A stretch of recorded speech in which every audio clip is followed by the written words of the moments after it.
Transcendental Publishing House presents the book, Waitress. Preface. 192 months ago. Manuel.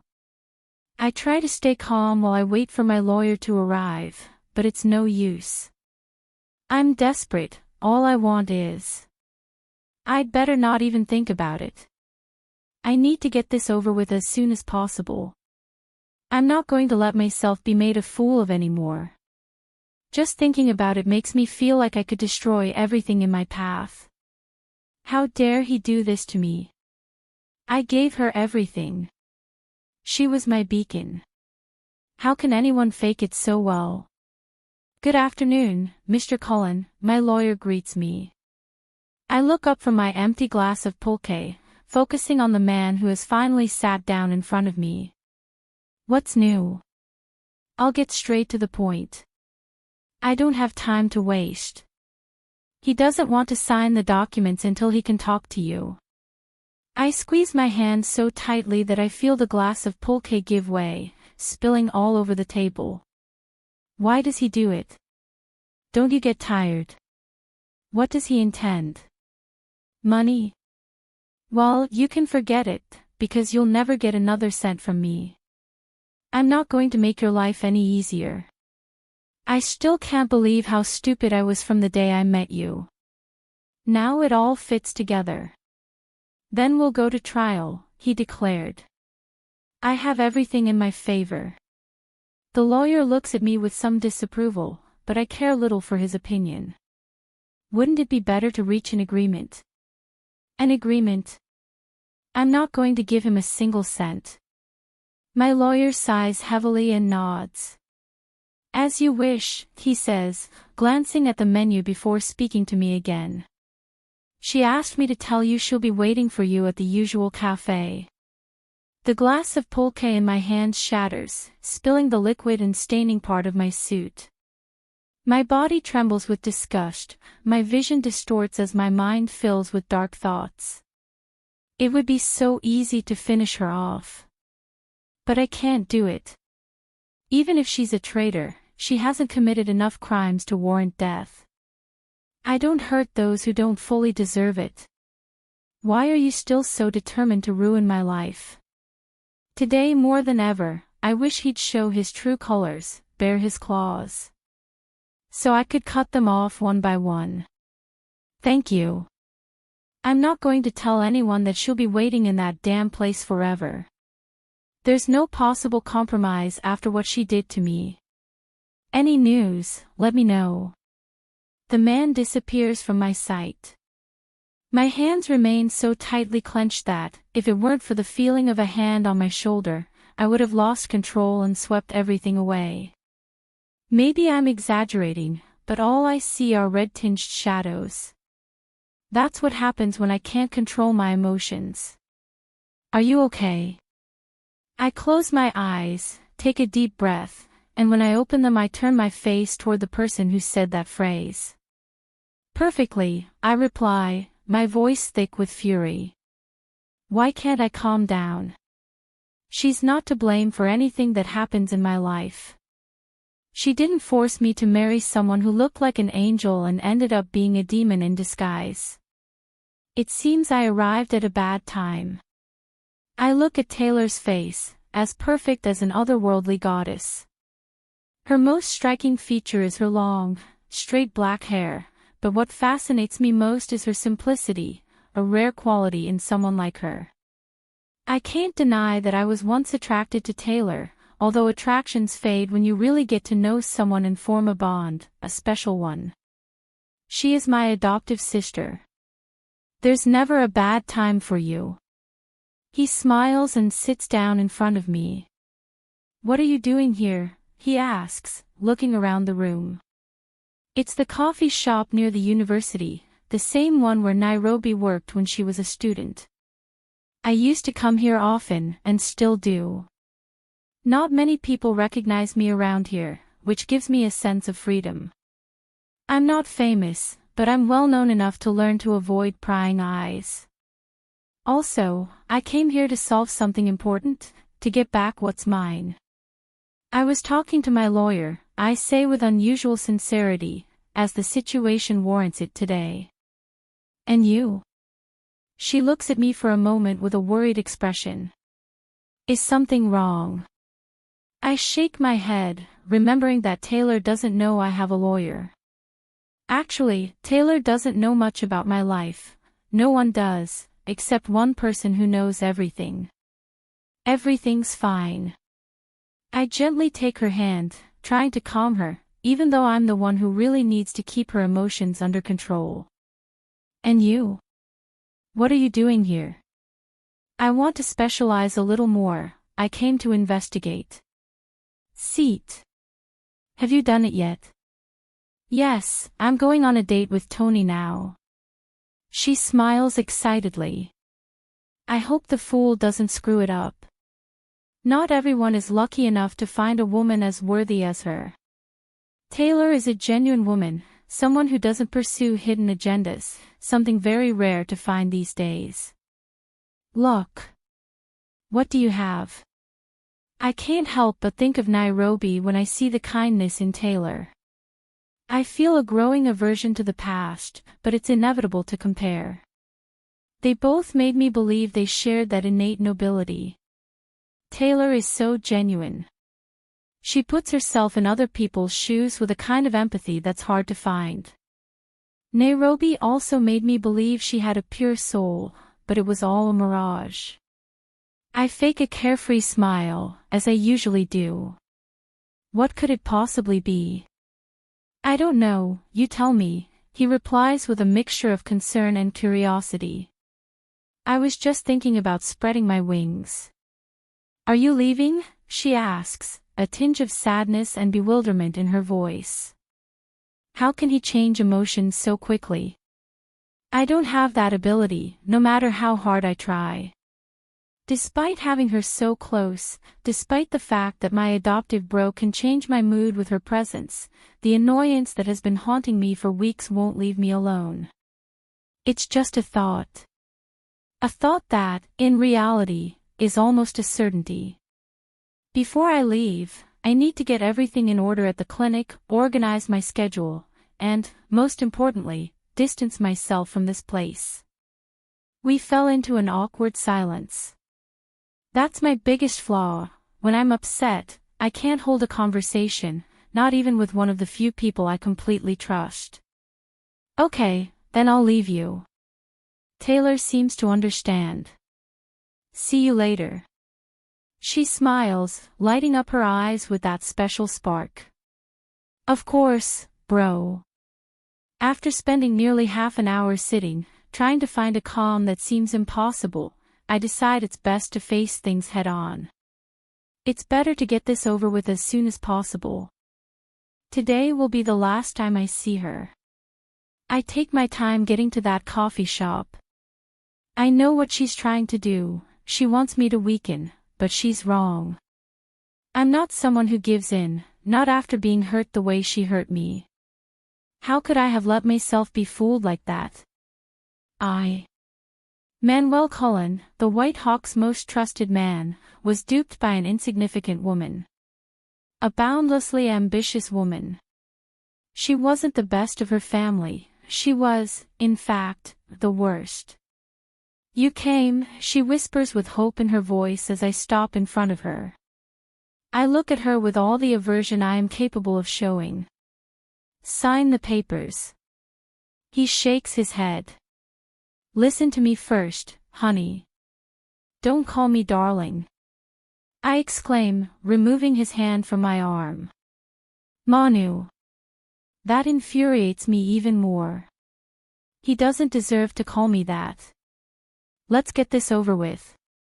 Her eyes look like two waterfalls, but I don't believe her at all. She's so fake. How many times did he cheat on me?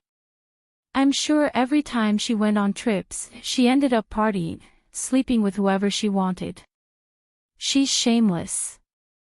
How could she bring another man into what was once our home? Just listen to me, he pleaded. I shake my head, controlling my urge to lose control. I didn't come to listen to you. I just came to tell you I want you out of my life. So sign the papers. He does something unexpected. She kneels in front of me, in front of everyone. Her desperate tears continue to fall, but knowing she's manipulative, I don't let them get to me. The people around us stare at her like she's a freak, but she doesn't seem to care. Listen to me, she begged through her fake tears. Please. Curious glances are focused on us. Her hands clutch my legs as her body shakes with sobs. She keeps begging me not to abandon her, to listen to her. For a moment, I was about to give in, but then the images returned, her naked, beside another man. I don't want to imagine the scenes in our bed, the positions she was in with him. Fury runs through my body like an unleashed torrent. I push his arms away so hard that he actually hurts himself. His body falls to the floor awkwardly, hitting the table before landing. The looks from the people around us judge me as if I'm the villain in this story. I want to convince myself that when the anger passes, I won't feel remorse, but that's a lie I don't even believe. The pain in her eyes makes me hesitate, makes me question so many things. However, the facts are clear, and the images of her betrayal are seared into my memory. I expected the world to fail me, but I never imagined it would fail the woman I promised eternal love to, the woman I swore to nurture like a gardener protects his most precious garden. Sign the papers, I say, throwing them on the table with all the disgust I can muster. Her tears continue to stream down her face, but unlike a moment ago, she slowly stands up. Her posture is defiant, though she can't quite hide the grimace of pain on her face. He looks at the documents on the table, then looks at me. Is that all?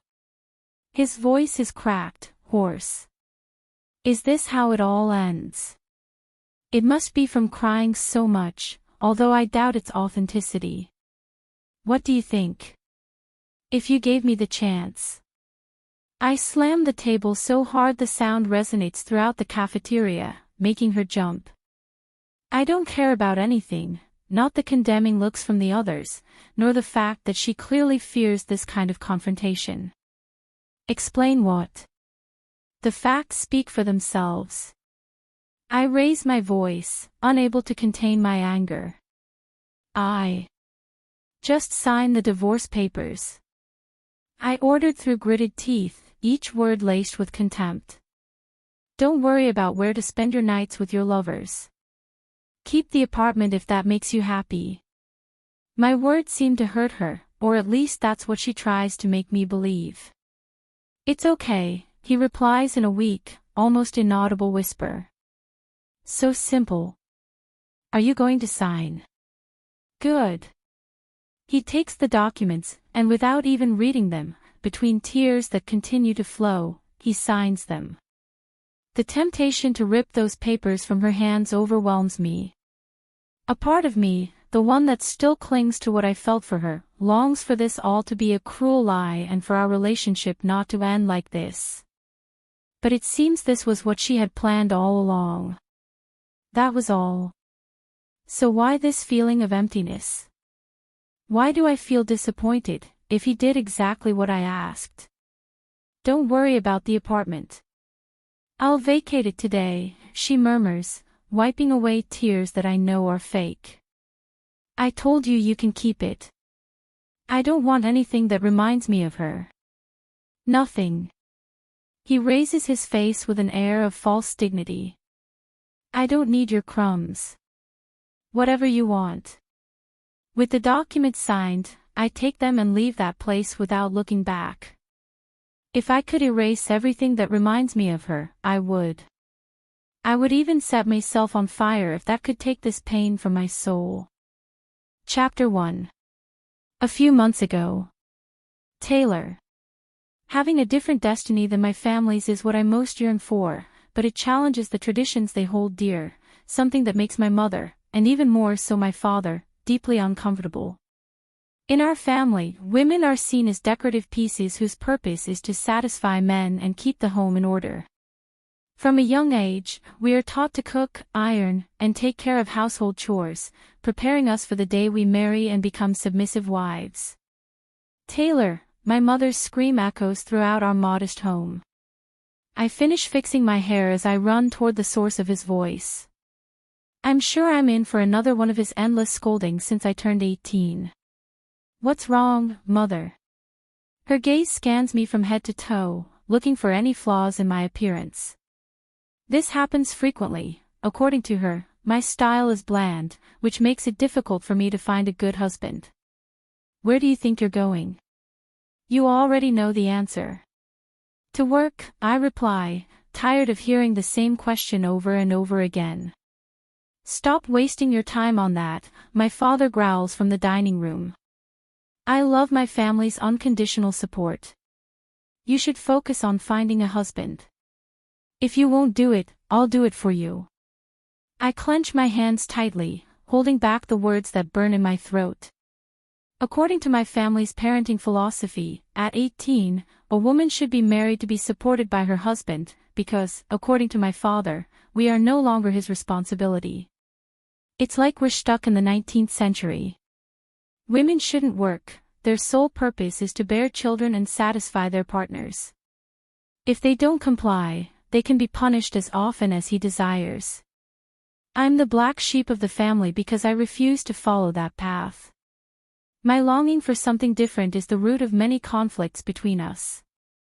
I'm trying, I mutter reluctantly. My mother gives me a reproachful look. I hope that's true. Leave. Good luck finding your future husband, she blurts out, knowing full well that what I said was a lie.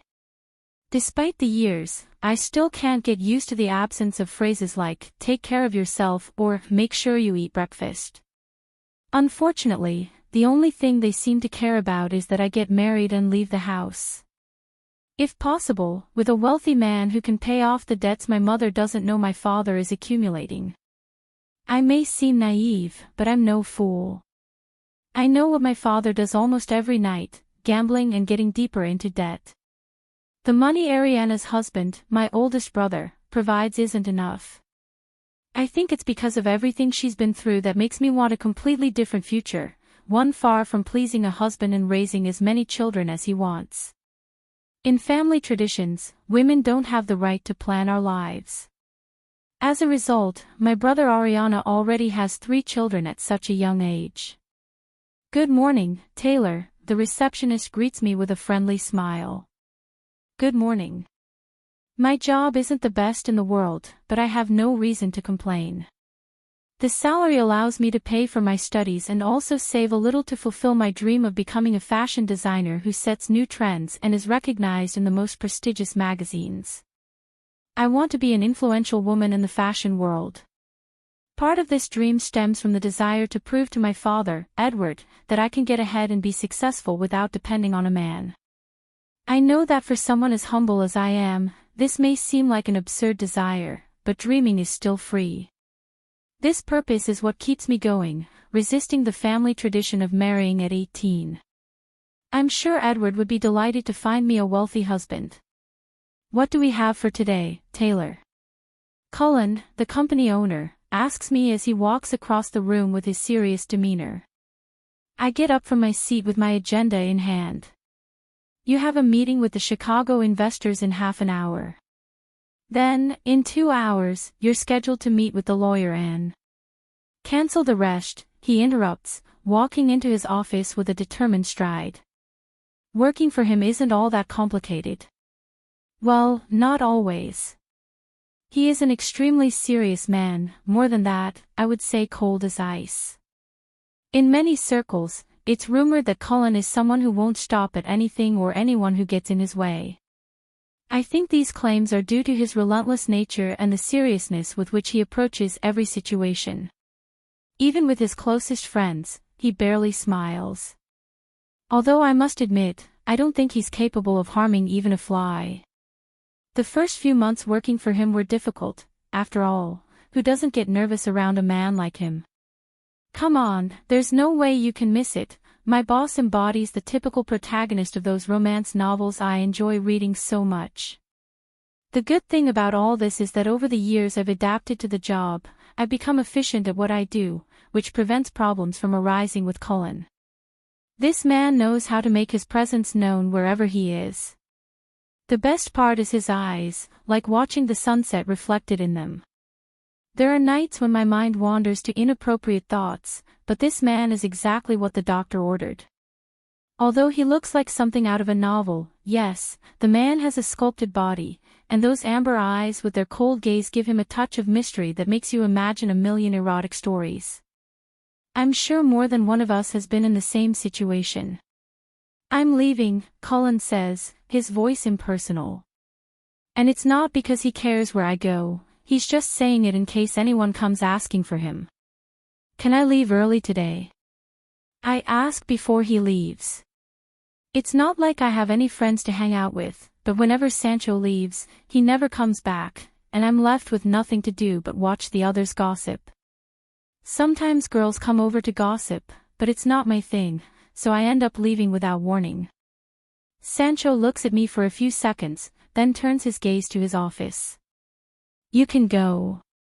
Despite my boss's seriousness and how strict he can be with others, I know he also has a noble side, treating some of his employees with respect, especially those who earn his trust. Luckily, I haven't witnessed the tough part that everyone says it has. "Thank you."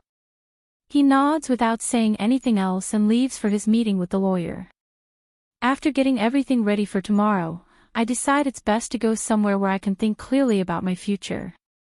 If I stay with my parents, I'll most likely find myself married in a year, with one child in my arms and another on the way, and that's not the life I want, in case I haven't made that clear. I'm not much of a bar-goer. Actually, we come from a deeply Christian family, or at least that's what Edward taught us. However, I don't tend to follow my father's rules, so I sometimes escape to the small bar near the beach, a shack that sells alcoholic and non-alcoholic beverages. What I love about this place is the fresh breeze and the natural buzz of people near the sea. It inspires me and helps me sketch out what I want to launch in the future. "Give me a pulque," says a person sitting next to me. Out of the corner of my eye, I watch the man carefully. He is a man. God, dressing like that must be a sin. How did you even think of going outdoors with your abs? Of course, we are on a beach. I flip through the magazine in my hand, still watching the man out of the corner of my eye, while simultaneously taking a sip of my non-alcoholic drink. I'm not one for drinking alcohol. If I do, I lose my temper and become very vulnerable. I've had enough feeling useless around my parents. A photo lasts longer. I blink, confused, facing the man. "Sorry. Only if you give me your name." "Oh. Are you slow or have I made you nervous?" "A fool like you, making me nervous." I let out a laugh that was lacking in grace. "Not in my dreams." He comes a little closer, trying to invade my space. It lost its charm. Who said I was stupid? I roll my eyes as I raise my face to meet his. That's another reason I don't usually go to bars. Most men are out hunting and behaving like brainless fools. I'm very strict about dating. I like the spark to happen instantly, nothing forced. I like things to be natural, for everything to start as a friendship and, over time, transform into love. I don't read many novels, but I've seen that love in a few. You don't need to say it, I can tell just by looking at you. To make sense of my words, I look him up and down as if he were a small thing. It's true that saying I hear everywhere, what they have of handsome, they double their stupidity. My words don't seem to please him. Now his gaze and pose resemble those of a fox about to scare the hen. Another reason I don't like going to bars is because I always end up in trouble.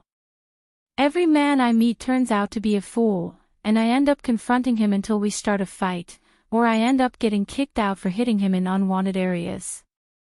I'm sure this fool can give you a good time. I let out a dramatic sigh as I look at the man serving the order. I'm getting bored already. You should put on some repellent to keep away those pesky flies, he said, looking at the man at the bar. The man smiles at me amusedly. I'll keep that in mind. Don't ignore me. He grabs my arm more tightly than usual. Luckily, my skin is brown, otherwise there would be some marks left. I stand up, looking at the man. Can you let me go? Only if you ask me nicely.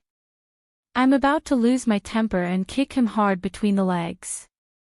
I don't know how to fight, but I know how to defend myself against bullies, or at least I think I can. This man is already passing my tolerance limit, and that's saying something. I think I heard the lady say to let her go. Has it ever happened to you that just hearing a voice makes your body tremble? It had never happened to me before. Every man who approached me after I broke up with my ex-boyfriend provoked a repulsion in me that made me quickly shy away, as if they were a contagious plague. However, now, just hearing that voice makes my skin prickle, as if it were a gentle, yet refreshing, breeze caressing my skin. Without seeing him, my mind has idealized an image of the owner of that voice, a manly, rough, delicate, and precise voice, as if that person knew exactly what he has to keep us enchanted. Nobody has called you. For a moment, I look away from my opponent, focusing on the man who seems to be my savior. Like the fool holding my arm, he's shirtless, but unlike the other, this one has a firmer, more defined abdomen. It's as if his job is to be a trainer. His face is better than I had imagined. Have they called you? He asks mockingly. Don't get involved, the older fool warns. You have 3 seconds to let her go, my savior speaks again, this time in a louder tone of voice. I stare at him, perplexed. That man is a magnet. I know this because I've seen more than one woman sneak glances at him, and I can't help but be drawn to his attractive face. Make me. Okay, I'm tired now. I breathe deeply as I lift my right foot, kicking him between the legs. The fool lets go of me to reach for his affected area. I smile forcefully. You made me. I turn my back on him, focusing on my savior, who's watching me with amusement. He's wearing a smile that figuratively wets my panties. Thank you. He puts his hands in the pockets of his Bermuda shorts, still smiling with amusement. I haven't done anything. It's the intention that counts. He nods, looking into my eyes. You should put some ice on it. He points at my arm. You should have let me hit it a couple of times. I don't like violence. My savior tilts his face, looking at the fool. Are you still there? His tone of voice becomes harsher than it was a moment ago. The fool leaves without anything to say, which I find odd. Usually, these problems end with them wanting to show who's boss. Thank you again. I take a seat where I was. Could you spare me some ice? I ask the man at the bar. My savior takes a seat next to me. Give it to me. He says, holding out his hand. He takes the ice and gently rubs it over the affected area. Each movement is so careful it makes me wonder how meticulous this mysterious man can be. I'm sure if Nairobi saw him, she'd be standing next to him drooling a little, just like I am. Thank you. He smiles and it's like the sky at night shines brighter. How many times have you said thank you to me in 2 minutes? I shake my head, concentrating on his words. It's not my fault, it's you who helped me. You? Really? I'm not that old. I know that. He raises both eyebrows, expectant. So why the word "usted"? Because I don't know his name. I blurt out, obviously. But you can address me informally. I can't afford such a thing. I joke. What do you think if I buy you something to drink? I check my watch, it's late. Mom or possibly Edward will finish me off. I guess a couple of slaps will be worth it for today. Oh, what am I thinking? Have I become a masochist? It doesn't have alcohol in it. I clarify. He raises both eyebrows again. Bye. I'm allergic. I lie. By the way, your name. He extends his hand towards me like a knight from a fairy tale. Manuel. I accept his hand. Instead of shaking it, he moves his lips to mine, leaving a kiss that makes my body tingle with excitement and surprise. Taylor. Nice name. It's been a long time since I've felt so good in company. It's been a long time since Edward slapped me in the face. At my house, they're strict about curfews. 1 minute late is 1 slap, several minutes late is several, or well, the punishment depends on my father's mood. Since I came of age, I've tried to follow the rules because otherwise, they'll be harsher on me. But today, for once, I feel like it's worth it, and it's not because I feel like this man is the love of my life, it's because I feel like I've made a friend. I've never had one. I breathe without looking away from the screen.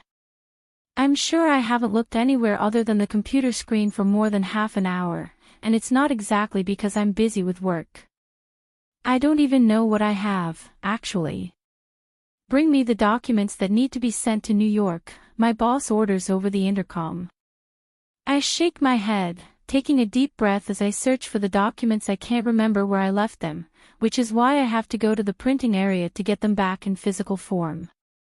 Luckily, I had them on my computer. Otherwise, I think my boss would hang me. This is a very important business. These are partners Sancho wouldn't want to have problems with, especially because of a secretary. Can I come in? I said, knocking on the door. Go ahead, he says with his typical seriousness. What took you so long? I can't tell you that I lost the documents. I had to go to the bathroom. I don't like lying. What do I have for the afternoon? I don't know if I'm a good liar or if my boss prefers to act like I'm a nobody. You have a gallery scheduled. I don't need to constantly check the calendar to remember what I wrote. At 7 o'clock tonight.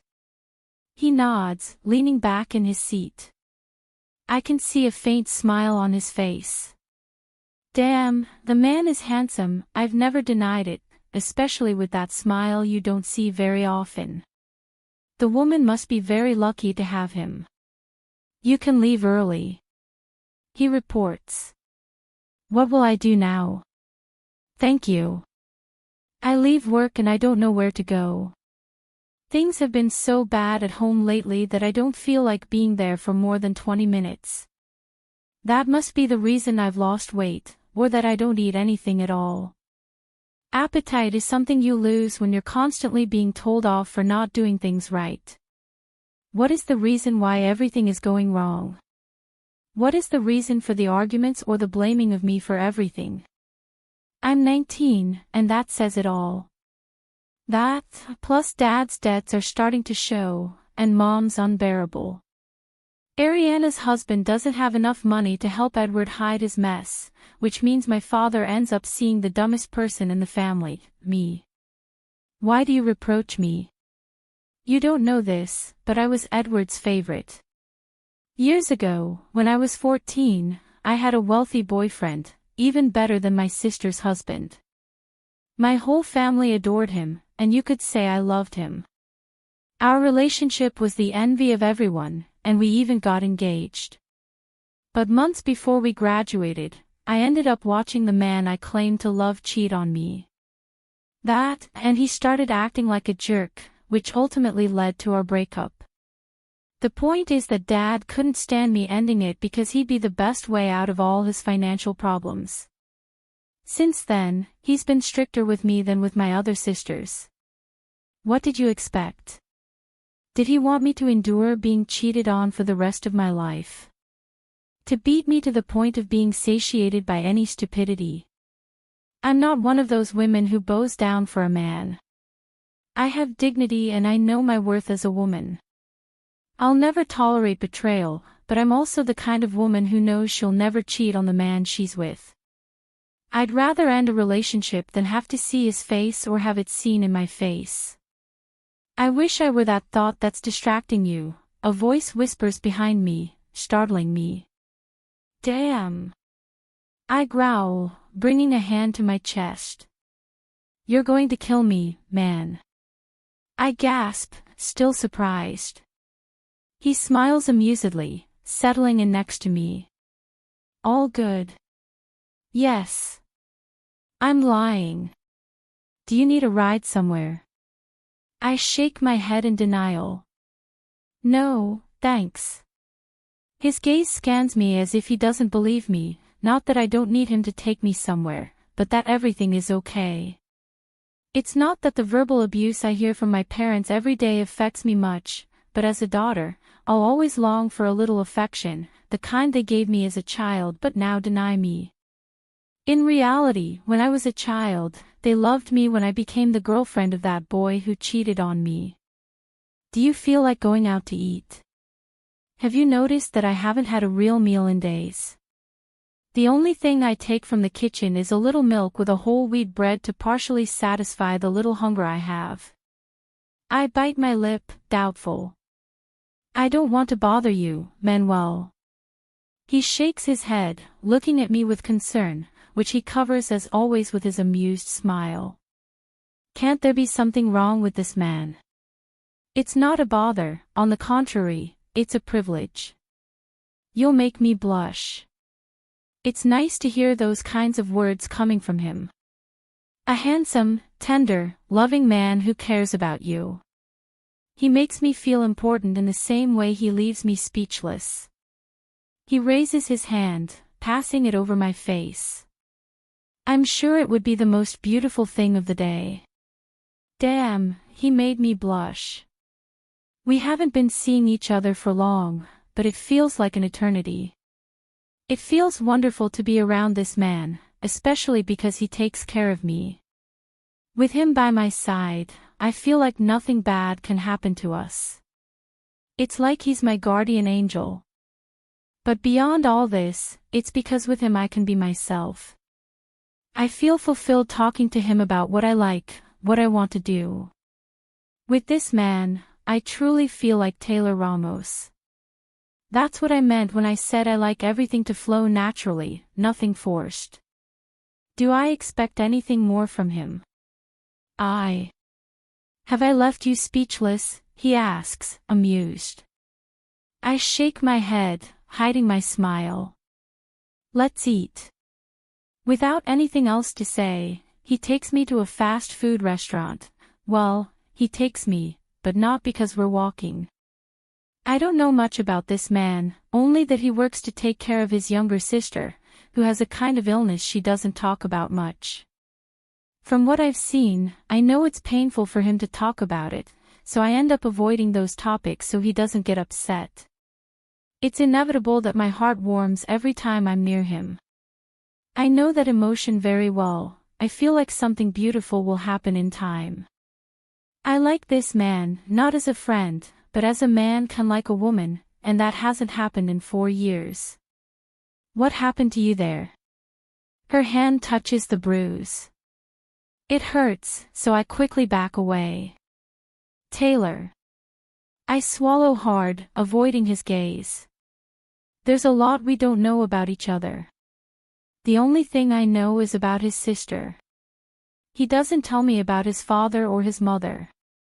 I know it's too early, but I'd like to know, and he doesn't know much about me either.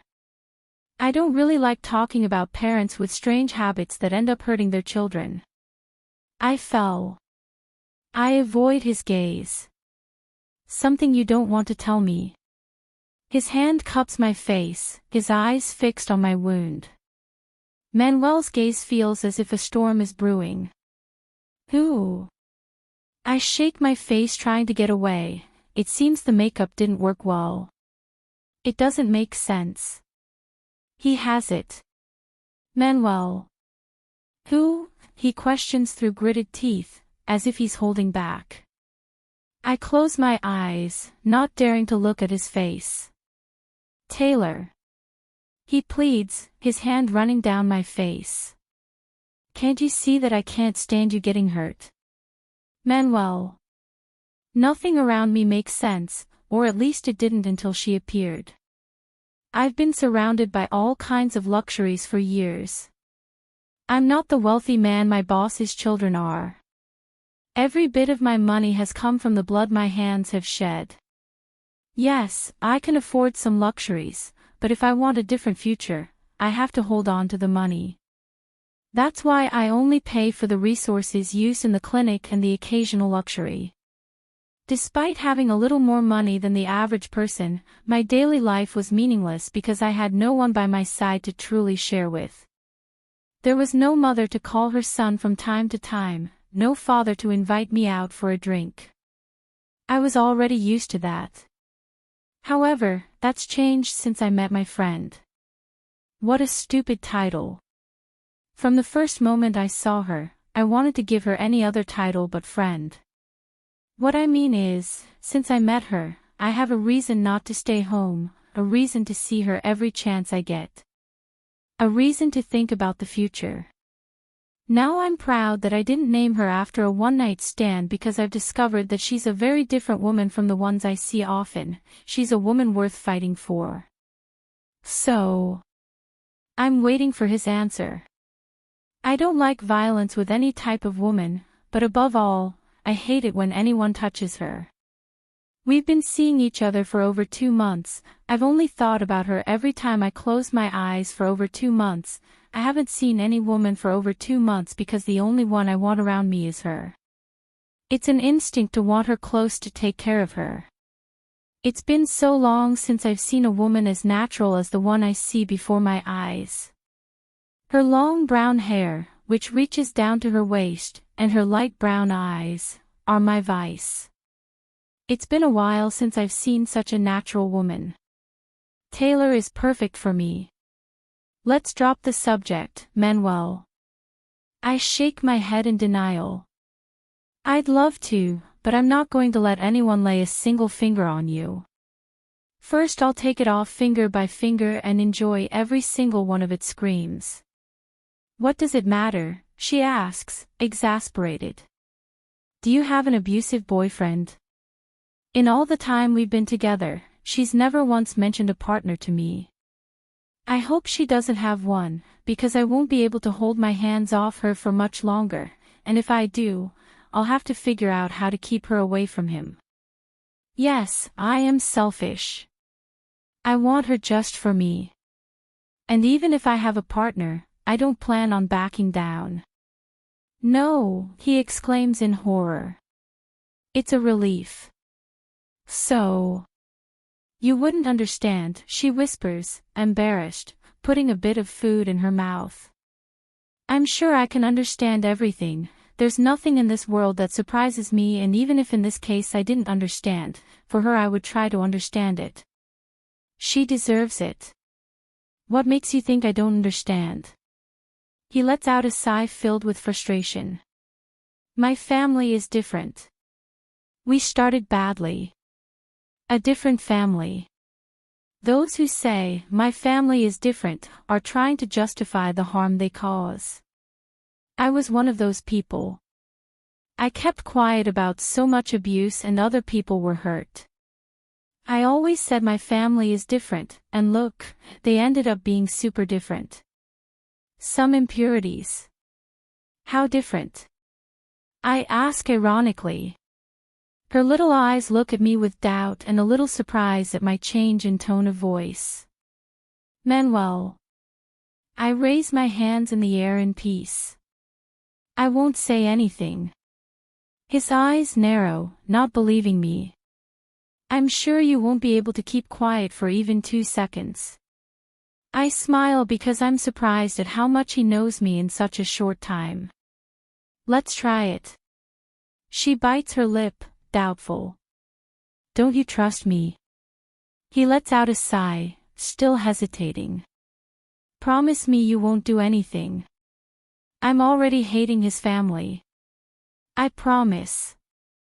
I raise my right hand just as I did that day I pledged loyalty to my boss. She doesn't know, but right now I'm pledging loyalty, my love to protect her. I'm promising to harm her family if she's hurt.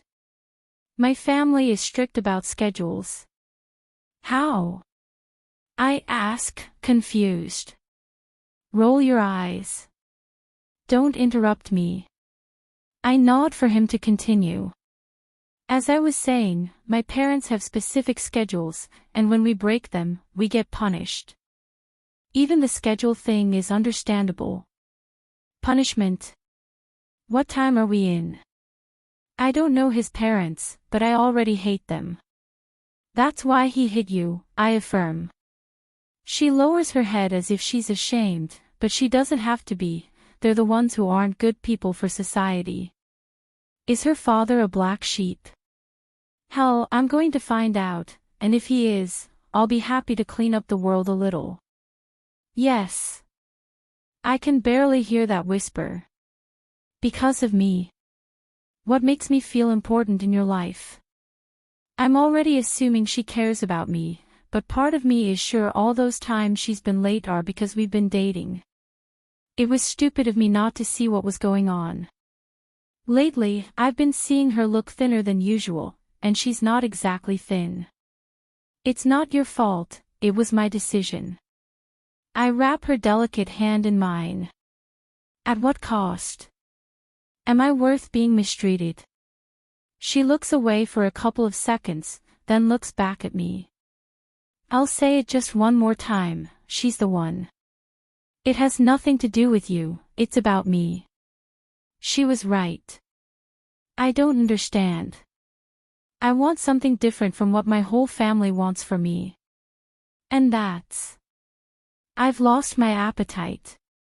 I don't think I'll be able to digest anything until I find out everything about her. Aside from Arya, I've never been interested in learning about other people's lives. That must be why the chief's daughter played such a trick on me.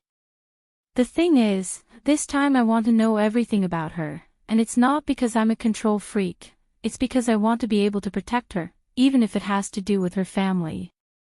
I want to be an independent woman. And you're not. I ask, confused. From what I understand, he works at the company of Tawny's best friend, my boss's son. Bring the last bite of the burger to your mouth. I'm still getting started. The important thing is to start. It may be, but it won't be easy. Are you saying this about your family? There's no response, so I decide to change the subject. The conversation continues until I see her checking her watch every second. Are you running late? I don't like it, but for now it's best to prevent anything that could hurt her. I'm accompanying her near her house for 2 reasons. First, because I want to know where she is, so I can learn a little more about her, and second, because I wasn't going to leave her alone. And my car. I want her to be interested in me for who I am, not for the privileges I can offer her. It's strange that I feel so attracted to her. I mean, it's so normal, but like it or not, she's natural, down-to-earth, fun, talkative, haughty. She has all the qualities I like in a woman. Unlike the men who are part of the world I belong to, I know how to accept my feelings, and yes, at first I was sexually attracted to her, but in the end, I ended up becoming romantically attracted to her. What am I good at? My boss asks, leaning back in his swivel chair. His eyes scan me, searching for a clue. I'm not one to ask for favors, but he's the only person who can help me find out everything about her.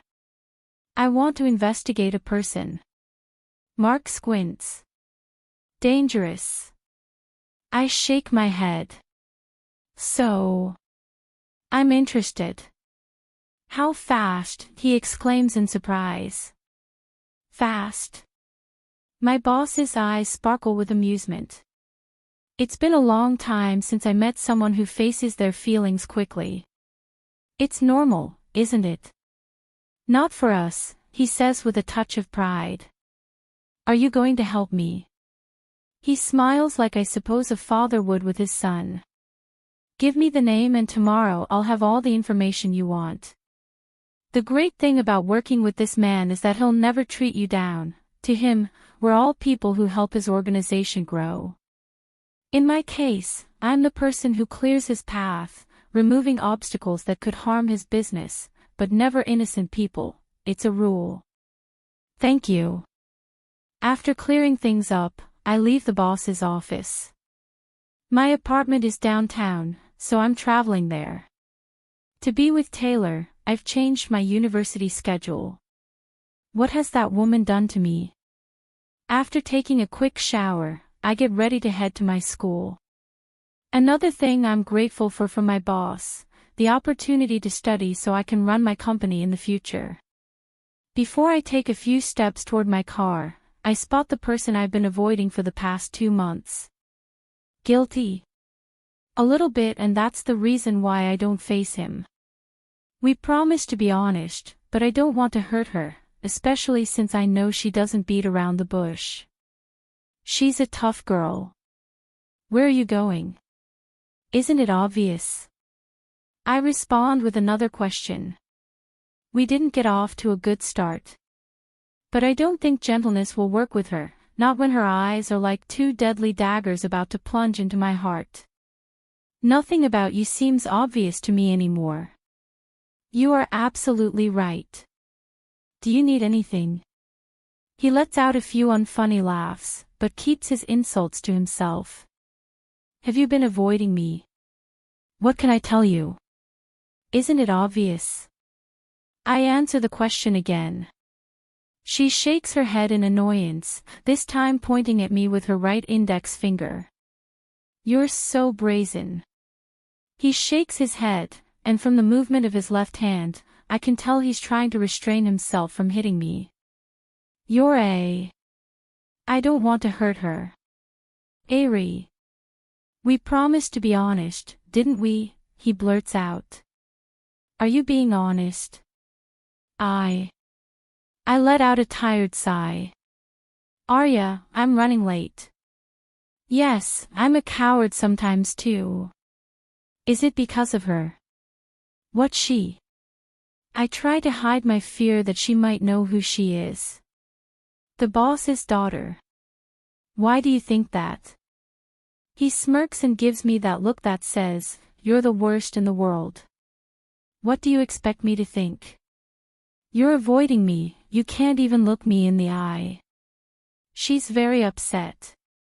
It seems you don't even have a word. I put my hands on his shoulder. Arya. He shakes his shoulders, removing my grip.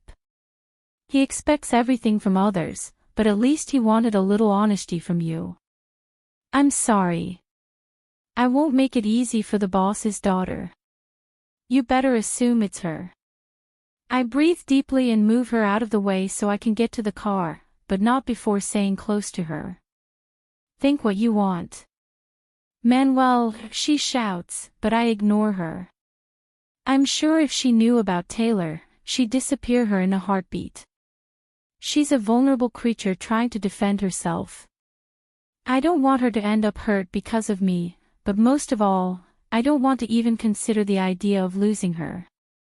Arya doesn't dare do anything with Mark's daughter because she's the chief's daughter, but with Taylor, she has no excuse not to. I guess she thinks I'm with the boss's daughter because our relationship isn't bad, but it's not good either. I don't like things being hidden from me, and yes, when I found out she was Mark's daughter, I was upset, and not because I had ulterior motives. Actually, it's because, like with Taylor, I hadn't felt this much peace and a little fun with another person in a long time. Diana, the boss's daughter, offered me moments of someone our own age, but her lying and her games bothered me. I thought we could be honest, but that wasn't what made me distance myself from her. When my anger subsided, I wanted to talk to her, but I received orders from the master to remain anonymous for security reasons, so I had to pretend I was still upset. Taylor. I did what I avoided doing for years. I ended up making my father angrier than usual. As I've said for years, he's already had it out for me, but now I've finally pissed him off. Edward is a man with a very strong character, and as I've said since I broke off my engagement with my ex-partner, it seems I've become his enemy. Now I don't know what the reason for your anger is. Well, I do know. The point is, nothing I do justifies keeping me locked in my room, without eating for 3 days and with a couple of bruises on my face, and when I say a couple, I mean a lot. It's not so hard not to eat once you get used to not digesting food, but I still can't process it. How is a father capable of doing that to his daughter? What made him angry? Well, he should call his boss a dirty old man. What was I thinking? Was I going to marry a man twice my age? I'd like to understand, but I don't know what else is going through my father's head. Isn't there something more than just getting easy money? I understand that he's upset because he's now out of a job, but it wasn't my fault that he got his boss excited about marrying me. I am not an object that can be bought, much less sold. Tay, my sister's whisper makes me open my eyes. I look around me, disoriented. I'm sure I've been unconscious for a couple of hours. The pain in my face is intense, but I try not to show it anyway. I've gotten used to it. Ariadne. I whisper, confused. My older sister puts her fingers to my lips as she looks at the door, afraid Dad might show up. It's stupid because I'm sure she wouldn't come into my room if Edward were home. But I understand her fear. I appreciate my sister's intention, especially because even though she's been married for a few years, my father, like her husband, believes he has the right to beat her if she violates our culture, and she's here risking her husband finding out she's saving a rebel without a cause. I'm tired of all this. Maybe I'll decide to take my things and run away from home. If I had somewhere to go, I would have done it a long time ago. Why don't I leave? Because I haven't finished my studies yet. The money I earn only helps me pay for my studies, not for an apartment, much less for food. Eat. He nods at the tray. I'll make sure Dad doesn't come. I keep saying it's stupid. She wouldn't be here if my father wasn't out of the house. Ariadna is an example of survival. She gave up all her dreams to follow my father's traditions. To be honest, I don't know much about my sister, only that she's a cultured woman devoted to her religion. She bows her head when she should, she remains silent when she shouldn't. She is the personification of what my parents wanted.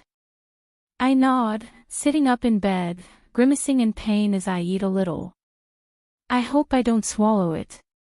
The worst part is that when your body gets used to not having any food in your stomach, it makes it difficult to reach when I try to eat something.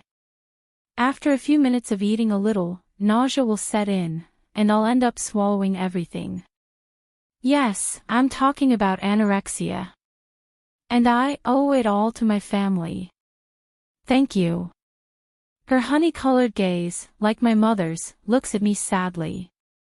Ariadna, unlike my younger sister, worries about what happens to me. Like the older sister she is, she cares, listens, and advises me, even when her advice is so banal. Don't do anything to upset Dad, she pleaded, trying not to cry. I forgot to mention that my sister is the most sensitive. Unlike Nairobi, my younger sister is just like Edward, a tough-minded, even ambitious person. I also forgot that Ariadna saw my father hit me this time. I haven't done it. Ariadna looks at me disapprovingly. Maybe you should marry that man. I shake my head as I look at her in horror. I won't do such a thing. Taylor. No, I sentence. I would never marry a person I don't love. Just thinking about it makes me nauseous. How can some women tolerate a man touching them without any emotional affection? How can they endure relationships with someone they're not sexually attracted to? I'm not a saint, nor am I a libertine. I've only been with one man, the person I thought would end up at the altar. What he ended up with was him cheating on me with his employee, and the worst part is that he ended up saying I cheated on him. That's the problem. When I was a child, I let their ideals control me. My sister breathes tiredly as she sits on the edge of the bed. Oh, little sister, you know that if it's not him, it will be someone else that Dad chooses. I'll turn it down. I know that if I don't leave home soon, I'll end up doing whatever Edward decides sooner or later. He's at a party today, Ariadna reports. I look at her confused. And what does that have to do with? I swear I'd get you a husband. I won't agree. He shakes his head, looking at me with a little pity. We both know what awaits me. Am I as manipulable as my sister? I'm not manipulable, but a part of me, the one that yearns for my family's love, would do what they want even if my rebellious side wants to fight back. Unfortunately, I'm a very sentimental person, not as much as Mina, but enough to let myself be overcome. Are you happy every time Dad mistreats you? She asks, frustrated. I close my eyes, feeling the pain of the blows on my face. I'd say I'm the least favorite of all the children, but Dad doesn't have any preferences, and he hits us all the same. Well, over the years I've been the one who gets hit, and we all know why. What I mean is, for Edward, we're all just the ticket to finding a rich man who'll free him from work and help him pay off his debts. Maybe Nairobi can find what Edward wants. I want a life different from this one. Is it so hard to understand? Take my hands in yours. I understand you, Tay, but I see the doubt in her eyes. At what cost? If I have to die to make my life different, I will. You're stupid, sister. He pats my forehead gently. I don't want Dad to hit you anymore. I don't care what plans my father has. I'm not going to marry any man I don't want to marry. I'm not going to marry to please them. I hope to keep my promise. I'd rather sleep under a bridge, and if I have to die, I'll die honorably. More than dying honorably, it's dying respecting my principles. Will I be able to do it? Part of me doubts it. Living here they can break me. Chapter 2. Manuel. Attending banquets is not my thing, but this time the occasion calls for it. I watch my target out of the corner of my eye. I confess it never crossed my mind that this man would end up being my target. I see him ingratiating himself with too many men, all of them older than me. I'm sure he's up to something. What is it? I'll know soon enough. Actually, I do. However, I want to play a little. I'm here because I know your plans. In my hand, there's a glass of pulque that makes me look like a lonely, wealthy man. I'm trying to get his attention, but the good Redeemer seems to be interested in older men he can manipulate. I didn't expect him to have any competition, but I know I'll win. Today's mission is to learn the steps of the black sheep. That's why I'm attending this party, that and what I've discovered. For a few seconds, I catch the man's eye. I see this as an opportunity to get closer. I shouldn't do it. What I normally do is get to know the target, learn everything about him, wait for the order to act, and then disappear from everyone's sight. In this case, this man is special because he's not a serial killer like the ones I usually see passing away. This man is a double standard who camouflages everything to his advantage, which makes the hunt interesting, especially the way he sells information and various merchandise. Good evening, gentlemen. I nod to them, bowing as a submissive man would, a man from centuries ago. Good evening, the older man greets politely. I'm sure he's years older than my target. Is this new? He wants to know if I'm a new rich man. I shake my head.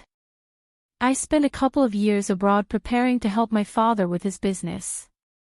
Talking about my father feels completely disgusting. It's a title that was never earned, neither he nor she. Well, at one time they had it, but they lost it. And your father is? Fernando. From the look on his face, I'm sure he wants to get more information out of me. I haven't heard that name.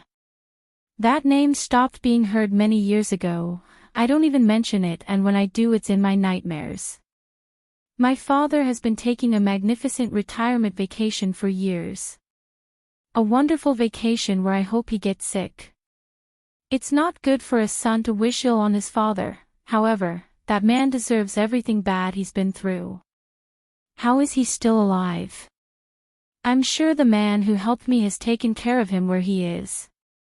Both men nod uncomfortably, finding no topic of conversation that could extract information from me. These men remind me of charity parties where women share gossip and criticize each other. They're not so far from that, these gentlemen. You're Mr. Edward, aren't you? I ask. The man squints his eyes, looking for danger, but what he doesn't know is that I'm a good actor. He'll never see danger in me unless I want him to see it. That's how it is. I arrange my jacket in such a way that it shows the elegance and the display of power, all of which attracts his attention.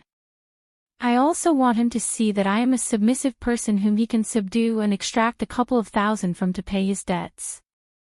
I'd like to talk. About what? I look at the older man who seems interested in my conversation. He should be, because I'm going to take the jewel he wants from him. I understand that you are giving your daughter in marriage. He nods, his eyes squinting so that his wrinkles stand out more clearly. That's right, he says shrewdly. How do you know?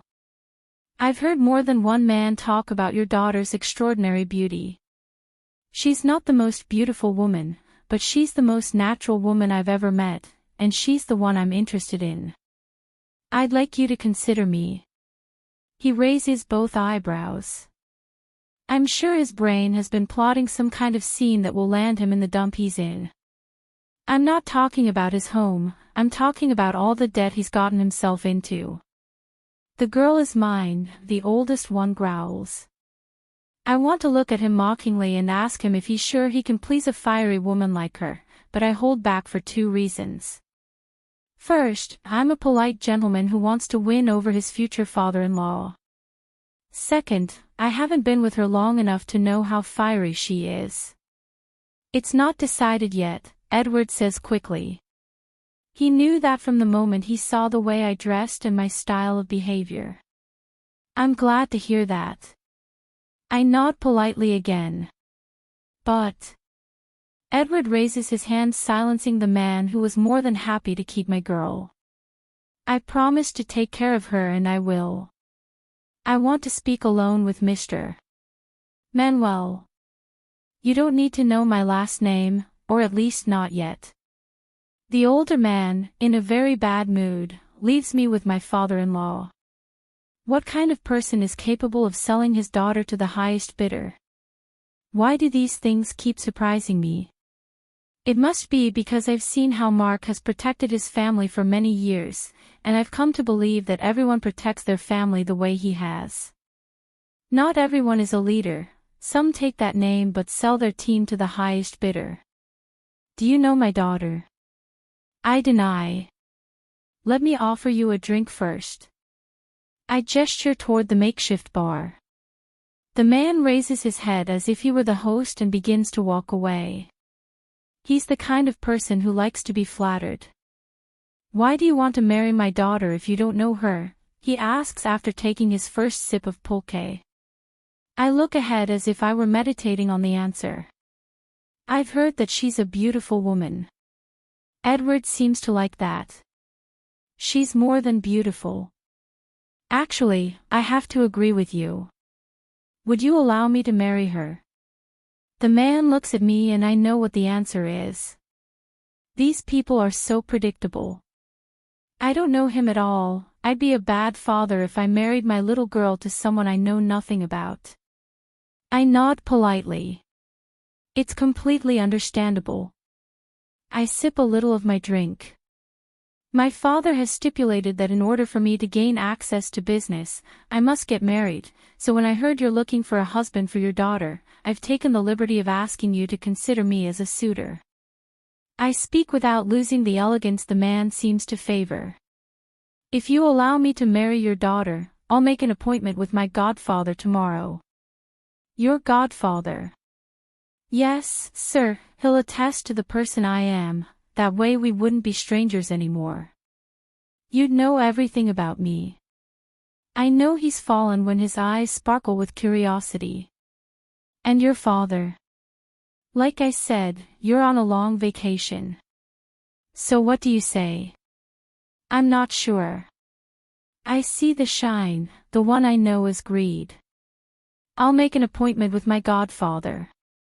After our conversation, you'll give me your answer. What do you think? Nod. I think it's fair. This man doesn't keep his word, but this gives me a little time to free her from those clutches. Do you want me to pick you up? I'm sure he'll say no. No. What I said. Give me the address and I'll get there. The man wants to make sure that wherever he goes, it's mine or related to my family.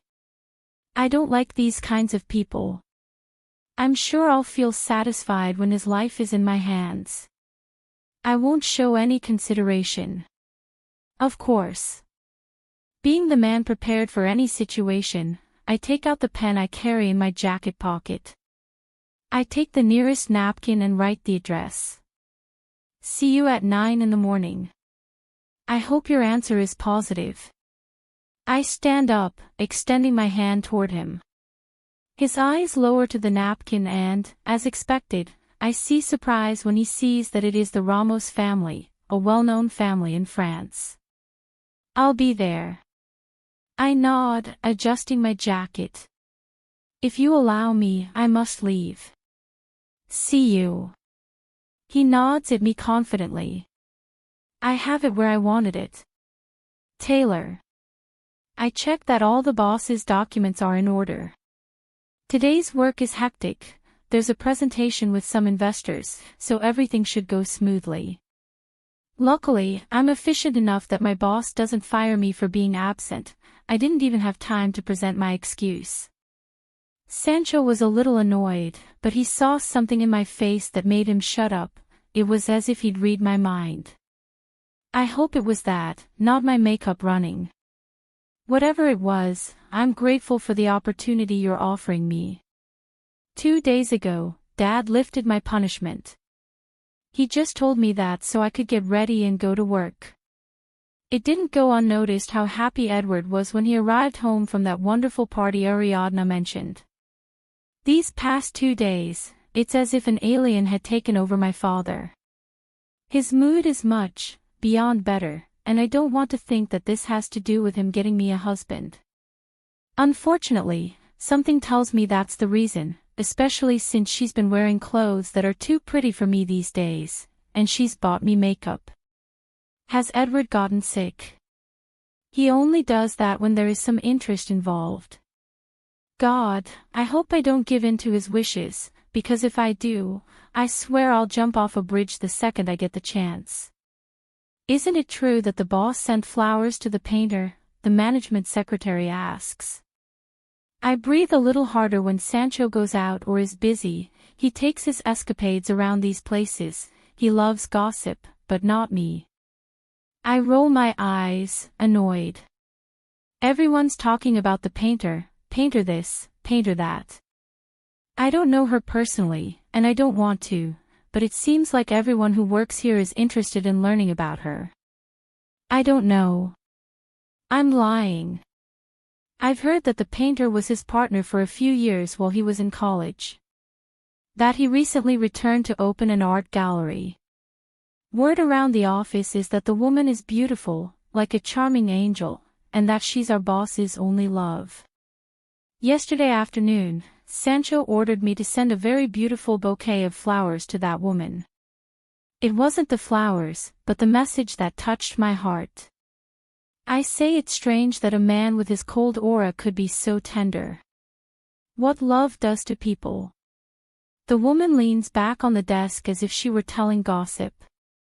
How could you not know? I don't have any problems with any of my colleagues because I don't interfere in any of their lives. Contrary to what my mother instilled in me, I consider my mission in life to be living my life and focusing solely on it, letting others mind their own business. That must be why the boss doesn't complain about me. Mr. Santos never talks to me about his life. I'm just another employee. I remind him. She puts her hand to her chin as she runs her long, dyed hair. I'm curious to know if she's as beautiful as the manager says. I roll my eyes, exasperated. On the other hand, I don't. Aren't you even a little curious? Not at all. I turn off the computer, ready to leave. My work day is over, now my study day continues. I'm sure I'll get home late and end up grounded, but this effort is worth it. I know that sooner or later I'll be able to leave that house, and then all my sacrifices will be worth it.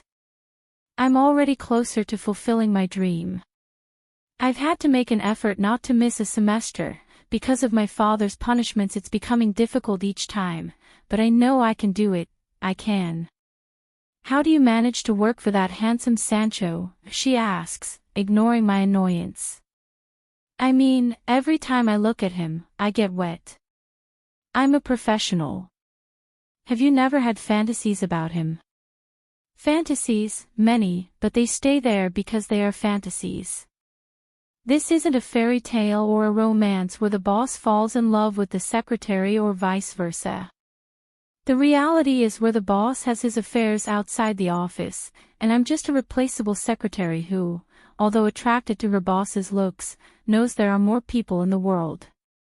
I'm aware of my position. That man doesn't interest me for a family in the future, and I'm sure he wouldn't be interested in me, even for a night of passion. Things as they are. Not at all. I'm lying. I'm not a big fan of sharing my thoughts or private life with others, especially with people I don't trust. You're bitter, she blurts out, exasperated.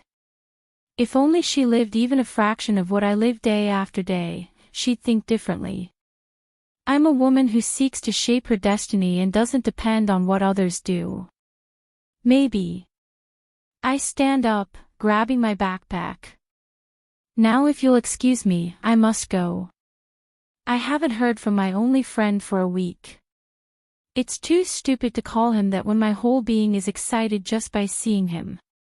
I'm not a woman who loves to fall in love. I've only been in love once, and that was in high school. I think more than being in love, I wanted to please my father. Everything went to shit when he cheated on me with the woman who was my friend at the time. Yes, his employee was my friend. That must be why I don't have any friends these days. Life has taught me that the ones who always stab you are the people closest to you. The thing is, I haven't heard from him since I was locked in my room. Whenever Dad locks me up, I end up losing touch with my friends. They drift away from me overnight, creating distance, and I understand. No one wants complicated people in their lives. Is that what happened with him? Does he think I walked away of my own volition? Did you miss me? A voice whispers behind me. I flinch as I bring one of my hands to my chest. You're going to kill me. I turn around, hitting him with my handbag. What are you doing here? I'm excited you're here. His eyes scan me and as always when he looks at me my body vibrates. Where are you going, so pretty? He asks jokingly. I'm going to college. He opens his eyes in surprise. At this time. I study Mondays, Wednesdays, and Fridays from 5 p.m. until 11 p.m. I'm sure that all the suffering today will be rewarded tomorrow. No, tomorrow, I say sarcastically. You don't say anything. He rolls his eyes and smiles at me with amusement. I'll come with you. I raise both eyebrows, looking at him as if he were a fool. Walking. He puts his hands in his back pocket, in a relaxed mood. Why not? It's very far away. He raises his hand, passing it over my face. We ordered an Uber. His touch warms my skin. I remember when I was with my high school boyfriend, my body would only get heated up when the touching started until we were both ecstatic about each other. In reality, it didn't please me, or at least, to take Ariadna's words, it didn't do its job of satisfying me. Well, what I mean is, we had to kiss and touch each other indecently to get my skin and body warm. Not so with Manuel, even a single caress from him lubricates me. Is it because I haven't been with a man for a long time? Is it because I'm sexually attracted to him? Is it because I'm in love with him? I don't want you to spend your money. His dark eyes look at me with a warmth that makes me feel special. How can a man who looks tough be tender? I promise to take care of you, and I will. His hand runs over my face, and I close my eyes. I won't let anyone hurt you again. I open my eyes when I feel his breath so close. It's a promise for life. And what does that have to do with me going to college? I swallow hard when his lips brush against mine. My legs tremble with emotion, my heart wants to come out and go to meet his. What does it have to do with me going to college alone? I barely manage to whisper, feeling the force of his gaze. That if you go alone on foot it can be dangerous, if I go I can prevent you from any harm that may happen. I know what I'm about to do has nothing to do with what we're talking about, but I just can't wait any longer. Do you love me? I manage to whisper, my breath coming in short bursts. Maybe it's a stupid and hasty question, after all, we've only known each other for 3 months. Yes, we see each other almost all the time, or at least as much as work allows and as much as Edward's punishments allow me. I feel like everything is going so fast. His hand continues to run over my face, his eyes go from mine to my lips, in his eyes I see only adoration. I love you, he says, closing the gap between our lips. His kiss transports me to another place, one where all I feel are butterflies in my stomach, as I fly through the air without any technological devices. I lose myself in the movement of his lips, letting him set the pace, and I'm surprised because what I sense is that he wants to protect me. I have to go to college, I whisper, breaking the kiss. He smiles at me with amusement without losing his tenderness. Then let's go. Manuel. He runs his hand over my face. From this moment on, you're mine. He pinches my nose. I look at him strangely. Does that mean? It means I'm yours and you're mine. He gives me a chaste kiss. We're a couple, he clarifies, in case I didn't get the hint the first time. You haven't asked me to be your girlfriend. Her smile is what I like most. It must be because it transmits confidence and peace to me. You haven't rejected me, so I assume if I keep kissing you, you won't reject me. Good point.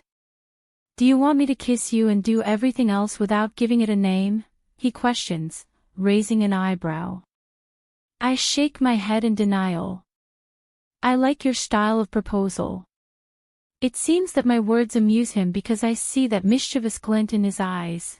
It is not the one that accompanies his smile, it is a strange one that leaves me self-conscious. Of course you'd like it, he says, winking at me. I had a vision that a relationship between us would be romantic and perfect, like in a novel. I know, sometimes I'm just a dreamy little girl waiting for her prince to jump off his horse with a marriage proposal box. I didn't expect it to be so soon, but after Manuel accompanied me to university, I hoped he'd be in touch, more than we were before, but no, he disappears for the next few days. It doesn't surprise me, but a part of me hoped things would change now that we're a couple. Sure, there are sweet messages, but it's not the same. During the time we were dating as friends, he would disappear for days at a time. When he came back, he'd explain that his job prevented him from spending more time with me than he'd like. Part of me longed for him to spend as much time with me as possible. I was hoping it would be something like in those entrepreneur novels, where they quit their jobs to start dating the girl they're in love with, or maybe like college students who start ignoring their classes to enjoy time with their love. Of course, this is impossible because this is real life and we all have to focus on our projects. "You're not going to work today," Mom orders, entering my room. I put my hairbrush on the table to turn to look at her. "Excuse me." I blurt out, confused. I've allowed them to talk down to me, but I'm not letting them mess with the only thing that helps me continue with my plans. "Your father has confirmed your engagement." She blinked in bewilderment, trying to orient myself as if I had just been hit so hard. "What are you talking about, Mother?" Rosa is a 45-year-old woman. Her skin is soft brown. Her short hair is the same color as mine, only hers has started to change color, that is, to a whiter color. I want to imagine that my mother had a heart in the past. Currently, it seems that he has lost it. What did Edward do to make him turn into this? "Your father promised he would find you a good match. Did you forget?" I let out a laugh that is not funny. This must be a joke. My hands, like my whole body, begin to tremble with fear. It can't be, not now, when my life has begun to have meaning. "Do you think an old, wealthy man would be the best fit for me?" I question, demonstrating a courage I don't possess. My mother's eyes flash with anger. "Anyone who welcomes you is the best thing for us. After all, you're just a nuisance." He growls. "What am I? An object? A trophy? I don't accept it." Her hand goes to my arm, her nails digging into my skin. "Listen carefully, you're not going to ruin this time." He growls in my ear, shaking me. "He's a wealthy man who's going to get us out of this place. If you refuse, I swear I'll kill you with my own hands." Can this woman even call herself a mother? I swallow hard as I shake off his grip, swallowing back my tears. I'm not going to make his eyes any weaker.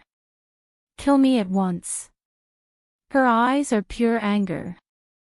One thing Rosa and Edward have in common is that she hates being contradicted. I'm the bad sheep of the family, just because I want to stand up for my ideals. "I'll do that." He growls, raising his hand ready to hit me. "Tay," my older sister interrupts before Mom can hit me. "I know she did it to keep me from hurting myself. Dad wants me to help you fix it." Mom looks from Ariadna to me, then turns and leaves the room without saying anything. Before leaving, she slams my door shut, causing a loud bang. Proving that she'll really kill me if I don't accept what they're imposing on me. Being alone with my sister allows me to be myself. That girl who fears for her future, that girl who doubts her qualities, that insecure girl who wonders if accepting her parents' decision will be the best, that girl who, even though she has dreams, her parents still have power over her. "Ariadna," I whisper through sobs, hugging her. His hand goes to my head inviting me to lie on his chest. "Maybe it's not so bad, kiddo." I shake my head without moving away from her. It would mean accepting that they are right. He runs one of his hands through my hair. Partly it's my pride that doesn't let me lower my head. "Tay, give yourself a chance, maybe that person can help you achieve the future you want." "And then what?" I question, separating myself from her. He smiles, lightening my sadness a little. "We'll find some poison and make you a widow." He jokes. It's not that easy. He pulls me away from her, looking at me carefully. There's someone there, isn't there? With Mina it is impossible not to be sincere. Yeah. Oh, Taylor, she exclaims with regret in her voice. I shake my head. I'm not getting married. You know I've always supported you, but this is a fact. Nothing can go against Dad. Remember. The best thing I can tell you is to forget about that person. Sadness overwhelms me and I continue to cry, and it's not because I'm in love with someone else, it's because all my dreams will be shattered. It's because the work of a lifetime will be lost in seconds. And if the excited part of me can't help but think about letting go of the beautiful relationship that's developing with Manuel. Can't. Don't think about how Mom and Dad will benefit, think about the opportunities this can bring you. What opportunity could this bring me? I question, losing my balance. A life full of luxuries. With lots of kids. An abusive, old husband. Someone who cheats on me every single time. I shake my head. I don't want that for myself. I know I might hurt her because of the way I say it, it's because of what she's been through. This isn't a novel where you're forced into marriage, and if the female partner doesn't want to have sex, the husband will respect her. That only happens in novels and romance books. In real life, a woman who marries, even if she doesn't agree, must respond to her partner as a woman, and if she doesn't, that man will force her. I don't want this path. Manuel. There's nothing simpler than learning to understand one's own emotions, that's what I've heard said somewhere. However, I'm sure they never, if ever, manage to understand what they feel. I went through it myself, I couldn't understand what I felt, I couldn't explain everything that was going through my mind. However, years of experience have taught me that I must face my emotions, as well as my fears. I mustn't let my unstable mind win. I've learned that it's best to face things, never run away from them. I want to think I'm strong and brave. I want to think I'm like Mark because if I think back to the boy from years ago, he was always running away. Now that I'm with that beautiful woman, I know I can face my demons. Ready? He asks, catching my attention. I tilt my face to meet my godfather's blue-gray eyes. That man has done so many things for me that he'll always have my loyalty, unless he does something to break our bond, which I believe is impossible. Bother, hurry up when the weather is bad. Mark smiles, taking the letter. It seems like I'm forcing you. I shake my head, paying attention to my godfather's movements. I don't like your family. Perhaps the decision to marry her is the most hasty one I've ever made, but I know it's worth it. However, I don't like her family. They're opportunistic people who, if they had the chance to kill me as soon as I married Taylor, would do it so she could inherit everything. That's where the mistake lies, he points out, putting the letter aside. Whether you like it or not, by marrying her, you'll become part of that family you hate. You might keep your distance, but if she doesn't want to leave, you'll be forced to see their faces. I've thought about it. I trust one can get her away from them. My godfather looks at me with a frown. There's little need to talk with him. This time, his gesture lets me know he doesn't like the way I express myself. Would you like it if she forbade you from going to the clinic? I tense every muscle in my body. I don't like it when Mark talks to me like that, especially because I'd never stop going to the clinic. She was the reason I've been able to stay on my feet all these years. I want to believe that my care can make her better someday. No, I whisper reluctantly. My godfather nods satisfied. Then don't even think about forbidding him from seeing his family. Love forbids nothing. It's hard to see it from that perspective when memories of my childhood flood back. He forbade her so many things. Doesn't Kimberly forbid you anything? I asked jokingly. I may have tried to do it once, but I would never stop doing what I want or what I like because someone forbids me. Relationships are based on trust and communication. If you're not together, nothing will work. What's that about? I ask, confused. I'm sure Mark made this little speech with a purpose.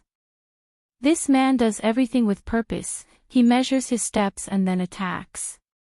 He's a silent lion who observes and then makes his presence felt. Does she know you're going to propose?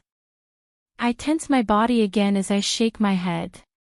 You'd like it if she did something you didn't agree with and kept it from you.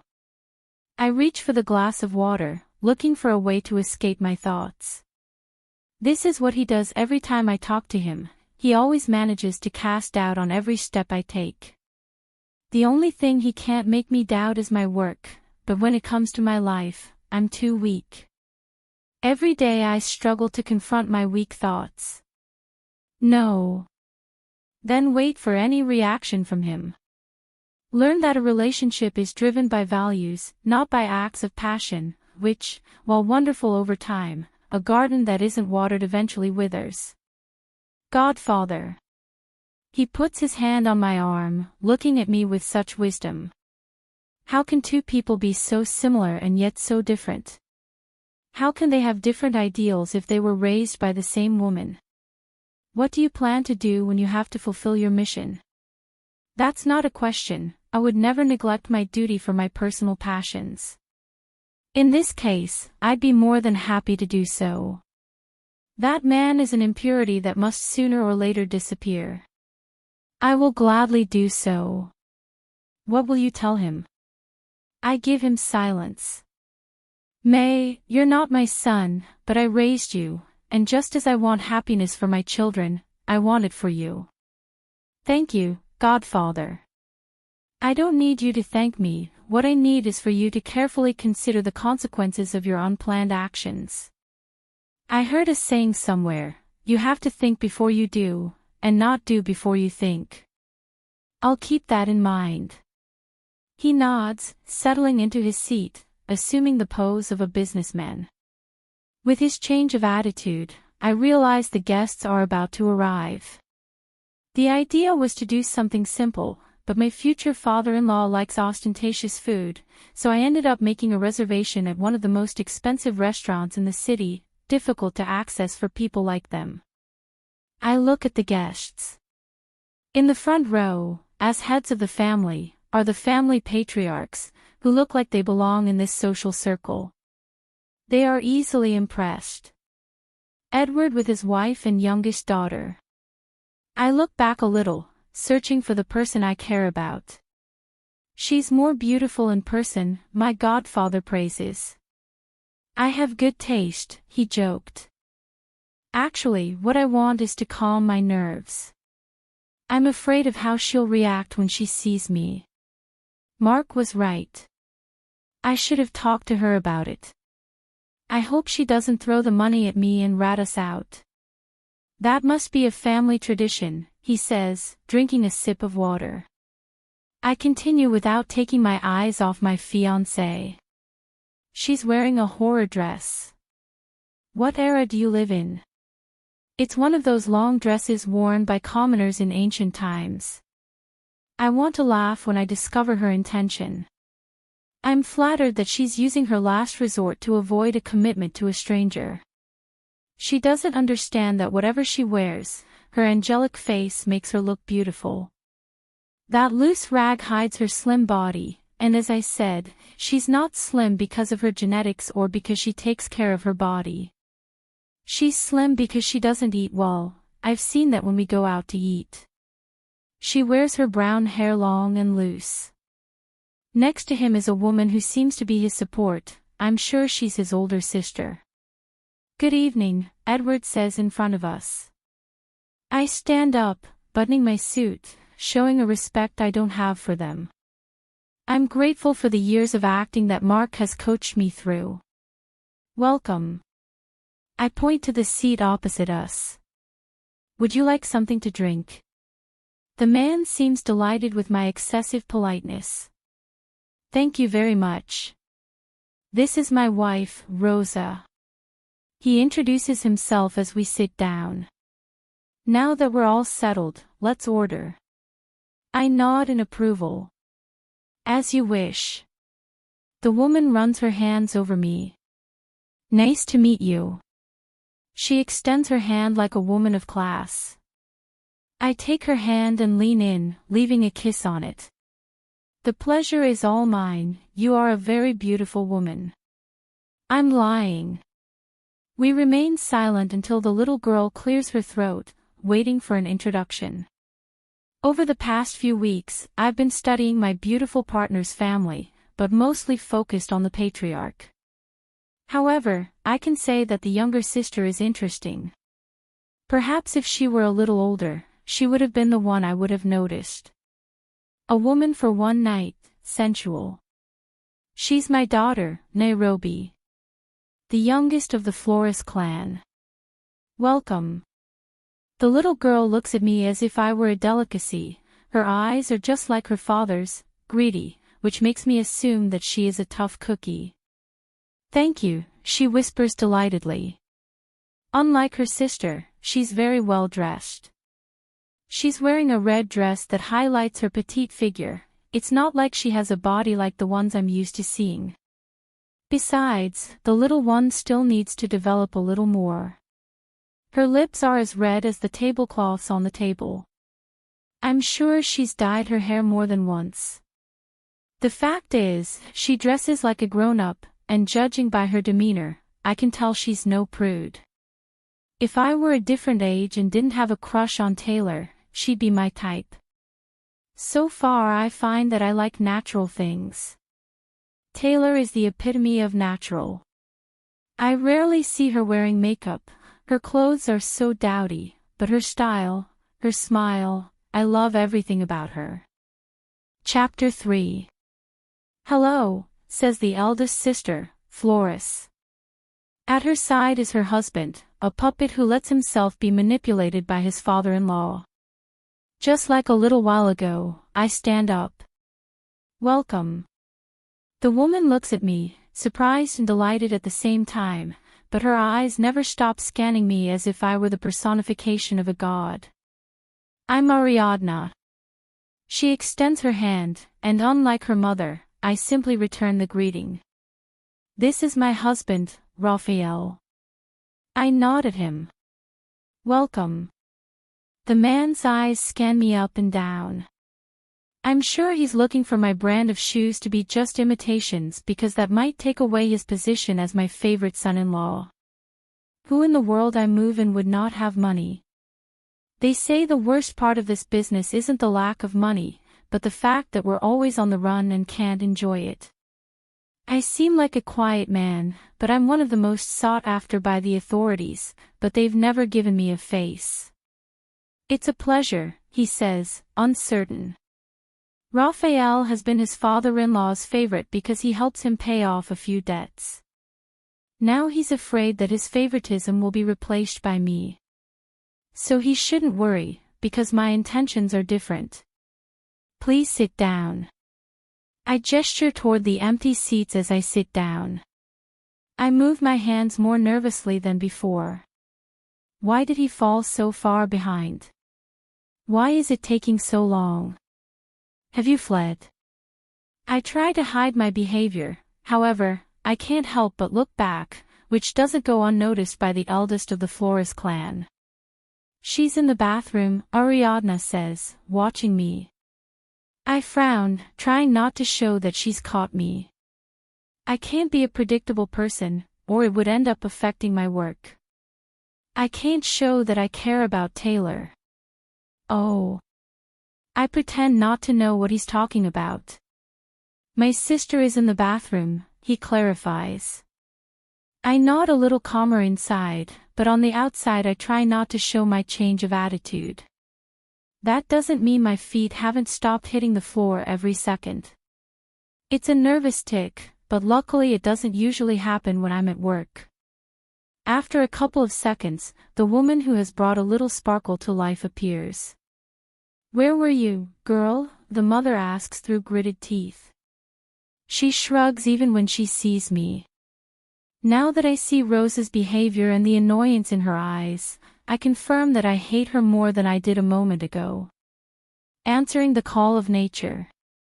I said it, of course, but I'm sure he's doing it to scare me away. In short, I was. We get it, the youngest growls. Who is that handsome man? My girlfriend's mother asks. How can Taylor put up with this family?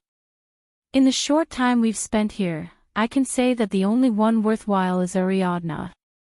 In addition to the research my godfather gave me, it's made it clear to me that she's the only one who can be saved from the approaching hurricane. My godfather. I politely point to the man who has just stood up. Mark Ramos, he says, buttoning his jacket. Welcome, Mark whispers, smiling politely. After a few seconds he sits back down next to me. Tay, I saved you a seat next to me. Ariadna calls, pointing to the empty seat. My girlfriend, still ignoring my presence, approaches the stand that her sister has pointed out in a rude manner, demonstrating her bad manners. Have you ordered the food yet? She speaks, turning her face to look at us. The words of my beautiful fiancé are suspended when she meets my gaze. Taylor blinks in confusion. My godfather was right, I must be prepared for any reaction from him. Daughter, Edward calls Taylor as if she were his favorite. Mr. Mark Ramos, young Manuel Cullen. She still looks at me confused. It's a pleasure to meet you. I reach out to my beautiful girlfriend, who still can't believe I'm right in front of her. I should say we've met before, but I can't allow that man to see my weakness, not because he's my target after all. Excuse me, she whispers, blinking, puzzled as if my presence were a joke. Edward looks at his daughter and then at me, expecting a different reaction. Seeing that Taylor isn't saying anything and that I have no intention of showing my weakness, he decides to speak. Let me introduce you properly, Taylor, this is Manuel, your fiancé. Taylor. At what point do I stop being my boyfriend and become my fiancé? It's a joke. Where are the cameras? Wait a minute, my father is not a joker and my mother even less so is all this true? I swear I'm about to pass out. Not eating much has started to affect me, that and this scene have me dizzy, I don't even know how to breathe anymore. Promise. I blurt out, still confused. Okay. I had in mind that my fiancé would be the same age as Manuel's godfather, perhaps. The first person I looked at was him because I thought that was the man my father had chosen. Why a young person? Didn't Dad want someone to manipulate? Is Manuel someone who can be manipulated? I don't think so. That's right, my beautiful daughter. Since when is Edward so affectionate with me? What am I missing? Are you okay?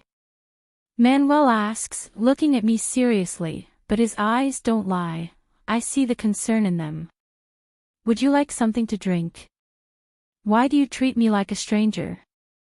It doesn't matter. Of course I want something, I want to be a sadist so I can finish him off with my own hands. How can he do this to me?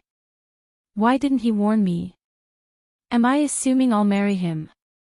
I can't let Edward be right. A little water, I blurt out, barely finding the words. Mina nudges me with her elbow, letting out a delighted giggle. She sneaks up to whisper in my ear so only I can hear her. You're lucky, sis. He tilted his head, giving her a dirty look. It's just the way you want it. To emphasize his words, he surreptitiously bit his lip. Let Raphael hear that, he growled near her. I don't even want to imagine what my brother-in-law's reaction would be like. It's already enough that he's afraid that my father's favoritism might be taken away from him. But it's that. Shoo, I hit his leg with my foot so he doesn't say anything that might get him in trouble. I take care of her too. Leaving the conversation aside, we order dinner. After the order is delivered, we settle down to eat, or at least I try to. The adults are having a calm conversation, while all I can see is my hands shaking. I'm sure if Dad knows about my relationship with Manuel, he'll kill me. Why does he do this? It's not his fault, after all. He doesn't know he's exposing me. Will you tell him that we know each other? I hope he doesn't. Aside from the fear and confusion I feel, I find myself glancing at him on several occasions, because I don't believe this man is my boyfriend. The Manuel I was seeing for 3 long months was different, especially in the way he dressed. It was like seeing a normal person. Now all I see is a wealthy man. It's like seeing a fish in water. Isn't he as low income as I thought? Was everything he told me a lie? I'm not the only one who looks at him like he's a god. Nairobi is enchanted by the presence of my boyfriend of a week. That same boyfriend who disappeared after accompanying me to university. Should I be jealous because my sister can't take her eyes off her boyfriend? Yes, I'm jealous because my little sister is devouring him with her eyes. What are you saying, Taylor? Mom asks, catching my attention. Oh. I say, confused. It's not my fault that I get lost in my thoughts, it's just that my sister's gaze towards Manuel worries me. Where do you live, kid? Edward chides. We were just talking about the wedding. It's time for a masterclass. I don't care that my fiancé is the same as my current boyfriend, I don't care that he's the person I'm in love with. Yes, I like the idea of starting a home with him, but this is too hasty. Why didn't you tell me? What if I wasn't that woman? What if he was planning to marry Edward's daughter without knowing it was me? And if it were someone else, then I would be her lover. Proudly and regardless of Edward beating me up, I stand up while drinking a glass of cold water. Maybe when I'm 50, I'll marry you, I growled, throwing the water in her face. You should look in the mirror. Maybe that way you'll see that you're not up to my standards. I had a better dialogue planned. I mean, I assumed he was an older man, so my thought was to say, look at you, look at me, are you sure you can stand me in bed? Taylor. Edward growls grumpily, standing up as he raises his hand to hit me. Instinctively, I close my eyes, hoping the burning sensation will subside, but the blow doesn't come, so I open my eyes and find myself confronted by a surprising scene. Manuel is holding my father's hand. He doesn't look threatening, but he is serious. Don't bother, Mr. Flores, Manuel says, elegantly releasing his grip. I understand your daughter's reaction.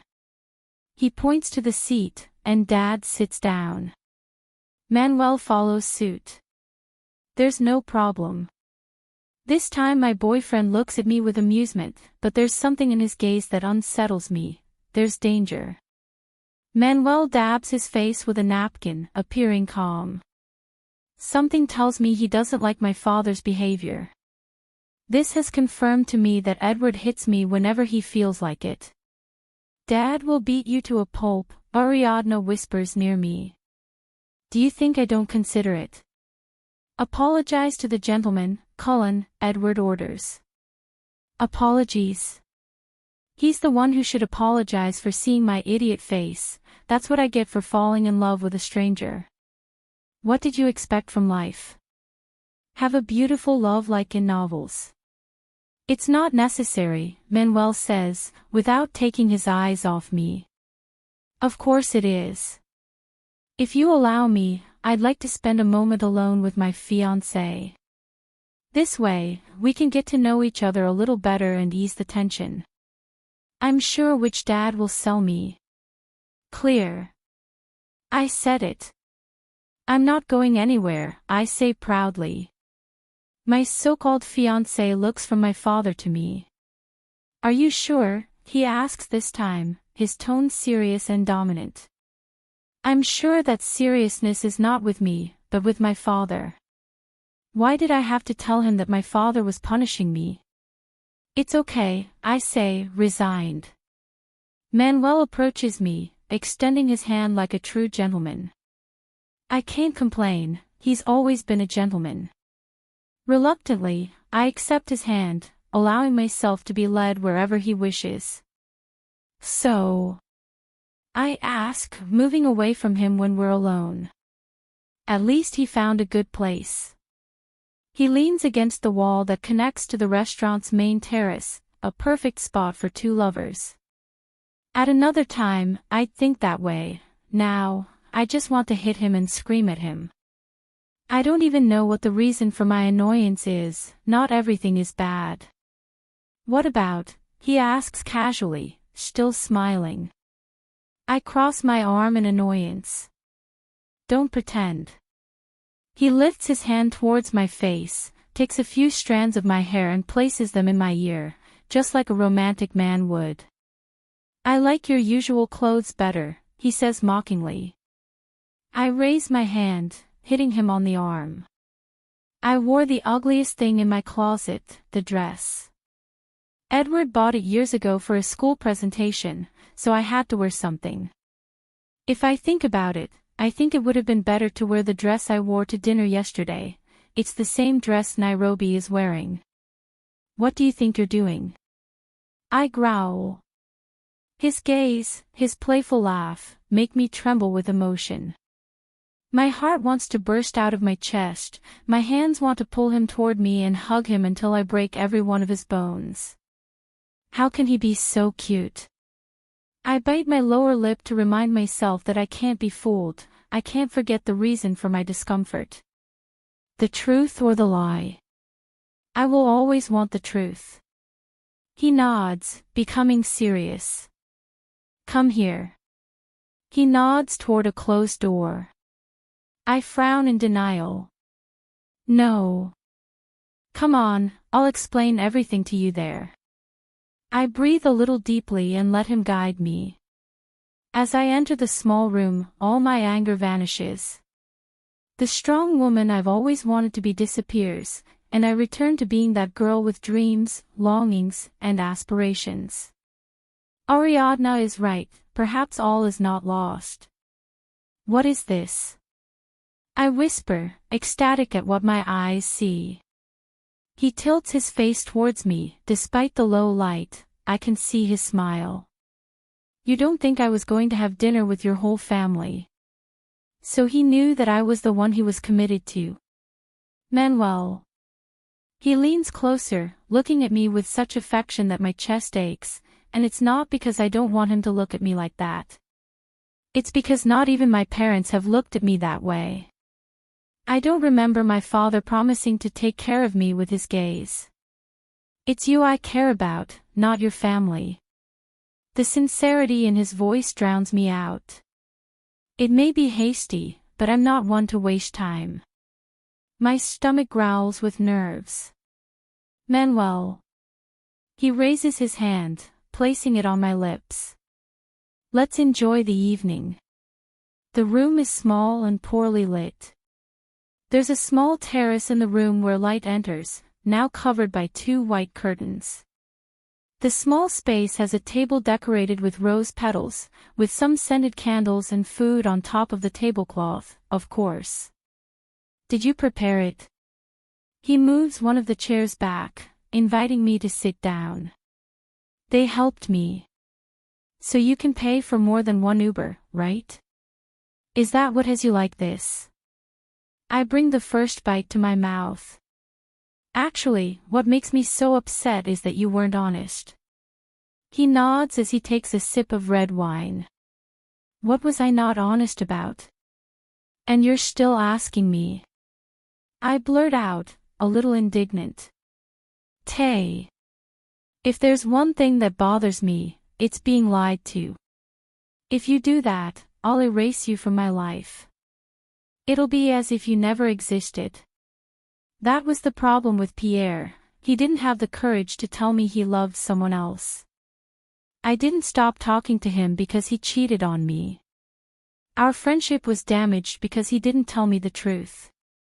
If he had told me from the start that he loved someone else, it would have saved me the trouble of buying a wedding dress.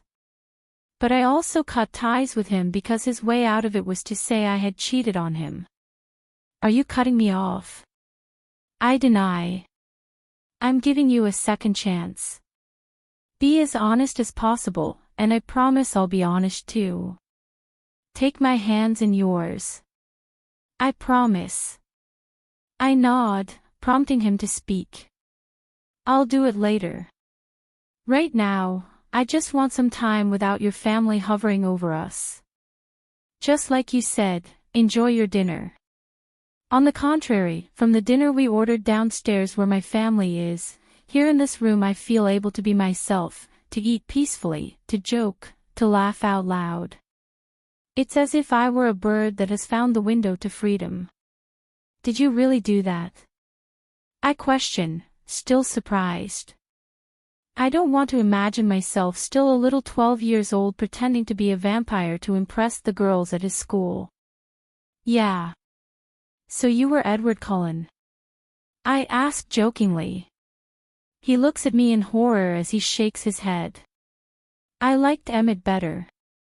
Because he's so funny and muscular, he's like a version of me, but of course, I'm better and I'm real. I nod, still laughing, as I lean my back against his chest.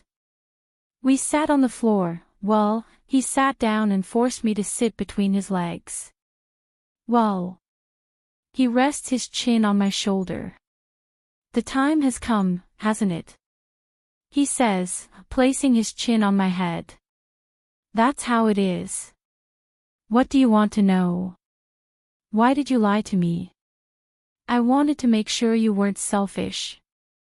I tilt my face to look into his eyes. Interested.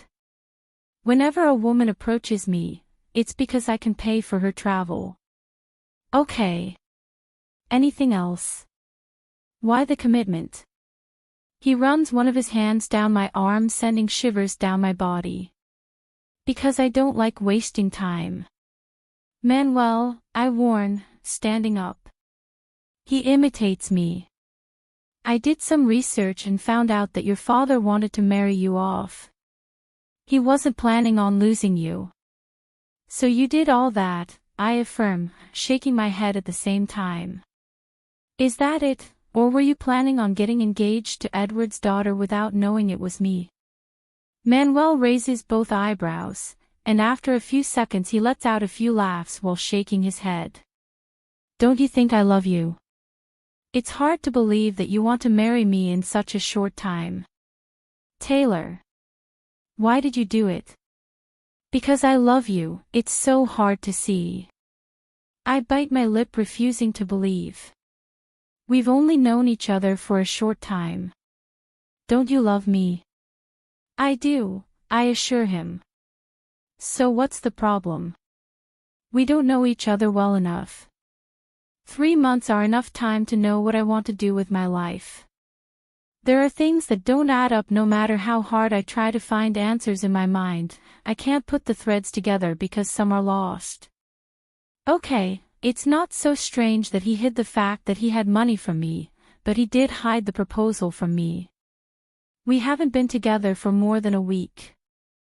I feel like there are things he's hiding from me. And what do you want? I want to marry you. Bring it out, obviously.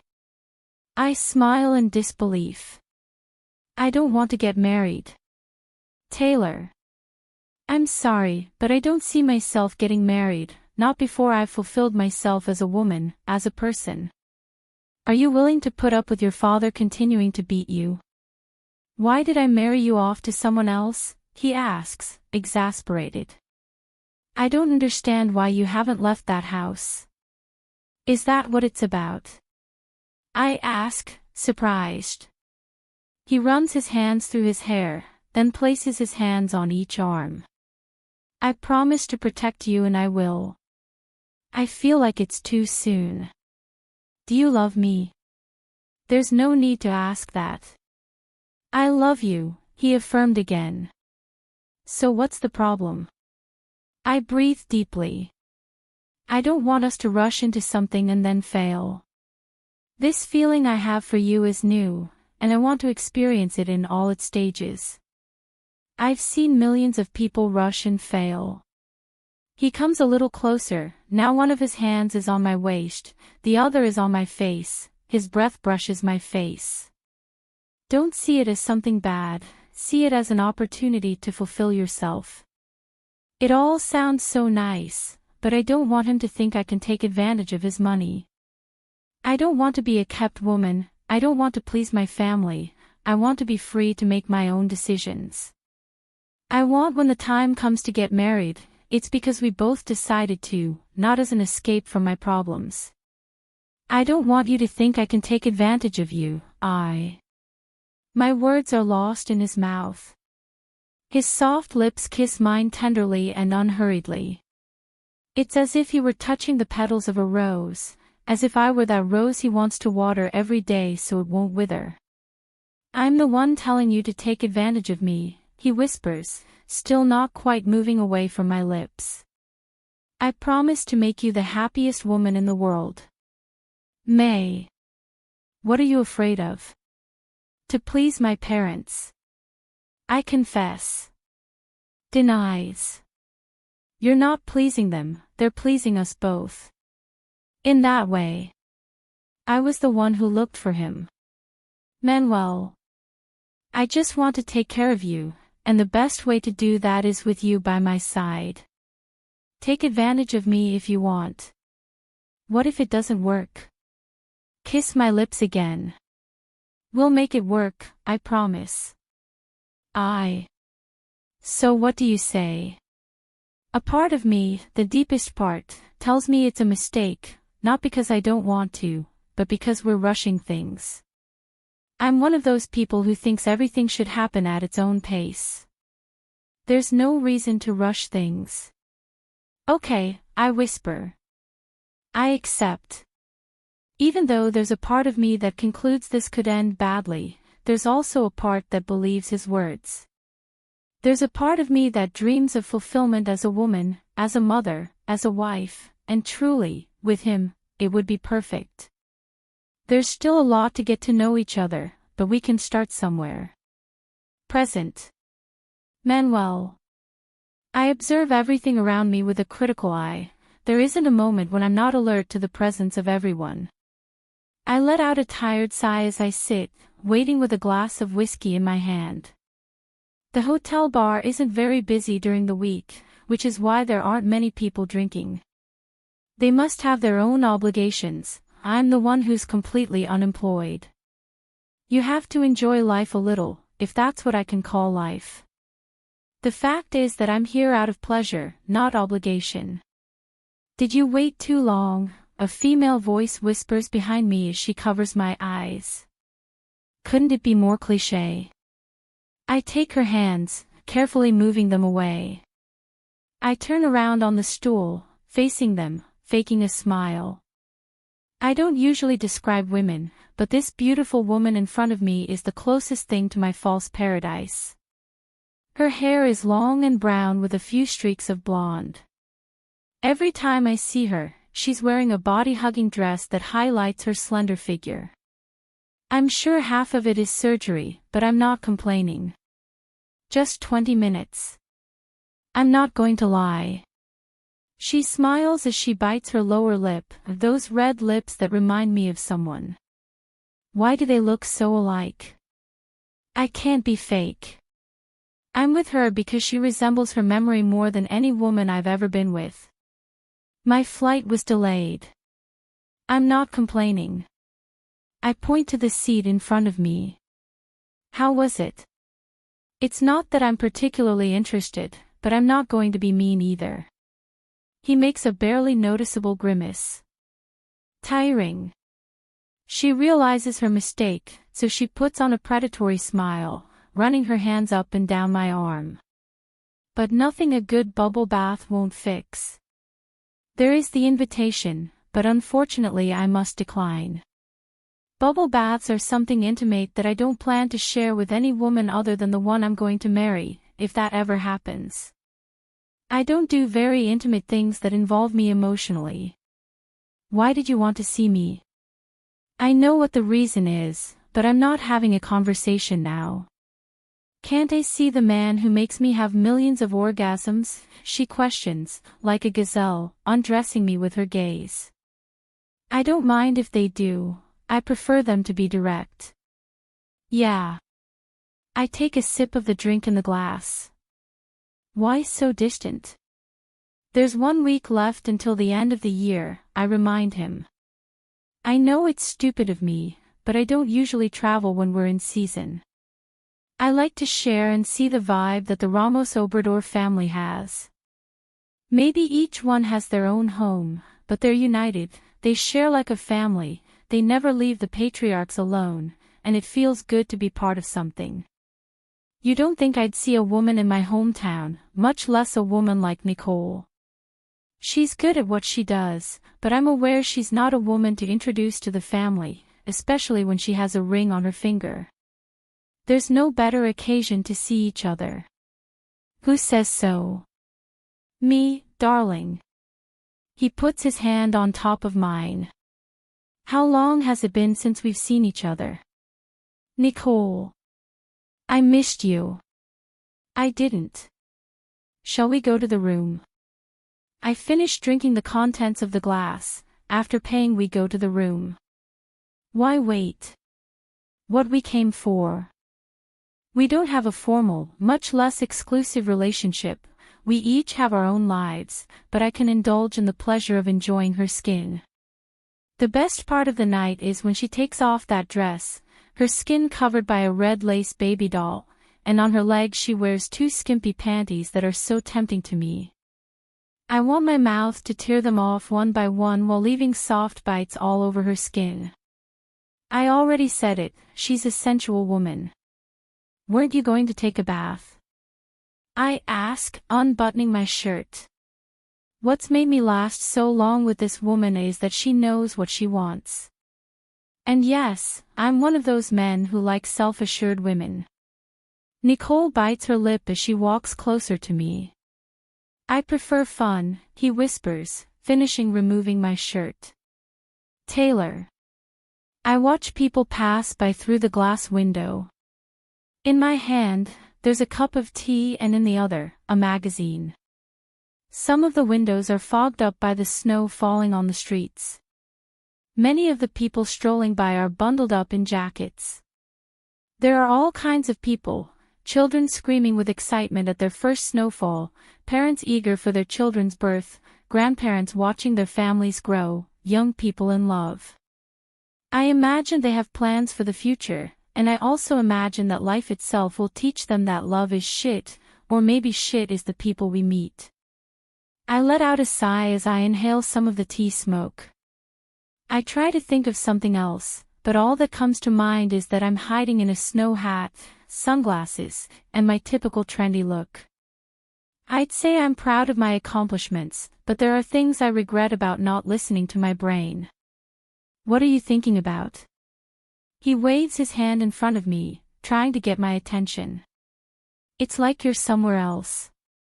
I'm outside the cafeteria, I say, nodding outside. There's no need to lie that your presence doesn't do me any good. She ignores what I meant as always, very typical of what we are now. What are your plans for tomorrow? She asks, sipping her sugar-free coffee just as she's always had it her whole life. I look away from the window. I remember when I was just another mortal who could go out and no one noticed me, or at least not everyone. Now it's even impossible to go out for a cup of tea. Back then, I wanted to be a celebrity who the press would constantly seek out for photos and fans would ask for autographs. I'm not a star, actress or singer, but I do make art, and today I've achieved what I wanted, but everything is different from how I thought it would be. This is what some dreams entail, as they slowly deteriorate because they cease to be dreams and become obligations. Sometimes it's good to specialize by taking your passion into account, but sometimes it's not good because little by little you lose your meaning, your passion. I'll be in my workshop. Maybe I'll go home and watch some series later, but she doesn't need to know, and I don't think she cares either. She's just bringing up a topic of conversation. Where is that tender person? Don't you have a life, sister? She asks worriedly. It's the same old story. This is my life. He shakes his head in denial. Work is not living. Believe me, I know this better than anyone, but this is what I've gotten used to. I'm the one who has to make a living for myself. I don't depend financially on a partner to stay home or have plans to go to the spa every weekend. My life is based on working and spending a little time with my daughter. Tell that to your husband, I say sarcastically, taking a sip from my cup of tea. Ariadna rolls her eyes. She can't help but look at me with annoyance. It's not work, it's your lover who takes up your time. In situations like the one my sister is experiencing, I thank heavens my family turned their backs on me that day. I said it once, I'll say it again today, I'd rather live in a sewer than endure everything Mina endured. At what cost have you endured so much? Why do you keep doing it? Edward is no longer alive. And you put up with it, I say ironically. I don't blame her, but she should know that we live in a time where women have the power to decide our own lives. We're not a culture like the one Edward forced us to live with since we were little girls. She lowers her head, looking at her glass as if she were embarrassed. So what do I do? She asks, frustrated. I have 3 children. Therein lies the problem. This doesn't just happen to my sister. Millions of women think that because they have children, they can't leave their partners and make it on their own. I know, it's easy to say, but not to do, but if we don't try, we'll never know how strong we are. Mark is a man who can hold his own, I remind him.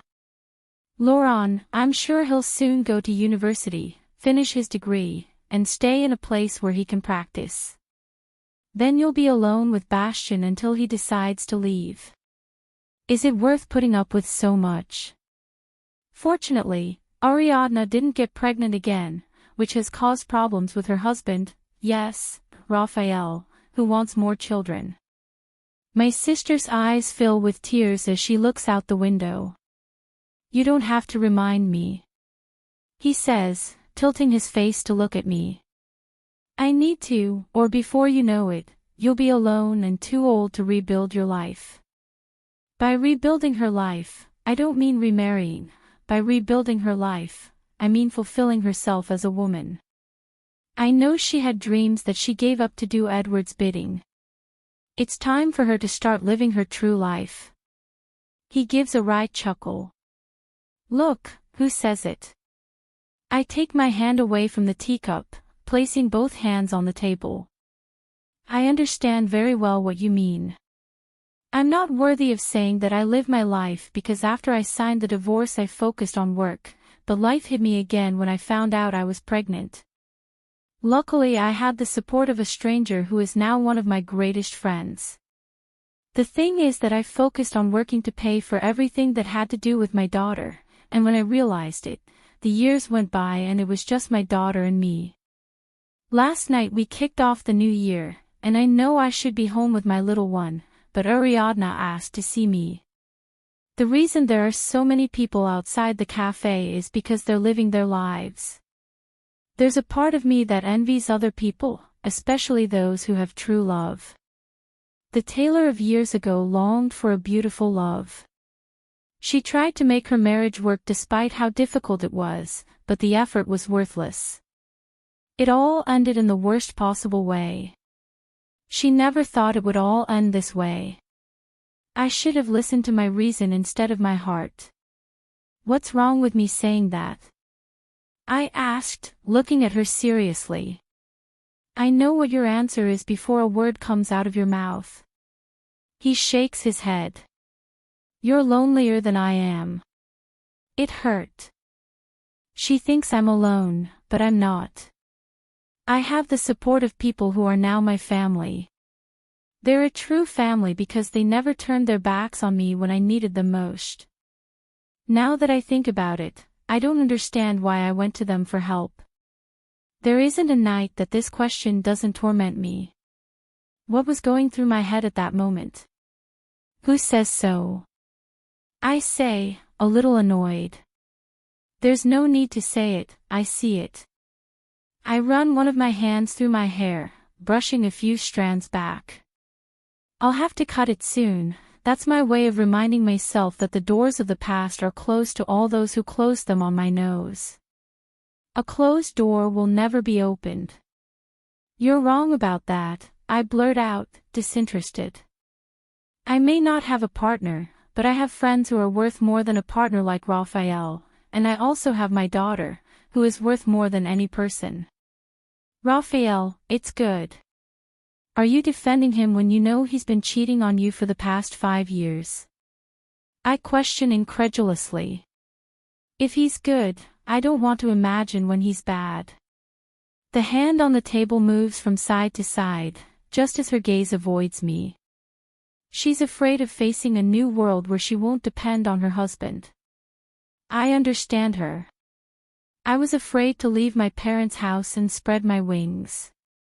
I got married, but it didn't work out. I was afraid they'd turn their backs on me.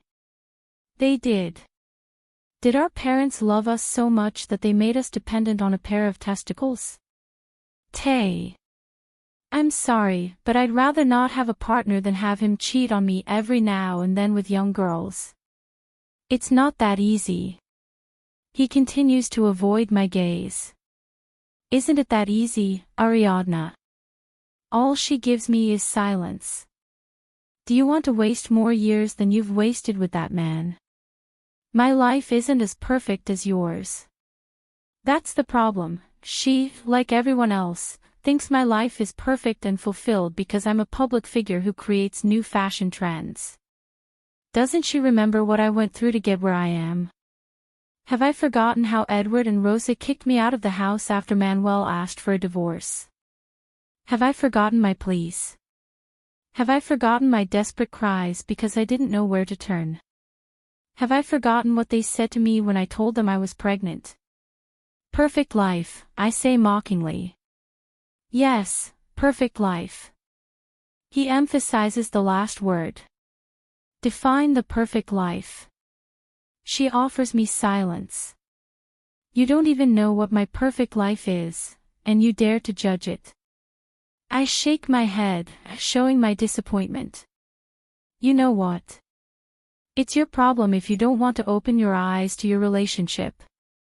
I blurt out, annoyed, standing up. Don't say I didn't warn you. Everything is so easy for you. This is the reason why I don't see her much. I wish things were as easy as when she would sneak into my room to get me some food after Edward grounded me. See you. I drop off the money and walk out of the cafe without letting him say anything else. I come to this cafe every now and then for a bit of inspiration. The atmosphere is lovely, which reminds me of the best months of my life. I also come back often because it's my way of reminding myself not to fall for him. I started coming back when I saw him again. Outside the city, there's a place similar to this one, but it's also very different. That cafe holds many fond memories for me, but at the same time, it holds the worst ones, and the same goes for this one. That's why I took ownership of both points. It's my secret. I look at myself in the mirror and I don't recognize myself. The smile never leaves my face, the makeup is light, matching the color of my eyes and the dress. In my hand is a bouquet of pink roses specially selected for the occasion. Ready? A man asks, entering the room set up for me to dress. There you go, darling. I step away from the mirror, standing face to face. Thank you, I whisper nervously. My godson, I couldn't make a better decision. I'm unable to say a word, so he continues. I hope that one day soon you'll accept us as your family. Thank you so much for everything you've done for me. He approaches me and places his hands on my arms with all the respect in the world. All for the family. I nod. Okay, let's go. The man's impatient. We leave the room and he accompanies me to the entrance. In the past, I dreamed of my father handing me over to the man with whom I would share the rest of my life, but no, this man I met recently has played an exceptional role in my life, earning the privilege of handing me over to the love of my life. I've never seen a place as romantic as the one we're in. Today we are getting married in a civil ceremony, a secret wedding, a wedding in which we only please ourselves. When my eyes meet his, I feel like this is my home. There's no other place I'd rather be than by his side. Actually, in my free time, I come here because it's similar and because I like seeing the new version. It's a version of a weak place, even an empowered place. It reminds me of the tailor who had millions of dreams. Both cafes remind me to keep my feet firmly on the ground and not believe in words, because words fade like paper in water. As for what Mina thinks, how do I explain it? I don't mind other people thinking my life is perfect. That's what I want everyone to think. But her thinking that bothers me because she was one of the people who saw my tears of blood, saw me fall to the ground, and how much I was trampled. How many times did she see me cry? How many times was she my confidant in the midst of my despair? What does she think? That everything is rosy because when we saw each other again, she was already a familiar figure. I feel like talking to her is a mistake. We've been trying to recover a relationship that has no legs or hands. Everything has changed. I've changed, what I once was has disappeared. And I feel like she's recently compared herself to the person I am now. Chapter 4. I sit on one of the park benches, taking a break from my walk. It's a silly tradition to walk on the first of every year, just like couples do, ignoring the snow, concentrating only on themselves. I wanted to do that every year after I got married, it just didn't work out. After my feet start to go numb, I decide it's best to head home. I may be a workaholic, but I also know my priorities, and my priority has a name, Victoria. Besides, it's the first day of the year, and the best part is I get to spend it with my princess. Mom, my little girl says, confused, as I enter our small house. I leave my bag on the sofa and walk over to the table where she is sitting. His attention is fixed on a magazine. Hi, honey. I place a kiss on her forehead. Victoria looks at me as if she's looking for something wrong with me. It must be the time I arrived. It's 2 in the afternoon. Normally, I arrive at 5, even at the beginning of the year.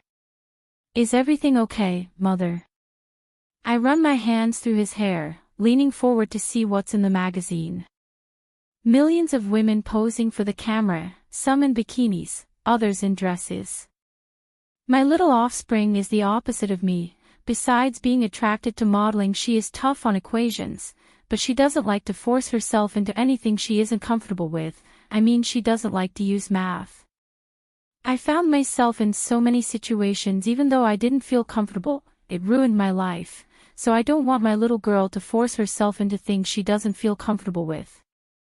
We all have our tastes, especially, we have that gift of choosing things that don't make us feel special. I'm proud of her, of who she is, and what she's achieved. Great. I rest my chin on her head. How was your day? He tilts his face, trying to tilt his head back so he can see my face. The truth or the lie? I blurt out with a sigh. Victoria. The teacher wants me to participate in the math contest. Aren't you on vacation? I ask, confused, as I sit next to her. What's the problem? Her hands play with the pencil back and forth as she nods. Victoria is so expressive, she reminds me of my youth. Unfortunately, life itself hardens our shells, stripping away our essence and our ability to trust others to know how we feel. That's the reason. I have to start studying before classes start if I'm going to participate in the competition. She bites her lip, which she does when she's afraid I'll scold her. I don't want to do it. Therein lies the problem. As I've already said, my little girl is good at calculus, but instead of feeling proud, she feels overwhelmed because everyone always expects her to be the best in it. It reminds me of how I've been feeling lately. Everyone expects my designs to be better than the previous ones. I'm good at design, but lately I feel like my inspiration has started to fade, which overwhelms me because people expect each design to be better than the last. Sometimes I wish I were a normal woman who loves design, but doesn't have to prepare to please everyone. I know, I'm exaggerating. What will I do? I stand up and place another kiss on her head. Then don't do it, honey.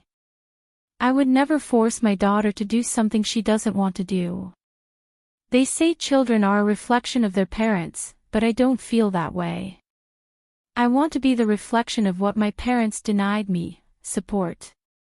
Have I told you you're the best mother in the world? He asks, looking at me with love, the kind of love no one can ever replace. I shake my head. You're the best mother in the world. I'm lucky to have you by my side. I smile, delighted by his compliments. Actually, I'm the lucky one. I pinch her cheeks. I'm not going to lie and say I was thrilled to be pregnant. Many women, upon learning their mothers, think about how wonderful the journey will be.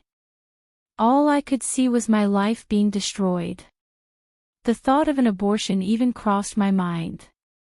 Today I hate it, but at the time it was the best solution.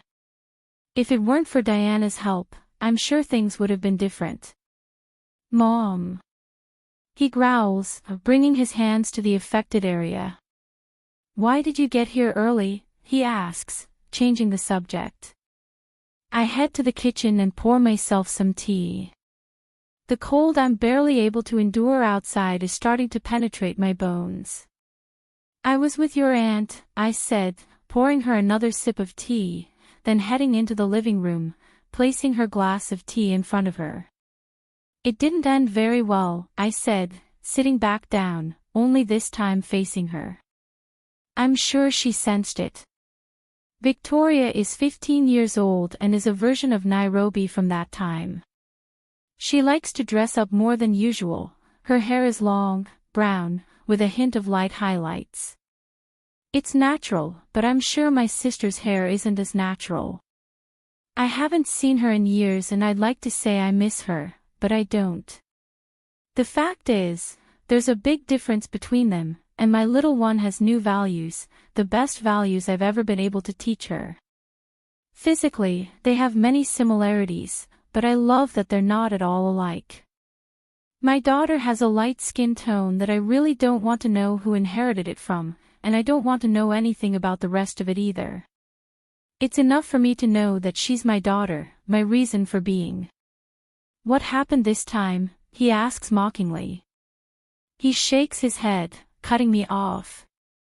Don't tell me, Ariadna keeps telling you that your life is perfect compared to hers, doesn't she? It may sound strange to talk about these things with a 15-year-old, but this is the relationship I have with my daughter. I'm not her mother, I'm her best friend, and she, even though she's little, is my best friend. She listens to me and often gives me advice. She's my little compliment. We never hide things from each other, or at least we always tell each other things that don't hurt us. I'm just trying to protect her from anything bad, and that's why I've kept a lot of things to myself. Something like that, I blurt out tiredly. Victoria takes my hand. How do you stand that? Your Aunt Ariadna is not bad. My daughter rolls her eyes. Who said it was? Victoria. I mean, you always listen to her, but out of nowhere she lashes out at you just because you have a different life than hers. I know Ariadna isn't bad, but she always tries to justify, with your life, she's perfect, she concludes, imitating my sister's voice. She doesn't accept that her life is the way it is because of her. That act makes me smile, not because he's right, but because his gestures are innocent and serious at the same time. You're good at imitating voices. I joke. And you're good at changing the subject. It pisses me off. It's not your fault her husband cheated on her. My daughter can't let anything slip by. My life isn't perfect, I remind him. Her little brown eyes look at me with love and a hint of anger that must be directed at her aunt. I don't understand why I keep justifying these outbursts. Maybe I'm just afraid of leaving my past behind. I know that, you don't have to tell me. Actually, you don't have to tell anyone. Mina, you don't understand, I say regretfully. She understands, the problem is that she wants to disguise her pain so she doesn't feel so ashamed. For a moment I stare at her. It's crazy what I'm thinking, but sometimes I think my daughter has a bit of a resemblance to Cambry. Her personality is so sincere, she doesn't hesitate to say what's on her mind. As far as I can remember, none of our family were like that. It must be that he spends a lot of time with her. I don't think so. I don't understand why you refuse to accept that your sister isn't the same and that she's the way she is because she wants to be, and that she always. I let out a deep sigh. I said, Victoria, she tends to be very sincere, which can be a quality as well as a defect. What are you doing? I gesture to the magazine, nodding my head, changing the subject. I don't want to talk about Ariadne anymore. I'd like to help her, but she doesn't want to be helped, so we better save ourselves the trouble with my brother-in-law. The last time I saw him, he acted like such a jerk it reminded me of Edward. He shrugs. Killing time. I'm going to take a shower and you can help me with dinner. Just because I don't want their life to be the same as mine doesn't mean I don't teach them the essential things that should be taught to young people, whether they are men or women. Cooking, washing, and sweeping are essential things for life. She nods while smiling at me amusedly. Mother. Tell me. If I were you, I'd stop seeing Ariadne for a while. Because? It's stupid of me to ask that because I know the reason myself. My daughter is right, Ariadne is no longer the sister who helped me through my most difficult times. I'm sure she must partly think I'm a horrible person. Something tells me Rosa has taken care of that, and really, this shouldn't matter to me. Because it doesn't do you any good, Mother. Every time you go to see her, you end up sad. You are absolutely right. I'll think about it, darling. I placed a kiss on her head. I don't wait any longer to head towards my room. Victoria doesn't know it, but it's impossible for me to stop seeing my sister, especially now that she's not having a good time. Yes, our relationship isn't what it was years ago, but I'll never forget the hand that fed me when I needed it, and one of those hands was Ariadne. She may not have objected when Edward kicked me out of the house, but when I lived there, Ariadne was my most sincere supporter. I let out a sigh that makes my chest ache. Why does everything have to change? Why does time take away all the good that once could have been? I accept that a part of me misses being part of that family, that masochistic part misses her father yelling at her, her mother telling her to stop wasting her time, her sister comforting her and her other sister ignoring her or maybe taking some clothes from her room. There were some very good times in the last few years, but I had a slight hope that things would change in the future and I could help them, but none of that happened. I get out of the shower and finish by dressing in something simple to wear at home. As I leave my room, I can't help but scan everything, and yes, I feel proud of myself. It took me a while to get what I have now, but I feel satisfied, especially with our house. It's small, and not because I can't afford a bigger one. It's because I like feeling accompanied, and in such a small place, wherever I go, I'll run into my daughter. My home is close to the workshop, and also close to a school for Victoria. It's not ostentatious, it's as simple as possible. It has 3 bedrooms, a kitchen, a small living room, a bathroom, and that's it. The best thing of all is that it is made of wood, with a cement floor. Before I left home this was impossible, I was afraid to face life. Ready? I say, leaning against the living room doorframe, watching my little girl, who's now focused on the television. Time to cook. He stands up and we head to the kitchen. While we prepare dinner, my head goes from one side to the other. I try to think of one design or another, but I feel like I'm losing the thread. I don't like what I do anymore. I don't feel that emotion anymore. There's no peace. I don't know what's happening to me anymore. I watch my Victoria prepare some kind of sauce and feel ecstatic about it. My days only change when it's my daughter's vacation. I love spending time with her. What unites us is our love of cooking and glamour. When she returns to school, the days return to their monotony. Well, some things change when we go to the Ramos house, which I don't do as often anymore so I don't run into a certain someone. Mommy, Victoria says when we are having dinner. I raise one eyebrow as I return the forkful of food to my plate, because that syrupy tone tells me there are going to be things I don't like. She's not one to call me that. I mean, my daughter is affectionate, but never to the point of being cloying, and she's not super mega expressive. Yeah. I can accompany you to the photo shoot tomorrow. Oh, no. Don't you have a lesson to review? I ask, putting some food in my mouth. Yes, but they're still on vacation, but because there were some complications at school last year, they've been given some virtual lessons to explore in order to get ahead and make the grade they're about to start easier. You know that your studies are the most important thing. Mom, I told you I want to be a model, she says, her voice reproachful. I can review my lessons and go to the photography studio. I breathe deeply, looking at her seriously as I put the food aside. I'm not hungry anymore, especially when we've been through this. And I told you that you can be one as long as you show me your professional degree. I can do both, he claims. I raise both eyebrows, looking at her in that, I don't believe you, kind of way. We've had this conversation a million times, and it always ends in the same place. What happened last time? Mommy. No, Vicky. He joins his hands in supplication. I'm not going to neglect my studies. It's the last chance. I point at her. I want the best grades, otherwise the deal's off. I remember. Yes, I am one of those mothers who ends up doing everything to please her children. I will always support Victoria under any circumstance because I know what it feels like to love and desire your dreams, but not have support.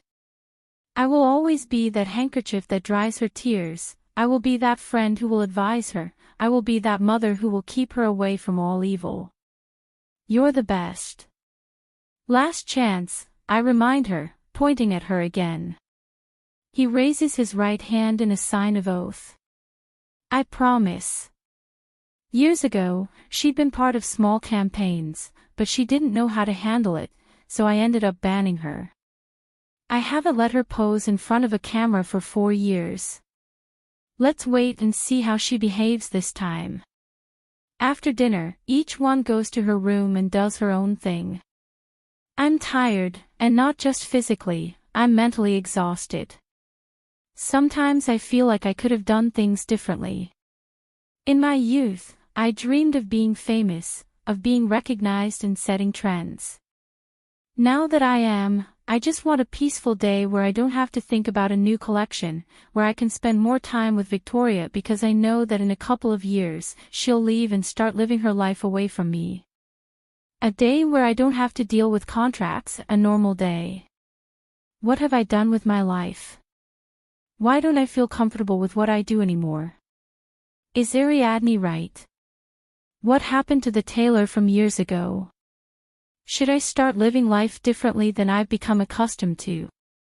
I watch the coldness with which he takes the documents, the contempt in his gaze sinks into my skin and burns as if I were in hell itself.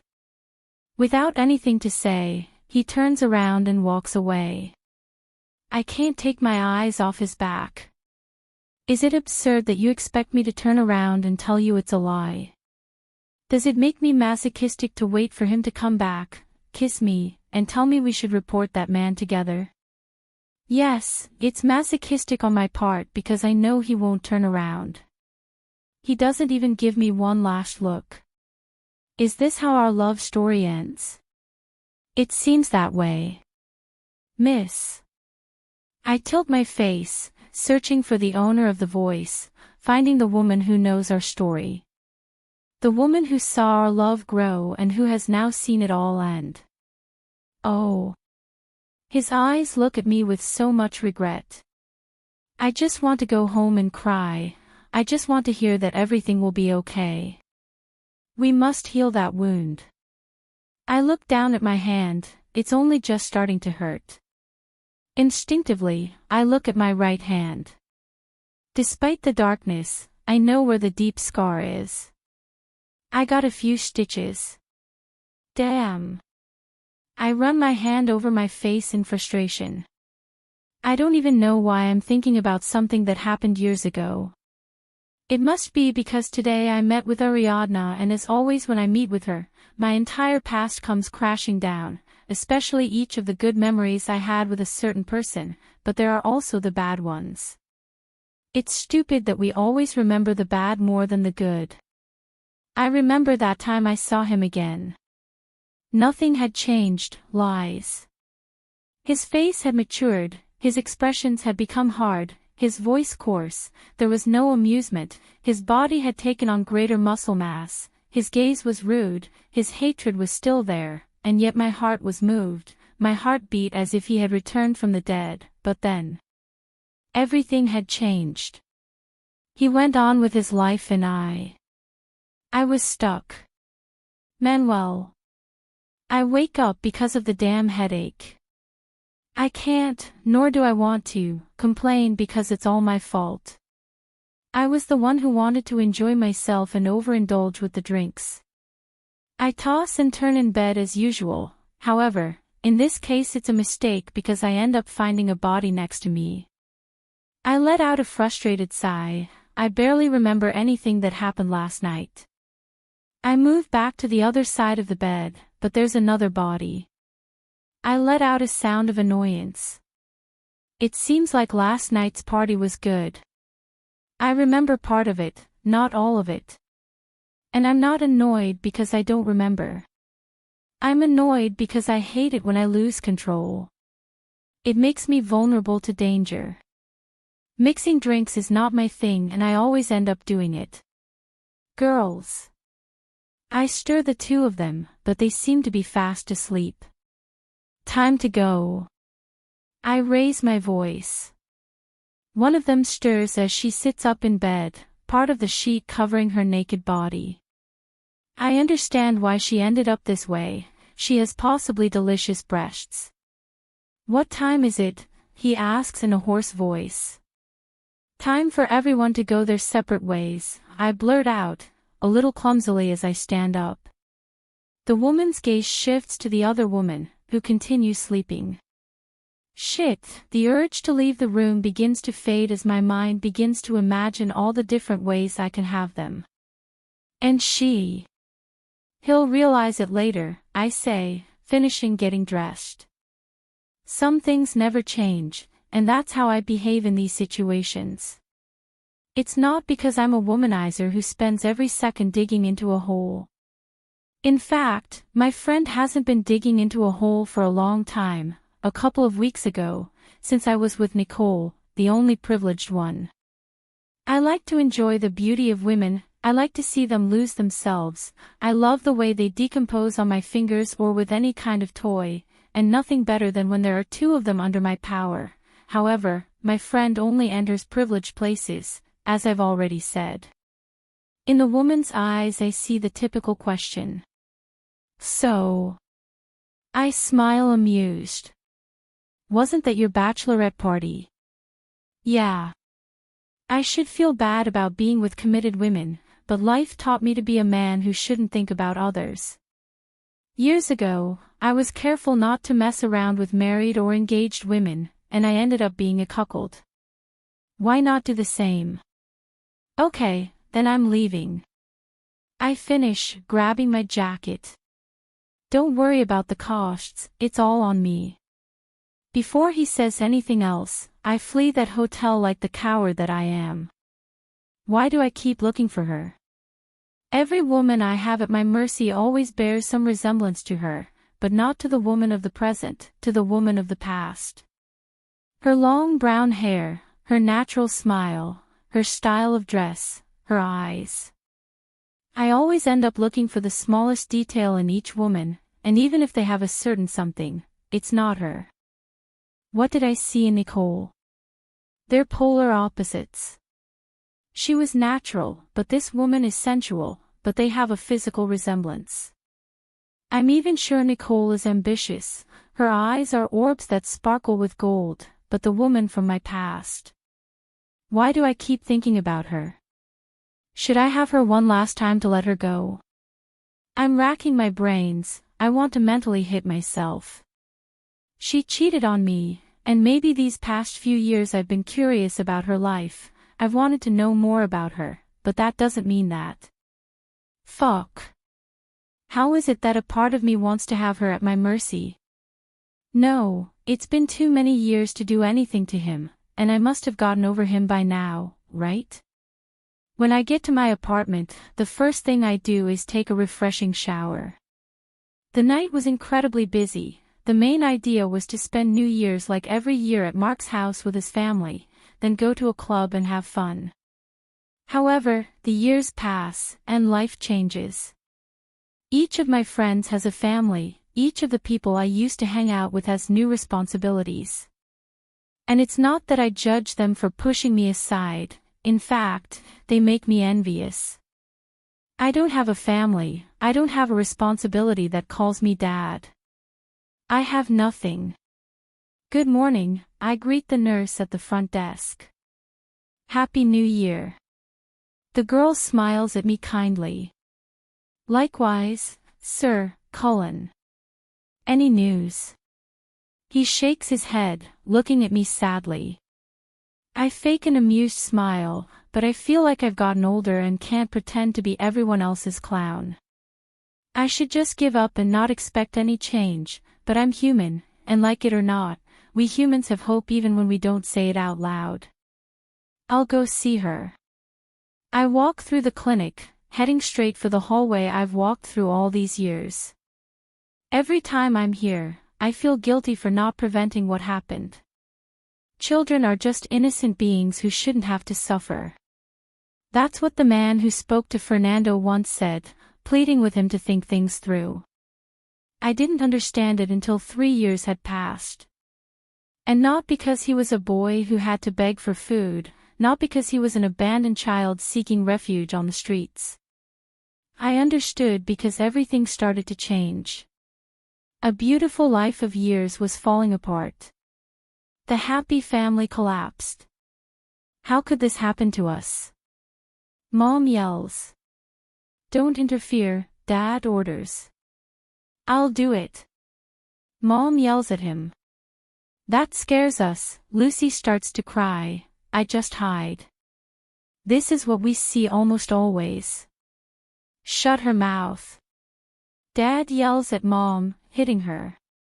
The last few months there's only been screaming, arguing, and hitting between Mom and Dad. You do it. Mom shouts angrily. They don't smile anymore, they don't play with me anymore. Mom is constantly injecting herself with something in her arm, and Dad is always drinking and away from home. Sometimes he hits Mom or me as if we didn't matter to him. Just do it. Dad orders. Mom stands up with the injection in her hand, approaching my little sister. What's that? I ask, looking at Mom, who's giving my crying little sister a shot. My mother staggers from side to side while laughing and saying nonsense. It's so she feels better and stops crying. How is she going to feel better about that if Mom looks bad? That's not good for the girl, I whisper fearfully. Mom lets out a few laughs. Oh, kiddo. That'll look great on you. Do you want one? He asks mockingly. I look at my sister who seems to have calmed down. Is she okay? I ask worriedly. As if he didn't care, he shrugs, takes the syringe, lies back on the couch, and continues with his work. That was the first time I injected her little body. After that, nothing was the same. After that, there wasn't a day that went by that I didn't inject her until so much of the drug in her system damaged her little brain. It's a miracle she's still alive. There isn't a day that goes by that I don't hate myself for doing nothing. Maybe I could have prevented it, maybe I could have protected her from those people, but I didn't because they scared me. I didn't do anything because I was a coward who feared for his life more than his little sister's. Hello, little one, I whisper, sitting down on the chair next to the stretcher. I brought you something. I try to smile, but I always end up crying. Luckily, she doesn't see me. A beautiful stuffed animal, one of those you like so much. I clench my hands tightly when I get no response. May, he whispers, bringing me some calm. She tilts her adult face, smiling at me like a child would.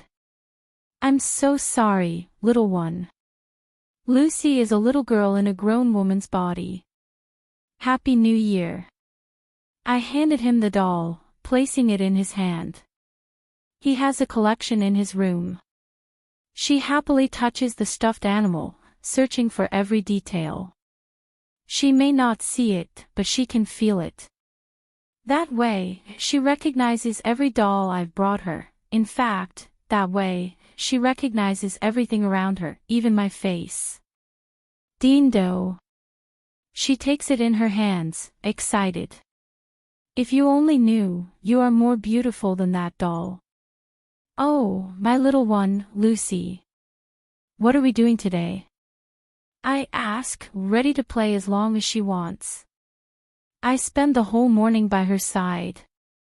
She doesn't do much, she doesn't talk much, but her company is enough for me.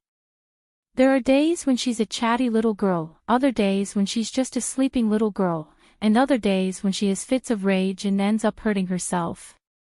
Never in my life has there been a person I care about as much as I care about Lucy. I once loved someone who was important, but as the saying goes, what's useless should not be in the way, and she was in the way of my life. Sometimes I wonder what would have happened if things were different. What would have happened if that man had intervened in time? What would have happened if I was the one who got injected? Are you leaving already? The nurse on duty asks. I look at my wrist where I wear my watch. It's 6 in the evening.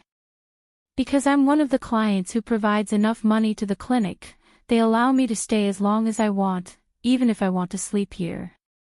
He fell asleep. The girl nods in understanding. I hope you have a happy day. Thank you.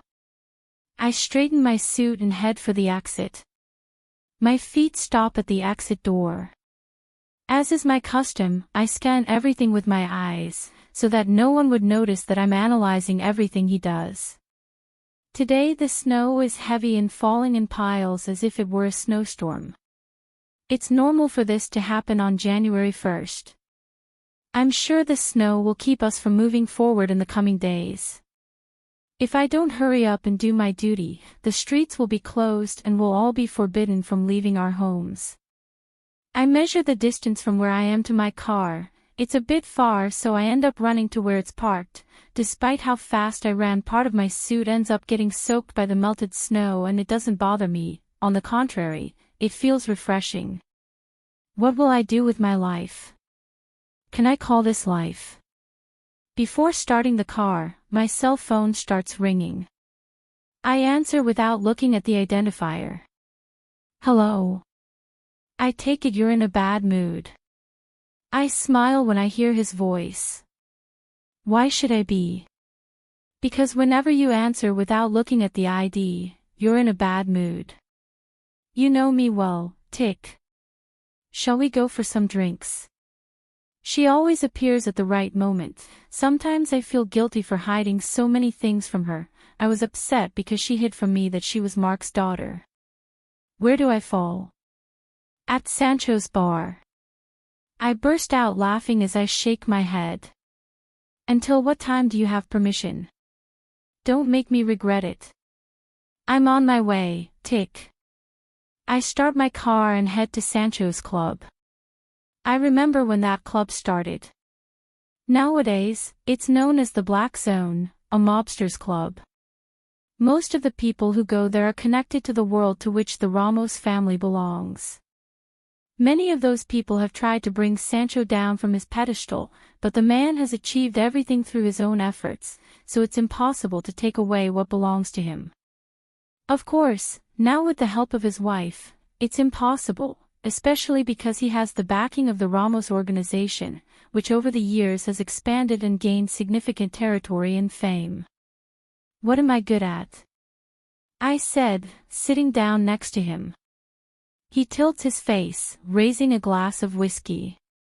Despite the years, she hasn't lost that mocking smile, the one that says, I can play with your life. The beautiful thing is that she has a special glow, a glow she didn't have when I first saw her. It must be the happiness of having a home. Can't I invite my friend over for drinks? He asks, raising an eyebrow. If only I knew the truth about everything. Would you still consider me a friend? I feel guilty for not having the confidence and courage to tell him my true story, but there are things I don't feel comfortable talking about. Are you sure that's it? She nods as she asks the guy for my drink. I trust you. She lets out a laugh while shaking her head. That tells me there's something she wants to talk about, and not just that she misses me. She doesn't know it, but I miss her too. Nothing is like it was when we were 20. There's a lot of responsibility on everyone's shoulders. How was New Year's? He asks, sipping his drink. My silence gives him an answer. He lets out a sigh and shakes his head. That's why I called you. I frown in confusion. Why? Because you went through it alone. I shake my head trying to dismiss it. I wasn't alone. Maybe you've been with some women, but you don't have any emotional connection to them. Sometimes on those special days, we want to spend them with the people we care about. I'm no longer surprised by the maturity he has gained over the years. I can live with that. I sip my drink. Not me. He confesses. You've been through it, I remind him. He nods, looking back at the track. And it was horrible. I don't want to think about how you went through it. I try not to kill my mind over it so it doesn't hurt. You have nothing to worry about, tick. I run one of my hands up to his hair, ruffling it. Are you going to find me a mate? I ask jokingly. Let out that mischievous giggle. That wouldn't be bad. Really? I ask, horrified. I would never do such a thing, but I don't like you being alone for so long. Even though he doesn't know the real story and I'm just an acquaintance, he cares about me. Maybe I didn't do everything wrong. When you feel bad, you can go home. And Sancho can take my head off, no thank you. She takes my hand, enveloping me in that brotherly warmth I once longed to offer Lucy. I'm so emotional I feel like crying. Every time I go to see her, I feel so detestable. I feel like I deserve to be alone for not doing anything for her. You're not alone, he reminds me.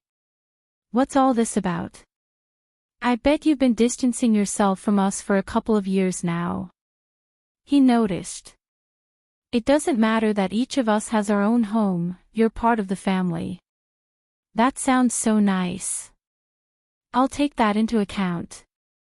I hope so, because if I see you in a bar again doing what you did last night, I'll grab you by the ears and throw you into an ice shower. I opened my eyes in horror. What did I do last night? You don't want to know. I want to know. You'll know in a couple of weeks. She knows very well that when I get drunk on the mix of drinks I end up remembering in a couple of weeks. Thanks for the help. Always. He raises his glass in a toast. I hope the investors don't watch those videos because really. He shakes his head. Oh, no. Fuck. Were there videos? Many. He assures. I'll have my lawyer work on that. It's not so bad to share with her. Exactly, for 6 months now, I've just said hello and left, but not because I have a home and want to spend time with her, it's because guilt is starting to take its toll. I can hide everything from anyone, but I did it from her because it's a promise. It's not a promise I made to anyone, it's a promise I made to myself. Am I doing it right? Chapter 5. I lean my head back on the seat as I close my eyes. I have a horrible migraine. Mark's private jet takes off quickly. Luckily, the snow didn't ruin our takeoff plans. It's falling gently, and there's no storm forecast, so we can rest easy. My initial plan was to travel to New York and see how the factory was doing. However, plans changed when I received a report in the mail after a few long weeks of rest that were more agonizing than relaxing. When can I have a normal day? That time was enough to be on the verge of tearing my skin off. It was complete torture and I don't understand it. I really don't, because I used to enjoy my free time. It must be that age changes us. The thing is, my godfather has decided to give me some work, which I appreciate. This job is interesting because my perverse mind only seeks satisfaction by seeking revenge. The email doesn't specify much, and that's something I don't like. I've grown accustomed to knowing everything about the mission, but no, in this case, I must go for stardom, with just a little information. At least I hope to enjoy the evening while observing my target, a very interesting one. Where there's a stick, there's a chip. This mission is the reason I find myself traveling to Paris. The perfect city of love. Love is a piece of shit that everyone idealizes and perfects when in reality it's just a meaningless word that no one knows how to feel. Everyone cheats. Would you like something to drink? The flight attendant asks. I shake my head in denial. Thank you. The woman nods, disappearing from my vision. I remember that once upon a time, you would have stood up, taken her hand, then led her to the bathroom and had sex with her at your leisure, she blurts out beside me. What happened to the Don Juan? First of all, that girl doesn't have a single trait like her. Second, change. Nowadays, not all women tempt me enough to take them to bed. As I said, my close friend is selective. Grow up. Sure. I tilt my face, meeting the woman who knows my whole story. The woman I tried to love, but failed. Everything in my life fails. The woman at my side is beautiful, but her eyes are like fire. If you look into them for too long, instead of burning you, they turn you to stone. Her hair has changed over the years, now she has natural brown hair. Her eyes are a brown color mixed with a hint of honey, and her body is not a magazine woman, so I can tell you that she is a woman with a normal body, although with a but that she has worked hard to get with training. Yeah. I'm still surprised by this new Manuel. We've been seeing each other for a couple of months, but she's kept her distance, which I've respected after what happened between us. Who wouldn't be afraid of being hurt? What's the problem? I ask, shifting sideways to face her. He shakes his head, looking straight ahead. None. Tell me. I find it hard to believe that a woman would change you like that. From the tone of her voice, I can tell my behavior hurt her. I sense a hint of resentment and something else.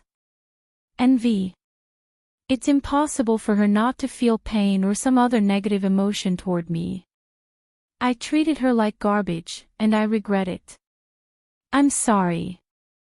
Years ago I had a long relationship with Arya.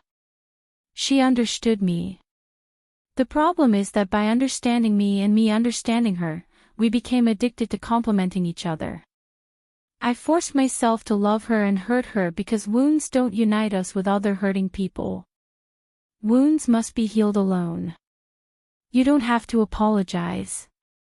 I have to do it, I assure him. When I met Taylor, I was so dazzled by her personality that I slowly distanced myself from Arya. To keep her away, I became a jerk. Right now, I'd understand if she pulled out her gun and shot me in the crotch. Karma exists, and I ended up paying, which hurts more than a gunshot wound. I've experienced all kinds of wounds, but the pain of a broken heart is unlike anything I've ever experienced. We should have had this conversation years ago, right? She blurts out, amused. However, in her voice and eyes, you can see that tiny bit of emotion she doesn't let everyone see. I'm not good with serious and uncomfortable conversations. I know. Whether I like it or not, she knows me more than I know myself. She's the person who listened to me in my darkest moments. Now that I think about it, I've truly been ungrateful to her, who's been there for me through my worst moments, and I'm not talking about sex. I'm talking about emotional support. Anyone can offer sex, but few will be able to hold your hand while you're consumed by pain. No one will be able to carry you to bed, drag you out of a bar in the middle of the night while you cry over a woman who cheated on you. No one has done that, no one more than Arya. How could she do it when I hurt her? It's good. You didn't like it before. I shake my head smiling. I still don't like it, but it feels good that we have someone to trust. You have the tick, he makes quotation marks with his fingers. Jealous? I question mockingly. I adore Diana and Crystal, but neither of them knows the real me as much as Arya does. I've trusted neither of them as much as I have this woman. If I trusted anyone else, I'd leave some doors open, but not all. Instead, with this dwarf I have opened every broken door. She was there for me every time I fell and helped me get back up. Why did I push her away from me? Maybe because we were a harmful relationship. Of course, he says ironically. I've never liked him. It's not bad. He lets out a slight sigh. I know that. So. Roll your eyes. If she's Mark's daughter, I'm sure she's not bad, but her unfriendly, I-know-it-all attitude hit me like a gut punch. You know very well I hate people who think they're superior. Of course, I know that better than anyone. And first impressions never fade. She shrugs in that nothing can be done kind of way. I understand. That time because you asked me to take you with her. I remember my words that night very well. Shouldn't we have had that conversation before? I ask, amused. He shrugs, downplaying it. The important thing is to know, sooner or later. We had few places to go that day, especially since it wasn't my mission. Mark doesn't usually send me on these kinds of missions, but Arya had been missing for 2 days, so I decided to go on my own. If my godfather had found out that day, the reprisals would have been worse. They had captured the dwarf, so I walked into the lion's den and ended up injured. Because I trust her. Actually, there was something else. By then I already knew she was Mark's daughter. No godfather's child is a saint. I was sure she'd know how to help me, especially after my godfather gave me all the information I needed to care for her. And I also knew Diana wouldn't say anything. That, and she'd be able to access the clinic without any problems, without having to admit me there.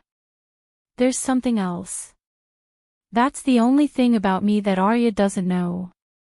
He knows my family past, but he doesn't know my family present. There are many things. He nods in understanding. Things I can't know. I like how easily you understand. She proudly tosses her long hair back while smiling amusedly. There's a reason I'm your partner for this mission. Why did you accept the mission? Arya Scheinbaum isn't one of those women who does every kind of mission. She's special because she's part of the hunting group. That is, she hunts those detestable people, their missions assigned by Mark and the butterfly. I'm going to explain a little about how the organization works. At the top is the king, Mark.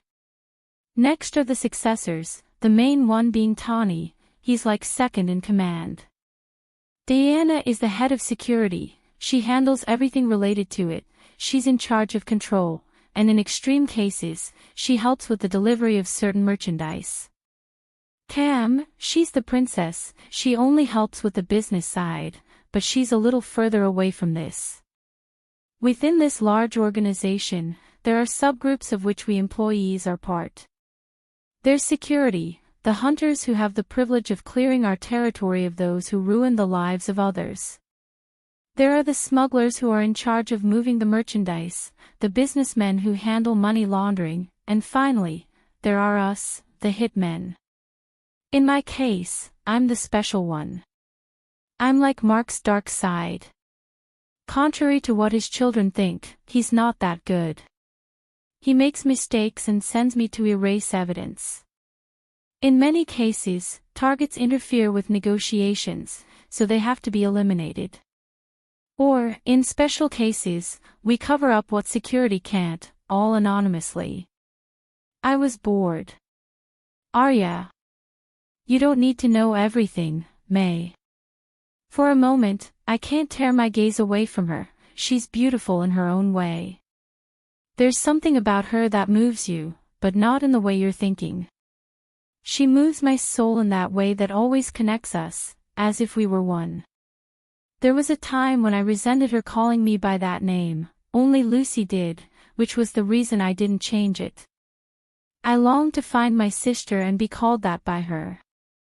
Eventually, the woman who won my heart joined her, and I liked the sound of it because it made me feel like I had something to hold on to.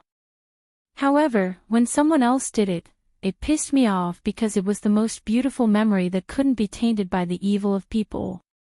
When Arya did it, it bothered me, but now that we've both matured, I like having someone I trust remind me of something from my life. Everything is a process of acceptance. When it comes to you, of course I need to know. She raises her eyebrows, looking at me in amusement. Are you flirting with me? Would it work if I did? I think I've messed up when he offers me silence. Excuse me. Arya lets out a laugh as she shakes her head. I've become immune to your gifts of conquest, he confesses without taking his gaze off me. But maybe this new version of you can break through the barrier. That's where the trust we have in each other lies. Then I'll try not to get any closer than necessary, I assure him. I remember a few years ago, a friend told me that even though I didn't intentionally hurt women, I still ended up hurting them.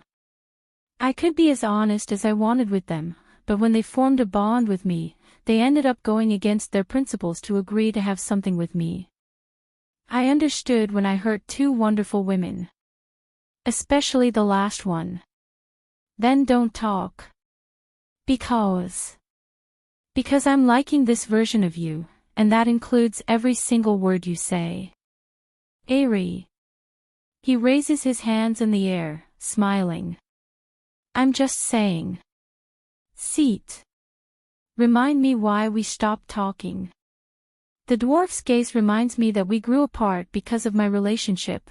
Our friendship plummeted when I left, when she was sent on different missions. We each went our separate ways after we tried again and messed up in the worst possible way.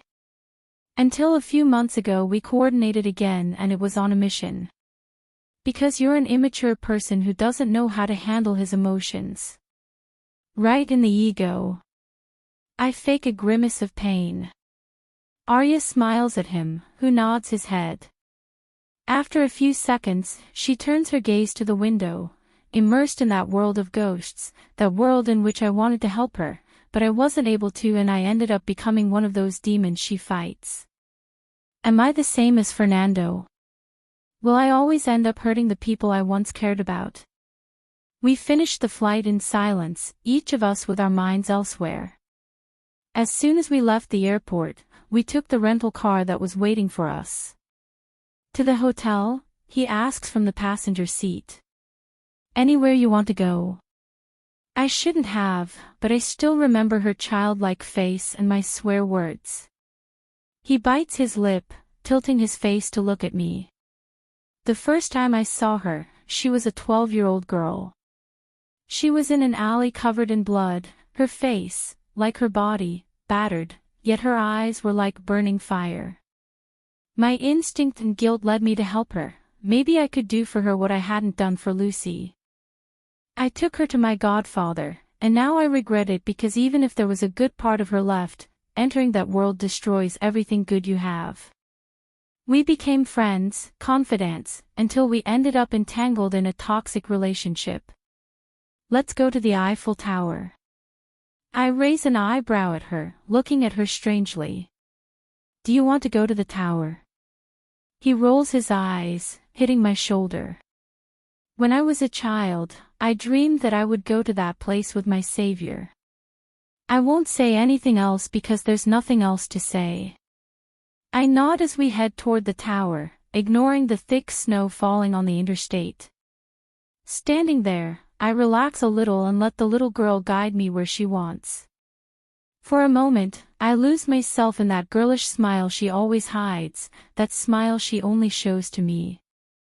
Arya is a strong woman, by all accounts, but I know her better than anyone, but I'll say she's a woman with a broken heart, a heart that ultimately hurts. I swear I could make up for that pain, but unfortunately, I don't think I can ever make up for the damage I caused her. At 12, I was taken to an orphanage because my mother wasn't capable of caring for me, much less Fernando. I spent days of terror there. I was just a scared little boy who knew nothing of the bad world. He was just a boy who had a family, but it deteriorated, and he ended up in a place where, instead of caring for them, they were harmed. I clearly remember when he appeared. I watch as the younger children try to play with each other, while the others do whatever they want. Sometimes it's impossible for those who care for us to control them, especially when they come to see one to adopt. Bruce, one of the women looking after us, calls. I look up, watching the woman approach me. There's someone who wants to see you. See me? Who would want to see me? Is a family going to adopt me? I am very big. Who? I ask, confused, like a child who has no other family. He's a man who claims to be a friend of your family. Family friend. His friends stopped being his friends the moment he was taken away. Do I have a hope? I let the woman guide me to a room. She must be the manager's. As soon as I enter, I see a familiar face, and it's not because we've spoken, it's because she looks so similar. Fernando. I blurt out in fear. The last time I saw him, he hit me so hard that my head almost broke. The man smiled at me, so different from the one he once gave me. His eyes held a different sparkle, tenderness, and a touch of love. Fernando never loved me, or maybe he stopped loving me. I'm not Fernando. Even the tone of her voice is different, it is more elegant and delicate. You look alike. He smiles and nods. Have we met before? Now that I think about it, it's the same person who spoke to him, the same person who advised him. It's the same person who tried to help us, and whom Fernando, out of pride, refused to let go. It's the same person I heard tell him not to do bad things that could harm his family. I'm his twin brother. That man was my savior, my uncle was my hero. He's the person to whom I owe more than I could ever imagine. He taught me so many things, guided me along the path until I became the man I am.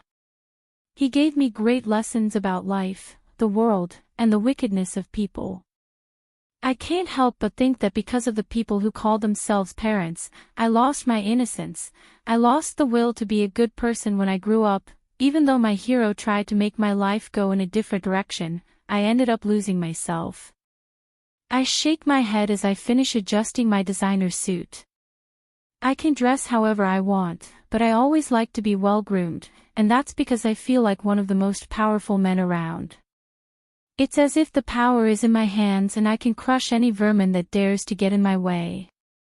Being ready, I leave my room heading to Arya's. Ready? I ask as I knock on the door. Wait a minute, he exclaims, halfway through a shout. Ready? He lets go, opening the door. I would be lying if I said she doesn't do anything to me. She's beautiful. Her angelic face mixed with the harshness of life makes her the most dangerous hunter, a walking temptation. She's wearing a ball gown, her bare back revealing the tattoo she's been working on for years. A phoenix, she's risen from the ashes. Her hair is styled in a ponytail, her makeup simple yet bold. What catches my eye is her red hair. Why the wig? You look very pretty. I'm flattered, she says mockingly. Shall we? I know what she's doing. Disguising what I provoke in her is the same thing she provokes in me. Our bodies know each other and crave each other, but it's only desire. The worst thing a man can do is give in to carnal desire. The gala isn't far from the hotel, which allowed us to take a little break. We get in the car and hit the road in complete silence. Like it or not, this woman knows me and is my foil, the one where I don't need to say anything to spark a pointless conversation. As soon as you arrive at the gala venue, the valet will take care of parking your car. I take my time scanning the establishment. I have to be alert for any movement, not because we're going to be attacked, but because I don't want to miss even the smallest detail. I'm very observant. What should you do? I asked, close to her ear, as we entered the room. My hand is on her waist, loose but possessive, as if we were a couple in love. I may never love her, however, I'm sure I love her more than I can ever admit out loud. The idea is not to attract attention, but not to go unnoticed either. The room is large enough to accommodate many people. I can tell the party is a fashion presentation. The runway looks perfect, with good lighting, as well as a good amount of distance to enjoy a couple of minutes of the show. On the other side, there's a table with snacks and a couple of tables from where we can see everything while seated. The place is full of people with enough money to buy the whole city. How do I know? Simple, all those stuck-up people have their heads held high in a way that makes them look superior to everyone else. Enjoy your evening, she whispers, taking a seat at our table. I scan the room for my target, but I can't find her. She's not here yet, Arya says. She's the one who knows the information. I still don't understand why Mark didn't tell me. So let's enjoy it. I still don't understand the real reason she's here. Something tells me it's not because Mark sent her. I guess it's something personal. Her look gives her away. You didn't answer my question. Your mission and my mission are different, he blurts out angrily. I raise a hand in the air in a gesture of peace. I won't ask. And it's not because I'm not interested, it's because I respect her. Thank you, he says ironically. Is something wrong? I ask, confused. He shakes his head, but avoids my gaze. Ari. I'll go for a walk. I take her hand, preventing her from moving away. Tell me. I just need to get some air because the behavior of the man next to me is confusing me. Happy. I nod, taking my hand away from her. I'm not doing anything wrong, but I understand her better than anyone. I watch her walk away and feel like an idiot because I shouldn't have gone near her again. Something tells me that sooner or later we'll end up in bed having sex, and I don't want that because the last thing I want is to hurt her. She's not a flashy woman, but she does have a confident air about her, especially when she's wiggling her butt from side to side like she's doing now. It's her personality that makes us men go crazy over her. I settle into my seat. The table we're sitting at isn't far away, but it's not too close either. It's the perfect vantage point to keep an eye on everything. I'm very observant, but in this case I would have preferred not to notice her presence. Everything was going well until I saw her. She wears a long, bright blue evening dress, low-cut and with a slit on her right leg allowing us to see her brown skin. Her short platinum blonde hair sways from side to side as she greets people with a polite smile. It's a magnet that attracts any gaze, especially mine, and I hate myself for it. It's fashion. How did I not think she would be here? Her bearing is that of a confident woman, a woman who never bowed her head, a warrior. Part of me feels proud because I knew a version of her who always bowed her head. It was either that or an excellent actress. Since I returned I have seen her many times, but not wrapped up in her world. I clench my hands tightly when I see her on the arm of that idiot. I want to beat him to a pulp, but to my misfortune I have to remember that he is the tick's protégé, and that he is also my friend. Everything okay? Arya's familiar voice asks behind me. Yeah, I'm having a wonderful time, I exclaim sarcastically. Yes, his mere presence changes my mood. Taylor has the effect of putting me in a bad mood, especially since I saw her again. Every time I see her, I remember how stupid she looked at me, how stupid I was for trusting her.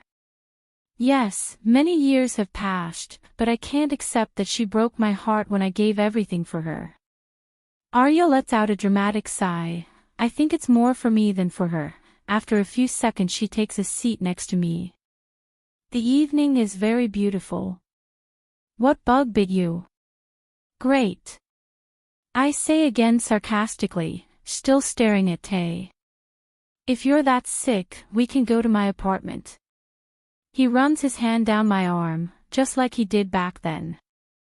My body tenses because the offer is tempting, but I don't. Let's reminisce, he says mockingly, catching my attention. I tilt my face to meet his amused gaze. That act alone makes me feel calm. Another time.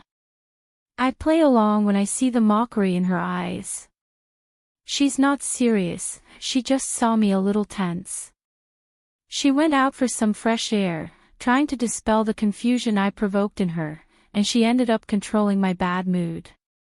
I don't want to anymore. He smiles as he sits down next to me. What are you looking at? I tilt my face to the side, looking at him with a hard look. I've never spoken to him about it, but maybe he's now piecing together the threads that were cut with scissors. She's a woman, isn't she?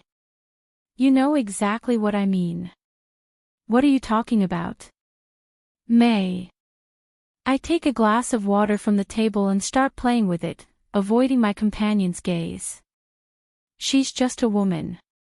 She's not just a woman, she assures me, which makes me look at her for a couple of seconds. I saw that look years ago, and maybe I still see it now. Don't go there. Why? He questions, challenging me with his gaze. Because you don't know anything. Talk to me, I want to know. I tense every one of my muscles. She's invading my space and she knows very well what happens when she oversteps her bounds. We're on a mission, I remind him. It was because of her that you left me, wasn't it? I offer her silence. And I foolishly thought she was Mark's daughter. she says ironically, watching her.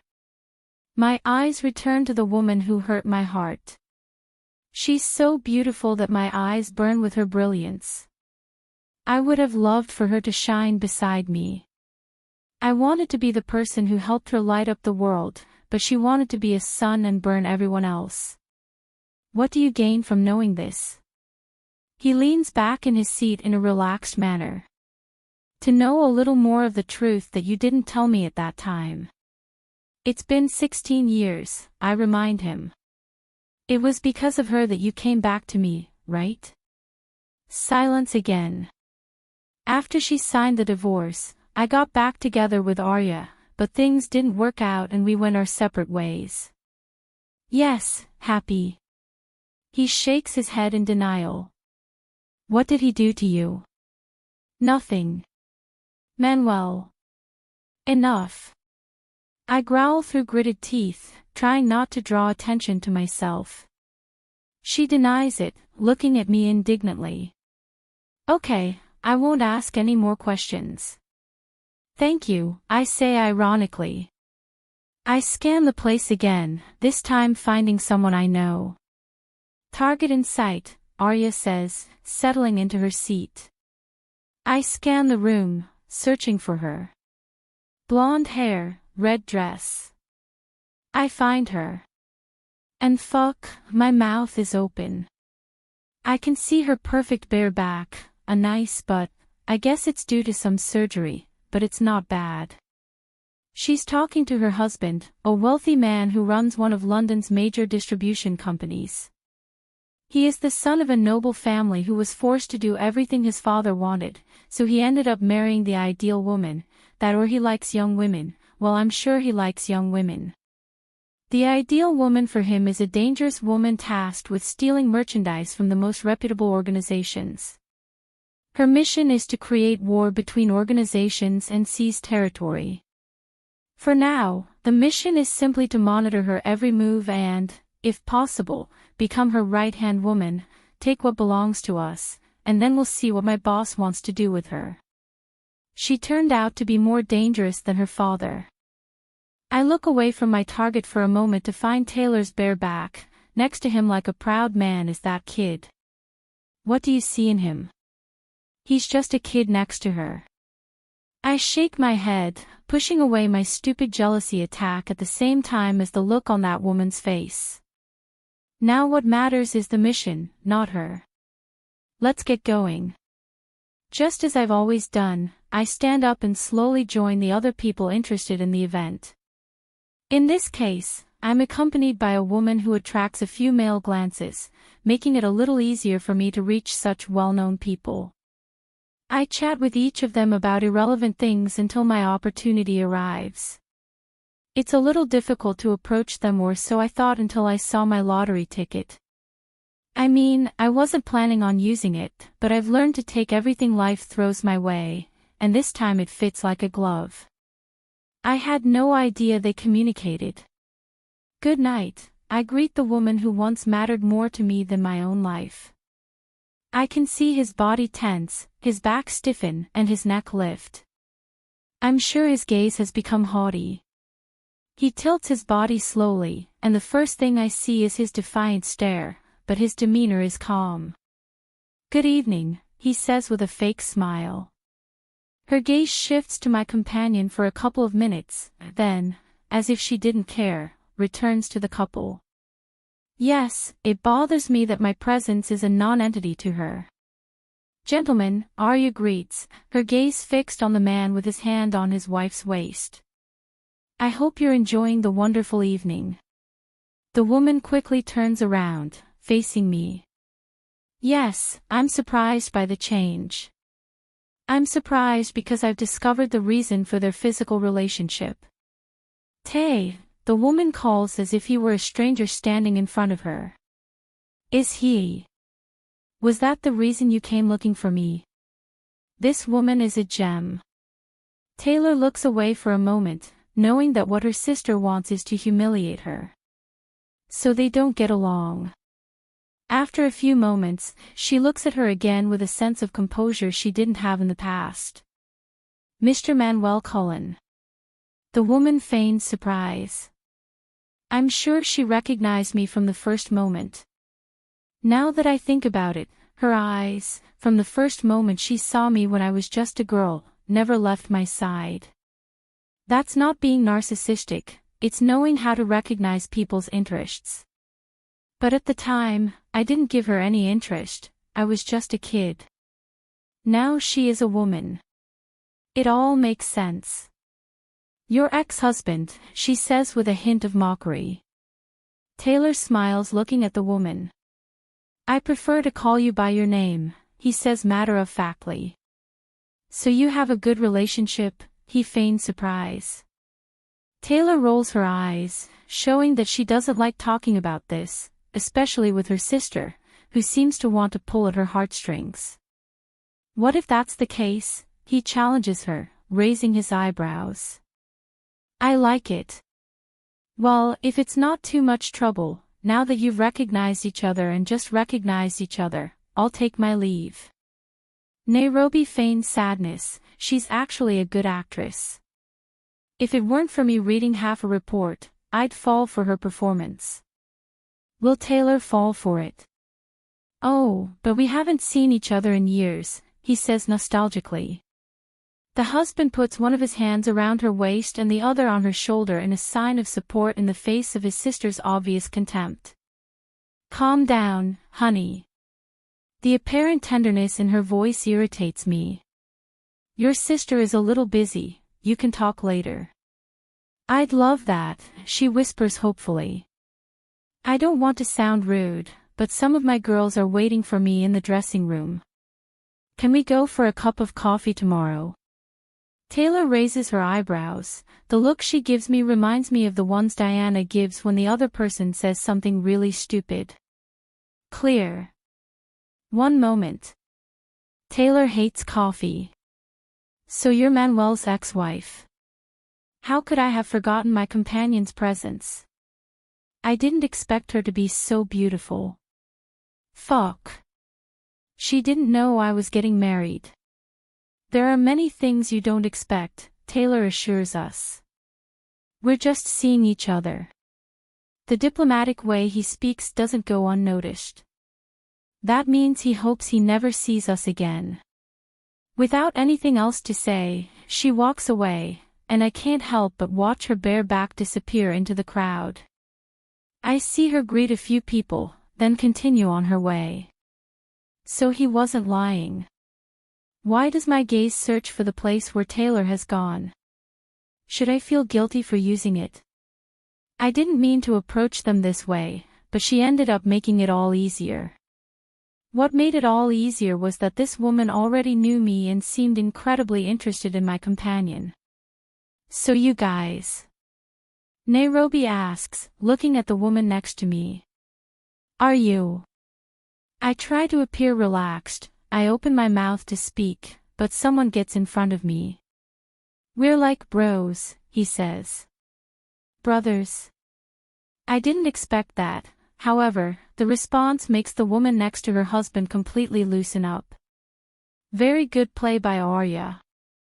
In complete silence, I search again for the woman who was once my wife, but I can't find her, and a part of me feels completely disappointed. There are days when I feel so melancholy that I can't help but think that maybe she still interests me. It's useless to brood like that when she was the one who damaged my life, part of it. Chapter 6. Taylor. I don't have eyes in my back, but with every step I take away from there, I feel his gaze on me. It's very narcissistic of me to say he's watching me when there are several people there and anyone can watch me. I walk hurriedly towards where the girls are. My hands are clenched so tightly I swear one has broken the skin on my palms. I can't help it, so many years have passed, but every time I see him, I feel resentment. That's why I avoid seeing him in Metz, why I've distanced myself from the Ramos family, but no. Life is shit. I avoid it in Metz, but I find it in Paris. How wonderful. He didn't do anything to me, and that's the worst part, because I would have preferred anything to him abandoning me. I hated myself a million times for thinking that it would have been better for him to hit me than for him to leave. I would have preferred my father's punishments a million times over to him ending our relationship. I truly loved him, and that's why I hate him. He made me forget my dreams, he made me forget my principles, he made me forget my worth as a woman. He blames me for things I didn't do, and the worst part is that he always ends up rubbing his sexual partners in my face. I shouldn't care, but I do. "Taylor, my dress doesn't fit," one of the girls exclaims in horror. I inhale, trying to get that man out of my head. What I need is to get him completely out of my life. Why don't I do it? I approach her with confident steps, looking for any errors in the measurements, but everything seems to be in perfect condition. This often happens when some of the girls suffer from anxiety or have family problems. "Take off your dress," I ordered, without taking my eyes off the design. "I'll fix it, but you have to be last." The woman nods repeatedly as if it saved her life. I am the designer and I am the one who has to look good. With the dress in hand, I enter one of the dressing rooms I have set up for myself. Whenever I go out to these types of events, I'm prepared. You never know when mistakes might happen. Luckily, whenever I design a dress, I leave a bit of fabric in case the model gains a little weight or if complications arise. It wasn't always like this. During the first 2 years of this process, I had to discard many designs because I couldn't solve the problems. After about 10 minutes I finish arranging the design.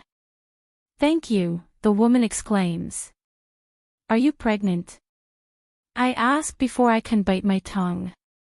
It's a defect I've been adopting. I feel free to speak without any fear like I did back then.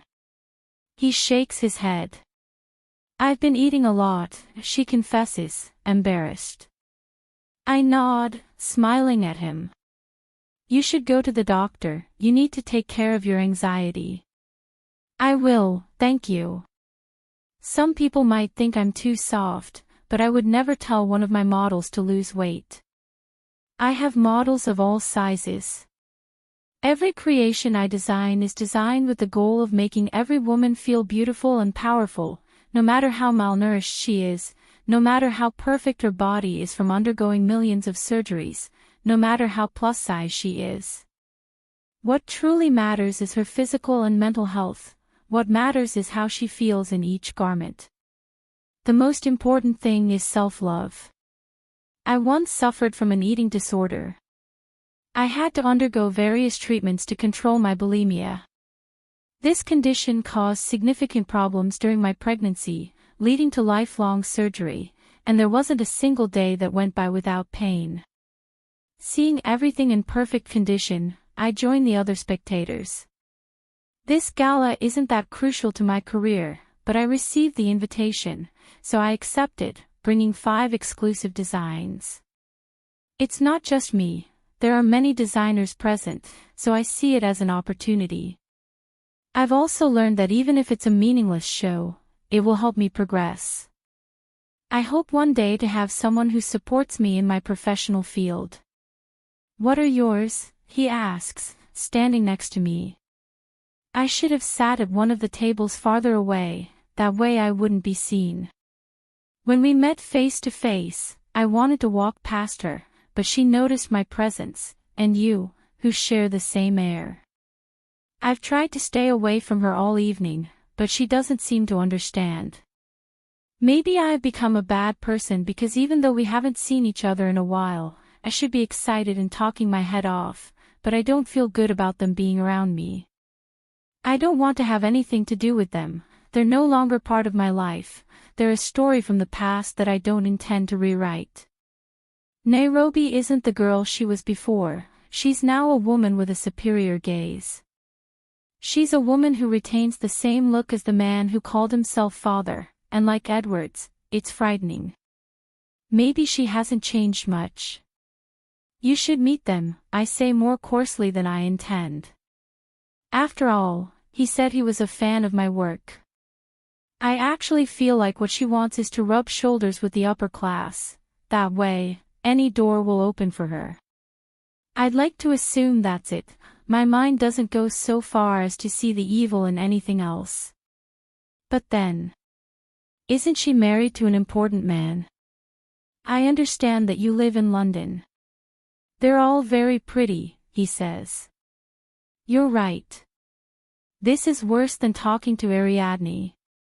My older sister is a down-to-earth, easygoing woman, and although we don't get along as well as we used to, we still have conversation topics, unlike Nairobi.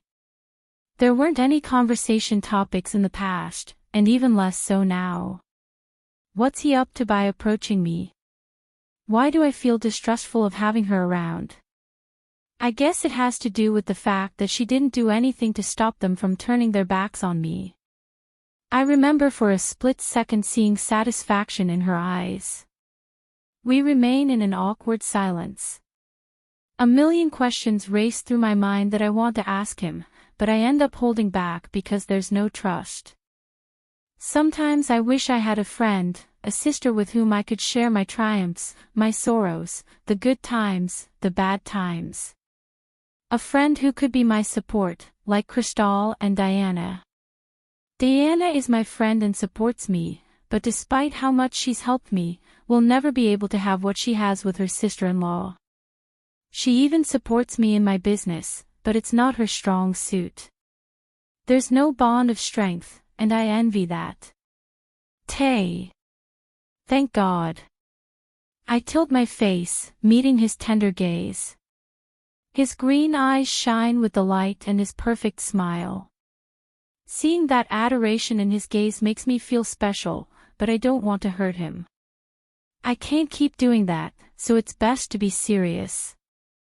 I can't do what they did to me, harm him. Tell me. I've been looking for you. He leans closer, placing his hand on my waist as he places a kiss on my cheek. There are hunters lurking, he whispers in my ear. And those hunters are. With his gaze he points to the woman standing next to me. Sergio was my roommate, the second person who opened the doors to me and became my rock. I don't have a better friend, but I do have a best friend who has always been the shoulder I can lean on and feel at ease. He knows my whole story and who the woman at my side is. He also knows that I don't feel very comfortable with the people who turned their backs on me in the past. I shouldn't be surprised by the twists and turns life takes. I shouldn't be surprised by anything in the world, least of all that my younger sister ends up married to an important man chosen by Rosa. A man 3 times her age, but who affords her every luxury. Now Nairobi is an upper-class woman, just as Edward wanted. I should be proud in hell. That? Just because he's the person who raised me doesn't mean I think he's in heaven.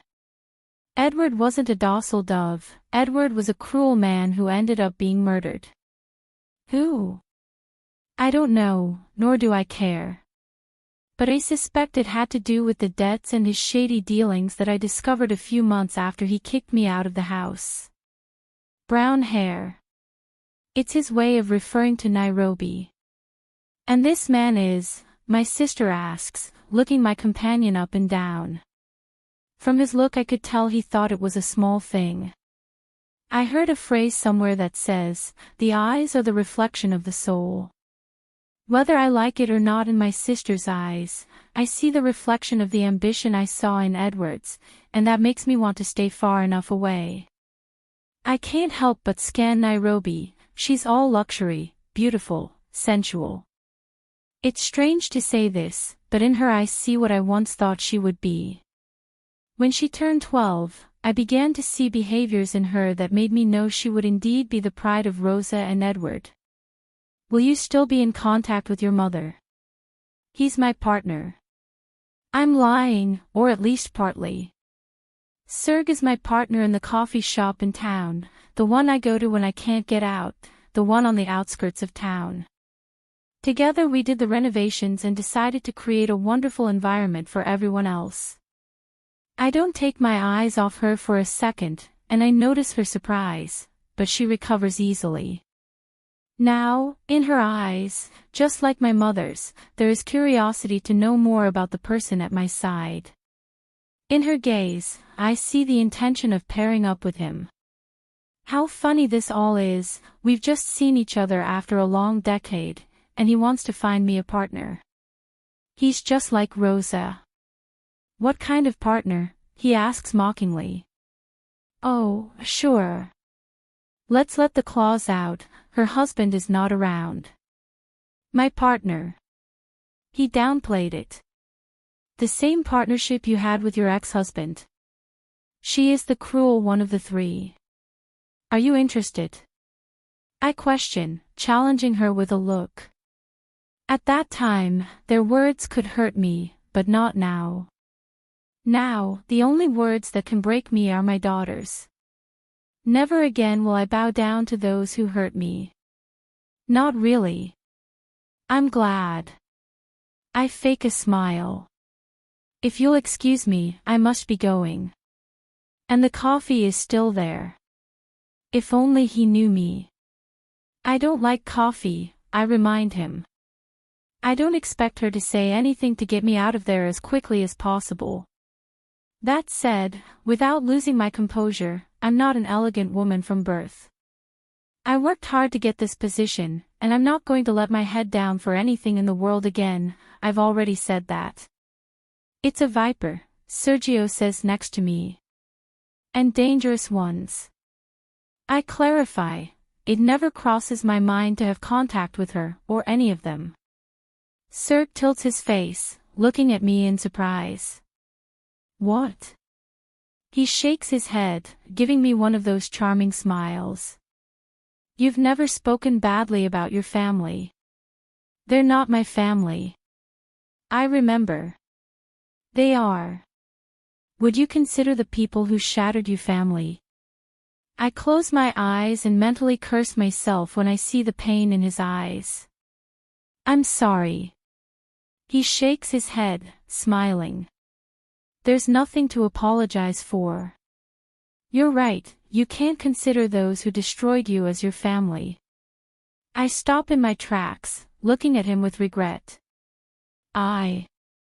He runs his hands over my shoulders, pulling me towards him.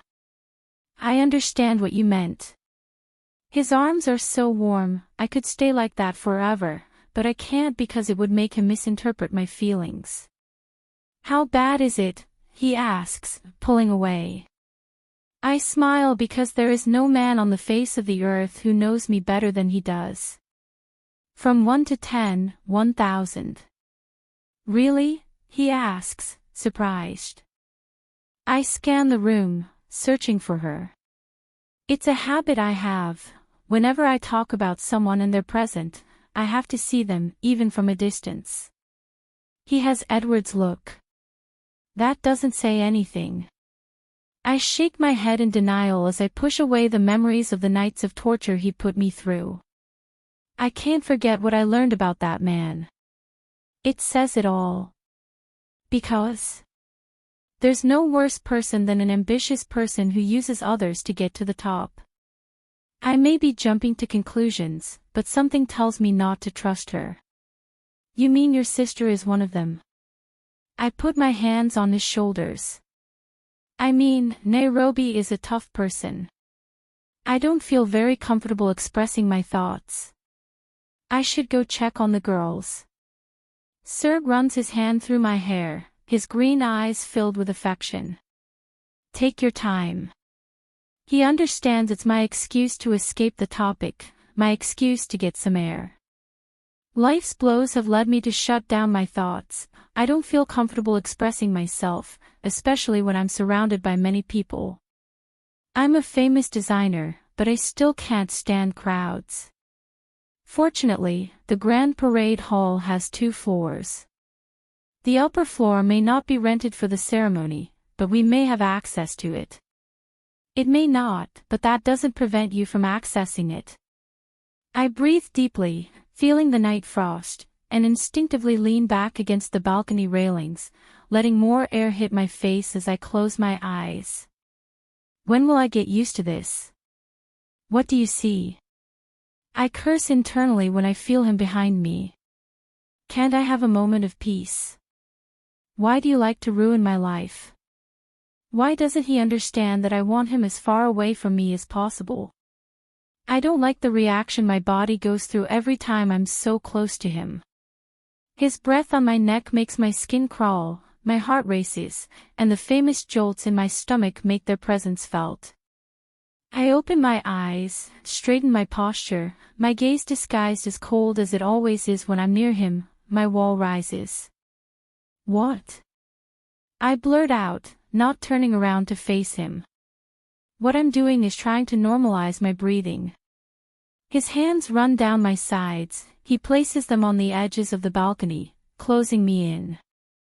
I know that if I turn around, I'll be trapped by his eyes, his breath, his lips, all of him, and just thinking about it makes my body tremble. Tay. From the proximity of his voice, I'm sure he's smelling my hair. It was a habit he had, and one I loved. A habit I had to let go of because I felt his absence every day. What do you want? I blurt out again. I'm sure my attitude frustrates him. I've seen it on his face a million times. One of his hands goes to my arm, turning me around so we're face to face.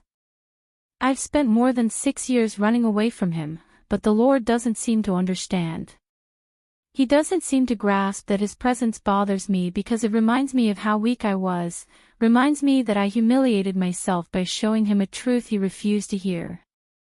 I already told you, he says without taking his eyes off me.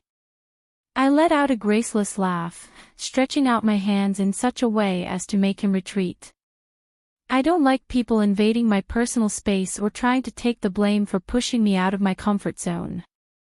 This is what I am currently. I've been telling you for over 5 years that I don't want you near Victoria. This is all about wounded male pride. Sometimes I think he's using my daughter as an excuse to get close to me, but other times I feel like he really cares, especially when he won't let me see how happy he is with all those women. I can't get that New Year's video out of my mind. I'm having such a good time. Why do I keep following his every move? It's hard to understand my emotions, but it's harder to understand him. No matter how much I've lived with him, I've never fully understood him. Why? He asks, frustrated. Why do you want to be around her? I blurt out defensively. I'd say I'm denying him seeing my daughter because I want him to suffer the same way I did, but it's not like that. I don't want him to see my daughter because I know sooner or later he'll end up hurting her. Because she... I raise my hand silencing him, I already know that thought. I've heard it over the past few years. She's not your daughter. I've said it a million times, and every time I say it, it hurts because I'm not sure who the father is. What would you gain by being close to her? Taylor. I'm tired of this. I bite my lip to control the tears that rush in. I'm overly sensitive even when I want to prove I'm strong. I'm tired of you wanting to be close to my daughter because I know that when something happens, you'll push her away and she'll end up hurt. We'll both end up destroyed. I'm happy if my daughter is happy, but if she suffers, I'll be happy too. I don't want to suffer for the same person I suffered for in the past. Remembering his hurtful words grips my heart as if I were about to have a heart attack. The pain in my chest is so throbbing that a tear or two escapes. I control my hands so they don't go where it hurts. I could suffer the pain I went through a million times over, but never see the sadness in my daughter's eyes. That would kill me. What would happen to make me stay away from her? That his father would appear. I see the pain in his eyes, the same pain I've felt for over a decade. I'm assuming he's not the father, but it's just that. I'm sure I'm his father. I'm not, and I don't want to know. I'm afraid of the truth. I'm his mother, and that's what matters. Manuel, stop, I plead, something I haven't done in a while. Leave us alone, I whisper, blinking a few times like that, keeping the tears from continuing to flow. He shakes his head, moving a little closer, invading my personal space. His face is so close to mine that our breaths merge. I can't help but feel drawn to him. The scent of his expensive perfume envelopes me. I swear I can feel the throbbing in my veins. Taylor. His voice is what brings me back to reality. I can't afford a moment of weakness, not with him. You're not the father of my daughter, and if you get close to Victoria, I know you'll make her suffer because sooner or later you'll run away like the coward you are. I finish, pushing him away with my hand so I can get away from there. I hear him calling me, but I ignore it. The last thing I need in my life is emotional instability. I'd like to say he's not like that, but I know him like the back of my hand. I may not know his whole story, but I do know how he thinks, how he acts.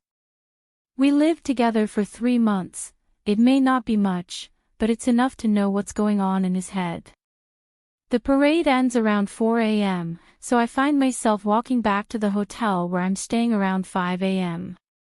My hands remain in the pockets of my extravagant coat. This is what I don't like about big events. They always end late, and I end up exhausted. Then I have to take the whole day off so I can perform the next day because if I don't, I swear I'll die from lack of sleep. My brain is lazy about staying up late. Every time I do, I don't leave the room the next day because I'm asleep, but I think that's true of every human being. After all, none of us are robots, so sooner or later our bodies crave a little rest. I wake up around 4 p.m. because of my chronological clock. Whenever I'm out of the house at this time, I connect with my daughter. This way, we catch up. "Hey, Mom," he says, chewing while waving his hands back and forth. "How did it go?" There are customs that are not lost. She doesn't mind talking with her mouth full. "Hello, darling. The hardest part of my job is not being able to bring her with me. When I was little, I had to travel a lot to contact suppliers and investors and make my name known, so I always took her with me. Over time, it became impossible because she had to study, build bonds of friendship, and transporting her from one place to another would end up taking its toll. There are times when she accompanies me, but there are other times when she decides to stay home, which I can't object to. He's almost an adult enough to make her own decisions. So, it was great. He shakes his head and stops eating. "You're a terrible liar." That's because he knows me very well. "Serg, he told me you ran into the little vermin." Why am I surprised that he calls her a vermin? What else did he tell you, Serg? That seems to encourage her to talk. She settles a little in her seat, then turns her attention to me. "He said you looked beautiful in that dress," she says, amused. Luckily I'm underage, and he was careful with the details. "Vicky." I blurt out in alarm. He shrugs. "Serg, he's a sweetheart." She blinks several times, feigning tenderness. "What did that vermin you share blood with tell you? How do you know it's a vermin?" He shrugs, sipping on what appears to be tea. "Serg, you're talking to me about her, and from what you've told me, I can deduce that you shouldn't be around that woman. And you haven't even met her. So don't think about." I wasn't planning on doing it, I confess. I have no intention of meeting Nairobi again. She scares me a little, puts me on edge, and all that. You don't like it? Fill it in for me. Luckily, you're a sensible woman. It seems like she was my mother. How was your day? I find myself changing the subject. He rolls his eyes because he knows very well that he will not open any more topics regarding the vermin. "At home, mother." I raise my hands in the air in a sign of peace. I'm just asking. Victoria is a responsible girl, which is why I leave her alone, well, not entirely alone. I have Diana who helps me with a bit of security. I'd never be at peace if I left her without any protection. Sometimes she even stays at her house or Tawny's. You know I have no reason to go out. Victoria doesn't have many friends. It's not a bad idea to go out as long as you take care of yourself. I know, Mother. I smile looking at her with love. I love you. I can't help but tell her every chance I get. There isn't a day I don't remember not having the chance to kiss her when she was born. The emotion of mothers is that after giving birth, they hand you your child so you can strengthen the bond with them.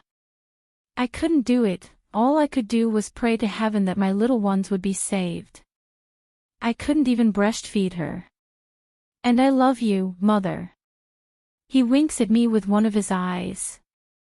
His phrase may sound simple, but his look says it all. What did you think of the contest? He shakes his head in denial as he brings something to eat to his mouth. Definitely not. Choose. I understand. I'll focus on regular classes and modeling. I wouldn't want my daughter to belong to this world. Everything I've been through has hardened me. Fame is damaging, those at the top will always want the newcomer to fall and break so they'll give up. I know I'm where I am because of how good I am at my job, but I'm also aware that the fame I have is thanks to the help of important people. I would never have gotten where I am today if I hadn't teamed up with influential people. I'm not ashamed of that because in this world, we have to find a way to get ahead. The world is driven by influence. I just take what fate throws my way. Fate put Diana in my path and I was grateful for it, I still am. As you wish. Sometimes I'd like a scolding from you, he jokes. I smile as I shake my head. When you do something wrong, I'll give it to you. Have I not done anything wrong, Mother? Not that I know of, I blurt out, teasing her. Did you do something wrong and you haven't told me? I narrow my eyes, waiting for her response. No, he emphasizes the O at the end. I'm not much of a fan of violence, I admit. But what you did that time filled me with pride. I'm proud that my little girl knows how to defend herself. Mom, he exclaims. You are my world, little one. I've always been honest with my daughter and talked to her about everything I can, from boyfriends to violence, to the manipulation that people can influence us. I've shared most of my story with her.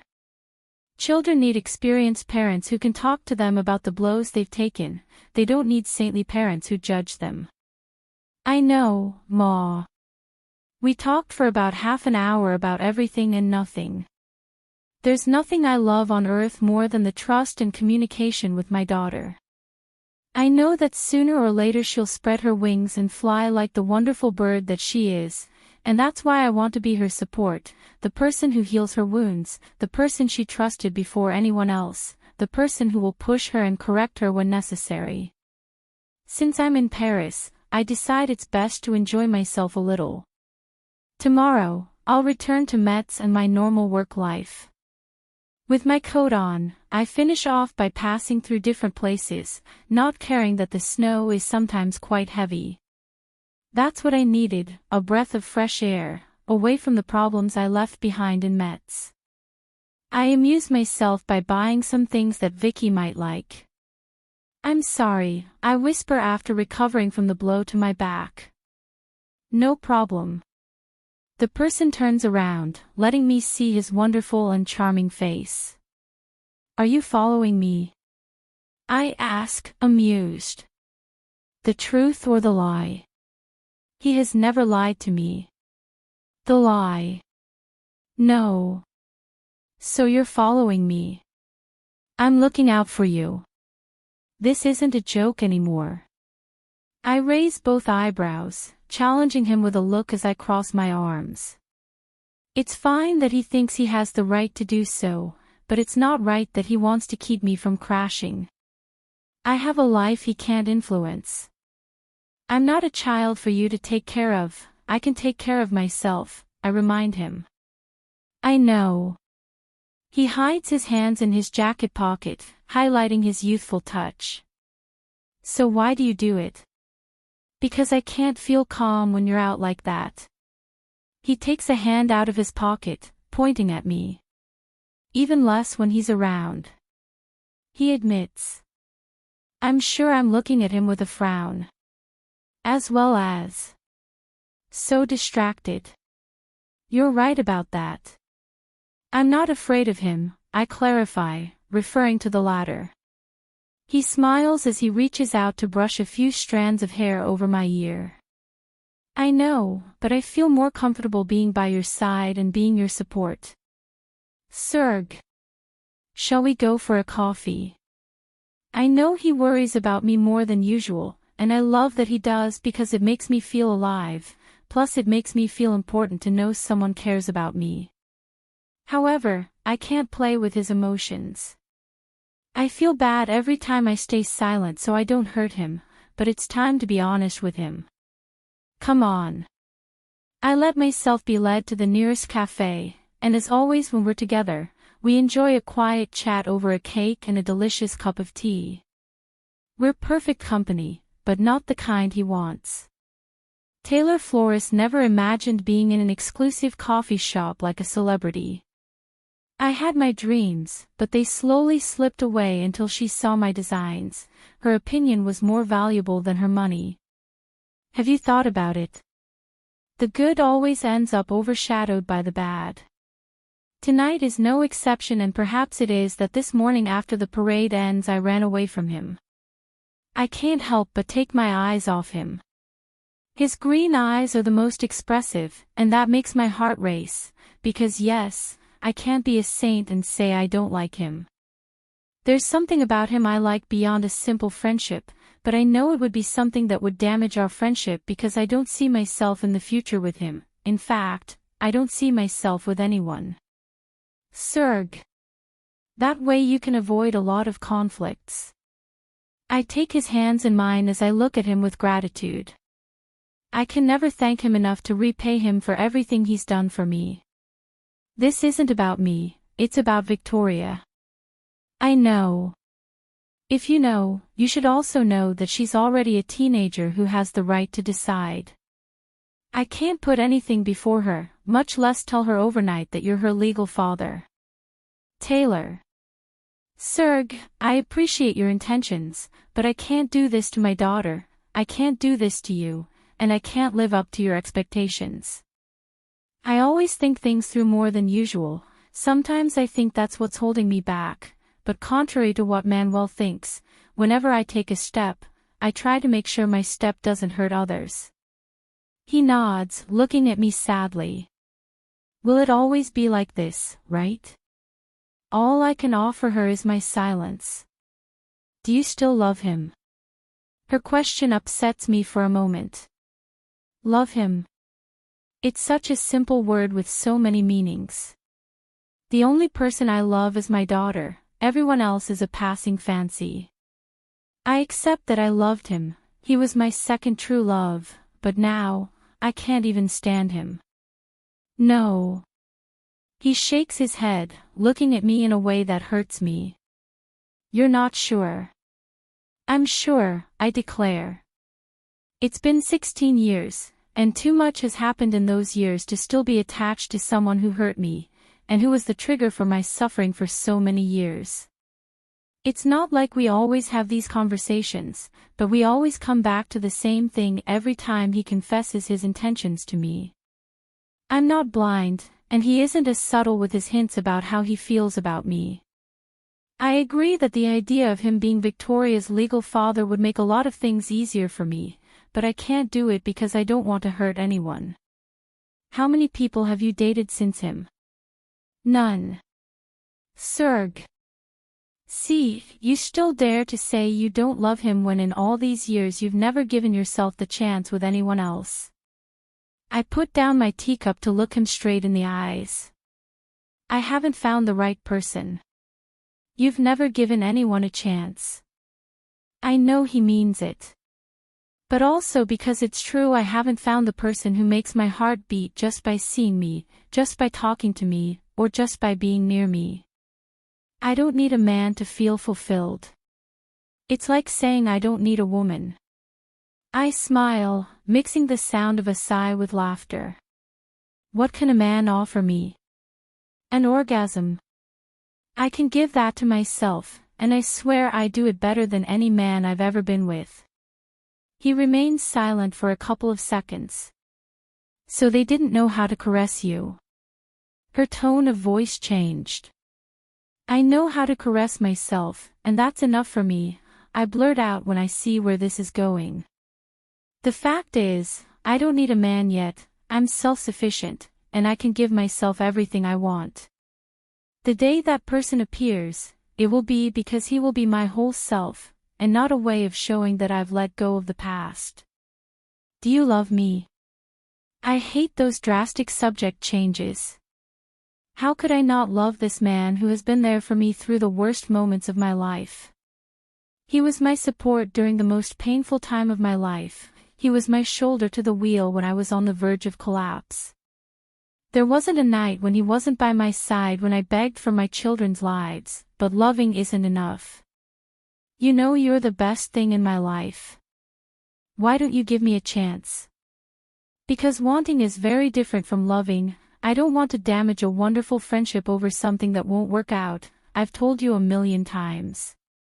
He runs his hands through his short brown hair in frustration. You don't even give us the chance. What's the point of forcing things? Serg. You know I won't rest until you accept. Serg. I'm sorry, but I love you, and not exactly as a friend. You know it would never work. You're already assuming it won't work when you've never given me a chance to show you that I can make you happy. I raise my hand, caressing his face, that face I saw when I was young and that over the years I've seen grow into a charming man. He's right, I've never given him a chance, but that's because I don't feel the same way he says I do. Sometimes I just think I'm his typical crush. And even if he doesn't know it, he makes me happy, but not in the way he wants. If I were to accept, you know I would do so out of obligation. He narrows his eyes, confused, pulling away from my touch. Obligation. Obligation not to hurt you, you're my right hand, no. Actually, you're both of my hands. You know you're hurting me, don't you? Her voice trembles. We've had this conversation 1,000,000 times, but today I feel like I'm being too honest, and it's because I want him to let me go, it's because I'm tired of all this. It's because I'm seriously thinking about going on a retreat, and I want to get everything clear. I want my life to start taking a real direction, and I want that for the people I'm with. Serg is the purest man in this world and deserves the best. I could never see him as a man. I can't imagine his face while we're having sex. I can't imagine those little eyes looking at me with desire. I can't. I prefer this to you continuing to delude yourself. Taylor. I've been putting you off for 5 years, and that's fueled your expectations. I don't want you to do that anymore. I'm sorry for not being honest from the start. He looks away from me, concentrating on something else. I ask you for just one chance. No. He nods, looking at me. This time, I see tears running down his cheeks and his eyes, and it hurts me, just like it once hurt me when the love of my life broke my heart. I understand. I'm sure you don't understand. I love him as my bro, as my best friend, but going further would be losing him. I don't want to lose the only good thing after my daughter. Serg. He nods, sipping his coffee, trying to appear nonchalant. If only it were easy, but not with him, he's too expressive. I don't know what this man is doing next to Diana, but the one thing I'm sure of is that it has nothing to do with the men surrounding that woman. Serg is tender, calm, charismatic, cheerful, and doesn't hesitate to express his feelings, unlike all the men around him. What will you do with Manuel? That's what I don't want to talk about. We've been talking about this for over a decade, and he still can't grasp that this is over. I don't want someone by my side who didn't trust me, someone who singled me out because it was the easiest thing for him to do. I don't want someone by my side who only knows how to run away. I don't want that for my daughter, and especially not for me. And it's not because he's hurt me, it's because a person like him truly isn't good for me, not even as a friend. Sometimes I wish I could take a DNA test and have it come out negative so I could rub it in his face, tell him to stop looking for my daughter, so he'd understand once and for all that he must leave our lives. However, from the bottom of my heart, I wish he was her father, so I'd rather remain anonymous. I don't want him near my daughter. Do you think you're not being selfish? I have hurt him with my words. Serg. Have you asked your daughter what you want? My daughter has told me 1,000,000 times how wonderful it would be to be friends with that man. I guess my daughter has a different idea. What if he hurts her? I've said it once, and I'll say it again, I can tolerate him hurting me, but I'd never tolerate him hurting my daughter. I'd be willing to become a murderer for convenience. Chapter 7. Manuel. I've never been very superstitious about coincidences and fate. However, the passing of the years has led me to have a little more faith in them.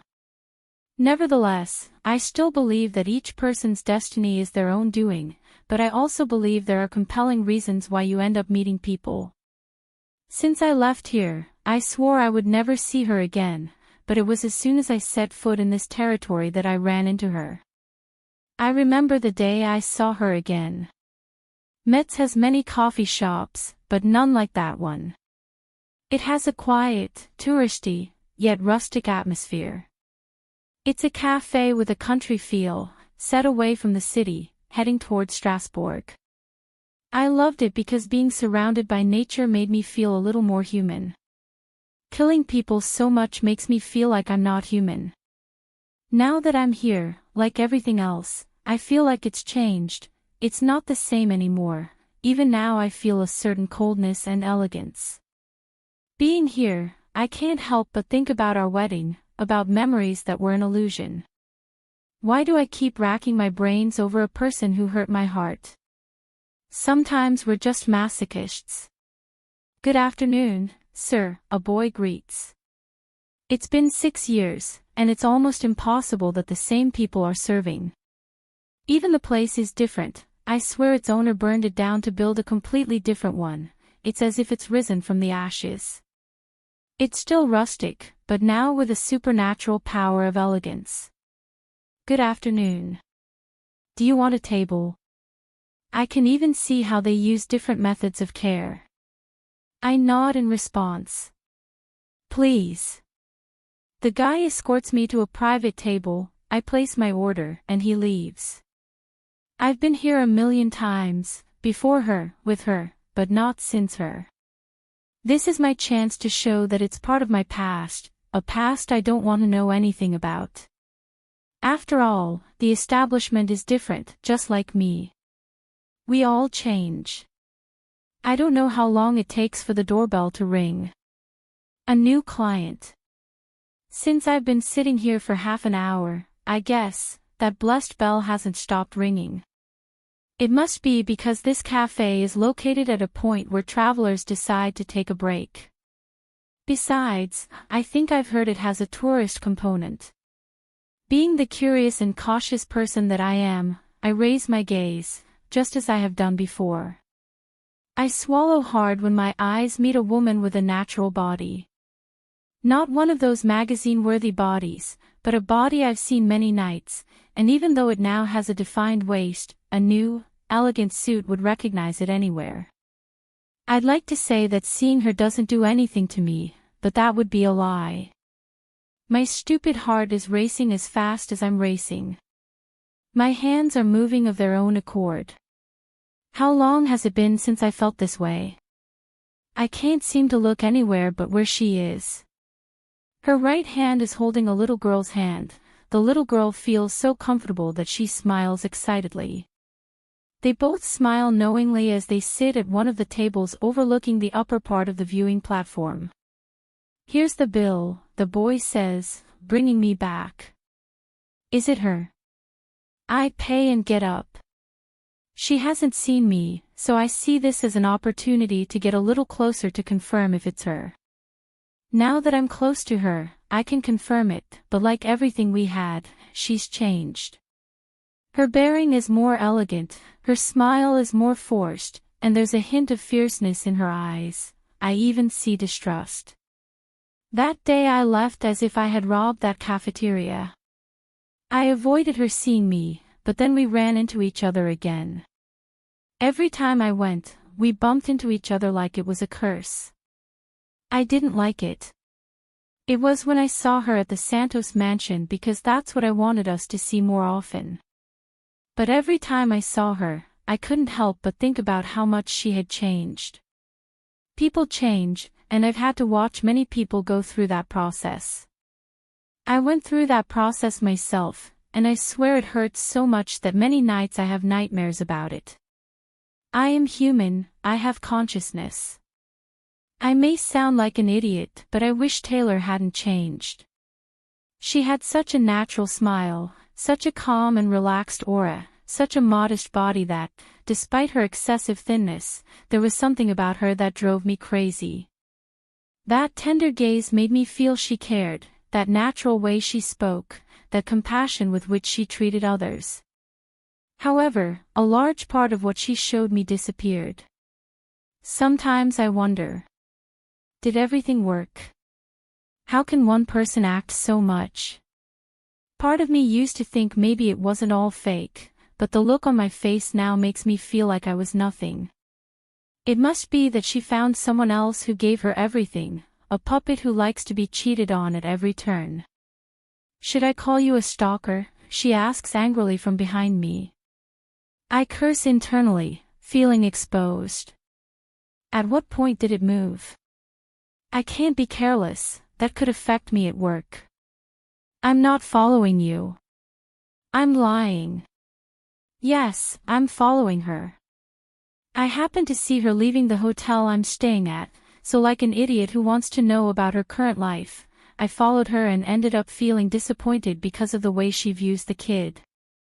Yes, I've been living here for a long time, but in that time I haven't known much about her because she always keeps her distance by metaphorically kicking me in the ass. When we all get together, she just turns her back on me. And nobody tells me anything. How ironic, isn't it? Sancho used to call me kid, now I'm the one calling Sergio that. I've been after her for 5 years, and I still don't understand why I'm not part of her life. Why do I care? Why am I looking for her? 3 years ago, after the incident with Cam, I tried to find answers because I'd been given the impression that I might be wrong, but I couldn't find what I was looking for. I always ended up in the same old dead end, so I stopped thinking about it and went back to being myself, or at least I'm trying to. Sergio left about half an hour ago, during which she sat there staring at her cup. I could even swear she was talking on her cell phone. "You're tempting me to put a restraining order on you." I take off the hood of my jacket, letting the snow fall on me. I've been out in the cold enough times to let a few snowflakes bother me. This is what I meant when I was talking about coincidences. We ended up staying at the same hotel when I'm sure she's been avoiding me. Every time I see her, I want to know everything about her after I've left, but the most resentful part of me just wants to get closer, gain her trust, and then get revenge. How can I get revenge? I seem like an unbeliever because despite seeing what's right before my eyes, I can't believe that the Taylor of today is a rude woman who can't stand my presence, who despite the years and the friends who unite us, distances herself as if I were a contagious plague. You won't. I challenge her. Why? I look back. If I weren't a murderer, that look would scare me.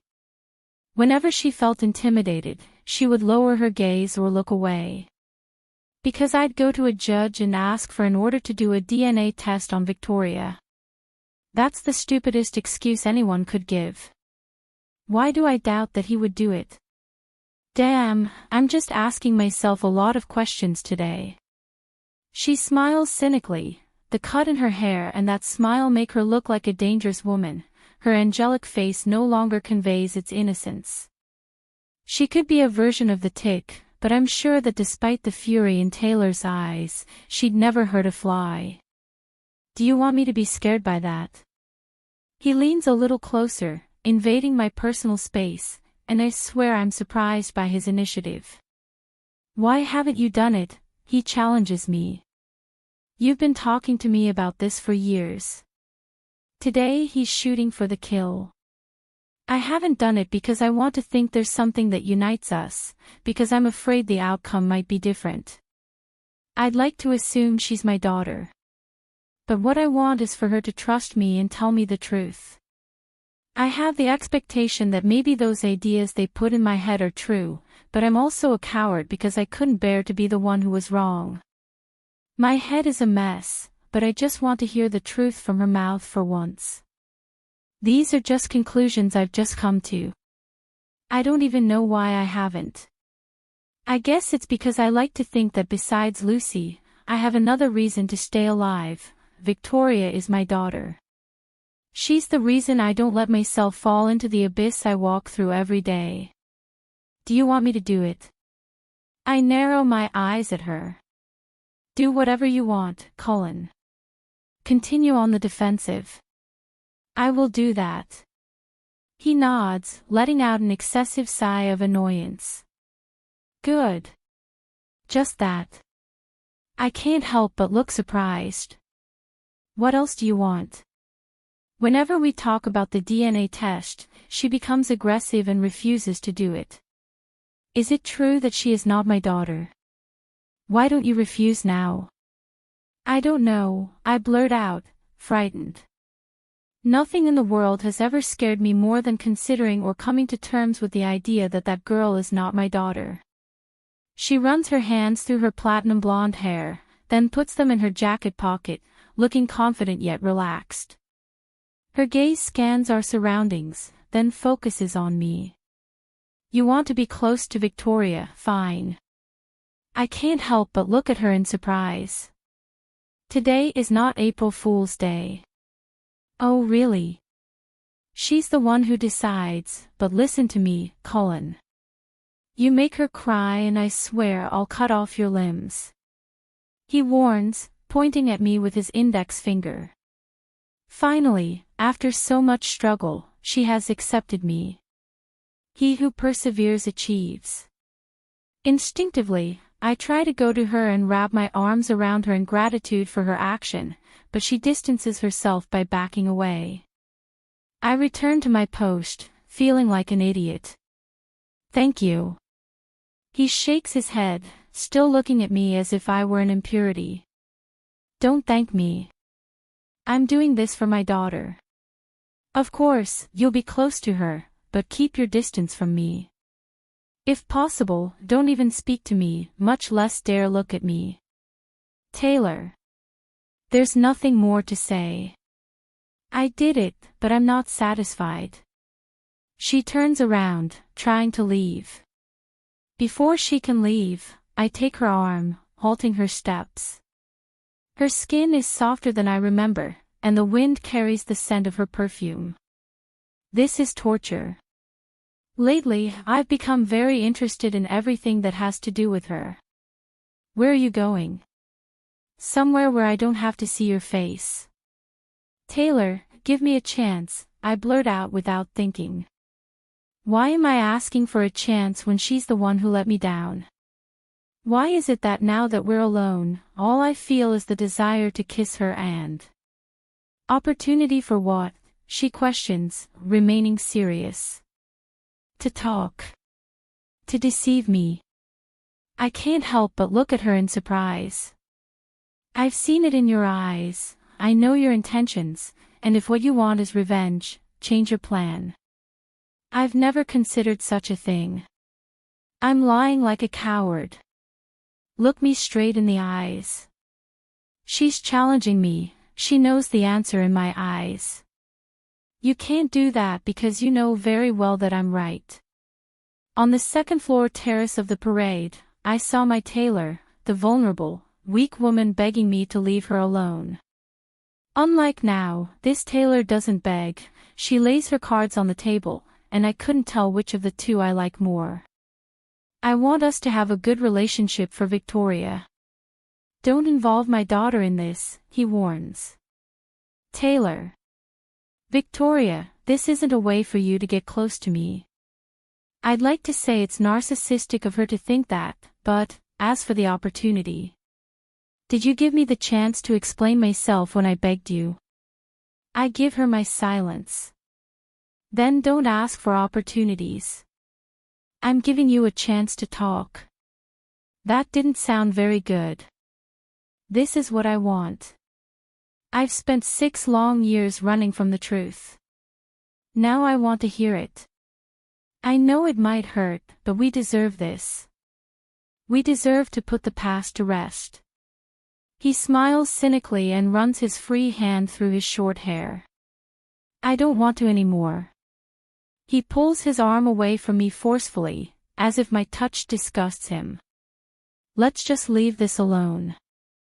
Pretend you don't know me, and I'll pretend I don't know you. We are in Paris. Honestly, my brain isn't working today. And what does that have to do with it? Give me this night and then. Goodbye, Sir Cullen. He cuts me off. Before I think about it, he leaves. Until now I realize how stupid and childish I have been. Haven't I matured? Why did I ask for one night? Taylor is just a part of my past, one I haven't yet been able to overcome.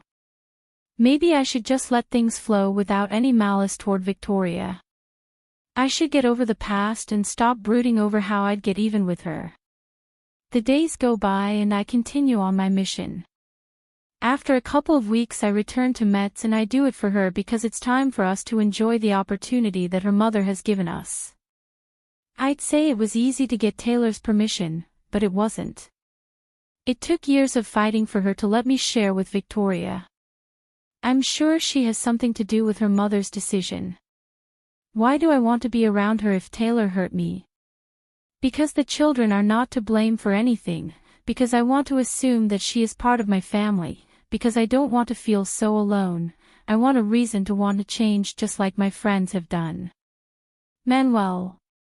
Victoria greets with a smile as she runs towards me. I step away from the car and approach her. How are you, little one? You forgot about me, he says, handing me the backpack. If I've been coming to see her for years, it's our secret. Since I discovered that she is Taylor's daughter, I have tried to gain her trust because, as I have said many times, I want to believe that there is something that unites us. I am a masochist. I understand that they haven't started classes yet, but are in an intensive course to make up for some subjects they fell behind in last year. That's what she told me, and I trust what this little girl tells me. I would never forget a girl as pretty as you. He bursts out laughing as he shakes his head. Let's leave those words to Mom. I raise one of my eyebrows, looking at her mockingly. Does your mother like them? I don't know, you tell me. His gaze shifts. I know she's afraid her mother will see me with her, and it's not just because Taylor lashes out at her that I always suffer the consequences. Victoria has witnessed the slights her mother has given me. It depends on the words you say, I say, amused. What are you doing here? Let's go get some ice cream. I nod toward the car. Victoria opens her eyes in surprise as she shakes her head. It's best to avoid problems with Mom. Your mother gave me permission, I say, stroking her hair, which is the same color as her mother's when I first met her. It's more like her aunt's. His eyes take on a gleam of excitement. Are you kidding? I deny. No. Despite the time we've shared, she's never hugged me or kissed me. She's affectionate, but not affectionate. She reminds me of her mother. Taylor was one of those people who showed affection through looks and actions, but not caresses. Did Taylor love me? With that woman you no longer know what to believe. If you lie to me, I swear I'll tell Mom, he blurts out as he hugs me. I'd better get you shot for causing trouble. He thinks. I feel lucky for your hug. Then I'd be privileged. I joke. We head to the ice cream shop. After buying a couple of ice creams, we head to a nearby park where she tells me everything she's done since we last saw each other. It's not everything, but it's enough to say she trusts me. Next week I'm going to a photo shoot. Are you still planning on being a model? I don't like that idea in the least. I don't want millions of men in the future to caress themselves thinking about it. I've seen how being famous destroys their lives, being the target of criticism and negative opinions, but also. Yes, I'm behaving like a jealous father. I'm already giving that I'm his father. Yeah. Does your mother know? Mom supports me in everything. I don't like that modeling thing. Manu, she pouts. It's what I like to do. I don't agree. He nods, eating his ice cream. Luckily, Mom, it is. What do you mean by that? He smirks. What Mom says is what matters, he shrugs. I squeeze my free hand tightly. What if she's my daughter? I also have the right to have an opinion on his life. And the study. Mom told me I could model as long as I didn't neglect that, better grades. At least Taylor has been rational about it. Fine. I nod. I'll take you home. When I returned to my homeland, I had the idea of taking on the world, but now, I'm just a man who doesn't know what to do with his life. I'm a man with so many desires, but also with fears. Victoria looks at me with narrowed eyes as she stands up. Are you upset? Why would I be? So why are we leaving so quickly? I stand up, running my hands through his hair. I have work to do. I leave a kiss on her forehead. We began our journey to his house. After so many years, I discovered where my ex-wife lives, a simple house for a woman with millions in her bank account. See you later, he says with a wave. I see her disappear into the house. After a couple of minutes I leave there and head towards my appointment. It's not a date, but it's the only place where they can help me calm my thoughts. From this moment on, I'll start doing things right, or at least I'll try to. When I talk about doing things right, I mean receiving advice from someone who looks at everything with a critical eye. Someone who will open my eyes if I have any blinders on. I know she won't take it into consideration if I've done something wrong. When do you have consideration for others? Not even with her sister, that's a separate issue, their relationship is good, but something has changed since the day she decided to marry the wrong person, that is, the only person she shouldn't have married. Sometimes I think they're all crazy. Nice. I point at the painting. Her eyes move away from the painting and settle on me. Her analytical gaze scans me like an X-ray machine. It no longer surprises me coming from her. Hello. He smiles as he stands up. He takes a small cloth to wipe his hands. Where I'll make the line about your visit to my studio. I look around the studio and like what I see. This is my first time here. It's a room that's neither too small nor too big, just spacious enough to have a large table where some of her work rests and a picture frame where she appears with her children and her husband. On the wall she has some paintings she's made herself. In the corner, she has an inflatable mattress where the children sleep. It's very well organized. I know that. He walks to the table, takes 2 glasses, and pours some water into them. So, he asks, handing me a glass of water, which I take. I roll my eyes. Do you always have to get straight to the point? You know that's me, but if you don't want to, you can go with Chris. She shrugs as she drinks some water. Although I doubt it's my sister-in-law you need. She always applying checkmate. It's about Taylor. Cambry raises one of her eyebrows, looking at me in a strange way that even intimidates me a little. It's not like she's going to do anything to me, but it's impossible not to feel a little fear. It's like seeing Kimberly. You did what I told you not to do, right? You could trust me a little more, I blurt out, taking the family photo and scanning it. Why do you always expect the worst from me? It's weird talking to someone younger than you about personal issues. I mean, she's the youngest of my friends, and whenever I have a problem, I go to her.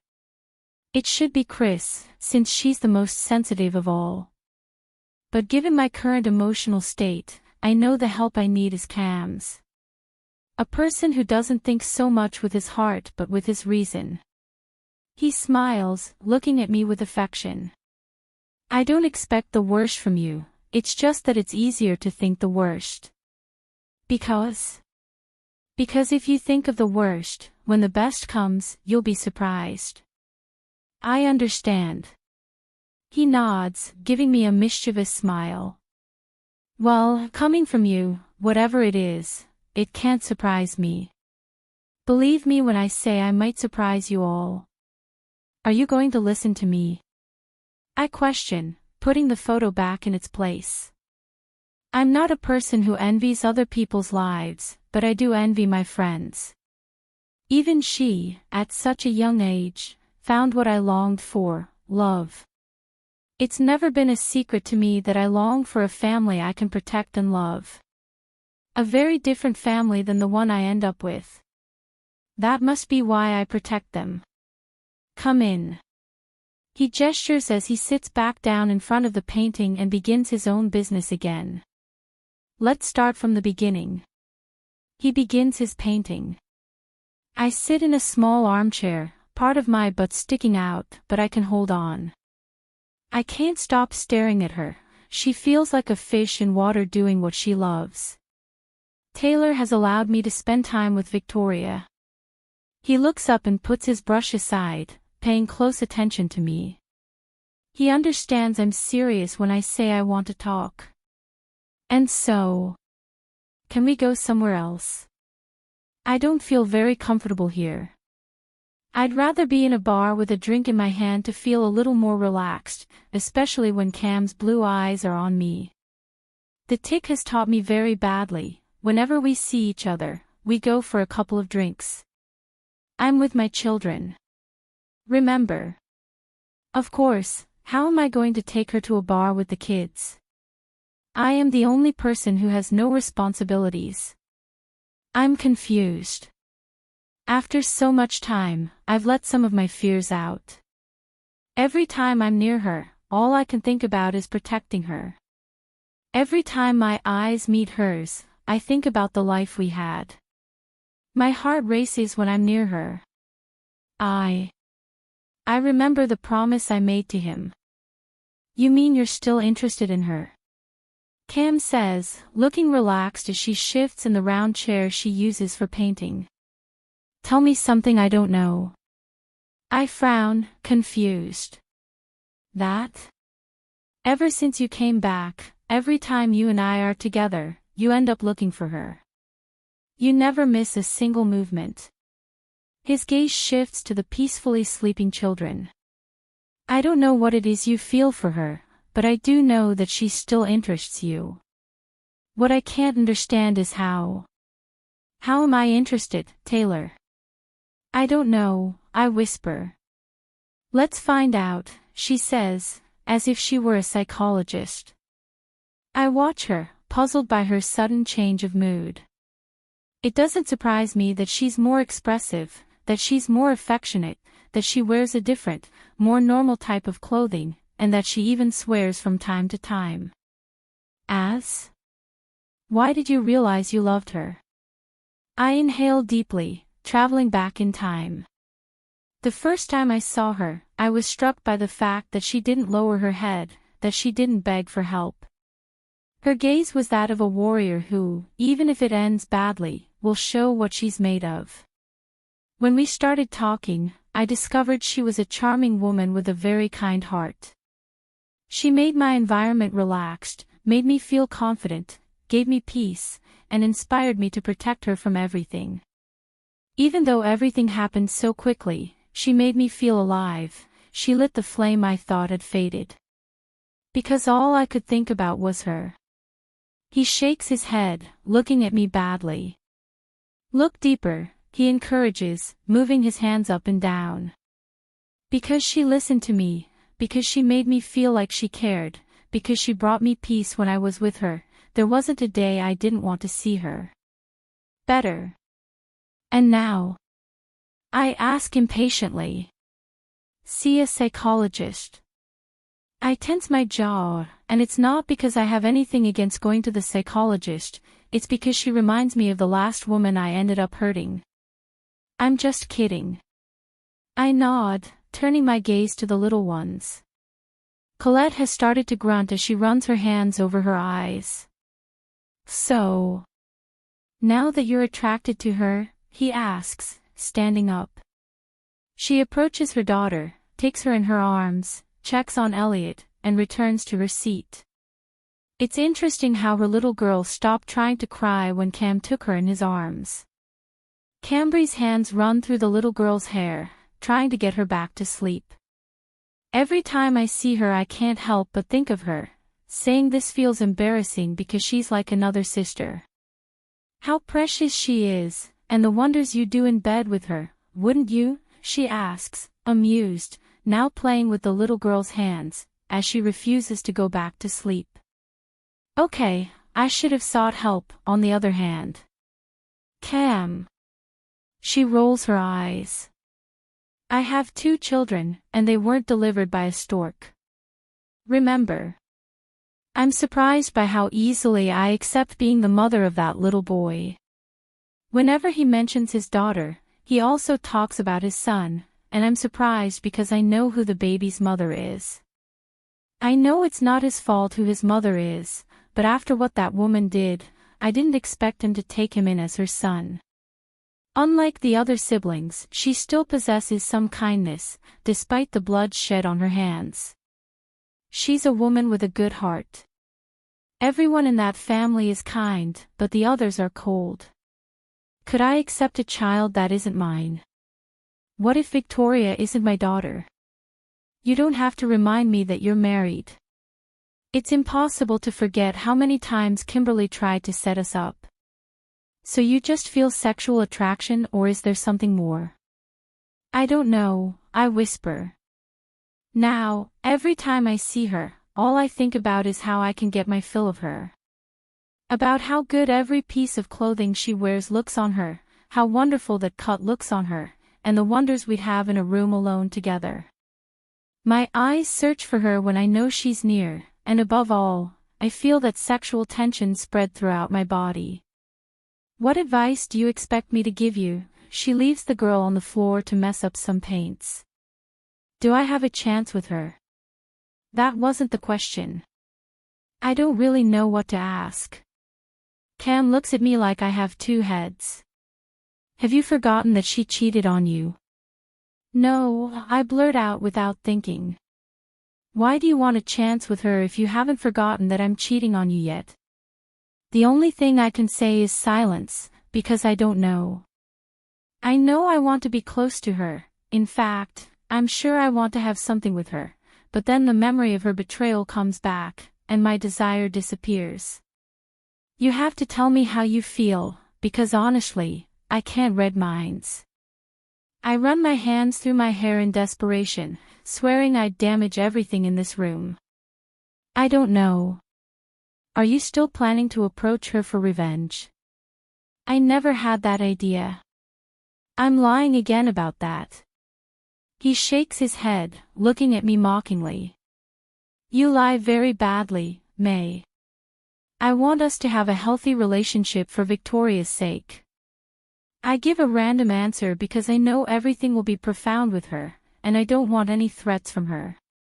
The way he analyzes me intimidates me because every time he does it, he ends up making me understand that I'm an idiot who doesn't think anything.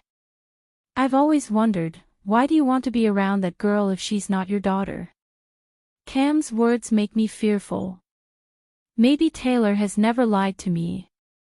There's a chance it's mine. For a second I see confusion on his face, but it disappears so quickly that I think it's a hallucination on my part. Have you heard Taylor's version yet? Which version? He shakes his head. Forget it, he says regretfully. And now what have I done wrong? Is it about listening to Taylor? And the council? I'll keep that to myself. I look at her, puzzled. She doesn't usually shut up. Don't look at me like that. I can't tell you something when it's your life. The only thing I'll tell you is not to hurt her. Tay is one of those women who deserves heaven at her feet. It doesn't help much. It's not me you should be talking to, it's her. If you're sexually attracted to her, then go find her and tell her you want a passionate night. Do you think he'll give it to me? I blurt out. He smiles sideways, but it's not a real smile, it's more like a regretful one, as if he knows something that I don't. Every head is a world. Cam, you're not helping. For a mini-second I see anger in his eyes. Do you want me to be honest with you? That's what I'm asking for. I glance at the little girl who's heading toward the mat, presumably to annoy her brother. It's clear the little one has nothing to do with the Ramos brothers, he's a quiet, weak-willed boy. Luckily, he looks a lot like Marcos. You're an idiot. We're off to a good start. If I were Taylor a long time ago, I would have taken what's between your legs. You're an idiot who doesn't know what you want. You want to be near that girl because you suspect she's your daughter, but you've never dared to take a DNA test. The worst part is that you didn't dare give Taylor a chance to explain herself. You just took what you saw, and now you want to be near her without knowing why. You want to pretend the past doesn't exist. I'm not forgetting the past. Oh, she says, rolling her eyes as she gives me a deadly glare. If the gentleman hasn't forgotten the past, then why is he looking for her? Why should I forget the past? Don't actions speak for themselves? He shakes his head, looking at me sadly. They don't always speak for themselves. Remember what happened with Elliot's mother? Yes, she ended up pregnant, and Marcos had nothing to do with her. Have you ever considered that you were the one who was wrong, not her? I've always seen her as the culprit. What would happen if you found out Victoria isn't your daughter? He shakes his head in resignation. Now if you'll excuse me, I must finish my work because my little ones are getting really intense. Little Elliot has started to cry. Thank you for listening to me. I didn't like the tone in which he spoke to me, much less the resignation in his voice. It's as if I were a lost cause. The conversation helped me understand that I'm only sexually attracted to him, but I don't feel very comfortable or satisfied with the conversation. As for the mission, be careful with that woman. I'm not surprised because he knows about the woman, I'm surprised because he's giving me advice about my work. What woman? Remember the objective of your mission. I understand your words. Now you're going to tell me how to do my job. I blurt out, annoyed. He raises both eyebrows, looking at me in disbelief, I suppose because of my tone of voice. I don't need to tell you what to do at your job, you know that very well, he admits. But I am going to tell you to be careful what you do, because if your plan is to hurt a certain woman by interacting with your target, let me tell you, I will take action, and you won't like what I do. He states. Now I'm the one raising both eyebrows. And you want me to be afraid? He smiles sideways, but I hadn't seen that smile. Let's leave it to chance. I remember very well who my target is, and not because she told me. No matter who that woman was at the time, now she's just someone who will help me fulfill my mission. Maybe that will help me do my job. Without anything else to say, I leave. I'm not going to make her an enemy for that. Why is everyone protecting that woman like she's Saint Taylor? I should be at the apartment resting, but for a long time now my mind has been wandering, and the only way to calm it is to be at a bar while I please my eyes and my throat by drinking something strong. And you're here today for... He sits down next to me without waiting for an invitation.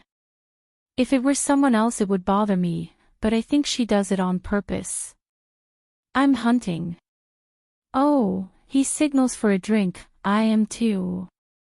I roll my eyes, shifting sideways in my seat to see her face. This time, she's not wearing a wig, it's just her natural hair. Since becoming a woman, she's dressed in a very flashy way, which has often gotten me in trouble for protecting her.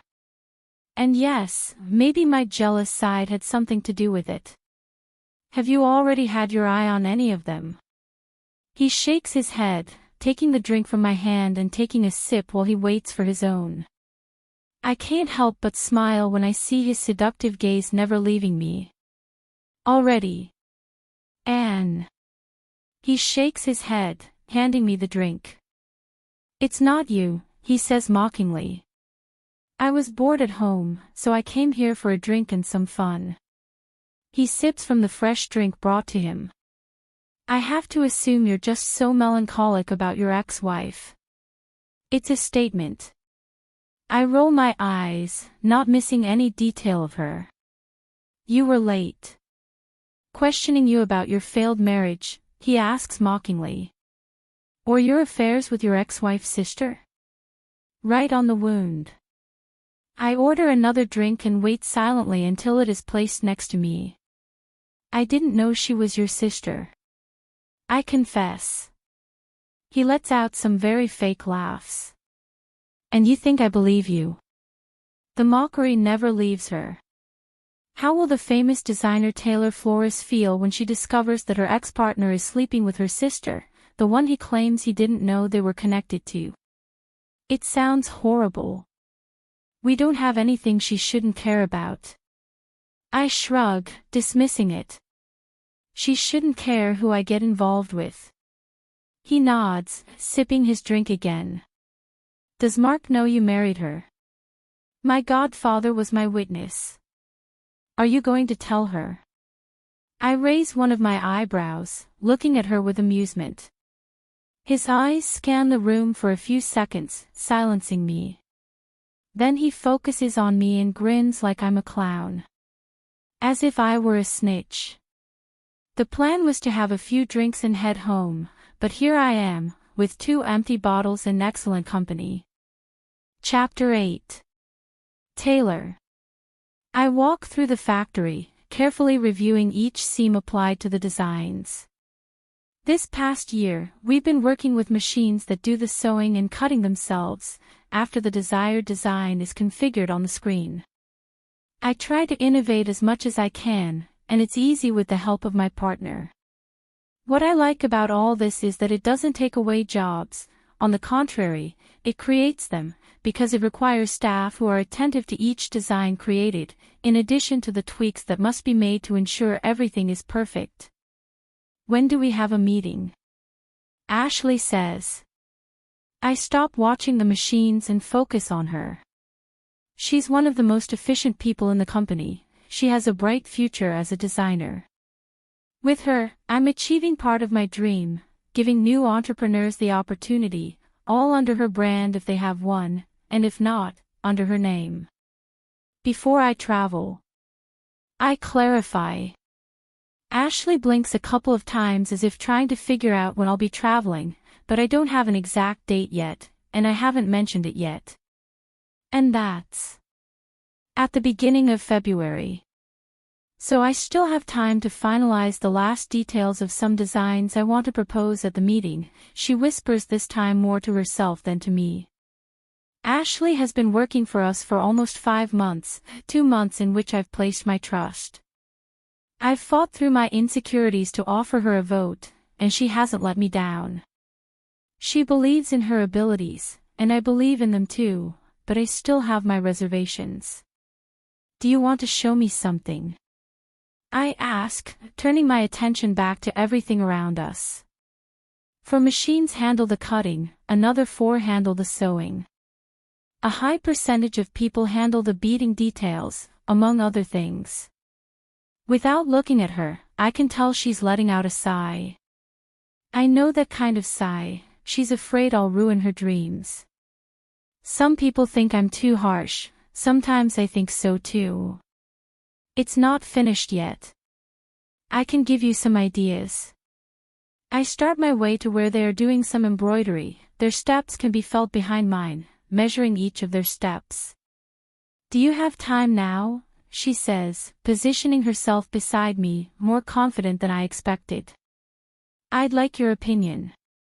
A 25-year-old prodigy studied fashion design, but it's not easy to break new ground when you have no experience and no one knows the wonders you've created. This is the opportunity I've been waiting for, to share the news that we'll be working with your designs for the upcoming season. I just finished checking. My words are cut short when my cell phone starts ringing. I try to ignore it, but the person calling seems determined to ruin my day. I'm going to check out the embroidery over there, Ashley informs me, giving me some privacy. I pull my phone out of my pocket and check who wants to ruin my good vibes. The incoming call appears on the ID again, and damn, I don't like seeing my older sister's name on the screen. This year, I want a quiet life. I don't want people who will take away from it.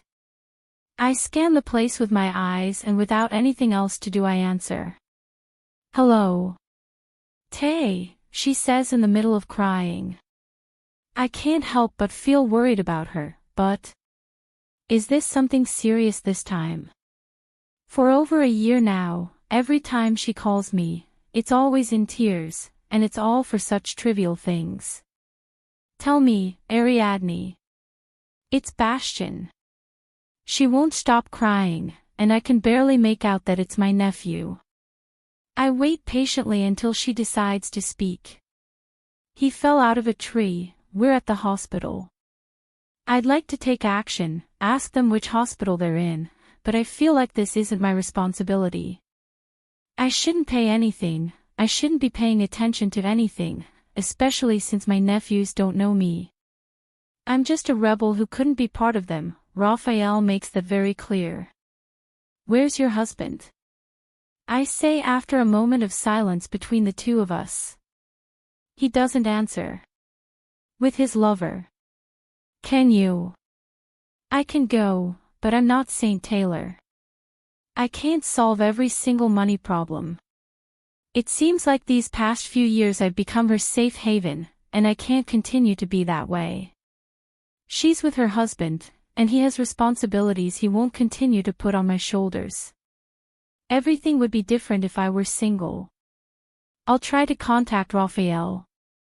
Tay, come here please. I can almost feel Victoria's voice in my head telling me that I have no responsibility, that they only seek me out when they need me, but never of their own free will. I'm sorry, Ariadna, but I'm in a meeting. I can't help but feel bad for lying to her, but don't forget to keep me posted. Without giving him time to do anything, I just hang up. A stupid tear rolls down the corner of my eye. I feel powerless to turn my back on him, but I'm tired of being his savior.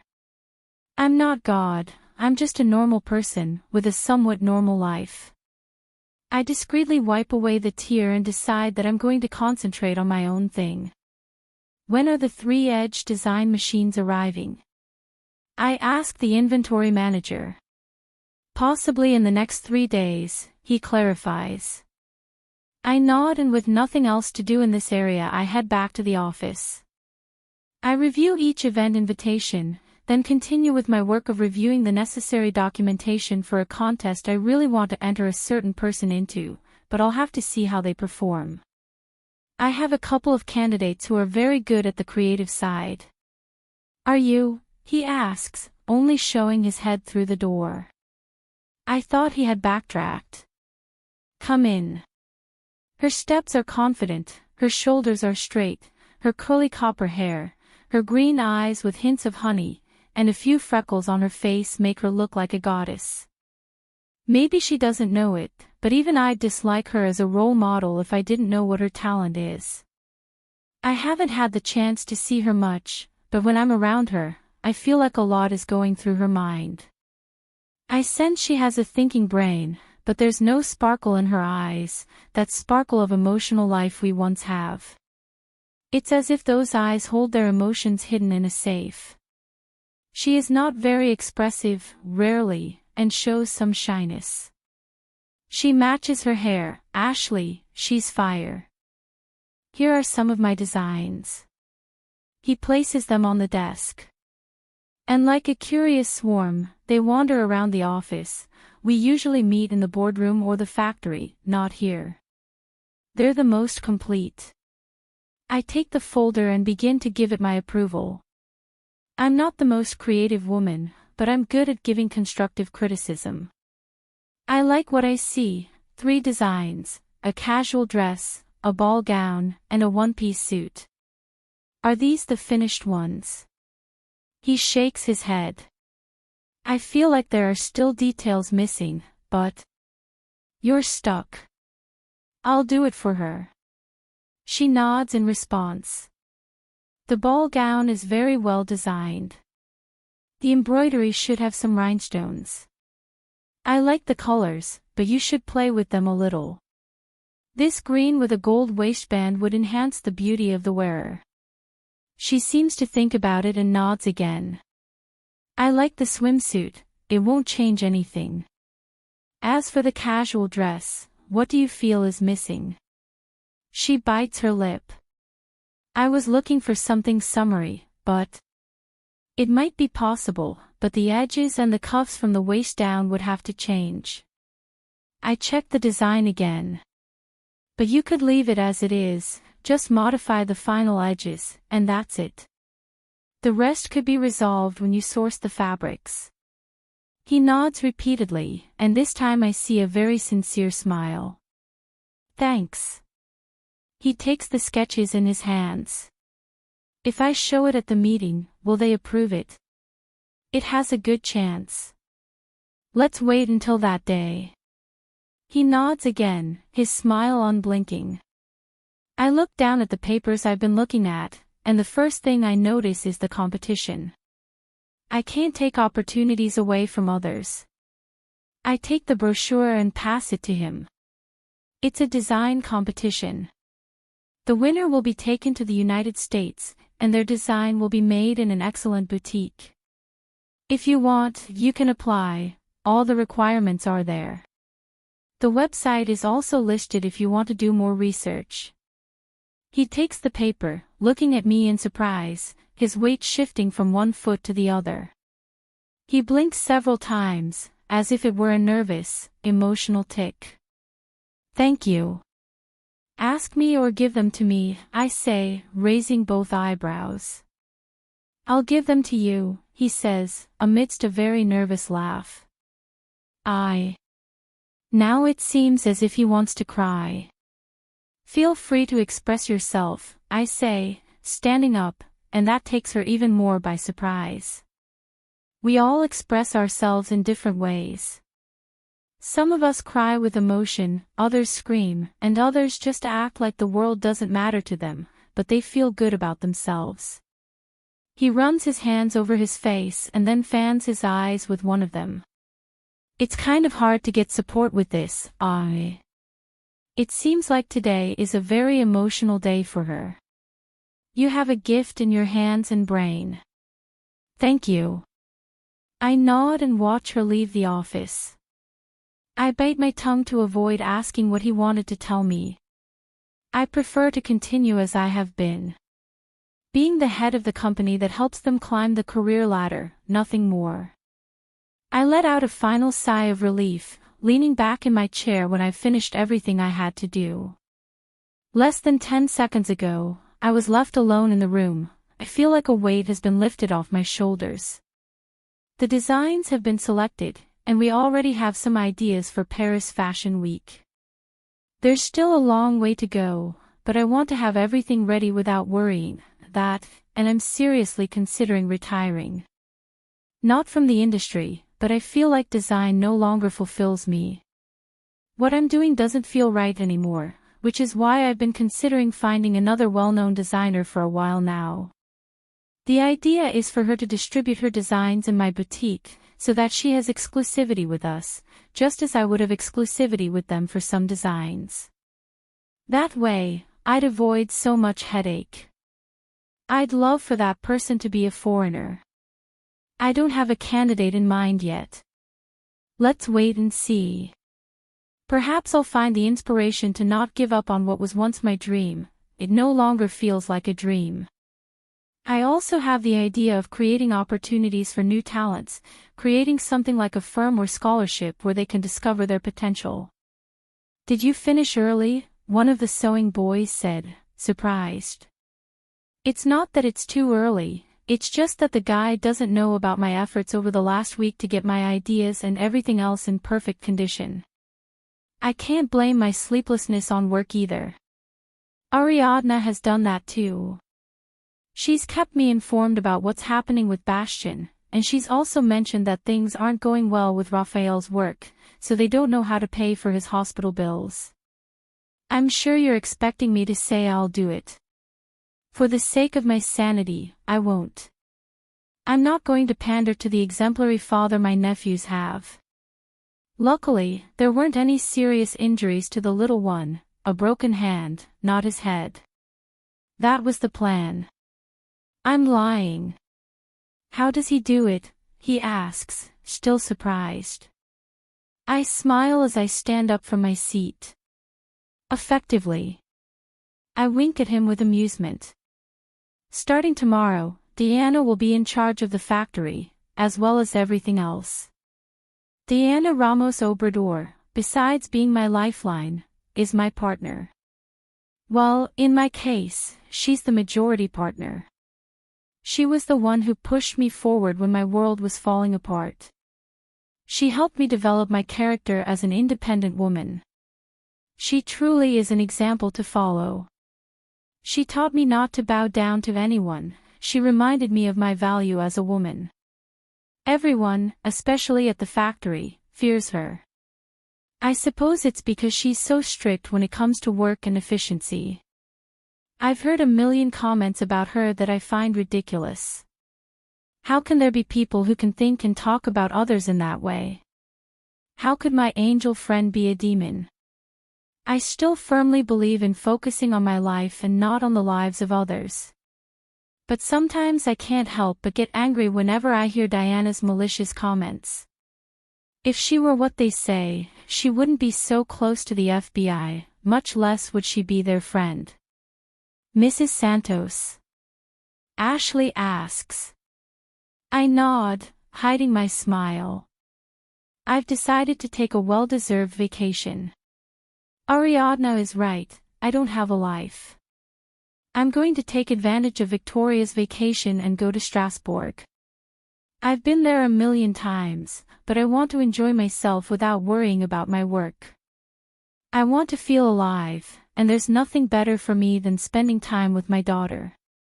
I want us both to enjoy ourselves because I know it won't be long before she leaves to follow her dreams.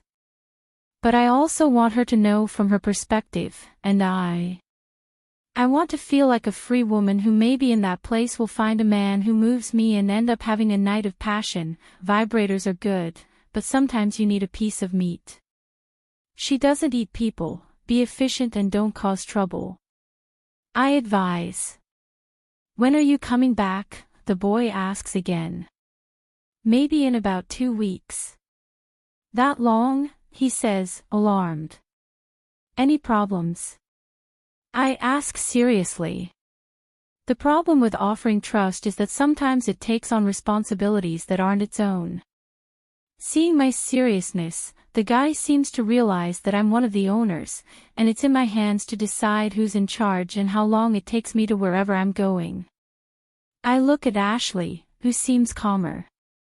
I guess it has to do with the fact that she's new and isn't very familiar with a certain woman's personality.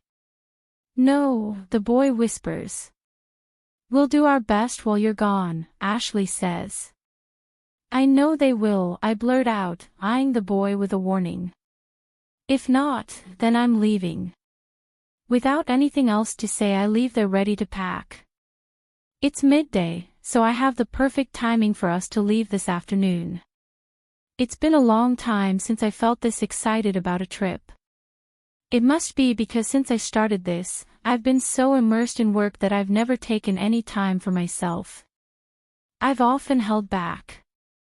From the moment I held Victoria in my arms, I swore she would be my greatest motivation to never give up.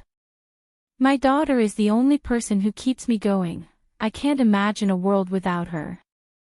Yes, years ago, before I got pregnant, I didn't want children, even though I was fulfilled as an entrepreneur, but she came along and became my strongest motivation. She's the one who keeps me grounded, the one who reminds me that I can't let a pretty face change my mind.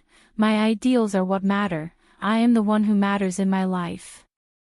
I will never again grovel so low as to beg on my knees or wish she would punish me so she wouldn't abandon me. For a moment, I look down at my hand. There's a small scar on the palm of my hand. It's the one that reminds me of everything. That guy ended up knocking over a glass cup that lodged itself in my skin, but he didn't notice. He promised to take care of me, and he hurt me. Mom.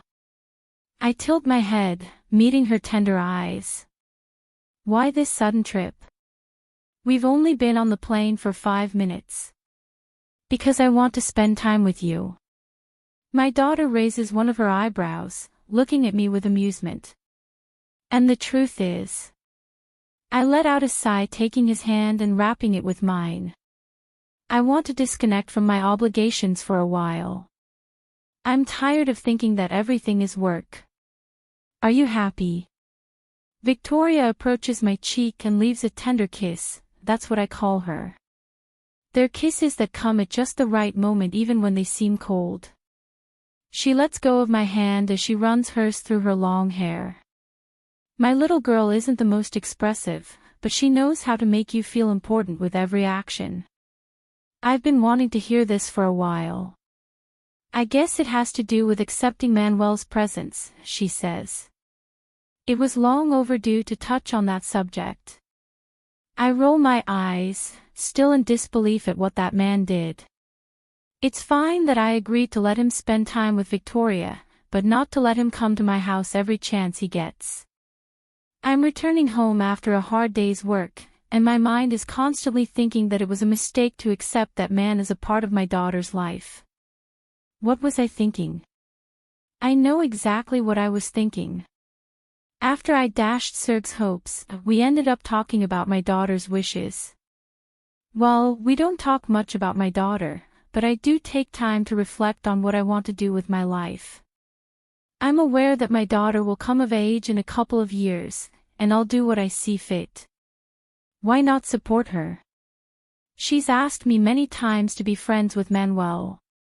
I've often refused, but I just can't keep doing it. Victoria isn't one for friendships, and whether I like it or not, I know this man can take her out of that comfort zone she's sunk into. Every time she talks to or is around this man, her eyes sparkle in a special way. I couldn't continue being selfish. Hello. I trail off when I find said person sitting on my couch as if he owned the house. Don't you think you're spending too much time at my house? I blurt out in annoyance. He looks away from the television, his eyes focused on me, and his face breaks into one of those knee-wobbling smiles. It pisses me off that he still has an effect on me. Everything about him makes me angry. Victoria, she asked for it. He blurts out as if it's no big deal. Don't make me regret my decision, I blurt out, dropping my purse on the couch next to my daughter. He's helping me, my little girl says excitedly. I know well the reason for her excitement. Besides Serge, whom she sees as an uncle, she's never had contact with another man who cares about her. I can see in her eyes the paternal longing she longs for when she sees Manuel, especially because she knows I was married to that man. I know the closeness and bond she desires with him is because she thinks or feels he's her father. I wish I could give you an answer, but I can't, I'm afraid. What? I ask, heading toward the refrigerator. With modeling poses. I pour myself some water, then turn around to look at him closely. Didn't you tell me you weren't into modeling? It's not like I'm going to let your decision influence what my daughter wants to do, but I'm surprised I'm here helping her with something she refused to do in the first place. If you can't beat the enemy, join them. He blurts out, disinterested. I nod in agreement. That's what I did. Taylor. Don't get used to being at home. With nothing else to say, I turn away, giving them privacy. That was the third time that week that he was at my house. It's like having a bean up your ass. That man is intense, in every sense. It's impossible to play dumb or blind, however, my sex tells me he's up to something.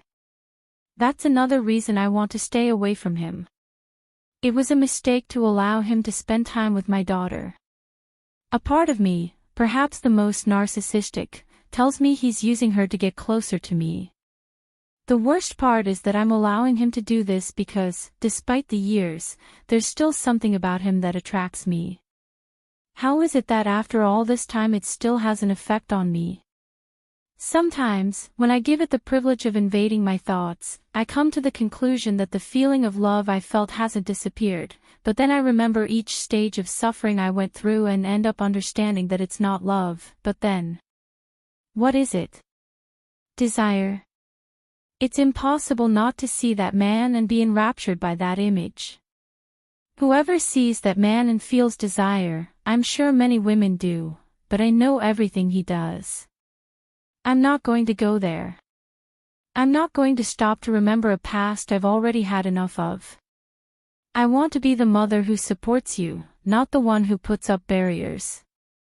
She nods, smiling at me in that special way a son smiles at his mother.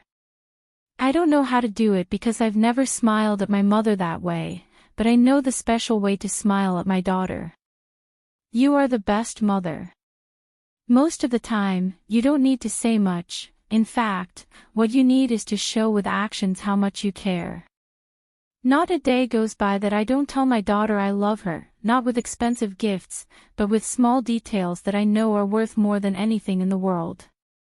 Since I was able to bring her home, I've tried to be present in her life. I've tried to show her how much I love her. We continued the flight in complete silence until we arrived at the hotel where we would be staying. It's a beautiful 4-star hotel. My room is small, just the way I like it. The walls are light brown, the door is glass, and there's a double bed with white sheets and a red comforter. Next to the bed is a painting.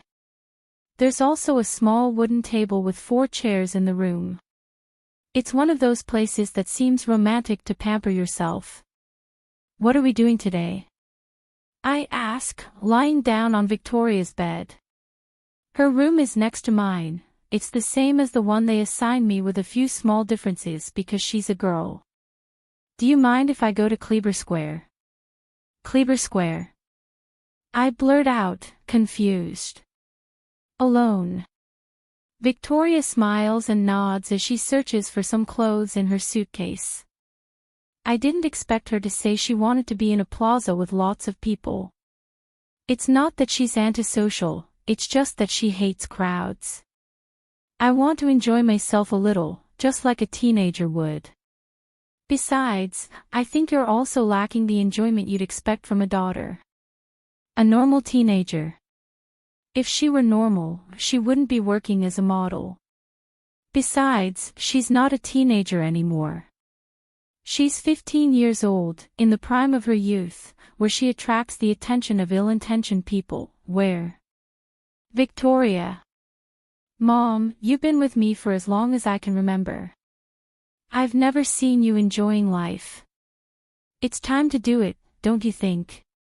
He continues searching, pauses for a few seconds, and raises his face, looking at me.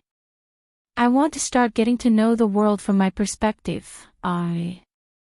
That supports my theory. He'll soon spread his wings and fly away. And I will be a proud mother to see the triumph of her little daughter. I stand up, understanding that my daughter wants privacy, she wants to experiment, and it's something I can't deny, especially when she spends part of the time locked up at home. Just be careful, if anything happens call me. I ask. He nods and goes back to his business. We remain silent for a couple of seconds until my phone buzzes with a WhatsApp notification. I unlock it and find an encouraging message from Diana. I hope you enjoy your well-deserved vacation, but I want your ass home by the 14th of this month. If I don't see you before 2 in the afternoon, I'll travel to where you are and bring you back by your short white hair. See you soon. Kisses. I can't help but burst out laughing because my hair isn't white, it's platinum blonde. I don't bother telling her the color anymore, she won't understand. I've explained it to her many times, but she seems to understand what she wants. So, my little girl asks, raising one of her practiced eyebrows. I guess Diana's having a party. I put my phone away, there's no need to answer. For her birthday. I remember. Victoria shakes her head with a quiet laugh. Oh. She stretches her lips into a little trumpet. I'd forgotten we're approaching one of the Ramos family's biggest celebrations. The Ramos family, I haven't spent much time with them since Manuel reappeared. I've always tried to keep my distance, but there are times when I can't turn my back on Diana, like this one. That family is wonderful, but sometimes I feel like they have too many secrets, and that makes me distrustful. Do you mind if I go out for a drink? Victoria bursts out laughing as she tilts her face, staring at me as she stops rummaging through her suitcase. It's strange for a mother to ask her daughter's permission, but everything I do is about her. My daughter is the reason I'm standing here supporting life.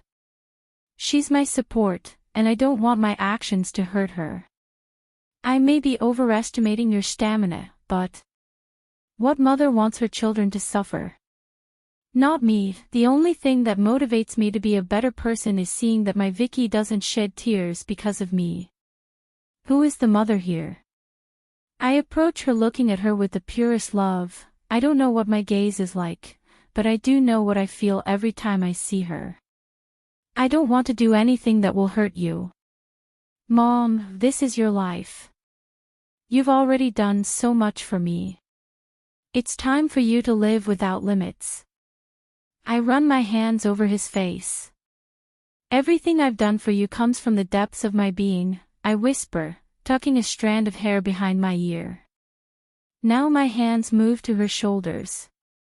And everything I do is with you in mind, because I care about what you think. Is that why your life has stalled? He questions, and I don't like what I see in his eyes, guilt. Am I the reason you haven't fallen in love again? She is the reason for my happiness, and my happiness does not lie in love. It's rare to hear my daughter express herself freely. She's overly reticent, and as I've already said, she's rarely expressive about what she feels. She prefers to seek refuge in other things rather than show her weakness by crying. I shake my head as I smile, taking my hands off his shoulders. I haven't fallen in love again because the person who makes me feel like. I trail off when I realize what I was going to say. Is that the reason I haven't given myself a chance with someone else? Have I been searching for the same feeling Manuel made me feel in the past in every person who pursues me? As I haven't fallen in love again because the right person hasn't appeared. You weren't going to say that, Mom. You're absolutely right, but it's better to leave the past where it is. I know that millions of questions about her father have crossed my daughter's mind. In the past, she easily evaded them, but now I know that if she were to ask me, I wouldn't know what to say, because all I want is to avoid any suffering on her part. I also know that if she knew how it happened, she would be devastated and even capable of cutting me out of her life. Vicky, she's very radical. It's not that plans didn't go as you might think. Perhaps the main idea of this trip was to share time with my daughter, if possible, as much as possible. I wanted to strengthen the bond between mother and daughter, but everyone has different expectations for the trip. And I can't deny that I like the idea of her letting loose on the world. After all, she must know how to handle herself, taking into account what she wants to do in the future. Since she wanted to be alone, I'll take her words into account, and yes, I'm going to take this moment for myself. Time flies, and I know I'm no longer the age of a teenager. I don't regret any of the sacrifices I've made for Victoria, but there are days when I wish I were part of another family. Maybe that way I could have saved my little one. Maybe that way they would have had a different kind of support, or a different kind of support for me. When Victoria was little I could cry for the absence that her brother left in my heart, but over the years I have begun to keep the pain inside me, and it is because I do not want my little girl to lose the innocence of the purity of her heart. I know you have a million questions, but I can't tell you the truth about everything. I can, but I'm not capable of doing it. Give me a bottle of pulque, I asked the girl at the bar. I'm still bad with alcohol. I haven't even had a drink like this for years. But today, I have nothing to think about. Today, I just want to get drunk and get some of the pain out of my heart. Nothing has ever hurt me, like when the doctor told me my little one wouldn't make it and I had to choose between them. I want to cry and scream the pain I carry inside. My chest burns as if it were on fire inside me. The night is scary. I was left alone today because Sergio had to go out to work. Every thunderclap that comes with the rain scares me, not just me, but my little ones too. Since the rain started, they've been restless, just like me. I'm almost 8 months pregnant. My pregnancy hasn't been easy because of my anorexia. It's something I can't control, even though I want to, and I hate myself for it. I'm a bad mother who doesn't take care of her children. Most of the time, I have to feed them with IVs because I can't stand food. Despite my fear of the rain, my gaze never leaves the window. Each flash of lightning is dazzling and makes you think the world is about to end. Calm down, my loves, I whisper, touching my belly when they've moved so hard they've made my lower back ache a little. It's just a rain. I inhale and exhale, just as I've been taught in my maternity sessions. I try not to instill in them the fear I have of contractions, but I can't because the pain becomes more intense. In one I have to hold on to the wall to avoid falling. Max, Victoria, don't be mean to Mom, I say as I inhale. This pain is not normal. What I do? I try not to panic, but I don't know what to do. The safest thing to do is leave the house and go to a hospital, but I know if I go outside, the rain will only make me freeze. If Sergio were here, everything would be easier. I'd get in his car and go together, but now the pain continues to be strong, so I decide to leave the house, but my body's weakness can't take it, which is why I end up losing consciousness before reaching the door. This is what happens when you don't eat properly. Everything will be okay, a familiar voice whispers, but instead of being happy, there's a melancholy in it. I promise. I open my eyes and find myself staring into the face of the person who has been with me throughout my entire journey. One of his hands is clasped in mine, infusing me with warmth, but not in the way I'd like. Serg. I blurt out, confused. Where am I? I ask, looking around. In his green eyes, I see only tears. Of all the men I've known, and there haven't been many, he's expressive, his gaze and body language speak for themselves. Tay. Instinctively, I remember what happened. My children. I ask fearfully. I reach for my stomach, but there's nothing. What happened to my children? I ask desperately, starting to cry as I shake my head. It was not yet time. Why aren't they in my belly? The delivery went early, Serg reports. Tay, you have to take what I'm about to tell you calmly.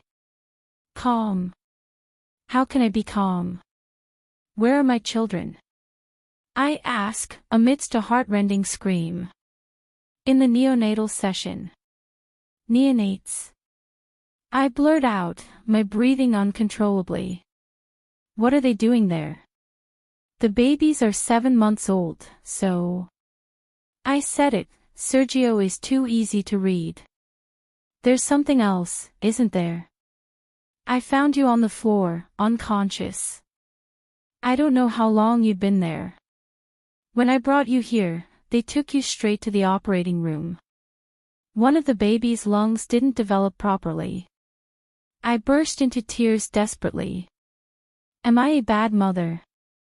Why couldn't I hold on a little longer? I want to see them. I raise my voice. Taylor. You can't deny me this right. I sob. You just had surgery. I don't mind. He runs his hands over my face. I do care. I don't know what he's doing, but I feel sleep slowly creeping up on me, and even though I fight it, it eventually overcomes me. I shake my head, coming back to reality. There's nothing harder for a mother than losing her child, and whether you have 1, 2, 3, or as many as you want, the one you lost can never be replaced.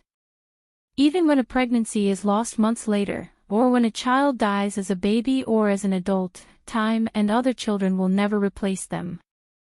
Every night, every day I wonder what my son would be like. Would he get along with his sister? Would we be a great family? Would he give me headaches? Would he look like a father I don't know about? Drinking like that is not healthy. I close my eyes tightly, finishing the last of the remaining sip in my glass. I'd lost count by the time I was on my 4th, and I really don't want to think about it today. Do you mind? I challenge him without looking at him. I'd like to say no, but yes. I tilt my face, meeting his gaze despite the darkness. The reflected light allows me to clearly see his face, every feature. His beard is fuller and longer than it was 2 days ago. He's not wearing a suit today, he's dressed casually, and I'd be lying if I said it didn't tickle me down there. It's become customary to see him in a tailored, imported suit and without a beard. Those eyes once captivated me, especially when they reflected mystery. I even came to the conclusion that he would be the person who opened Pandora's box. That wasn't the case. Are you following me? No. You're a terrible liar, I say, pouring myself another drink. Do you want some? He lets out a laugh, but it's not how I remember it. It's a sensual laugh, not tender or loving.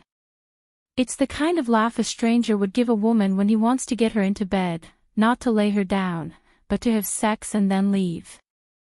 So the man just wants sex with me. You must be too drunk to buy me a drink. You're right. Is it wrong for me to want to kiss him?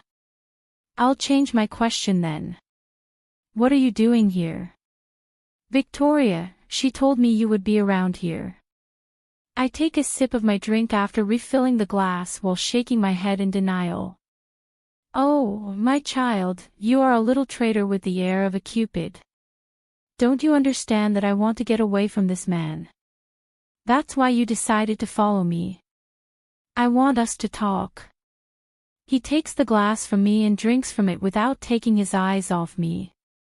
Damn, that's sexy. As you can see, I'm not in the mood to talk. I gestured to my condition. That way I could get all the truth out of you, he said in a seductive tone of voice, finishing the contents of his glass.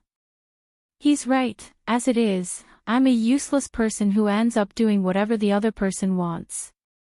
Today I feel like I have a little power within me, but not completely. I know that if he wants, he can bend me to his will. Chapter 9. I can't help but burst out laughing uncontrollably, thanks to the alcohol in my system.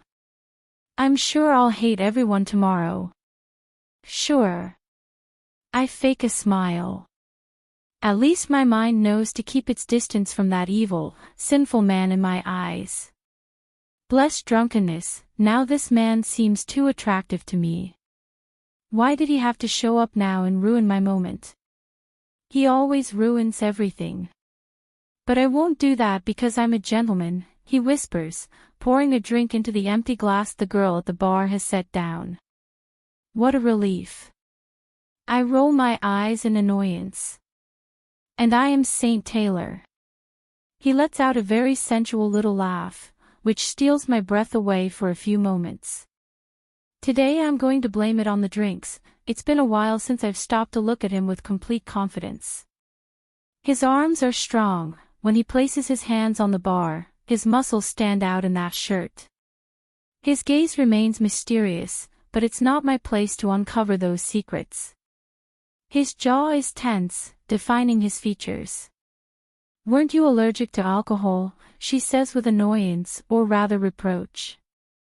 My eyes widen in surprise and don't miss a single detail of his actions. His eyes wander all over the place until he focuses on looking straight ahead as if the empty bottles on the shelves were the best view. He didn't forget it. No, I'm not going to allow you to touch on issues I'm not responsible for today. You said weeks ago you wanted a night like we were strangers, right? When I'm drunk, I don't think about what I'm doing. He turns around, trying to look me in the eye. Being the brave woman that I am, I also turn around and face him. Both face to face. Manuel watches me with squinted eyes. Either that or I'm already starting to see poorly. I think I'll go for the latter option. I can't even hear a sound anymore, and I swear if I fall, I wouldn't feel the pain. What's that about today? How would you introduce yourself if you were a stranger today? Bad time to play. He smiles amusedly, biting his lower lip and shaking his head. His gaze darts around again as if searching for something, then returns to me. Don't do that, Taylor. Why not? I ask, amused. Wow, I've already moved on to this stage. Because if you're a stranger for one night, I could do a lot of things. I get a little closer to him, challenging him. What happened to the Taylor who wanted to keep her distance from him? I brush my lips against his without needing to close the gap, a game of tension, we both know it. My leg, which was flat on the floor, rises slightly, leaving my knee between his legs, without the need to touch skin. We both know how exciting our game of gazes is. What are you waiting for? He shakes his head back, distancing himself from me, and I know he's doing it to ward off temptation. His eyes show the purest sexual desire he feels for me. I should be furious, but here I am, longing for him to take me to the next level. You're taken. Remember. I nod in agreement. I'm just a stranger. Taylor. Are you afraid of me? My knee keeps moving closer, tempting him. Move the stool a little, marking a moderate distance. He is very sensitive. I don't usually take advantage of drunk people. Then drink with me. I point to the untouched drink.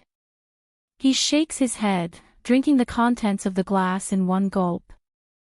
Now I understand why you don't drink. He spills more for himself than for me. Shall we begin? I question mockingly. He smiles sideways, sending tingles through my body. I know Manuel can be the sexiest man when he wants to be, but what I liked most about him in the past was the special way he protected me. Now, all I can see in him is that he's still a sensual man with whom you can have a good time, but you can't possibly want to go any further. Her body language tells me, I'm just enjoying the now. No, I'll call you later, or I'll look for you later. It's all about the now and that's it. No fast food joints, no romantic dinners, no proposals, nothing at all. Good evening, lady. I roll my eyes at his failed attempt. Really? I ask, annoyed. Don't you have anything better to start with? He shrugs, pouring himself another drink from my bottle and downing it in one go. You asked for it. He clarifies. I nod, getting into my role. Gentlemen. May I buy you a drink? I should stand up and leave this place, but when I'm drunk my brain doesn't understand reason, but it seems my body does. The typical phrase, I blurt out in annoyance, rolling my eyes again. Don't you have anything else to say? He smiles as he licks his lower lip. I have a lot of things, but I'm afraid if I tell them you'll run away. Test me.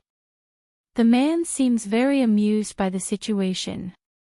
So, will you accept a drink from me?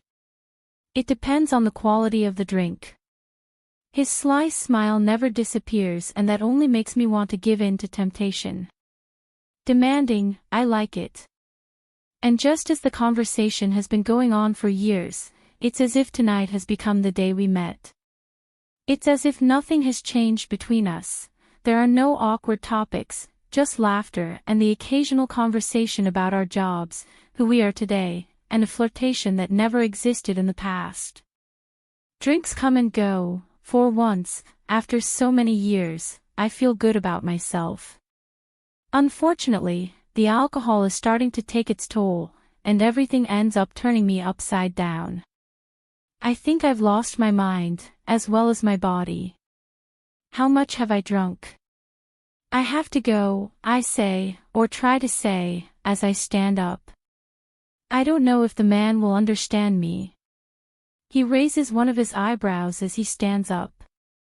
I'll go with you, he says, bringing his hands to mine. The mere touch feels like touching fire. We're both aware of the sexual tension between us from the moment we start this game. We both know what we're feeling, and the worst part is, we're looking for our wild side to be unleashed. I roll my eyes trying to take a step. Nothing will happen to me. What could have happened to me has already happened, and he didn't do anything. Just thinking about it brings tears to my eyes. I force myself to breathe, to let it go. Tonight I don't want to think about it. Are you sure? He asks as he places his hand on my waist, keeping me from falling. I burst out laughing as a defense mechanism, trying to get away. His closeness isn't good for my hormones. After all, the smell of his lotion makes me fantasize, and that's not good in this state. I won't feel better until I see you get to your room. I'm sure if you walk me to my room, you won't get out of here. Since when did I become so direct? Is this an indecent proposal? He asks, amused. Aren't you afraid? He brings his face closer to me, brushing his breath against mine. It feels so fucking good that I can see myself moving my body closer to his. It's still warm. Never.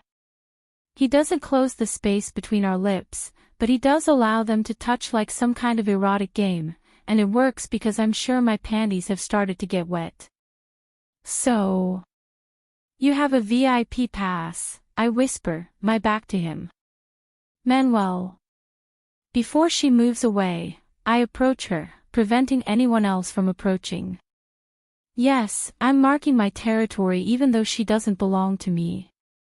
Instinctively, I wrap my arms around her back. Her scent delights me.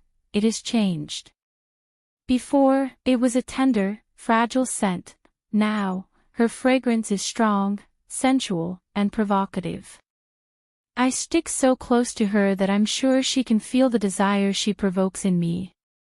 The best part is that I have access to her bare back. And from what I can see, she's not bothered by my actions. One of my hands keeps holding her, no matter where we are. I brush against her exposed skin with that hand. Her reaction remains the same. Her body begins to tremble and I like to be the one who provokes this reaction in her. Is it just desire? Is there something more? Without bothering to pay attention to the reason, I flip her over, so she's facing me. Is that the right thing to do? Since when do I care about what's right? It doesn't matter at all. Now I can only lose myself in the depths of her eyes, in her uneven breath, in the tremors of her body. Slowly, I lean in and kiss her with a shyness I didn't know I possessed. I don't like the idea of kissing her like she's a fragile doll. It's as if I've never stopped thinking about protecting her. I don't know what my idea was, but everything changes when she sets the pace of the kiss, so much so that I end up almost wanting to devour her. Where is the woman you once expected to set the pace? She always waited for me to make my moves. If a moment ago his breath was ragged, now I'm sure it's gone, even taking mine with it. Like the good tourist that I am, my hands run over her back. It's a way of controlling my urge to lead her somewhere else, but I end up unable to control the intensity of the desire burning on my skin. I end up forgetting where we are, even the people around us. I know it's partly because of the alcohol, but it's not all her fault. It's her fault for not stopping me. So, I manage to say in the middle of the kiss. I sense a sexy smile from her. I already told you, you have a VIP pass. Tomorrow he's going to kill me. I don't expect anything else to rush to take her to her room. Yes, I know where she's been. I'm a stalker, but life has taught me the hard way that ignorance isn't good for me, so I try to know everything so she doesn't keep hitting me like she did years ago. I may not be a professional like Diana, and there are still things I miss, but I do my best to know everything. Holding hands, I lead her through the hotel corridors. I swear that if it weren't for the special affection I'm trying to hide, I'd take her anywhere, but if this is desire, I want to have enough time to satisfy myself and be done with it. I'm not the only one in a hurry because halfway there she started unbuttoning my shirt. It's all crazy. I know this because neither of them is thinking about their actions. In the dark hallway near the bedroom, I end up leaning her against one of the walls. I want to tear off her shirt, but I don't because even though there's no one around us, anyone can appear, and I've become possessive of what I have by my side. Tonight, she's mine. Stumbling, we enter the room. I know what I'm doing with this woman isn't right, but my brain isn't up to reasoning today. Today, I just want to forget about everything. Is it so wrong that I do this? In your sweet home, safe and sound, I whisper, breaking away from her lips. A stupid impulse leads me to smell her hair. Her scent has changed. She no longer uses that cheap shampoo. Now it is a sensual and desire-filled scent just like her fragrance. Are you still here, cowboy? He asks, moving away from me a little. From the look on his face I know he's challenging me. I should turn around and walk away, but I'm a man of desire and no, it's desire for sex, it's desire for this woman. Clear. I do the opposite of what I think. Without bothering to turn on the light, I press it against the door, taking her by surprise. Despite the darkness, our gazes challenge each other. The temptation to touch her lips with my mouth overwhelms me, and I end up falling into the abyss. I know I shouldn't have done it because from the first moment I tasted her lips, I surrendered to her, again. I kiss her lips with desire, like in every dream I've had with her. As soon as our lips touch, we begin a battle. Our tongues move to enter each other's mouths. She has won the battle for her mouth, she has sucked me in completely. The desire between us is so great that I end up lifting her so she can wrap her legs around my waist. Her hands on the back of my neck prevent me from moving away, not that I have that intention, our sexes rub together. Holding her like this feels amazing. It feels wonderful to caress her, to recognize that body that was once mine. It's impossible not to savor every part of her uncovered skin. Manuel, she gasps for air. Tell me what you want. I continue kissing her, only this time moving down her neck and to her ears. Her scent disturbs me. Talk to me. He walks away, looking me in the eyes. I won't fall for your charms. That means she's not completely drunk. Just for tonight, and it won't happen again. Is that okay? Does she feel the same as me? I'm sure you feel that overwhelming desire that burns our souls. I agree. I kiss her lips again, only this time one of my hands runs down her waist, unafraid of her pulling away. I remember that when we were married, she wasn't shy, but neither was she an experienced woman who would let herself be carried away by desire as she is now. It's a new version and I hate to say that I like this version. Taylor rocks her hips, creating friction between our bodies, her hands moving up and down my neck until she decides to remove my shirt. The clothes begin to disappear as our mouths kiss as if they were the elixir of life. I kiss every part of her body, and she does the same with me, each of us free to appreciate the other's beauty until we both feel ready to unite. I lose my mind when I feel her so tight and ready, it's as if no one has touched that place for a long time, as if she's been waiting for me. It's stupid to think that way when she was the one who failed me, but I can't stop my heart, the part that loved her, from thinking that way. I also can't stop my pulse from racing with emotion. Our bodies know each other, but tonight there are two bodies that have missed each other, and neither dares to say it out loud. Both wrapped in desire, we seek mutual release, not a momentary release. We seek the release of our bodies so we can continue as strangers until we are both invaded by sleep. What I did is not right. I look from the ceiling to the person in the bed next to me. She sleeps with her back to me, the sheet covering her waist, her short platinum hair looks like a tangle. It must be because I spent my hands there last night and part of the morning. I haven't moved from the bed for half an hour because I'm afraid of waking her. Yes, I'm afraid that when she opens her eyes she'll notice me and kick me out of the room. I should grab my clothes and leave of my own volition, however, even though I want to, a part of me doesn't want her to think she was just an object to satisfy my need. Yes, I am a person with feelings, no matter what I do. Why don't I want her to think this was just a night of passion? Since when do I care if they don't feel like objects? Fuck, he growls, shifting in bed as he clutches his head. I swear I'm not drinking again for the rest of my life. You shouldn't tell lies, I say without taking my eyes off her. Why am I still here? Because I don't feel alone here. Taylor, hearing my voice, sits up in bed and instinctively covers her body with the sheets. If only she knew she looked so attractive. Years ago, I had the chance to see every inch of her uncovered skin. Today, well, last night, after all this time, I was so close to her again, and I swear I'm still amazed at how beautiful she is. It's not because she has a sculpted body like a model's, it's because she has something that makes her unique. She is no longer the same excessively thin woman. Now I am sure that this is her original body type. Her legs have good muscle mass mixed with a little natural fat. She has a defined waist that I am sure she is shaped with some girdle and some but that she had to get with the gym. Damn, he growls, placing his hand on his chest. I put my hands behind my head, relaxed, as I look at her with amusement.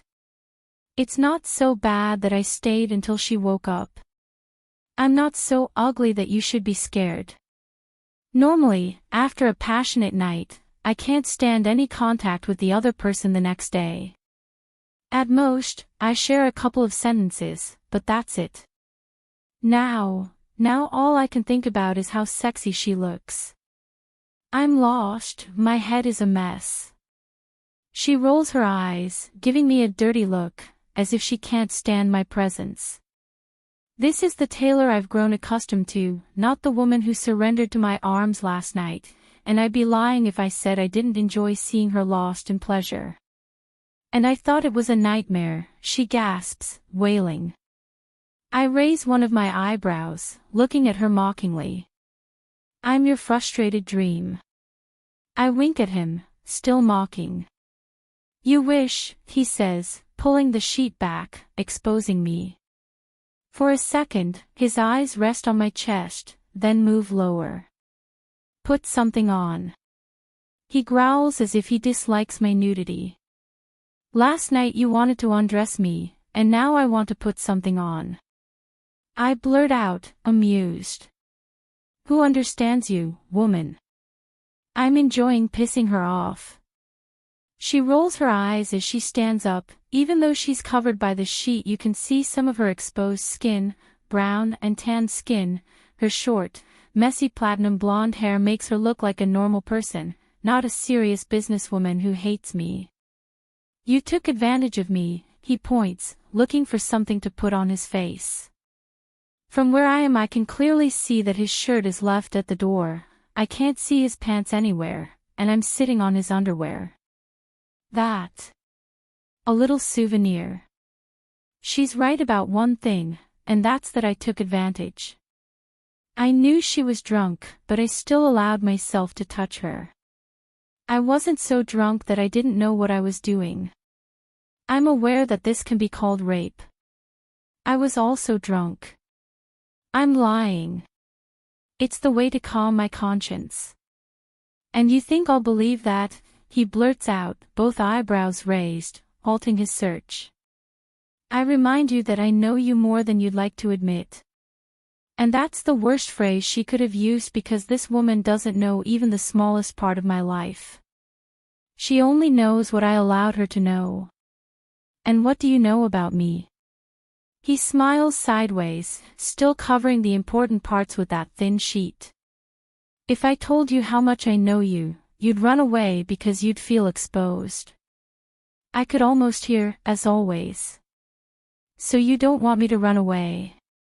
He looks at me for a moment, then goes back to his search. Why should I care whether you stay or go?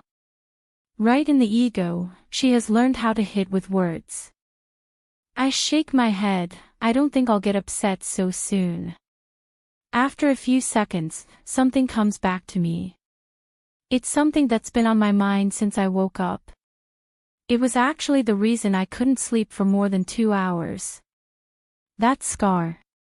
Last night when I woke up, I couldn't help but scan every part of her body. She's a walking temptation. That scar on her stomach caught my attention. It's a mark on her body, which I don't mind, but it's something big. Anyone would know what it is. I know what it is, but I want her to tell me.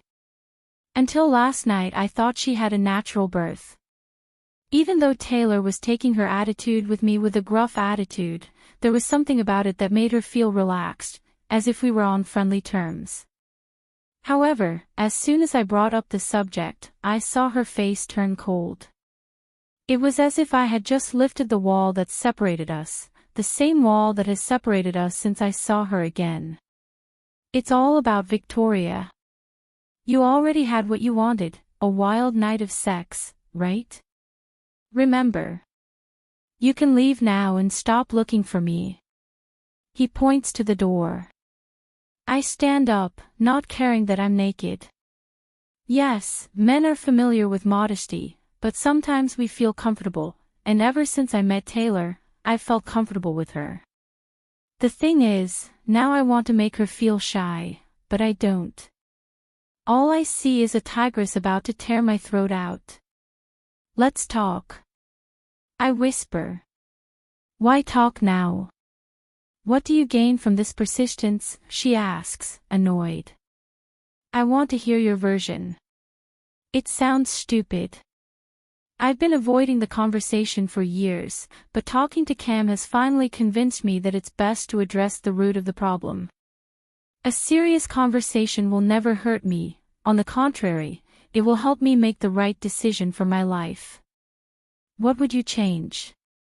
Many things. I just want to hear you. I sound pleading. Taylor nods, breathing heavily.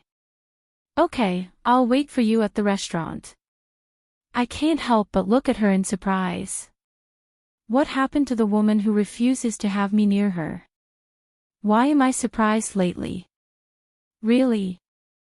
I ask, surprised. That easy? Taylor leans over a little, grabbing something that ends up being my underwear. I want to make everything clear, she says, throwing her clothes in my face. Are you sure you can handle whatever I say? I squeeze the boxer shorts too tightly. Why am I afraid? I'll bear it, I assure him. He nods repeatedly. Fine, I'll see you in an hour. If you don't show up, we'll lose our chances, he warns. I'm surprised by the decisiveness in his voice. Are you going to stay there? I shake my head, returning to my reality. I put on my clothes and get ready to leave the room. Before doing so, I look at her with a smile that I'm sure is amused. See you later. He nods, rolling his eyes. Don't make me regret it. He ends up closing the door in my face. My head is a mess, it's like I'm lost in a vast maze. I still have my reservations about that woman, but now that I know there's still something about her that captivated me, my expectations have grown. So it's not just desire. No, impossible, I shake my head at the stupid idea that I still love her. How can you continue to love someone after so many years apart? It's a fact that I like, but I don't think it goes that far. In my room I take my time getting ready. When I'm sure 40 minutes have passed I head towards the hotel restaurant. It's only now that I realize she told me a restaurant, but not which one. This woman is diabolical. As a first step, I head to the hotel's restaurant. My intention was to approach her, but I don't do so when I see her with someone. Until this moment, I realized I had a smile on my face, and unfortunately, it only intensifies because her company makes me happy. The little one, Victoria. I keep thinking because I need explanations. I've always said there are things that can't be explained, especially when you see them with your own eyes. Why do I keep looking for 5 legs on a cat when it has 4? Never mind, I'll give him the benefit of the doubt. I can't continue being a coward who runs away whenever he can't handle his emotions. Taylor. The plan last night was to get drunk and go to my bedroom and cry all the tears I haven't cried in years. I have so much to lay on the floor about and beg for mercy from the Creator. Anyway, that was my intention last night, but everything took a complete turn when he showed up. I wasn't planning on ending up having wild sex with my ex-husband, but what can we do? We both felt like it. And we both had the same idea, to take advantage of last night as much as possible to get rid of each other's desire, but it didn't work for me. I'd be lying if I said I wasn't in the mood for him anymore. However, I know this can't continue, and not because I don't like him or because we have anything against each other.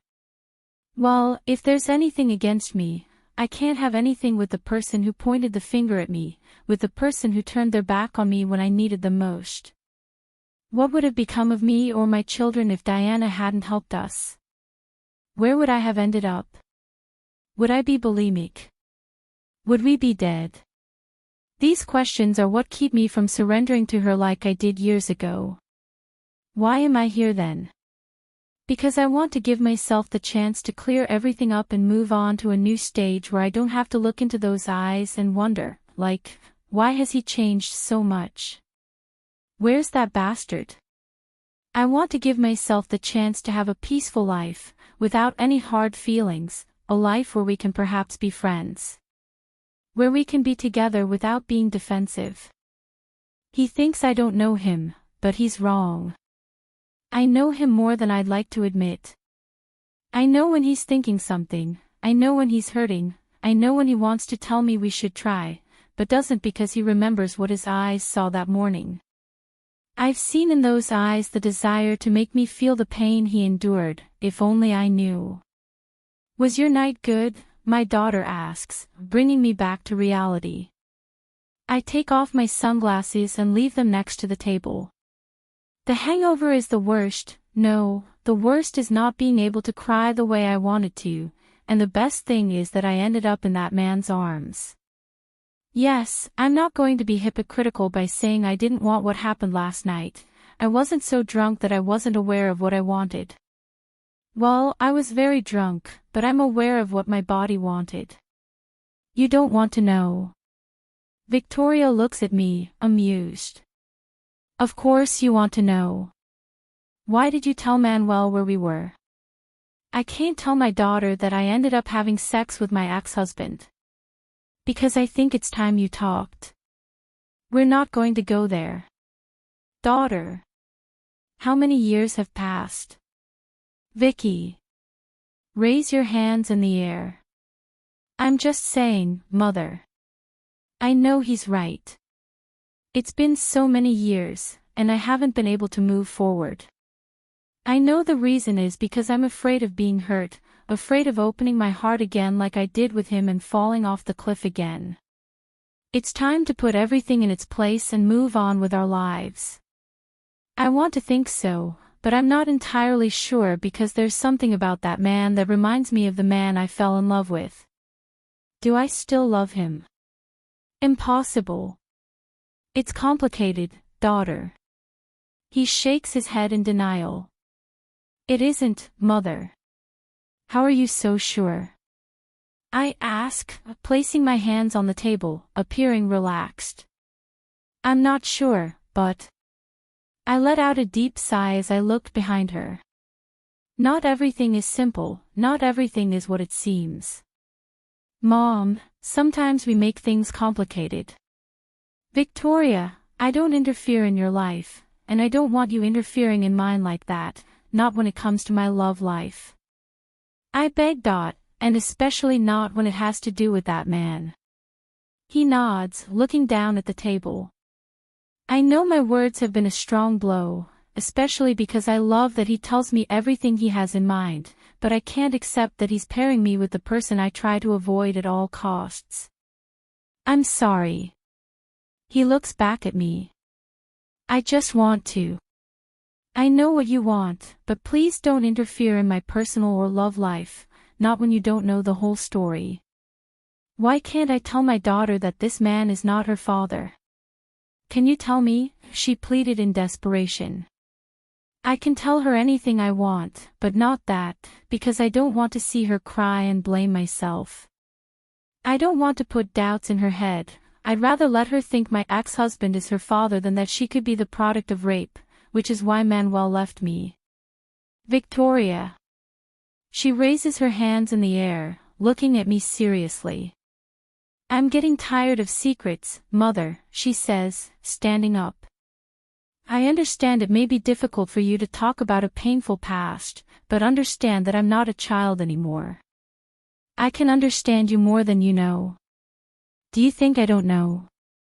There isn't a night that goes by that I don't rack my brains trying to find a way to tell her my story, one that involves her without hurting her.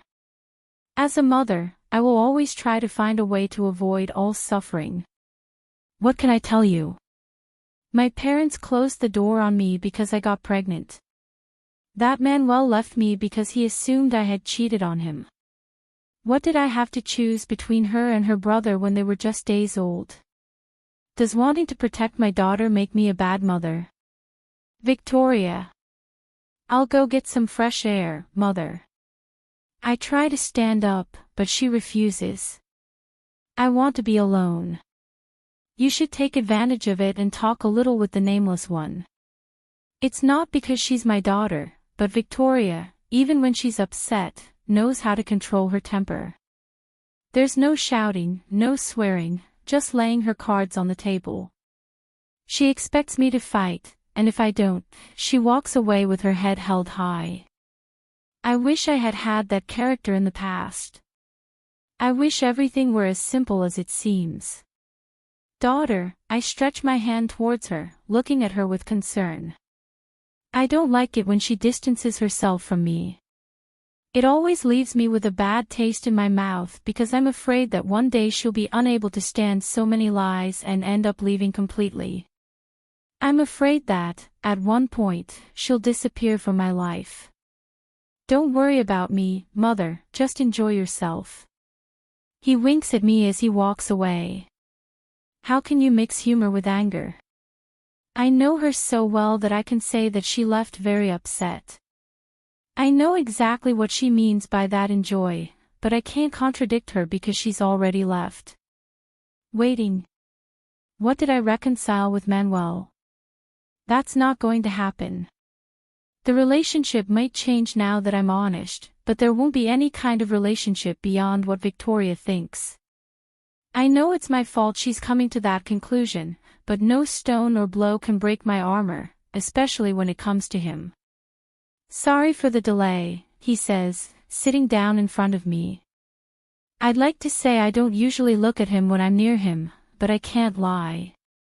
I try to act indifferent whenever we're a few feet away, trying to show that nothing that has to do with him matters, but no. When I see him with a woman, it hurts, and maybe it's because I've often dreamed of him taking me to those work meetings, but he never did. Maybe I wasn't that important to him. Well, here it is, finally we'll talk face to face. I was just about to leave. I'm lying. I'm not going to say I was anxious for him to be present. Thanks for waiting. So what do you want to know? I can't help but sound rude. There are things I can't help but control. The resentment I feel towards him is one of them. He takes the hand I'm holding on the table, leaving me stunned.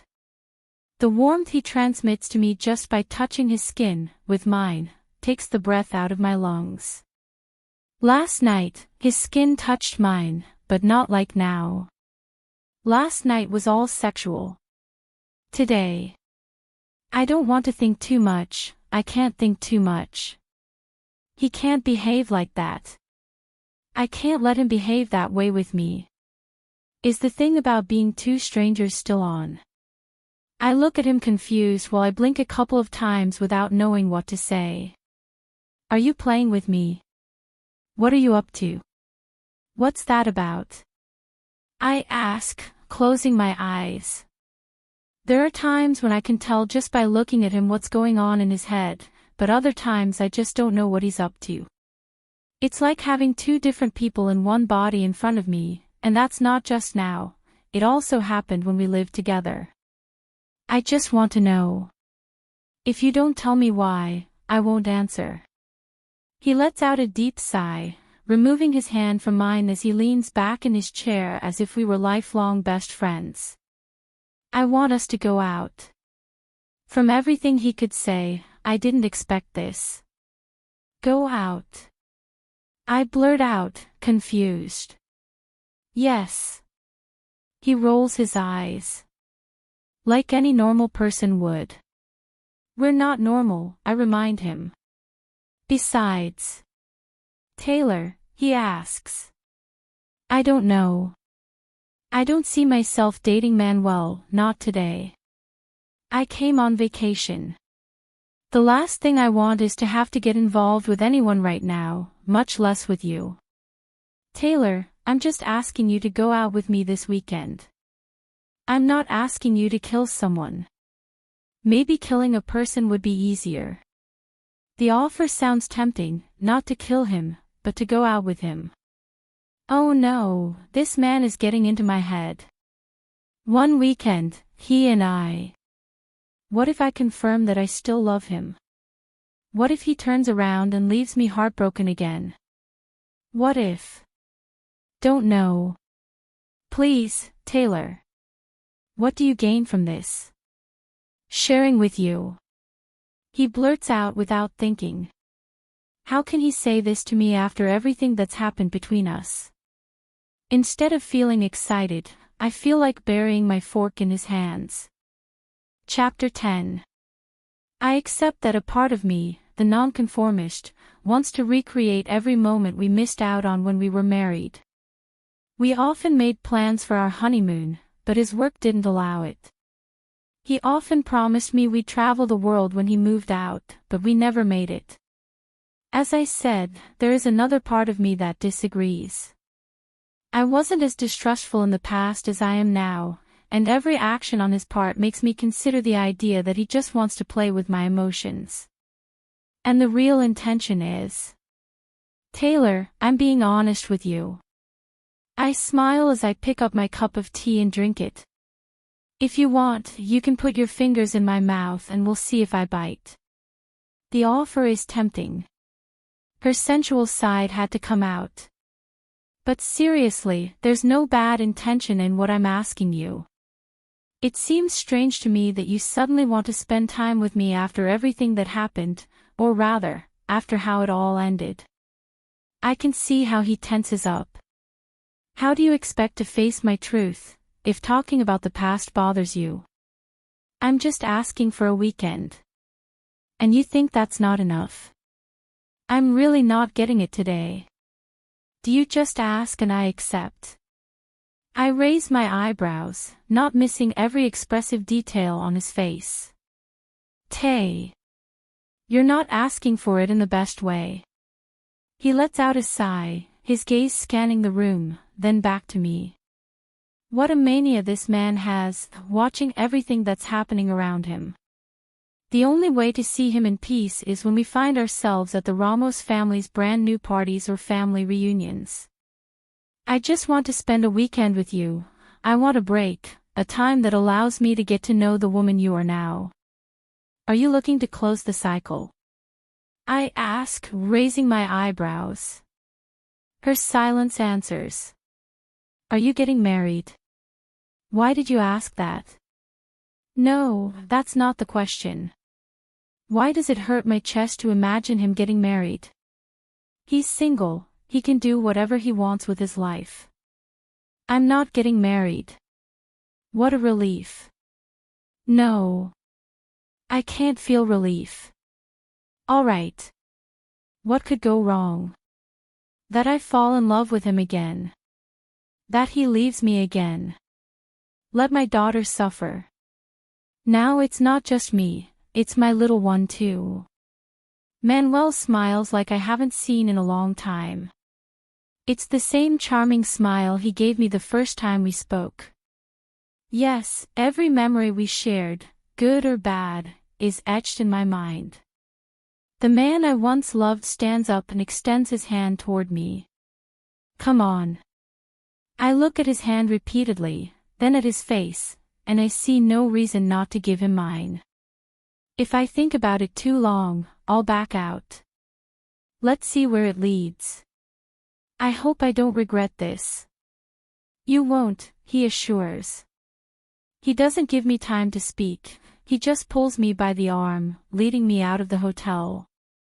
Neither of us says anything, primarily because if I say anything, it would ruin the facade of us being strangers. Let's see what he has in store for us this weekend. Where are we going? I can't help but ask after we've been in the car for a while. I have seen the watch on my wrist more than 10 times. If I say it, it would no longer be a surprise. I don't like surprises. For a second, Manuel looks away from the interstate to observe me as if I were a strange creature. Yes, the Taylor of the past loves surprises. Nowadays, I don't like them. I think I've picked up some of Diana's habits, like having everything under control, and I don't have any control over surprises. You'll love this one. What will you give me if I don't like it? Nothing, because I'm sure you'd like it. We'll see. You'll see them. We stay in the car for another 20 minutes until it stops. Before he does what any gentleman does, I open the door and get out of the car alongside him. His look is disapproving, but I'm not going to let my life depend on a man again. Never. You sure know how to ruin a man's chivalry, she says, rolling her eyes. I don't need a man, I remind her. On the other hand, I do need a woman. What about Arya or Esmeralda? I blurt out, without reasoning. The smile on Manuel's face grows as if he were a little boy who had gotten what he wanted. They don't meet my expectations. Then I must assume you are a demanding man. He shakes his head, but says nothing more. He takes my hand and leads me through the streets until we reach a small dock with a few old-fashioned boats and canoes. My attention is drawn to a simple but well-decorated canoe, decorated for a couple in love. Come on. As he's been doing since this morning, he pulls my arm until we're on top of the small canoe that caught my eye. The only place I feel free is near the water, and he seems to know it. Are you trying to impress me? I ask, amused. Have I succeeded? Not at all. Actually, yes, he has. We'd been married a few days before I told him I'd like to go sailing with the love of my life, not on a boat like the typical cliché, but in a regular canoe. I told him about the movie Tangled, the scene where they launched the floating lanterns. I want to cry, but I don't because I don't want to show weakness. I don't want him to see how moved I am, to remember what I said to him that day. My emotions are running high, and I know that no matter what I do now, my heart will beat so hard, and maybe my arms will go around his neck to calm my desperate heart. I fell in love with him because he always looked out for me, because he protected me, because he treated me like I was the most important thing in his life. And now, in this small opportunity, he continues to do so. I know he'll protect me this week, but... And then what? Will it all end? I can't depend on a man to protect me. In fact, I can't depend on a person to protect me. I'm the one who must protect myself. This weekend he treated me like I was the center of his world and I liked it more than I should. It's our last night. The game between two strangers is over. Our little truce. Maybe that's why I've been trying to drag this out. I know it's stupid because we have nothing against being strangers. If we want, we can be together, but that's not the way it is. We both have prejudices that prevent us from giving our all. And I'm one of those people who's always thought, if you can't give everything, then don't give anything at all. I'm assuming I still have feelings for him, and it'll be weird to deny it because I've discovered that behind that facade, the man I fell in love with is still there. But for some strange reason, he disguises it. It's as if being that man makes him weak. I don't know what he feels for me, but, in my mind, I can accept that there are feelings involved. Like a cliched movie or book, we're having dinner at a restaurant. Not just any restaurant, but a moonlit one next to the pier we were at 2 days ago. The moon is reflected in the lake, while the stars can only be seen if you look up at the sky. The table has a few rose petals and scented candles. Wine is a must, and food even more so.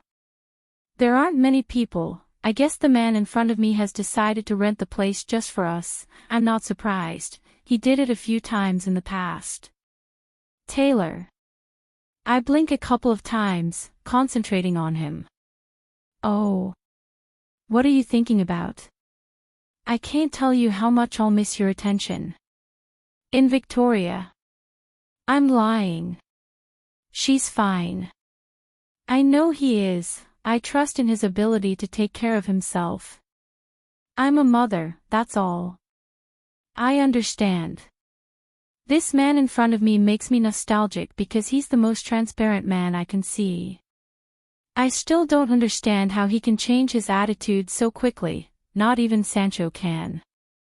He's a serious man, and he never changes from that, while Manuel is an elegant man, but he can also seem like a beggar. He can be kind, but also cold.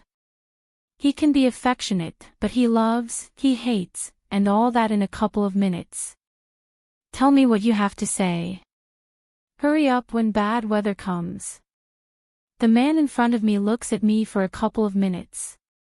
He takes my hand, the one I have on the table, in his hands, brings it to his lips and kisses it with such delicacy that it touches my heart. I want us to talk about everything tomorrow. I know what you mean when you refer to everything. Why not now? Because I don't want to ruin the moment, he whispers after letting go of my hand.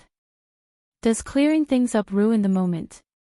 You know exactly what I mean. I know, but I can't stand him seeing me as the villain anymore. Okay, see you at the restaurant. I stand up.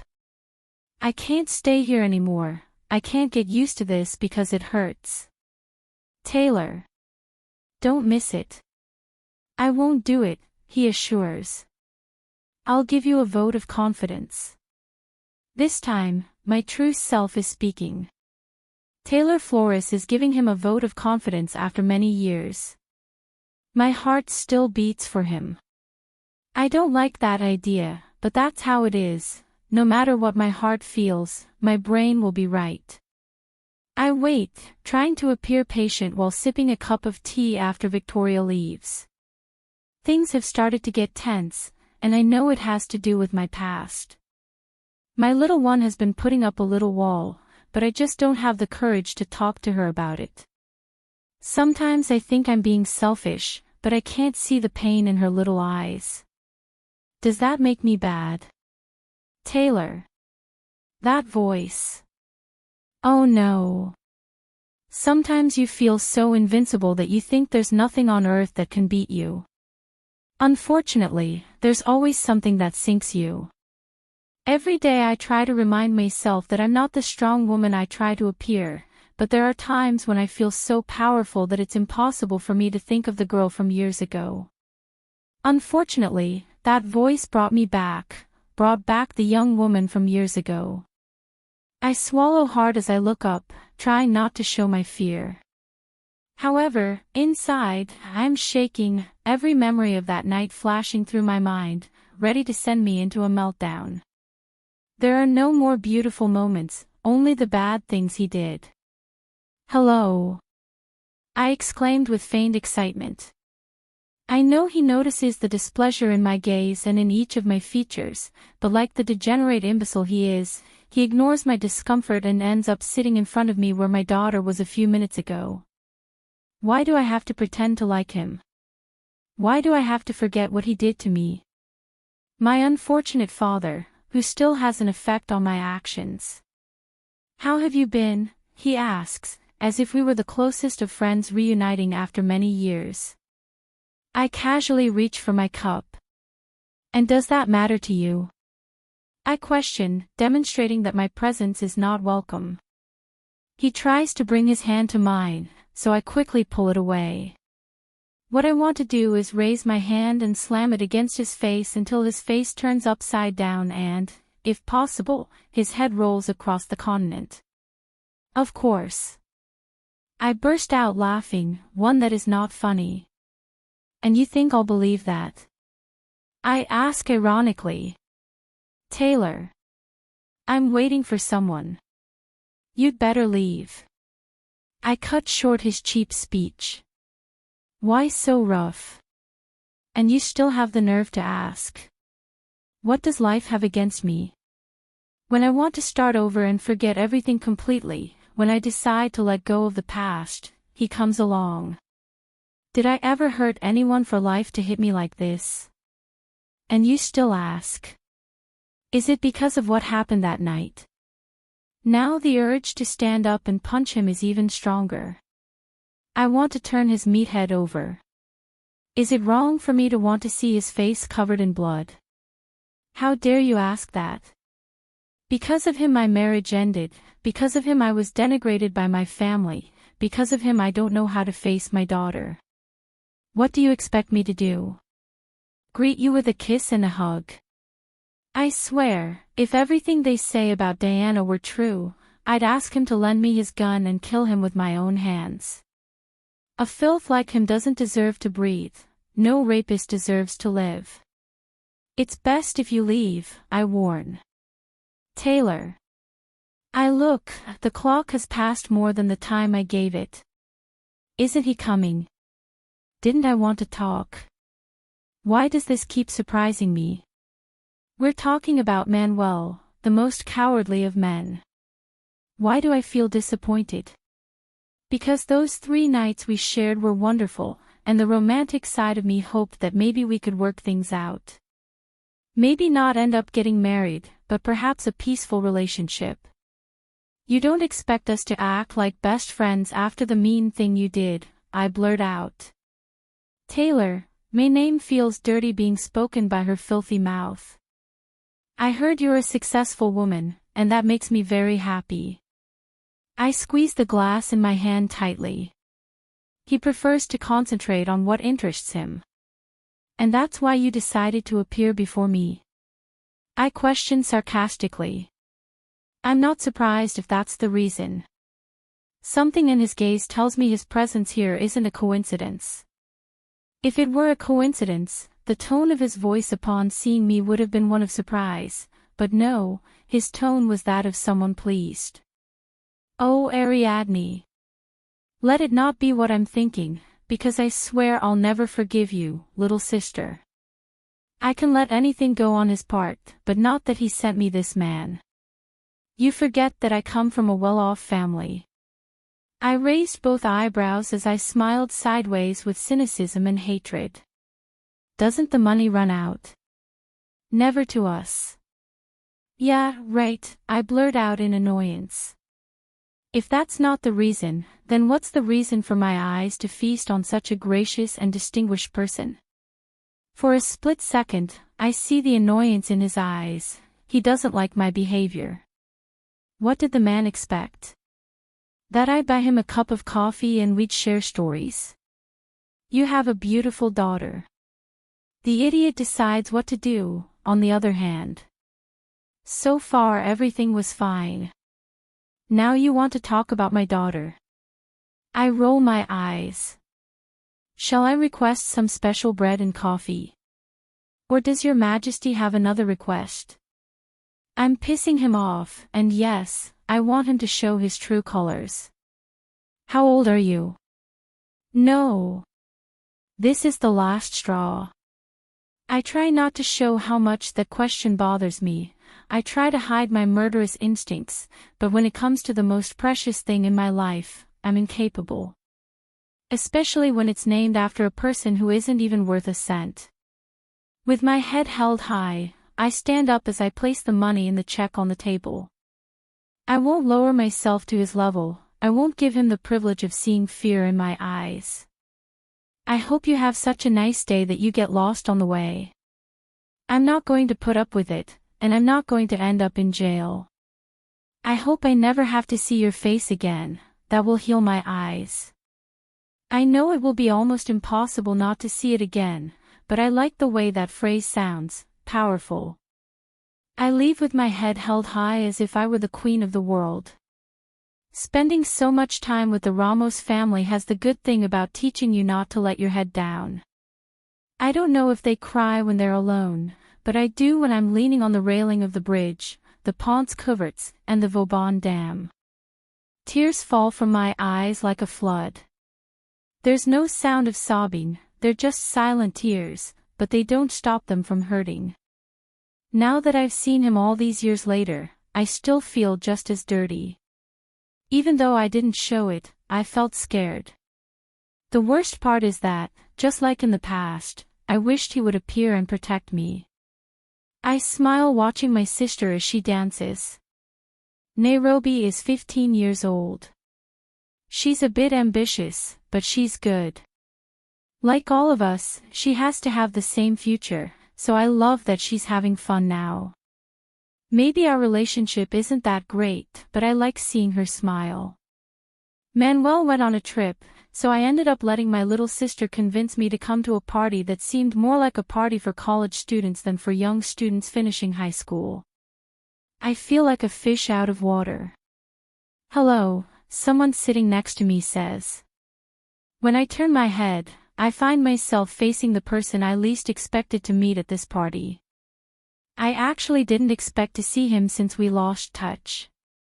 Pierre. I blurt out, confused.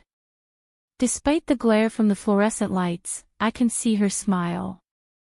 Wow, it's a surprise to see you, he exclaims, approaching me and placing a kiss on my cheek that I didn't like at all. Sorry, I got too excited, he whispers as he pulls away. I shake my head, marking the distance a little more. I don't hate him, but I know he's not someone you can't trust, especially when he cheats on me with my friend. Yes, the girl who worked for them was my only friend. Hi. I try to smile, but I'm sure I won't be able to. I'm going to the bathroom, I say, getting away from there as quickly as possible. I think it's best for me to leave. Manuel will probably arrive in a few days. I hope we can finally spend a couple of days without so much work. I didn't expect my marriage to go this well, but I have to say that man is the best thing that could have happened to me. He's loving, attentive, and fun. I truly love everything about him. We've been married for 3 months, and I know this is where I belong. Wherever that man goes, I'll be there for him. The only thing I hope is that we take our time.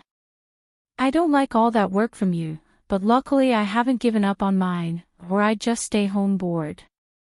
Tay, Nairobi calls me when I return from the bathroom. Is that face? It would be best if I left. Don't be bitter, sister. She fakes a pout. What I've never liked about my little sister is how manipulative she can be with her gestures and words. She has a lot of our father in her. Nairobi. Take this drink. He hands me his glass, and I instinctively shake my head. Come on, don't be so bitter, Tay. Nairobi. Just one. I shake my head in denial. You know I'm terrible with alcohol. One won't hurt you. I nod, letting out a sigh of resignation. Just one. I point at her, drinking the entire contents of the glass. I leave the glass on the table and let my sister guide me. We end up dancing to several songs until I start to feel dizzy. It must be all the spinning and the fluorescent lights. He left me. I shout to Nairobi so she'll hear me. He nods, and since there's no reproach this time, I leave. Everything's still spinning in my head. It's impossible for a single drink to get me drunk. I know I don't have that much tolerance, but not to this extent. Are you okay? Pierre asks, keeping me from falling. Thanks. I try to sit up. I'm just a little dizzy. It's best if I walk you home. I shake my head. I don't live with my parents anymore. Where do you live? He asks, surprised. With my husband. It feels wonderful to say he's my husband. If I only saw him, I would be jealous of him. I'll take you anyway. I don't complain because I don't feel well, and he's a well-known person. It's not going to hurt me. True. I shake my head, wiping away the tears and those memories. How could I have been stupid? Do you want some advice? Anyway, I'll say it like this, don't want it. Never, ever trust strangers who claim to be your friends with open arms. There are millions of friends who take advantage of you when you're most vulnerable. I know they're not all the same. I know there are friends who reach out in a kind way, but they're friends you've known for years. Not strangers who were friends from the past. My biggest mistake was thinking that nothing bad would happen to me with him. Thank you, I whisper, opening the door.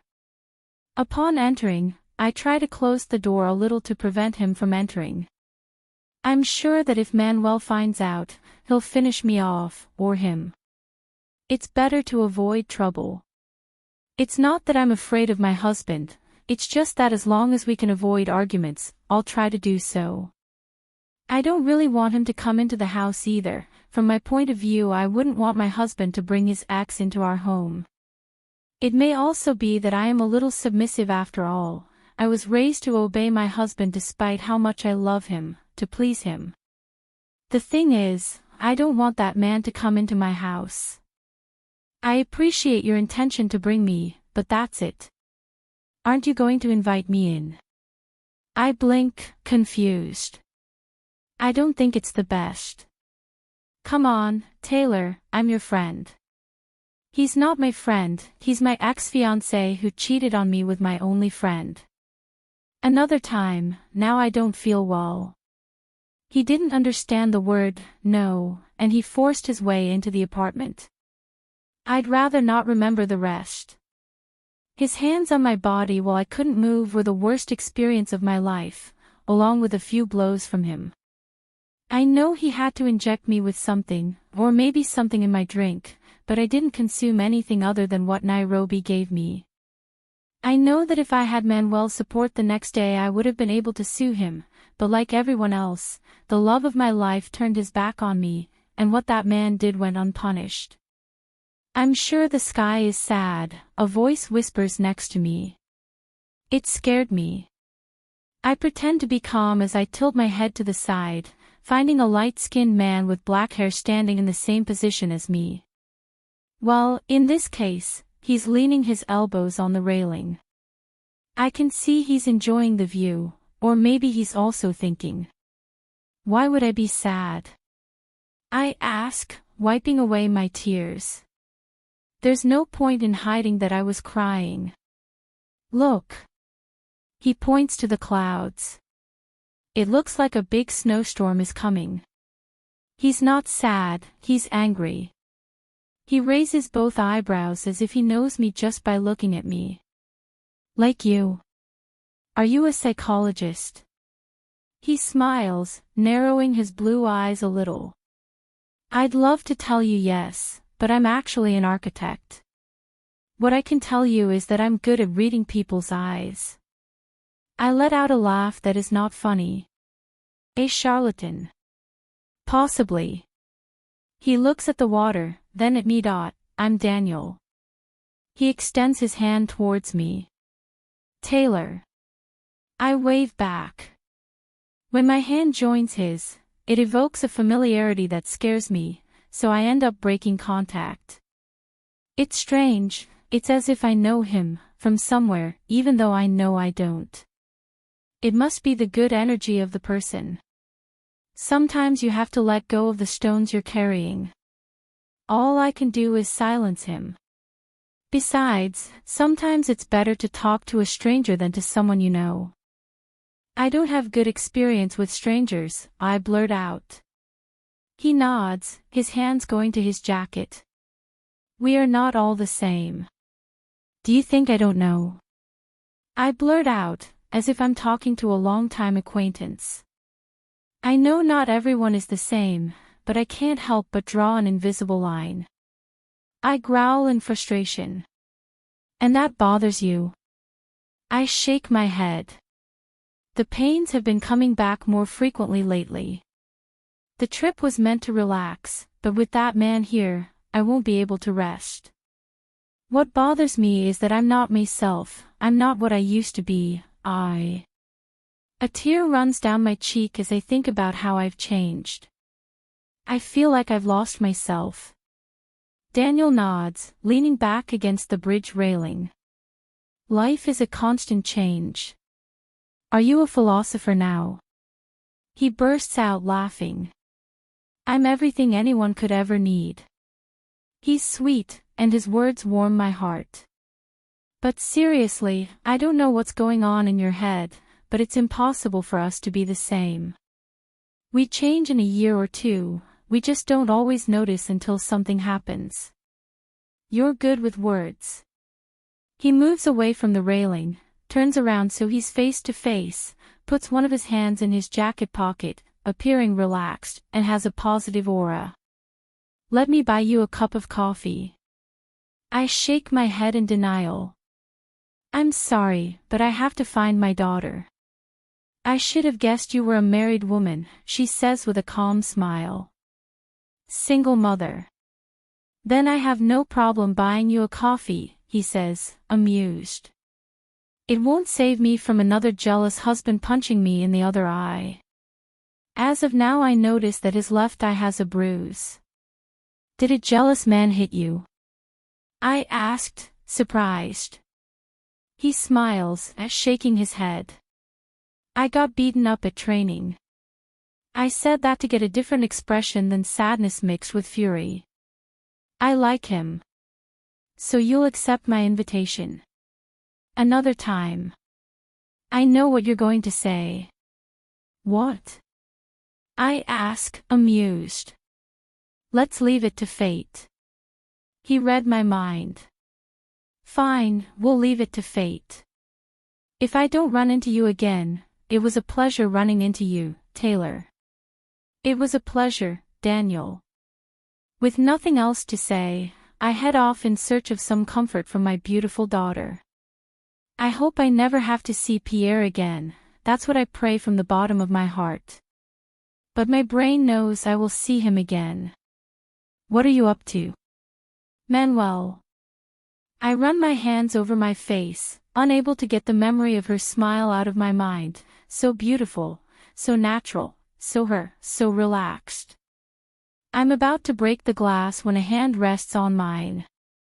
Instinctively, my body stiffens in search of an enemy, but I relax when I recognize those delicate hands.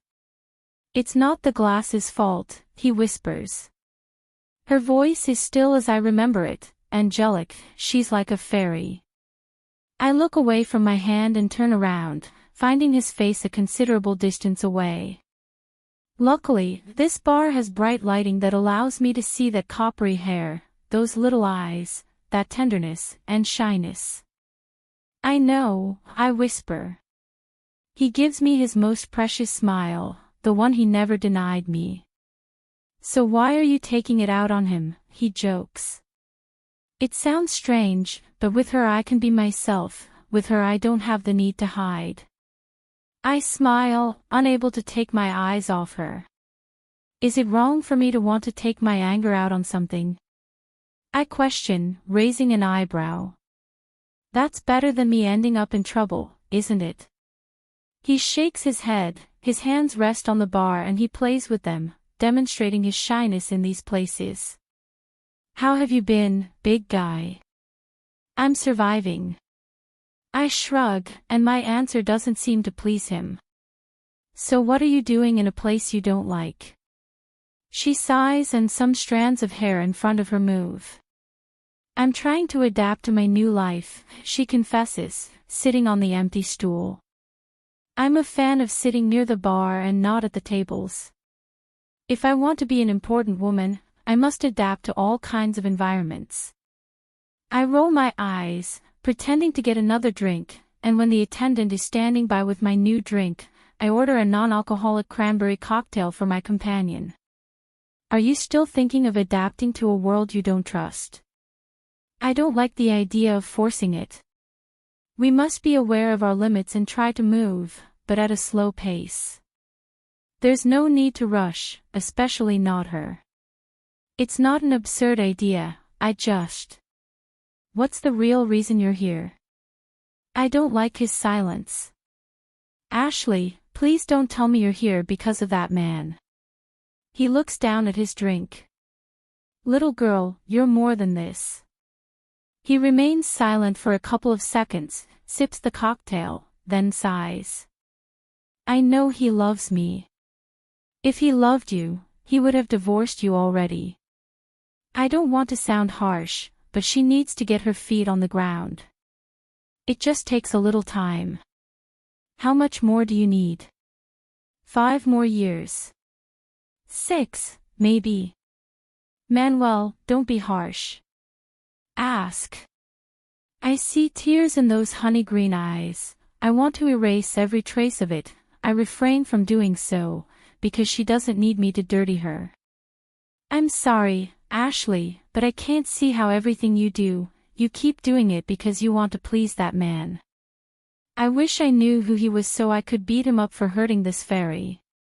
You're a beautiful woman, you have innate talent, you're independent. Why are you hurting yourself like this? She bites her lips, it's her way of controlling her crying. Have you talked to my sister? I don't blame her for changing the subject, I do it when I feel uncomfortable. Do you think your sister wants to talk to me after the shit she went through? Ash puts his hand on my arm in a sign of support.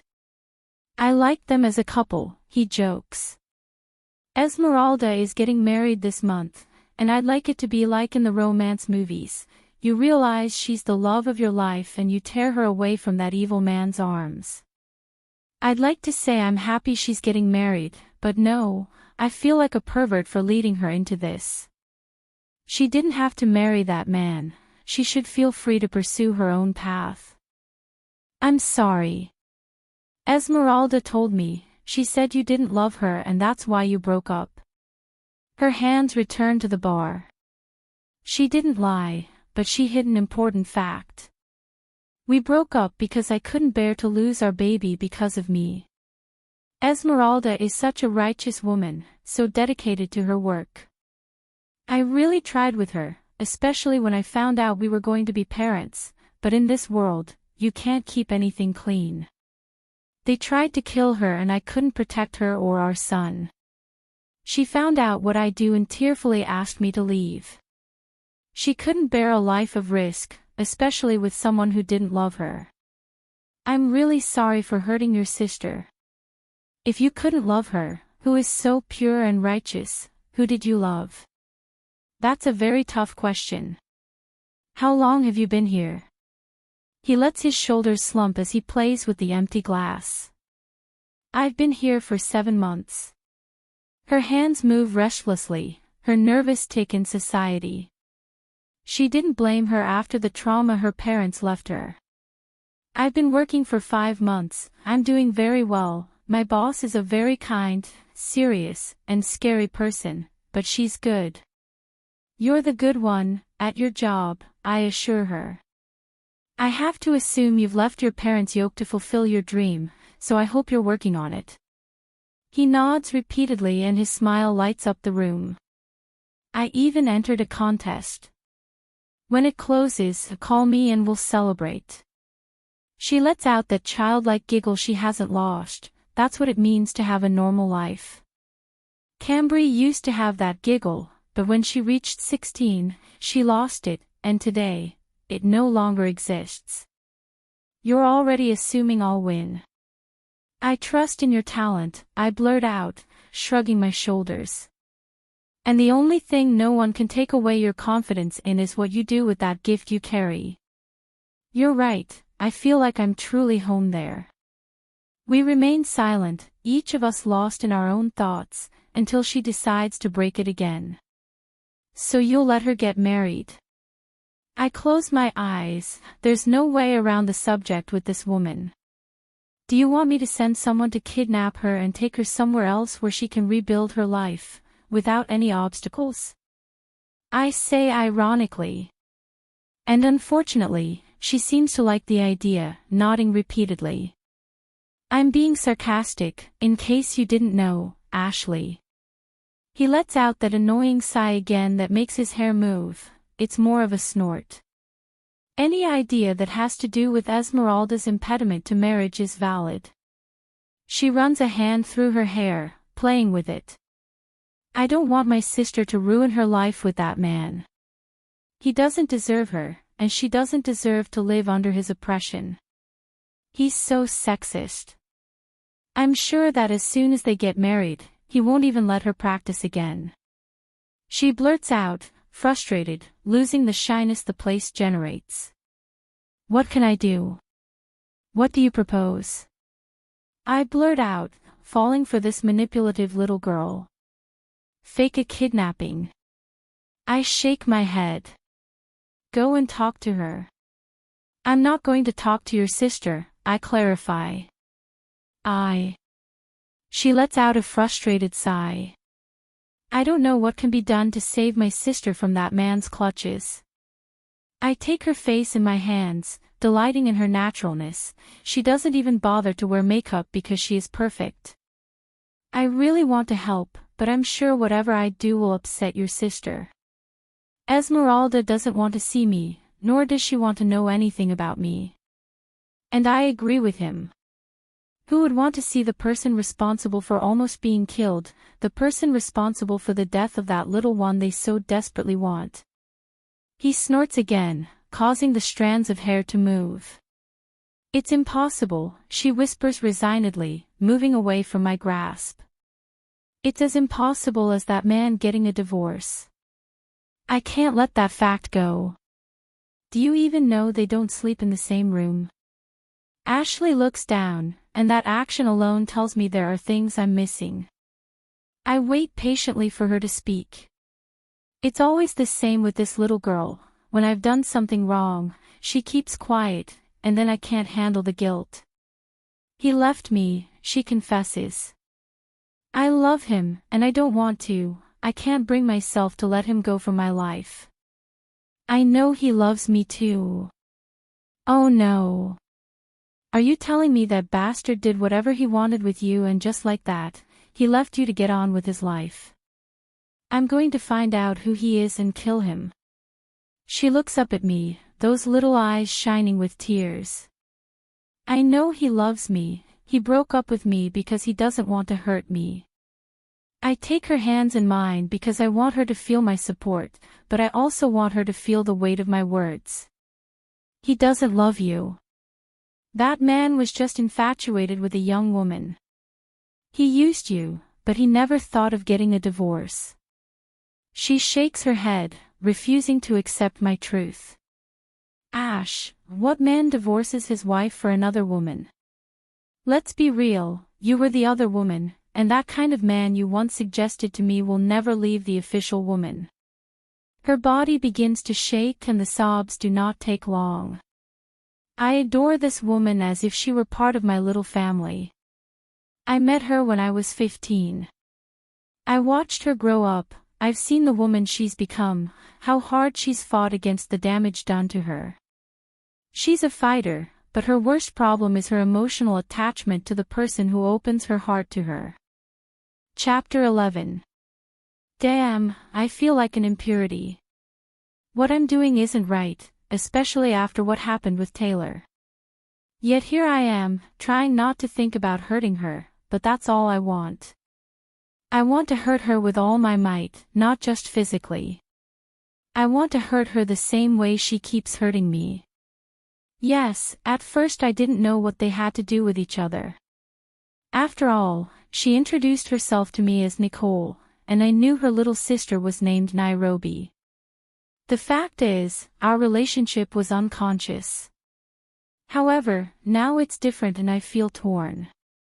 Part of me wants to get involved with my objective because I know I'll hurt Taylor the same way she hurt me when she finds out, but the other part of me just wants to succeed with the mission. But there's also the part of me that tells me not to do it, that it's the meanest thing a person can do, but if I don't continue doing it, I'll be in trouble continuing the mission because it would raise suspicions. Damn, this is what I get for getting between the person's legs without knowing anything about them. Noted for next time.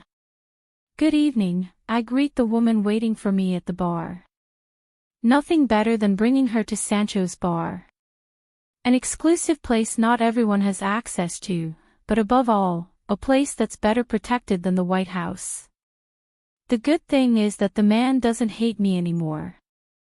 Well, he almost killed me when he found out I kissed Diana, but that's a stage he's outgrown, I hope.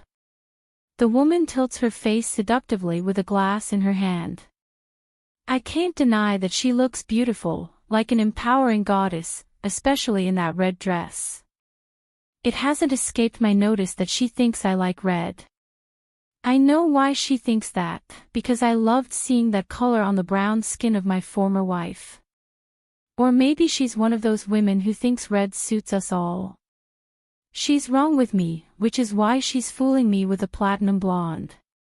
Since I arrived in Metz, I've been mulling over this meeting. I no longer feel comfortable with this woman's presence. However, I'm going to say something rude. What I saw in Strasbourg motivated me to meet her. An eye for an eye. Seeing Nicole again is like forcing myself to have sex with someone who won't satisfy me because I've already had the original version, and it was better than the one I've had in the past. Yes, I'm a man, and my body reacts to any broom in a skirt, but my mind knows how to choose. The only one it's chosen, whether I like it or not, is Taylor.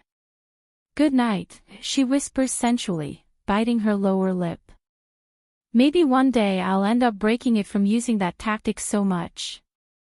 How are you? Much better now that you're here.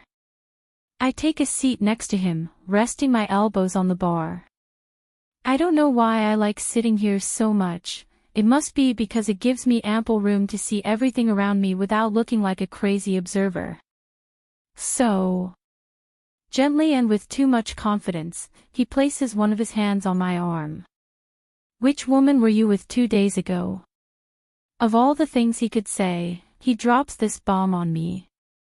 Thinking. I tilt my face so I'm facing her. Are you jealous? I raise one of my eyebrows, still serious, and move away from his touch.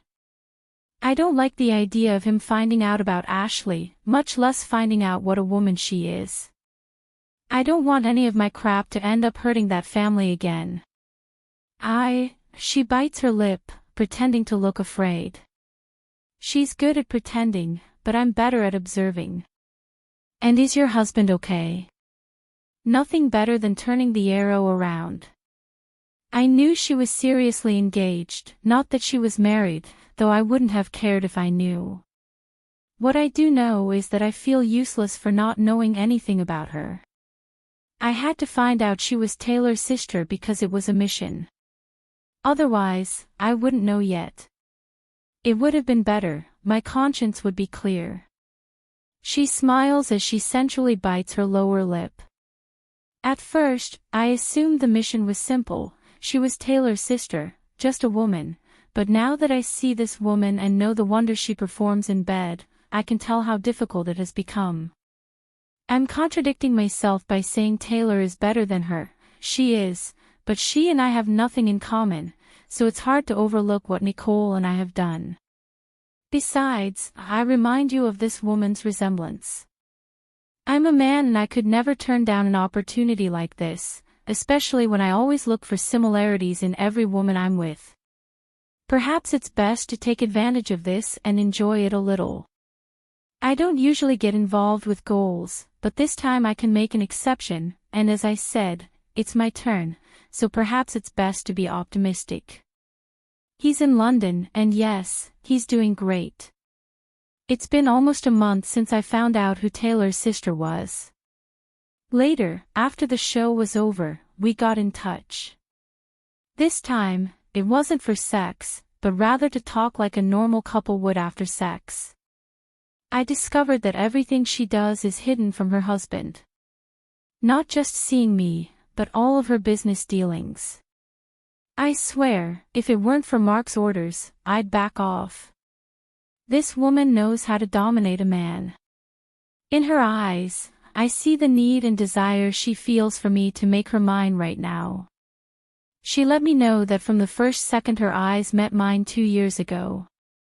But I also see questions I know she'll ask me at some point. Give him my regards, I say ironically, rolling my eyes at the same time. He seems to like that. Are you upset because I'm married? She asks, amused, sipping her drink. I don't plan on drinking a single drop of alcohol today. Would I be right to be?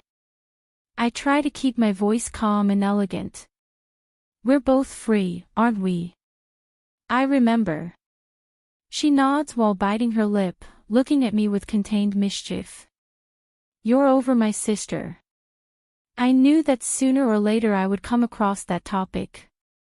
Is that why you didn't tell me you were Taylor's little sister?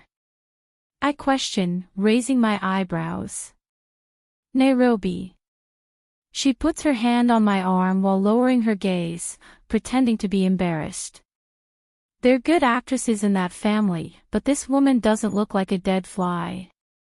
She has too much malice in her eyes. I'm sorry about that. I'm not one to forgive betrayal, I blurt out this time, staring at her with a straight face. The music is about to explode in my head. Not your sister's, not any other. Good to know. I hope you don't hide things from me again because this will be over. He nods repeatedly. I promise. I try to pay attention to the rest of the conversation. I swear I'm trying, but all I can think about is how similar she is to Taylor. That things will be harder now because we only slept together before because of their resemblance, but, now that we're related, I know that will make me the meanest person. It's the code of loyalty, never mess with a relative of your ex-partner. She doesn't deserve it, but I'm a loyal person, or at least I used to be.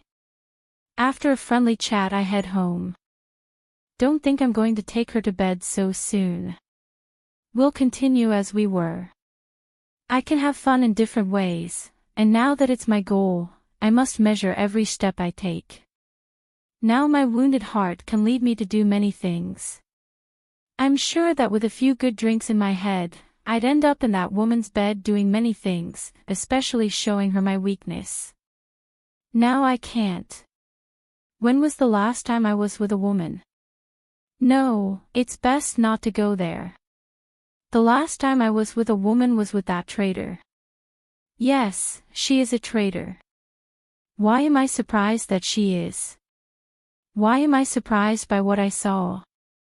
After our wild night, after 3 friendly nights where I made him see how important he was to me, I end up at the table having breakfast with the bastard who cheated on me 16 years ago. I felt like a teenager on their first date, but as soon as I saw that I wasn't alone, I felt my emotions plummet when I saw the face of the person with her. I even had the stupid idea of asking him to try again. It's best to forget the stupid idea of conquering her.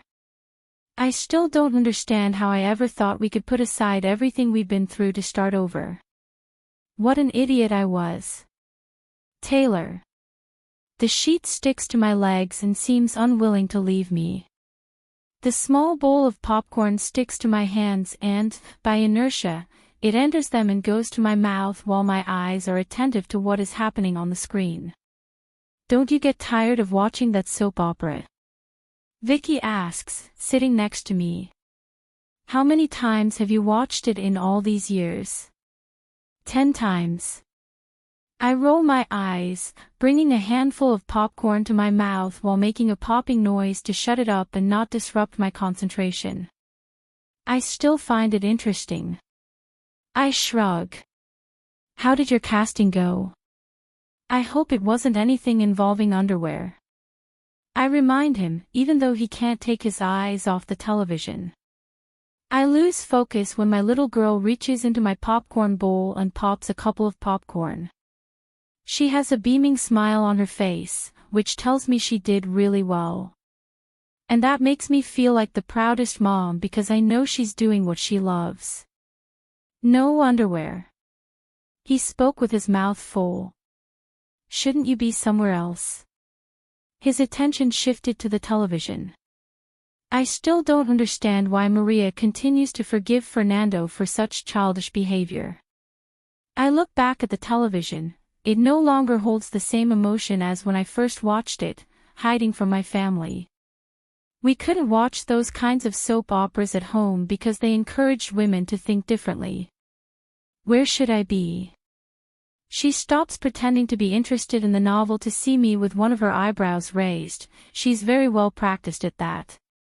Are we pretending not to want to know what's going on in the outside world? She says seriously. Mom, in case you don't know, there's a life outside, and yes, I remember correctly, you love being part of that world. What happened that made you not even want to go near the window? What can I tell my daughter? I don't want to know about the world because right now I'm having a crisis. I'm just continuing with my vacation. He nods, taking another bite of popcorn. I'll pretend I believe you. She takes a deep breath. I'd fix it if I were you, because we both know Diana will make good on her threat if we don't hurry. Remember, the last thing I want is to be at a party where I might run into someone who has disappointed me yet again. That's what I get for putting expectations on someone who isn't worth it. I won't go. She nods repeatedly, looking at me with those beautiful wide eyes, in a way that says, "Oh, mother, even you don't believe that." Well, I'll go take a shower and get ready. Tonight's going to be long, and I don't want to miss Mark and Christina's fights. She says mockingly. How does Mark, the sweetest guy, end up being such a jerk when it comes to Christina? She shakes her head, standing up. See you now. And without further ado, she leaves. I'm still doing what I'm doing, but I don't find the novel as interesting anymore, and it all has to do with Victoria's psychological struggles. I always loved the protagonist, I loved Maria's empowerment, but now I'm questioning my theories. My daughter's is more realistic. I like that she's that way. Maybe she won't suffer so much in love. The door rings, and since my little girl is getting ready, I'm the only one available. I stand up and take charge of welcoming the uninvited visitor. When I open the door, I find someone I didn't expect to see. How does Vicky know so much about this woman's way of thinking? Hello, I whisper, a little disoriented by his presence. Hello? He asks, raising an eyebrow. What do these people have to raise an eyebrow about? Why did you come to Tawny's house with us? Why aren't you ready? He narrows his eyes, scanning me from head to toe as if he dislikes my style of dress. I blink several times, stepping aside to let her pass. She ignores me and walks into the living room, her gaze disapproving as she looks at what I was doing. This woman sometimes acts like she's my adoptive mother. I like her, except she's a little younger than me, I think. I'm not going to be a philosopher today, talking about life. I suppose she's speaking to herself. I'll wait for you. Go and get dressed. If you don't do it in half an hour, I'll come up and take you out of this house just the way you are. She warns, and I swear the tone of her voice is a little scary. I think about protesting, but Vicky's footsteps silence me. She's excited about this integration, so why not treat us a little? Nothing can happen to us, we'll be surrounded by people we trust. I won't delay. I let go resigned. I take a quick shower and get dressed in record time. Beautiful high-waisted black jeans that hug my waist. A pink lace crop top and my gorgeous white sneakers. I style my hair, put on some light makeup, and I'm done. Wow, how beautiful. Vicky, the emotion doesn't leave her. Shall we go now? He asks Diana. Diana looks up from her phone and smiles at us, nodding her head. I'm still not used to being around Diana because every time we do, we have to be surrounded by a couple of bodyguards, which overwhelms me. I know this woman is important, that she has one of the most important security academies in Metz, and that's why she must be protected. The three of us got into a gorgeous black four-wheel drive. It's not her personal car, but it's impossible for all three of us to fit in her sports car. I guess she had to get one of her husbands. I worked for her husband for a long time, and that's where I met her. How was your vacation? Diana asks as she parks her car in her garage. If you ask me, they were perfect, Vicky blurts out, at least one of us had a great time. If you ask Mom, I don't know, she hasn't wanted to leave the house since we got here. Sometimes she doesn't know the meaning of discretion. Diana tilts her face to look at me, looks at me for a couple of seconds, then goes downstairs, and so do we all. In complete silence, we enter her perfect house. It's spacious, not as large as her parents' house, but still large enough to accommodate a large number of guests. No one likes to be in the living room, even if it's large. What everyone here loves is the patio. It has 2 pools, one for children and one for adults, and outside there's a large grassy area for running around and sharing, like a typical family barbecue. No, we were going to be at Tawny's house. Victoria asks, on my behalf. Diana stops in the middle of the courtyard, tilts her face to one side, looking at us while smiling with that typical smile surrounded by mockery, winking at us with one of her eyes. Plans changed, everyone came to my house and I couldn't close the door. I shake my head laughing. Impossible to do. I agree, emphasizing this afternoon. Most of the time I try to ignore his invitations because I don't like seeing that jerk who ran away again. What was the reason this time? Why do I keep racking my brains thinking about it? I approach with a confident stride, joining the large group of guests. I didn't even realize when Vicky left my side. I noticed it when I saw her laughing with Mark. Over the past few years, I've seen how their relationship has grown. That little boy cares for my daughter as if she were one of his own family, and I like it because I've seen how protective he is despite being so young. They have a nice relationship, and I like it. They're both sitting on the edge of the pool that was made for them. They've both rolled up their pants and dipped their feet in while giggling like 2 little kids.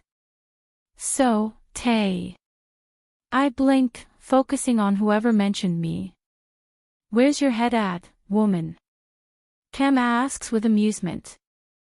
I was saying, could you help us throw a charity party for children battling cancer? This woman continues to surprise me. She's the youngest in the family, but she's not far behind the others. She does things for the public good. She's a professional artist. Last year, she produced a couple of paintings that didn't sell because she wanted them that way because there was such a strong demand. What can I do? Lend us a couple of designs, Chris chimes in. Actually, we'd like you to donate them, but if you can't, we'll buy them. I love Cam's sincerity. We just want to use your brand to make a few million for the occasion. Cam, Chris scolds in a low voice. The only woman I've had little contact with is like her, probably because she's the closest to Manuel. I've seen them very close, even in the past. I saw reproach in her eyes, but now. What's changed? No problem, I assure him. I even have someone who's very good at designs, and maybe we can buy some from him, always with his name, under our brand. Excitement shines in Cam's eyes. She must be good enough for you to recommend her. I can already see her plotting a way to approach that woman. Introduce me to her, and we'll get in touch. Her eyes dart around, searching for her offspring. Colette and Elliot, she exclaims when she sees her little ones about to pull each other's hair out. She lets out a frustrated sigh. Sorry, girls, but my talk is over. And without further ado, he heads off to where his little ones are, now fleeing in search of their father. I never understood what Cam was doing with that little one, where he got him from. We're lucky people, Chris blurts out when we're alone. I don't understand what she means, so I remain silent. Our kids are a bit older, and we don't have to worry about them ripping their heads off anymore. She says, amused. Although, you're the one with luck. I half close my eyes, waiting for a blow from his words. Yes. Her gaze shifts to our children. Victoria, she's a very good girl. She doesn't give you headaches, she's calm, she doesn't like being around bad people, she's the perfect daughter.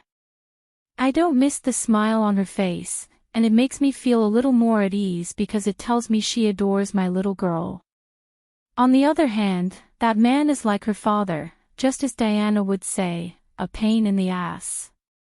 I can't help but laugh at the expression. He's just a boy his age living. He shakes his head, his gaze scanning each person present. Ever since I've been here, I've tried to ignore one, and I've been successful at it because it seems the man has been doing it to me too.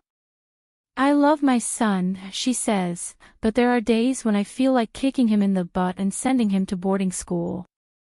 You would never do that to your firstborn, Diana chimes in. I'm doubting it. What's wrong with Mark? I see myself saying. Oh, Diana shakes her head in regret. You don't want to know. What do men do? Chris asks. Tawny with his little darling in the adult pool. Instinctively, I glance toward the pool and see him having fun while the little girl learns to swim. I can't help but be moved by the image.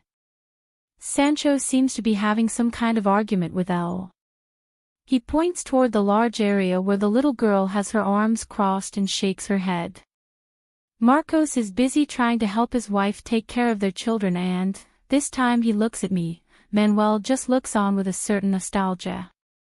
I try not to look where he is, but I can't resist the temptation.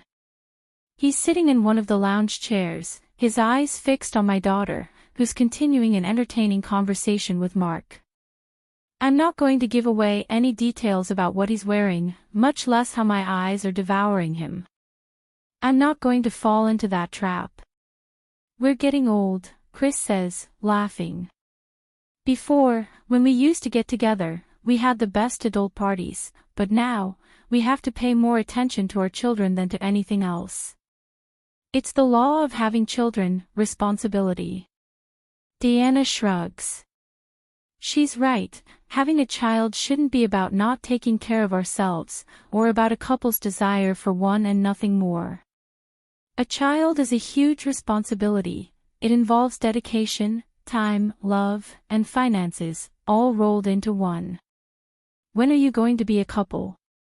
Chris asks her best friend. The little bit of drink Diana had in her mouth spilled out and almost landed on Chris's white blouse. That alone made me laugh, like I hadn't for a while. I always wondered how she had Giselle. It's not that she's a bad mother, it's just that I never saw that instinct in her, not like Cristal. It's wrong of me to say this, but Giselle was the product of a failed birth control method. Now it all makes sense. I love her, and she's a warrior just for being here, but no, thank you. I'll leave the having children thing to those who like it. Cristal fakes a pout. I want a nephew. Ask Manuel for that. I don't like the twisting in my stomach, I shouldn't care. And you, Taylor. Chris gives me little eyes and a smile that could be manipulative. I'm surprised by the calm way she speaks to me, the confidence she gives me. It's as if years ago, the moment she looked at me with such distrust had been a mere thought in my head. What has changed for her to treat me as if I were one of her group? I was part of Diana and Cam's group, but not hers. With Vicky, I'm fine. She pouts in mock frustration. They can't do it with you guys. He crosses his arms. I'm going to tell Tawny we should make others because you guys aren't helping. I open my eyes as wide as I can. For children. I half shouted. Diana and Cristal laughed delightedly at my expression. You're really afraid of children, Chris continues to play along. I'd like to, but I'm already an operated woman, really, I wouldn't like it. Mommy, a little girl shouts, stretching the eye as she runs up to her mother. She stops and stands beside her. Daddy never stops working. Why can't he take a moment for me when he says I'm the apple of his eye? She asks, annoyed, crossing her arms. I haven't seen her in a while. She's not very tall for her age, but she's beautiful, like a fairy tale princess.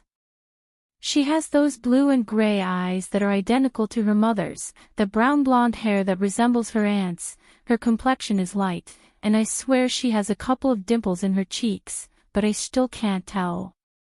Elle, go tell your dad you want to spend time with him, Diana says, trying to be an understanding mother. You have to be direct so he understands you. Sometimes he's stupid and doesn't take hints. Is Dad stupid? A little. The woman smiles, running her hands through her daughter's hair. Now go and tell Dad what you want. The little girl nods and heads off the way she came. She's like a gust of wind. She may not seem like it, but she's a gifted little girl, but she's also amazing. I've witnessed a couple of jaw-dropping acts coming from that little girl. What was that about? Crystal asks. Diana shrugs, scanning her surroundings with her gaze. She's at the stage where all she wants is Dad's attention. She sighs, running her hands through her hair. By the way, you don't have to go to the factory unless you feel ready. You can continue with your vacation. Her gaze on me intensifies. I appreciate your understanding, I'm not in the right mind for it right now. Thank you. This is a birthday party, right? Tawny shouts, pushing his wife away, both of them falling into the pool. So enjoy it. I look around and feel strange and confused because I don't see the family patriarchs. It's not normal for them not to be part of a celebration. Mom and Dad are out of town, in case you're wondering. Let go, Cam.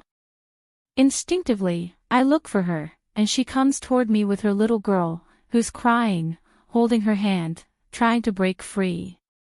They've both decided to enjoy themselves now that their children have left the nest. The great thing about this type of gathering is that you're never alone. There are only a few people, but everyone spreads out to talk. One moment you might see a group of 4, the next, everyone scattered around talking to each other. It's good that they take time for themselves. That's right. His eyes rest on his little girl, and the threat in his gaze makes her stop crying. And you, how are you doing? That question is too deep and I'm not in the mood to be crying now. It's not my style, or at least I try not to be. At a slow pace. Little Colette starts crying again, this time calling for her dad. Cambry lets out a tired, frustrated sigh. No, Colette, you shouldn't have hit your bro with that tube, she blurts out harshly. Daddy's not going to save you. You're staying with me while Daddy figures out how to treat Elliot's wound. Do you understand? The little girl hiccups for a few moments until she seems to calm down with her mother's explanation. Now back to our topic, why do I feel like you two are avoiding each other? What did I miss? She can't do the same as everyone else, ignore, no, she has to investigate. Cam says she loves being informed, but what she loves is gossip, only she does it in a more elegant way like everything else, even though she wants to show herself as a simple mortal. There are things that never change and this is one of them. I've ignored it for as long as I can remember. What happened 4 years ago? She had been slow to ask. He was determined to talk to you. He was realizing that the mistake was probably his. Honestly, Taylor, I saw in his eyes the desire to fight for you, but then, that faded from his eyes, and now. I smile sadly at her silence. We both know him and his intentions, but for once, this woman has stopped to think about her words. He wants revenge on me, doesn't he? I finish. The surprise in those blue eyes is evident, but it fades quickly. I'd be very blind if I didn't realize his intentions. I don't know him completely, but I knew a part of him that, even if he doesn't like it, I do. She nods and somewhat discreetly glances at Manuel, and I do the same. He's still on the lounger, only this time he's not isolated from the public. Chris is sitting next to him, and they both seem engaged in conversation. So I saw him with her. She looks back at me, confused. I saw him with Esmeralda. 4 years ago, I tried to get him to see through me, and just like a week ago, we met. I was willing to tell him everything, to unburden myself of my suffering. I even wanted us to do a DNA test on Vicky, but when I went to the restaurant, he was with her, with that beautiful woman with hair as black as night. They were kissing so passionately that I felt envious and jealous, and I left.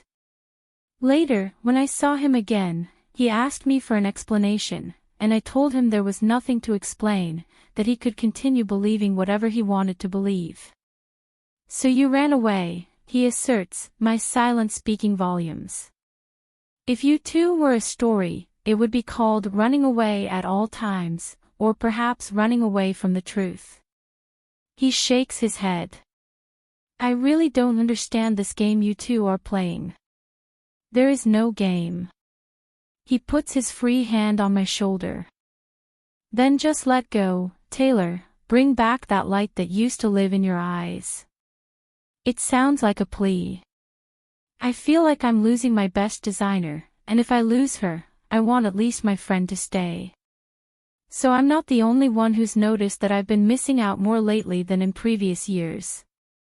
What's different this year? I can't even say I've hit rock bottom. Manuel. I let out a sigh as I run my hands over my face. I'm tired, I'm pissed off, and maybe everything that ends in a do. No, the truth is I'm just exhausted. I haven't slept for a couple of nights, and it's because I've put aside a lot of work that I had to catch up on. Every action has a reaction, as the tick would say. Weeks ago, if anyone saw me, they'd think I was lazy, that I didn't have a steady job and that I only lived off the Ramos family's charity. I know I pledged loyalty to my boss and always will, but sometimes I feel like leaving it all behind. I want to dedicate myself to running my business as a normal man who has nothing illegal. However, I can't because what I do and what I did will always be a stain on my record. Since I can't quit any of my jobs. Besides, with a little carelessness I could end up behind bars. I don't know how Mark manages to still keep me anonymous. When I returned a couple of years ago, my only idea was to fulfill the mission my godfather gave me and to be with Chris for a bit. However, several events made me realize this is where I'm needed, so I ended up setting up a small office where I handle the administrative side of things, in addition to the factory's core business. But it's not the same as being there working alongside others and being aware of how things work. Now that I think about it, maybe it was a mistake to come back. Why did I come back? Because I couldn't help but want to be by her side when I saw her. I wasn't planning on going back to a place where I'd have to see her, but like it or not, I have to accept that she's never stopped mattering to me. I discovered that weekend, since that day, all I've thought about is holding her, protecting her, showing her how much I care. My heart continued to beat like a desperate madman whenever I was by her side. I couldn't stop looking at her. Everything about her was dazzling, but nothing lasts forever. When I saw her again I wanted her to confront me so I could yell at her, but no, she just ignored me as if nothing had happened between us. I wanted to confront her, but what was the point?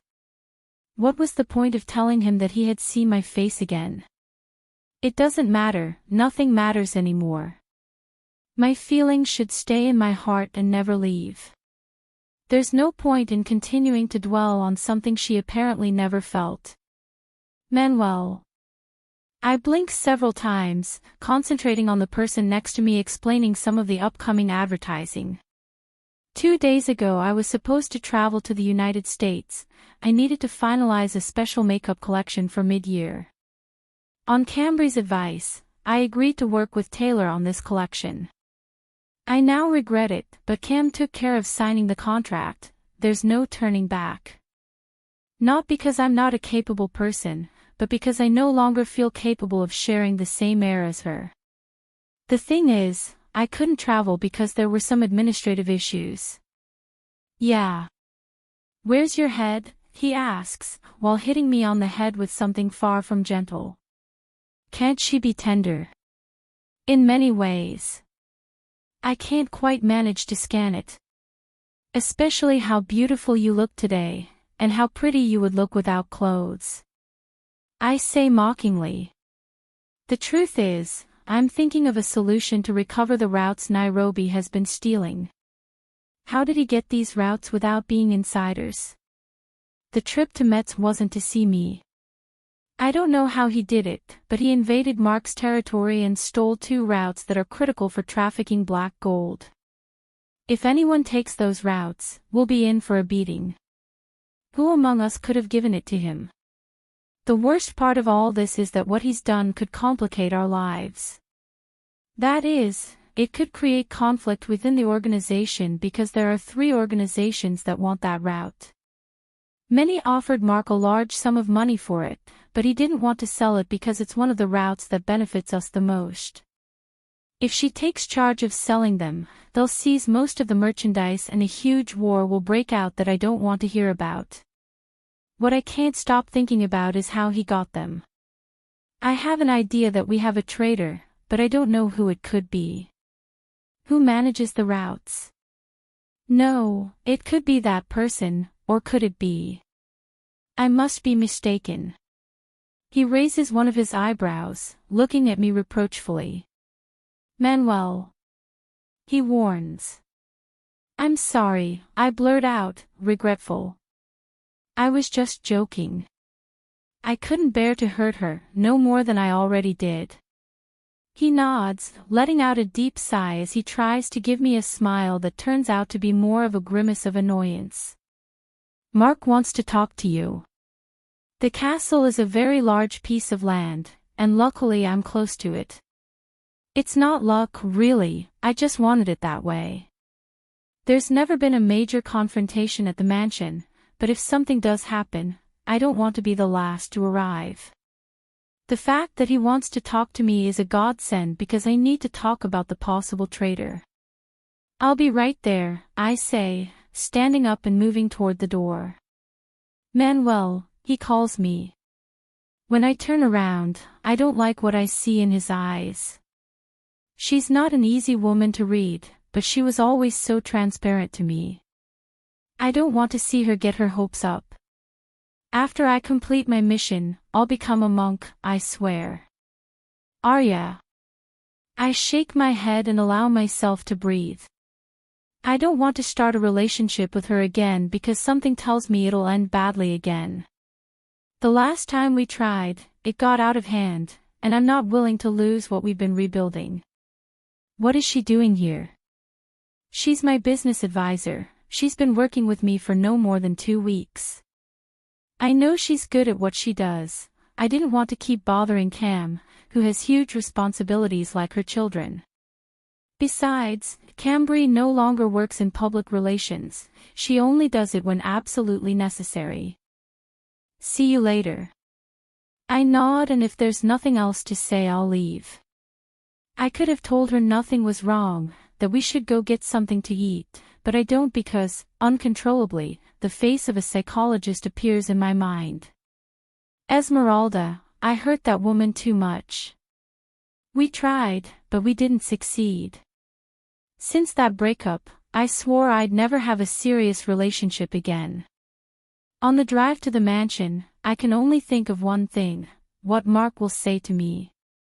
I have a sneaky suspicion of what it will be, and I'm sure it will have something to do with what I tell him. The worst part is, I know I won't like it at all. Why do I suspect? Because I've been following that person behind my godfather's back. I don't know much about why he knows how to move, but I can connect the dots he leaves loose. I hope I'm wrong, because if I'm not, something tells me there's going to be a lot of trouble from this point on. Come in, Mark said after knocking on the door. It's not that he keeps the man in his office, he usually stays in the garden thinking about what he could have avoided. This man carries a heavy weight on his shoulders. Sometimes I'd like to tell him it wasn't his fault, but sometimes I also wonder what would have happened if he had acted in time. "What am I good at?" he said as he entered the office. My godfather looks me up and down. From his tired gaze, I can tell my suspicions are true. How can you tell what someone will say just by looking at them? It must be because you already know that person very well.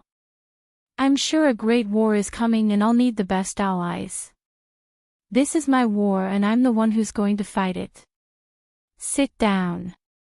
And Kimberly. I obey his request. It didn't go unnoticed that the castle was empty with him, aside from the security guards. Mark doesn't like solitude, so it's odd. He often thinks I don't notice he likes company because when he's alone, he thinks about the past.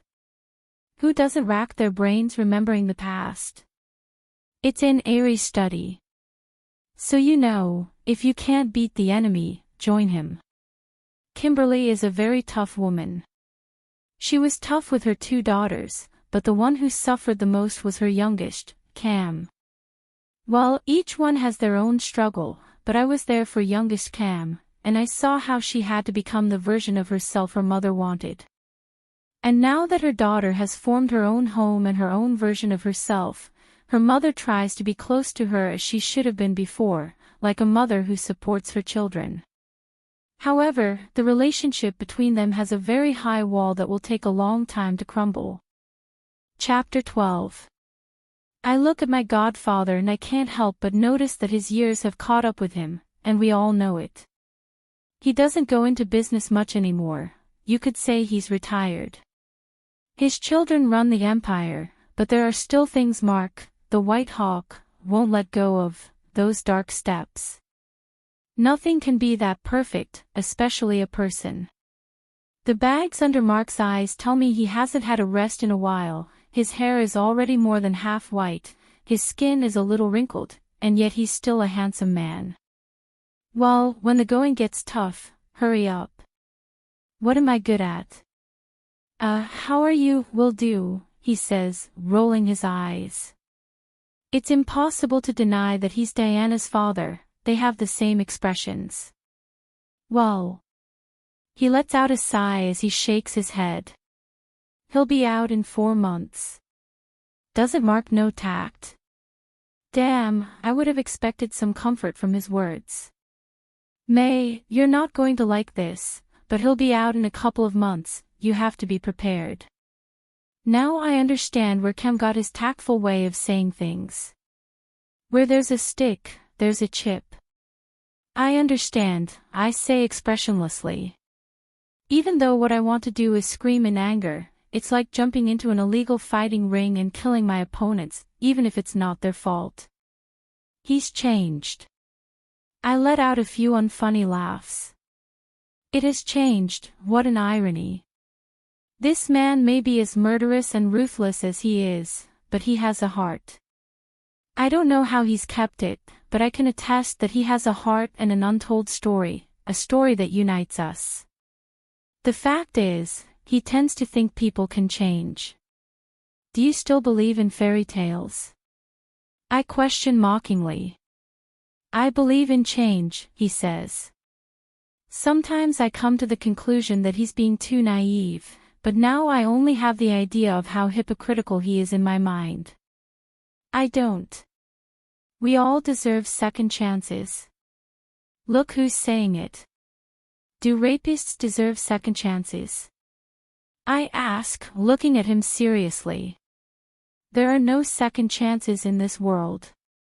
Manuel. Don't play with double standards, Mark, I said, annoyed, standing up. You can't do things as you see fit. You can't say he's changed when you don't even know. That person would never change. He hates you. The pain in those tired eyes shows as I finish the last 2 words. He lets out a sigh as he nods, looking at me with a hint of sadness. Is it wrong for me to want to give it a chance? If it's wrong, because that man deserves nothing more than to be lost in misery. He deserves nothing more than to die where he is. A wretch like that only deserves ruin, and I know that if Mark gives him a chance, he'll end up biting the hand that feeds him, just like he did in the past. That man will only bring misfortune to this family. Since when do you give traitors a second chance? Manuel. That man is a traitor, never forget it. I'm furious because he himself taught me that traitors should be kept 3 meters underground. How can he tell me he's changed? Now more than ever I regret not telling Diana the truth. I know that if she knows, she'll be vigilant and prevent anything from happening to her family. I'm sure Mark won't say anything. Is it time to be honest? You don't turn your back on your family. Didn't he give it to me? I question, banging on the desk. Didn't he give it to Lucy? Didn't my family screw up when they decided to kill you? Manuel. I'm not going to let that man come before me, much less my sister, I warn. I'm not going to let him hurt us. He approaches me, looking at me with the same pain I saw in the orphanage when he came for me. That pain of lament, the same one that burns your soul and consumes you until you become anxious. May, I love you like a son. No, you are my son even though I wasn't the one who conceived you, but don't ask me to turn my back on him when he is the only thing I have left. That's the problem for Mark, he's the only one he has left. However, that bastard doesn't care, he just takes advantage of people who give him a hand. That's the problem, I point out, keeping my distance. He'll end up taking advantage because he's the only one you have. He'll do the same thing he did years ago, but I won't be around to see how things turn out this time. Son. I shake my head as I walk backwards. If I have to kill him, I will. It's a promise I made to myself years ago and I won't hesitate to keep it. I'm not going to let your presence ruin my life. I've had enough of seeing his wife destroy my sister's life. I've had enough of seeing a woman with the brains of a child because of her problems and her actions, we ended up living in the same misery in a house full of luxuries. He's your father. That title is too big for him, I blurted out with hatred. Don't let him get in my way because I'm capable of anything to avoid seeing him again, and I wouldn't mind carrying you along if you do. He declared. Manuel. I've already said everything. Without anything else to say, I leave that place in a rage. How can you tell me you deserve a second chance? In this world, no one gives second chances. Why does he do it? Why does he think he's capable of being God and forgiving? That man doesn't deserve forgiveness. If years ago I had been the man I am today, I would have finished him off a few moments ago. Why does it have to be a double standard, Mark? I always saw him as my father, the father I wanted, but this single act could damage the pedestal I've placed him on. Ever since I've known him, I've admired him for the way he takes care of his family. I wanted that, but it wasn't possible, and I know he's part of his family, but I can't accept it. To forgive a traitor when he's ordered the killing of people who made the same mistake he did is to be extremely hypocritical. That man can kill him, and I'm sure Mark would die happy. Why don't you have him killed?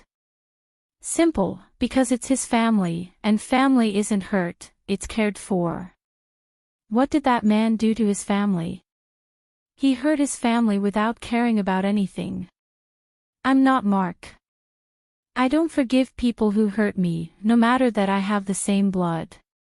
At this point in my life, I ask myself, who can I turn to vent my frustration? Who do I turn to when the pain and anger overwhelm me?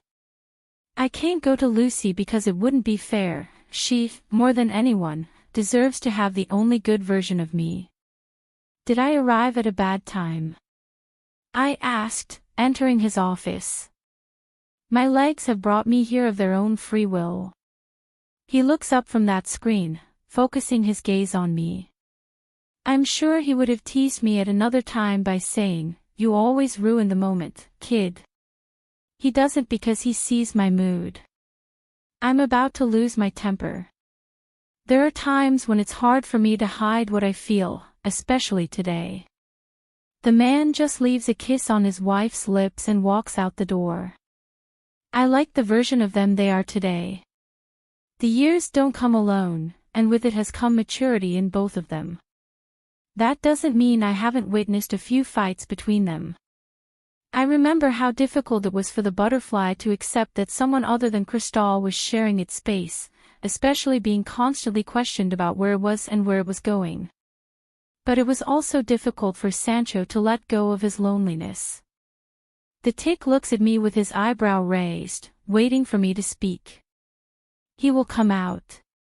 She may not know the whole story, but she knows a small part of it, which allows me to vent with less guilt. There's no sorrow in her gaze, she just watches me, waiting for me to spill the beans inside, but I can't seem to say anything more. What are you up to? Kill him with my own hands if he gets in my way. Our language is strange, many people talk about killing, but they do so figuratively. When we talk about killing, we mean it literally. If someone gets in our way, boom. I've never killed a person unless it's on my boss's orders, but if I have to, I'll be happy to do it. There's something you're hiding from me, isn't there? She asks, looking at me seriously. I hide many things from him, and only now, after so many years, have they begun to weigh on my conscience. Everything is tiring, and the weight of my truth is heavy. It's personal matters. Do you want to go for a couple of drinks? Diana is like having a male friend. I don't have many male friends, but she acts like one. If I want a drink, she follows me. If I need to hit someone, we fight hand to hand until I get my rage out. If I need her to cover me, she'll do it. If I need her to heal a wound, she'll do it.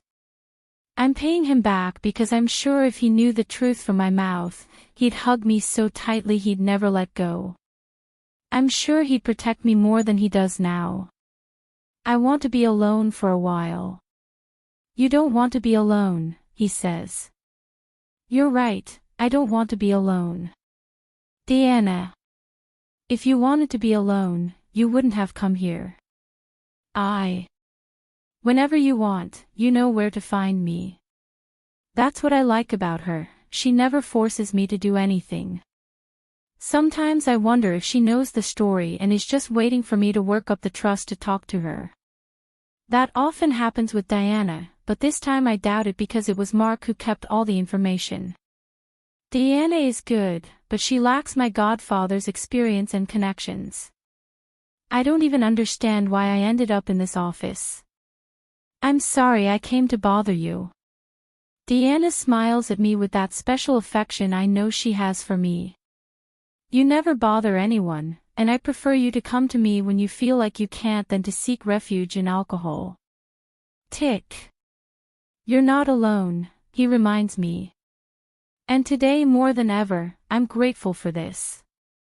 I'm grateful that she's my support when my emotions overwhelm me. They're such simple words, but for a person like me who lost everything, they're words that make you feel important, a reason to keep going. Even if they don't know it, they're the reason I haven't let myself be defeated. Thank you. I'll be waiting for you when you feel ready. That has to do with my secret. Why don't I just say it right away? Sooner or later she'll find out. I'm not ready. When you are. I'm sure I'll never be ready to tell her my story.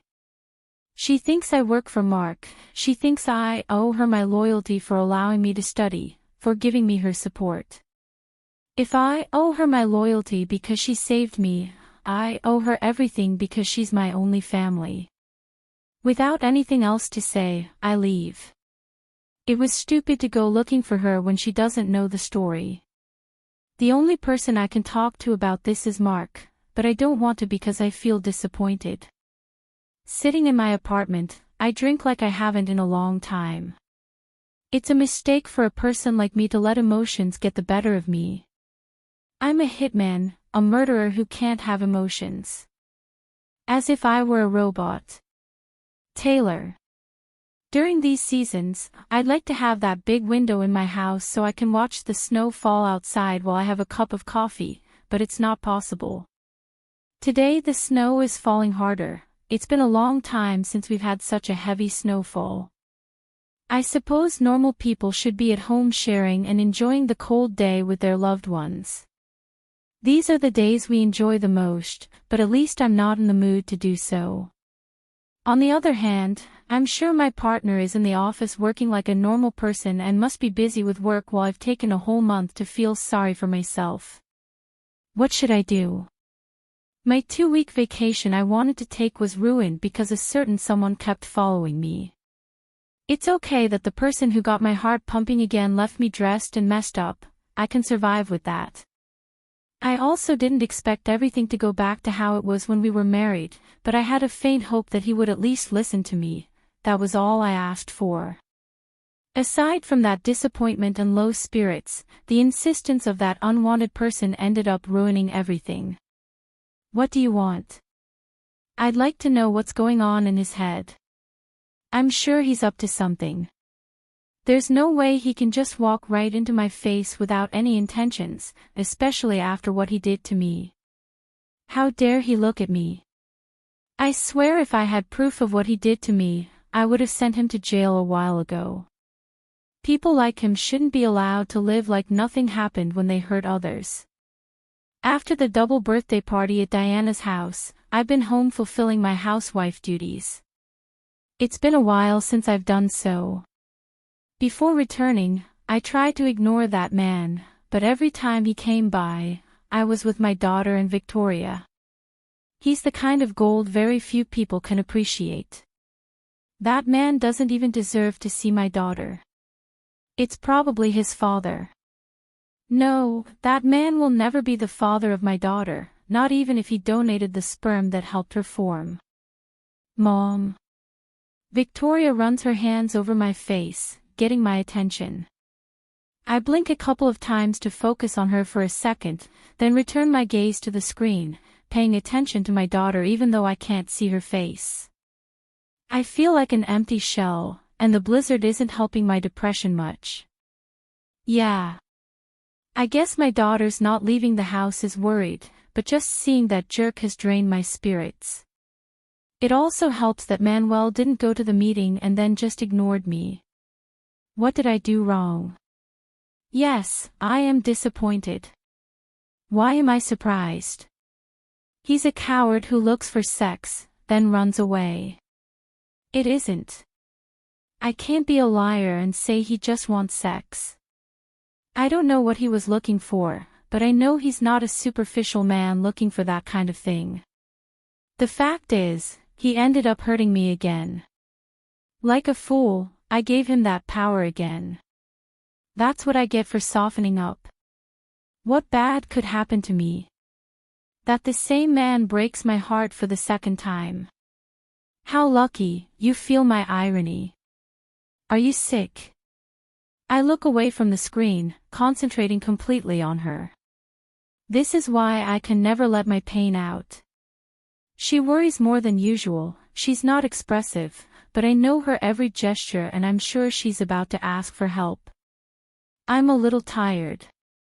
I see the concern in her eyes. It's nothing to worry about, honey. Mother. I'll go see your aunt in a moment, Ariadna. I can't spend my whole life locked in my house, feeling miserable. That version of me will never come back, and I have to dig myself out of my hole because of my great motivation. And most importantly, I have to face my sister. I need to know what she expected from what she did. With this storm. Yes. I affirm. I can't delay my life. Are you sure? Why don't we go to the hospital instead? I'm fine, daughter. I stand up and approach her. Mom, you don't look good. She continued to look worried. You're very pale. Thanks for reminding me I'm not as pretty as you. I joke. You know that's not what I mean, Mother. I'm fine, darling. I leave a kiss on her head. I don't like the idea of you going to see Ariadna, especially not in that state you're looking in, she confesses. I don't want her to take advantage of you. I try to smile, but judging by his still worried face, I guess it's more of a grimace. I'll be careful. Without further ado, I stand up and go to my bedroom. I take a long shower to give me the courage to continue. After I talk to my sister, I'll visit Diana. I can't leave everything to her. She has a lot to take care of at her father's company, and it's not a small company, but a conglomeration of companies. Mom, Victoria calls as I leave the room, already ready, heavily made up so my paleness and terrible dark circles aren't noticeable. I'm going to a modeling casting. When she was younger, I used to make time to accompany her, that way I prevented any opportunists from harming her, but now things have changed. She looks for someone to accompany her, even if she wants to go alone, there's nothing I can do to stop it. Yes, she's a minor, but I can't clip her wings. The only thing I can do is get her to give me the address and name of the place. Are you going alone? I understand that she doesn't want to be part of my brand because she wants to find everything on her own. She doesn't want to be a model just because her mom helps her, but you have to know how to look for companies. Some are just a front to take advantage of girls. I don't want my daughter to suffer any harm. Manuel has agreed to accompany me. I feel just a little bit safe with that. I know he'll take care of her, or at least I trust him to. Her being upset and disappointed that he left me waiting for him has nothing to do with me spending time with her. I'm not a vengeful woman. What I can't help but feel is a little left out. It's inevitable. I was the one who accompanied her in these types of activities. After I talk to your aunt, I'll stop by Diana's company. When you're done, go there. I like the fact that we both know each other's whereabouts. So without any problems, she asks, surprised. Why would there be problems? I don't know, maybe because Manuel accompanies me. I gave him permission to be near you, I remind him. Yes, but you are the one who decides who you want to have around you. Nod. I know. Don't stay home alone. Now more than ever, I don't want her to be alone with that man around. I know he's a vulture waiting to pounce on his prey. Remember to choose the people you want around you very carefully. I understand. See you later, honey. I say goodbye to her with a big hug and 2 kisses on the cheek. I still can't believe how time flies. My little girl isn't a little girl anymore, she's grown so much. I can't pick her up anymore, I can't cover her with my body. It feels horrible when they grow up and we can't take care of them anymore. Victoria doesn't cause me any problems, but I know that at some point in her life she'll start to experience problems, and I'll be left alone. Do I want to be alone? No, but I don't want to force things either. I don't usually come to visit, actually, when we see each other it's always at a cafe or somewhere else. It's as if she doesn't want me to spend time with my nephews and she's not interested in getting to know Vicky a little better. If they've seen each other 5 times it's a lot. It's my little one who marks the distance. How are you? I ask, as soon as he opens the door. Ariadna lives in a simple house, a little more luxurious than mine. Tay, she blurts out, surprised. What are you doing here in this snowstorm? Oh, right, now he's worried about his little sister. How is Bastian? Your presence at the door makes it very clear to me that my visit is not very welcome. What a surprise. A little better, thanks. Her gaze flicks inward several times. The snow is scorching hot, and my sister doesn't seem to care. Oh, sure, come in, Tay. He steps aside, allowing me to enter his sweet abode. The entrance leads us directly into the living room, a beautiful room with a perfect dining set. A few steps away are the stairs to the 2nd floor. A little further down the first floor is the spacious kitchen. That makes me happy. My steps in this place are soft and not at all sure. Hey, Now he doesn't even know what to say to me. Oh, little sister. Can I come see him? I ask after a few minutes of silence. Blinks several times. Sure. He points toward the stairs. I'll walk you. In complete silence, we head toward my nephew's small room. When Mina opens the door, he's standing there with his eyes closed, but I'm sure he's pretending to be asleep. Don't ask me why. My sister plans to say something, but stops herself and turns away, leaving me alone with Bastian.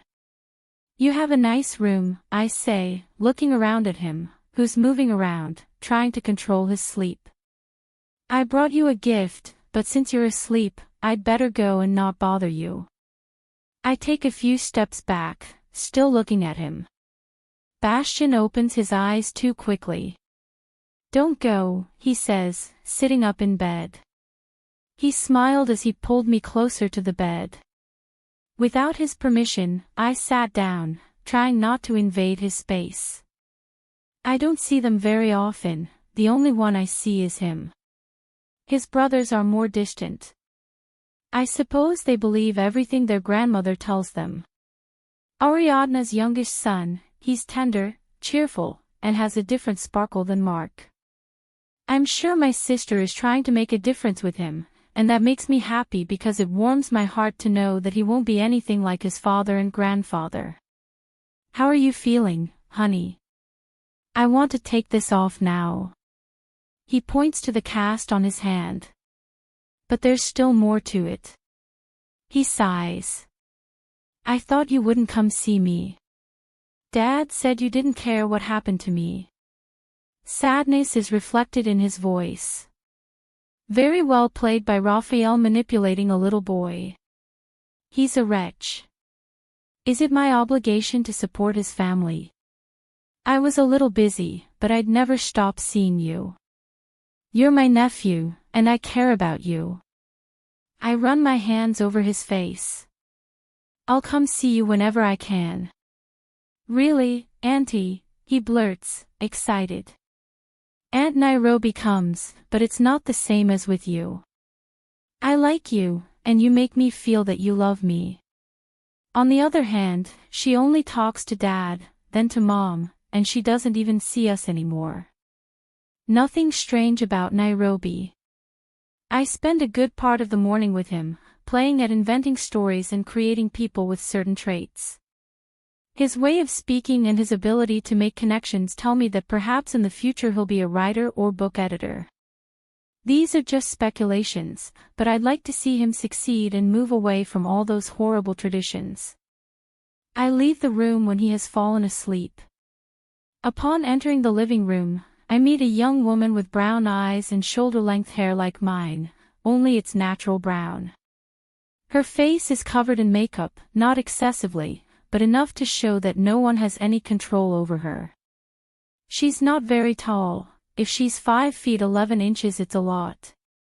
She's not very thin, but she's not overweight either. Her breasts are what stand out the most, and that's because the buttons on her shirt are undone. I'm talking to you, Laurent, Ariadne growls. The girl rolls her eyes in annoyance. I'm not going to talk about how I dress, she blurts out, annoyed. If my grandparents told you how you should dress, that was in the past.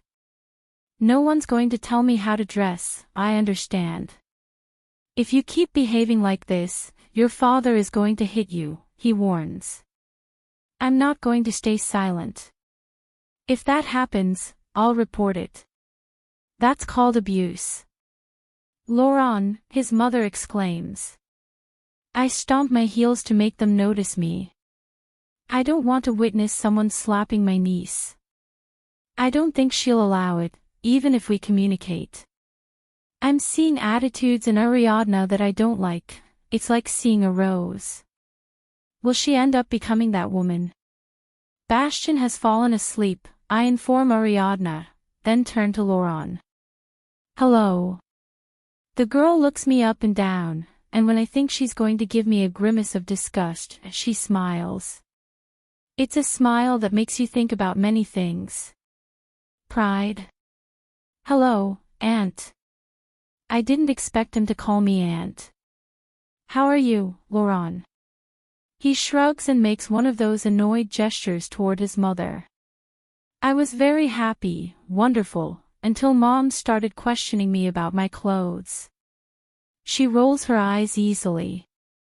You could tell Mom that we're in an age where we women decide what to wear, and that no matter how she was raised, we are free to decide. I smile and tilt my face to look at Ariadne. Before I even speak, she intervenes. Don't come telling me how I should raise my children, she growls, annoyed. She hadn't expected this reaction from her. If you want, you can tell Raphael. Do you think I'm afraid of your husband? I'm not going to tell anyone how to raise their children, I blurt out, my tone of voice making it clear that I'm not pleased with his insinuation. As for Raphael, I'm not you, and I'm not afraid of him, even the idiot who's looking for a way to extort money from his sister-in-law.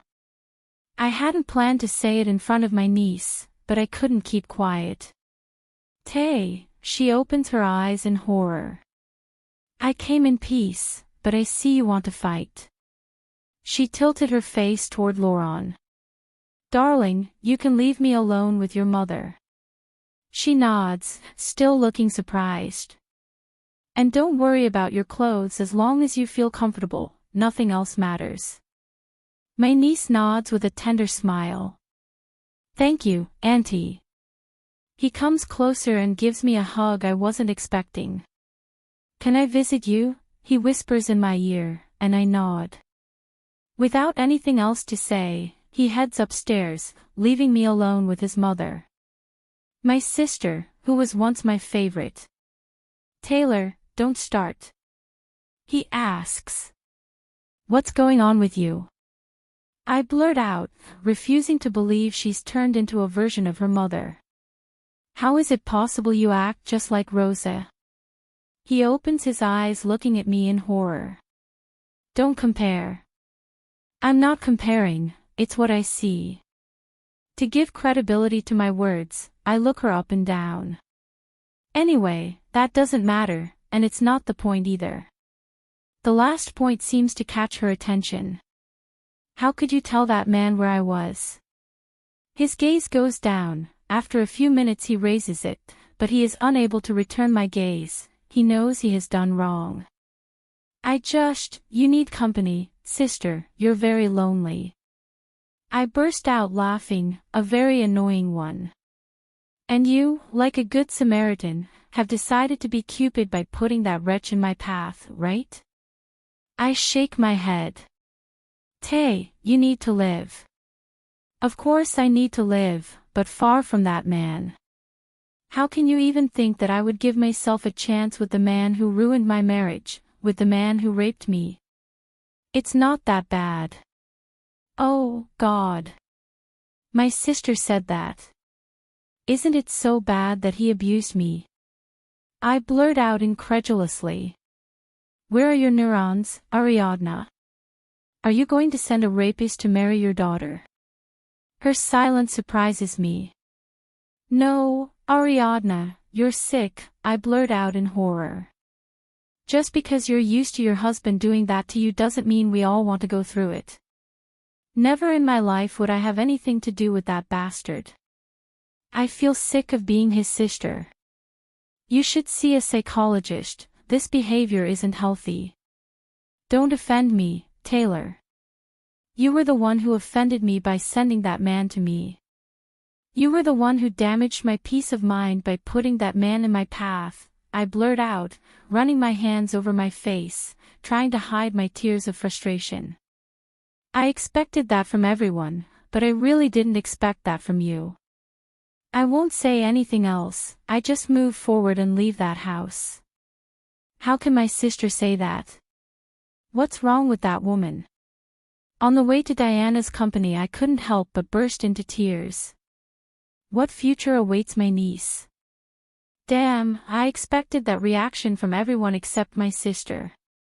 It's like she's been brainwashed. Our relationship wasn't great, but now I feel like it's never going to progress because she's put up an invisible barrier. When I arrive at the company, I head straight to my partner's office. It's on the top floor and more organized. I pause at the glass door when I see her so focused on her work that I think twice about interrupting her. I shake off the pile of snow on my coat. The traffic was terrible, so I ditched the Uber and walked to the company. Hello, I say, still not entering.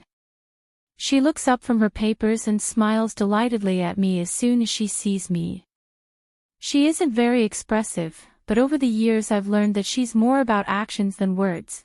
However, there are times when she lets her beautiful heart shine through. I thought you were going to take another month.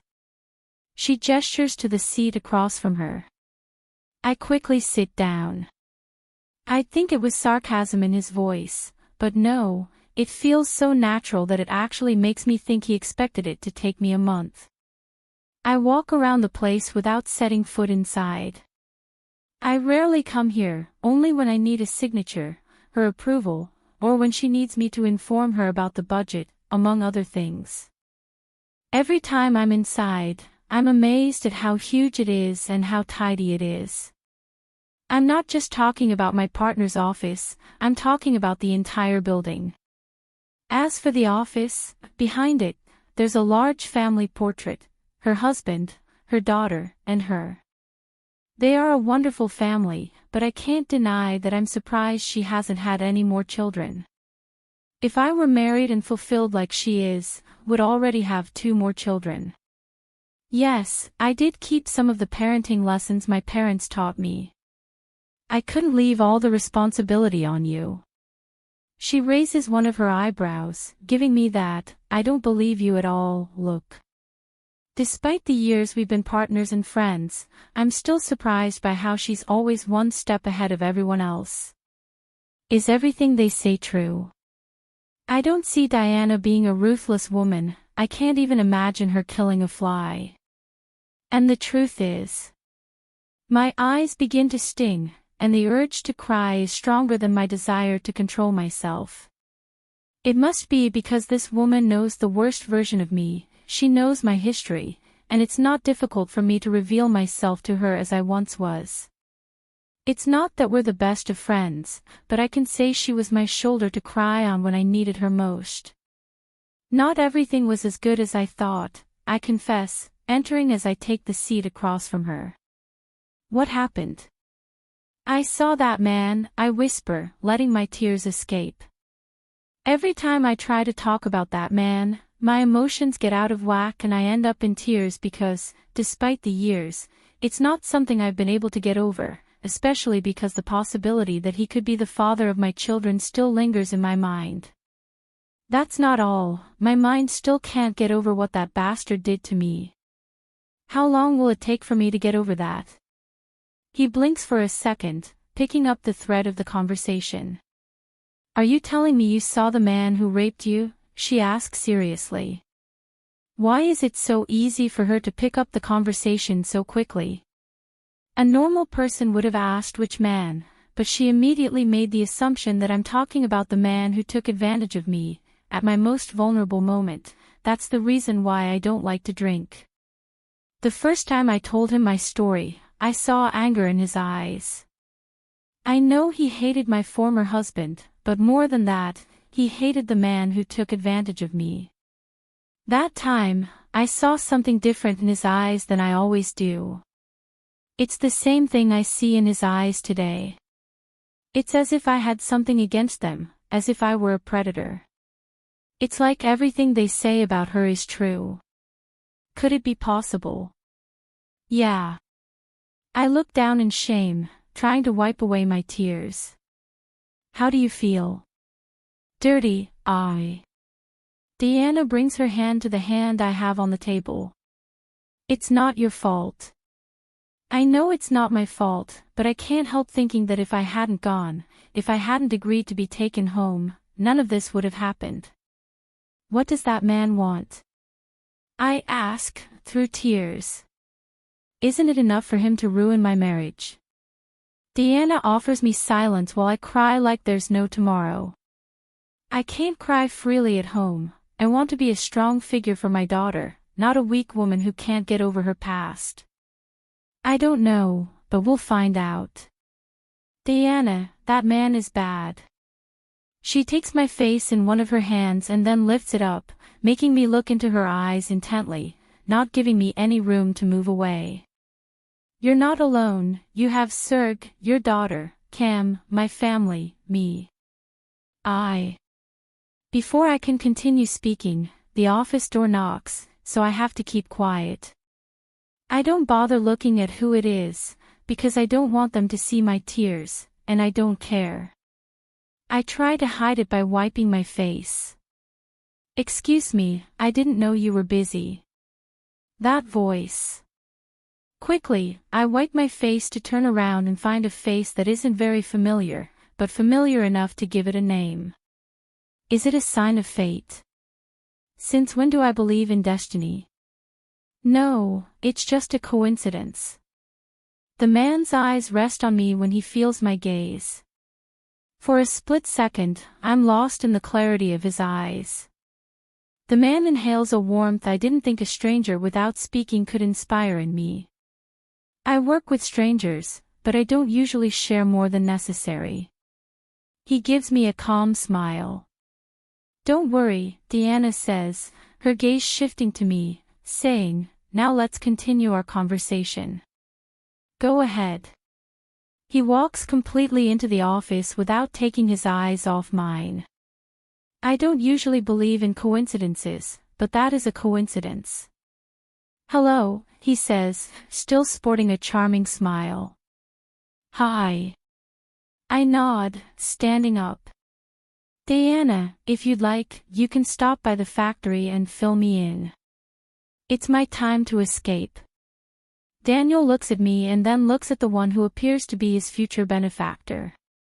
If you'd like or are busy, I can come back later. Don't worry, Before Diana can speak, someone else walks through the door, interrupting her. I guess this bothers her, so she looks at the person who did it, and her eyes are like two daggers ready to be thrown at them. Should I interrupt? Tawny asks. What do you suppose? Deanna asks, annoyed. I tilt my head to look at the elder Ramos Obrador. Despite his age, he's still handsome. I suppose it has to do with genetics. Mark, even with his years, still has his thing, especially when he dresses up for important meetings. Tawny is still that man who makes you want to look at him more than once. I suppose I'm one of those women who likes men who are a little older and more mature, just like he is. Finally, I can get my revenge, he says mockingly. I just walk in when you're alone, Deanna says, rolling her eyes. What do you want? I need you to accompany me to the security area. She doesn't need to say anything else for Diana to stand up, looking at us with an apologetic look in her eyes. That's what happens most of the time. I'm used to Sergio, her father, her brother, Sancho, or Marcos calling her to rush out the door, leaving her office work behind. Sorry, I have to go. He said this, looking at Daniel. Are you planning on traveling soon, Mr. Ortiz? For a second I feel Daniel's gaze on me. I'm planning to stay a couple of days. Perfect. This time it's Tawny's turn. We can schedule a dinner date to talk about the new renovations we're planning. Daniel nods, standing up. Sure, let me know. See you later, Taylor. Without anything else to say, they leave the office, leaving us alone. I can't say they aren't worried about leaving a stranger in the company. This company, like the others, has excessive security. It's a system that's almost impossible to break. Well, that's what I heard Sergio say. Oh, Serg. I haven't spoken to him in over a month, and it feels like an eternity. To be exact, since that conversation where I made my position clear. It hurts that he's distanced himself. There wasn't a day we didn't talk or see each other, but he needs to heal, and if he wants to do it that way, I'll understand. Fate is wonderful, Daniel whispers, bringing me back to the present. Do you believe in destiny? I thought it was a joke. He smiles at me, showing his teeth. It's charming. How can a stranger feel in a familiar place? I believe in destiny, he says. Don't you? If destiny exists, it's shit. It's people that are the shit, Daniel blurts out, staring at me. For a moment, I can see a pain he hasn't let out, as if he's holding back a deep ache that's begun to destroy him. Maybe it's just me. I have to agree with you. He nods, looking towards the exit. Will you accept a cup of coffee this time? He extends his hand toward me. As you know, I don't get along very well with strangers, but this stranger is different. For a moment, I feel alive, like that 20-year-old girl who meets a boy she's just starting to get along with. I don't know how to explain the familiarity this man gives me. I've only met him twice, and I feel like I've known him my whole life. Is this my chance to get started? No, I don't know anything about him. I don't even know if he's single. I can start by distinguishing a little of his life. It's absurd of me to think that he's the person I'm going to fall in love with, not when I allowed myself to have Manuel around again. Why didn't he come to meet us? Is that what he wanted? A cup of tea, I'll accept. I take his hand as I stand up. Chapter 13. We don't stray far from the company.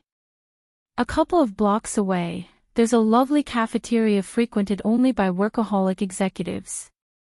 Many of them don't have time to go to a decent restaurant for lunch, so they end up eating some bread with coffee. I don't judge them. I often did that, but overnight I realized that work is good, but the best part is spending time with the people we care about. Victoria is the center of my life, and because of her, I've adapted to things different from what I used to do. So you're a single mother. When it comes to all kinds of conversations, starting with my weak spot isn't the best idea. However, I must say it doesn't make me feel uncomfortable. I'm a single mother, I affirm. How old is your little girl? He asks curiously, sipping from his coffee cup. I scan everything around me for any sign of discomfort, but no. It's just me. I feel like a normal person drinking tea with someone who wants to get to know me a little. 15 years. The man opens his eyes in surprise as he tries to stop himself from spitting out the little bit of coffee he had in his mouth. 15 years old? He asks, surprised. Wow, I was hoping she was about 7. He says, smiling. So you became a mother very young. I got pregnant at 20. I bring the cup of tea to my lips. You look young. Thank you. What happened to your daughter's father? This man lacks prudence, or perhaps it's a normal question you'd ask a normal woman. The problem is, I can't find a normal answer. For once, I want to be honest, even though he's a stranger. I don't know. I confess. For a second, I see confusion in his eyes, then I can see as if he's realized something. I know what he's realized is that she was a woman who was with this one and that other, which is why I don't know who Victoria's father is. I understand. Aren't you going to ask the reason? I question mockingly. He's already judging me just like everyone else.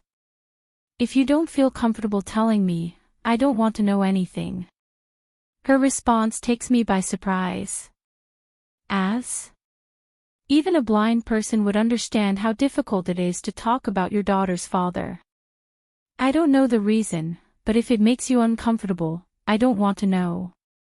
Don't think I'm making assumptions or judging you either. Why don't you do it? Everyone does. That's why I didn't force him to listen to me. Part of me begged him to listen, but I didn't continue because I felt humiliated by the way he treated me.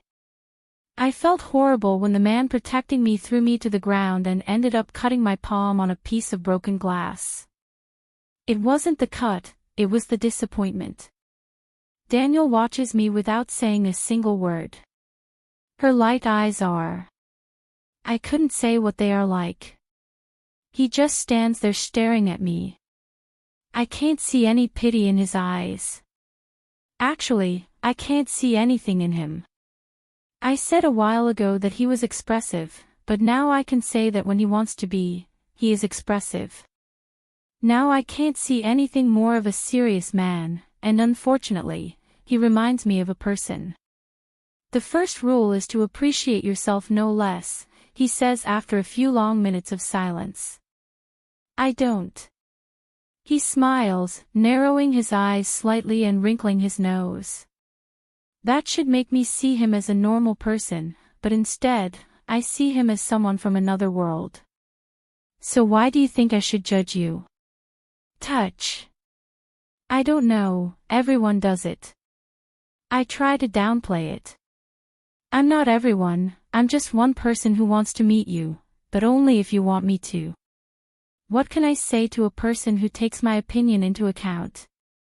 It's been a long time since anyone told me, only if you want, and I must say that she feels special. How can a person I've met twice make me feel special? I know not every woman would feel special, that they would respect her opinion because it's every person's duty to respect decisions, but me, a person who was forced into marriage, yes, I may have married the man I loved at the time, however, that doesn't take away from the fact that they forced me into marriage without listening to what I had to say. Outside of that, I was a woman whose husband didn't listen to me. I can't help but feel flattered that a man like Daniel would take my opinion into account, especially after that man abused me. This is a blessing for me. Why would you want to meet someone you've only seen twice? Because I'm sure if he didn't have his daughter, he would have jumped off a bridge a long time ago, he says, his face still serious. I remain silent as I hang my head in shame. She's right, that thought has crossed my mind many times. I didn't do it because I had Victoria. She deserved the best, she deserved a mother who would fight for her and for the memory of her little brother's little face. And I was already planning the wedding, I say, amused. Since when do I joke with a stranger? He is not a stranger. There are strangers who are more familiar than those you've known for years. I still don't understand the familiarity it evokes in me. It's as if we're connected, and I must confess I like the connection we have. And I do sound like a broken record repeating the same song. That wouldn't be bad. He takes a sip from his cup of tea. But first, I'd like to meet the lady who wants to walk me down the aisle. And what makes you think that when you meet me you'll still have the idea of marrying me? Why am I talking about marriage?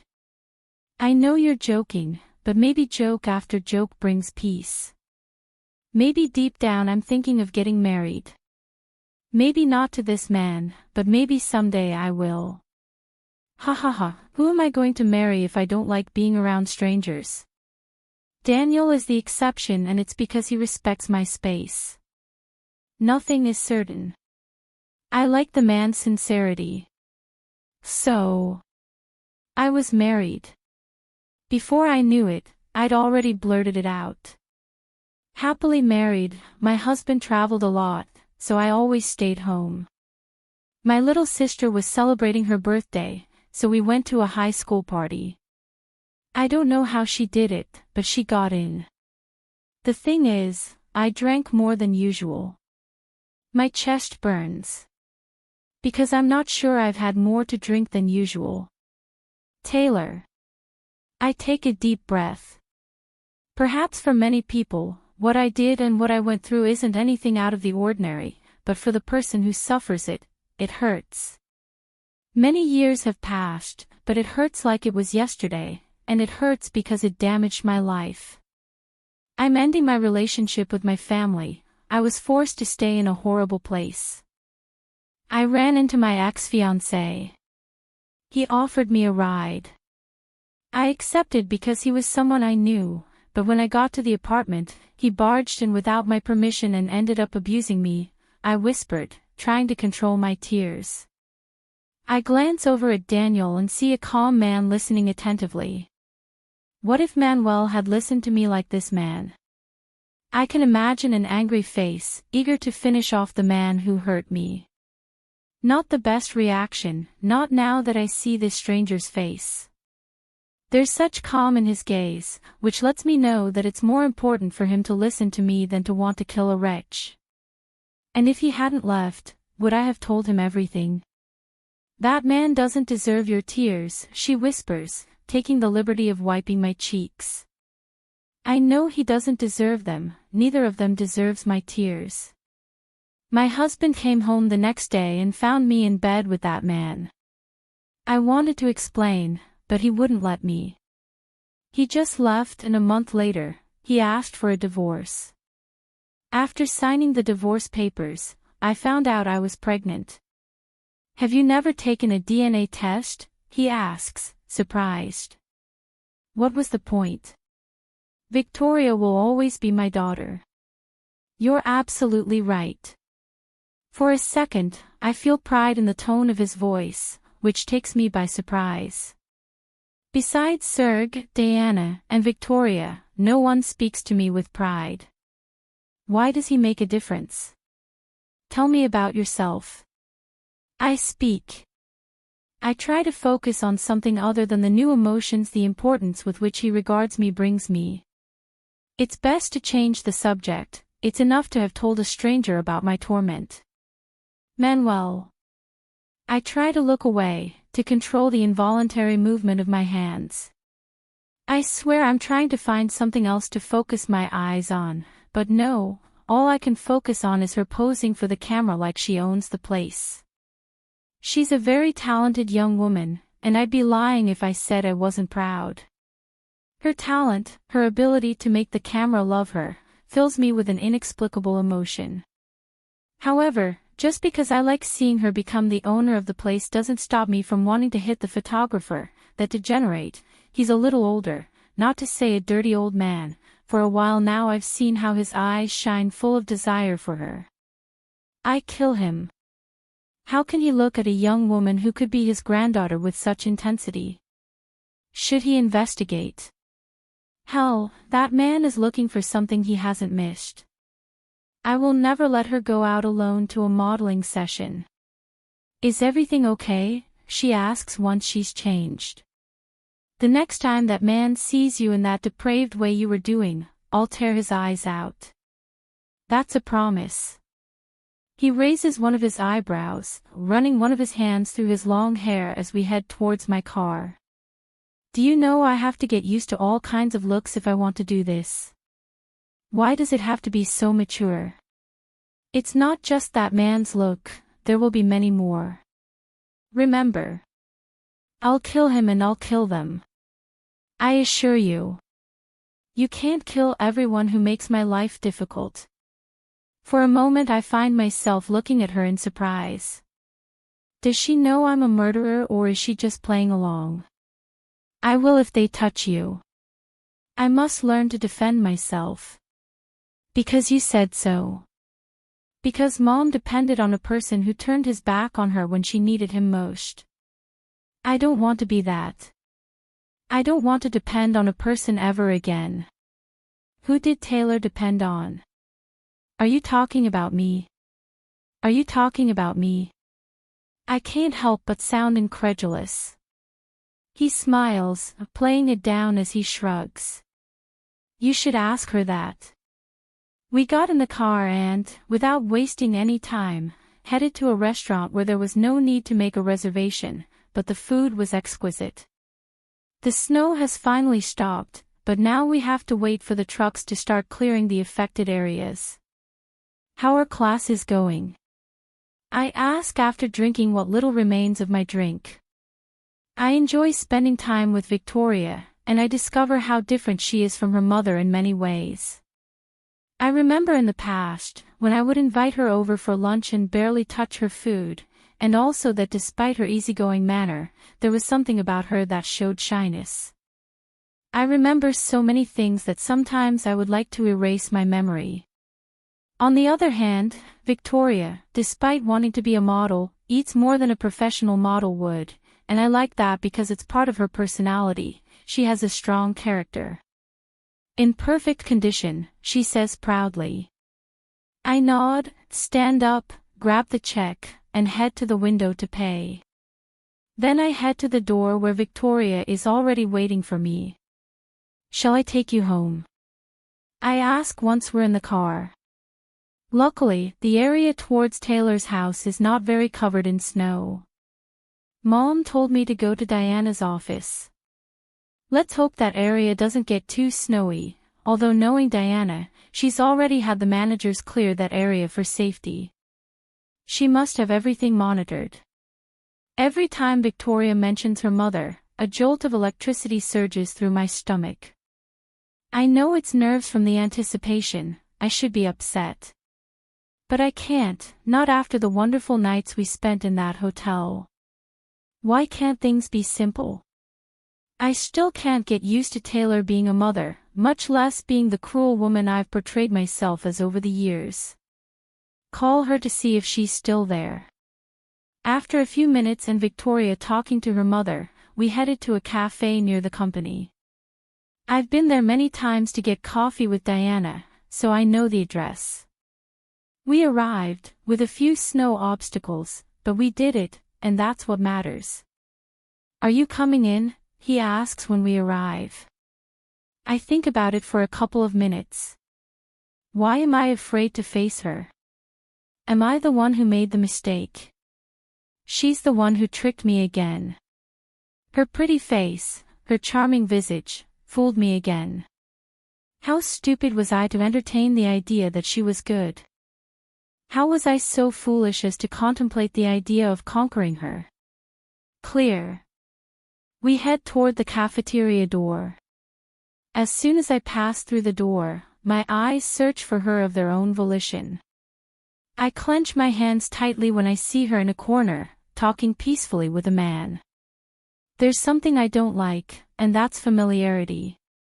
I haven't seen that smile in a long time.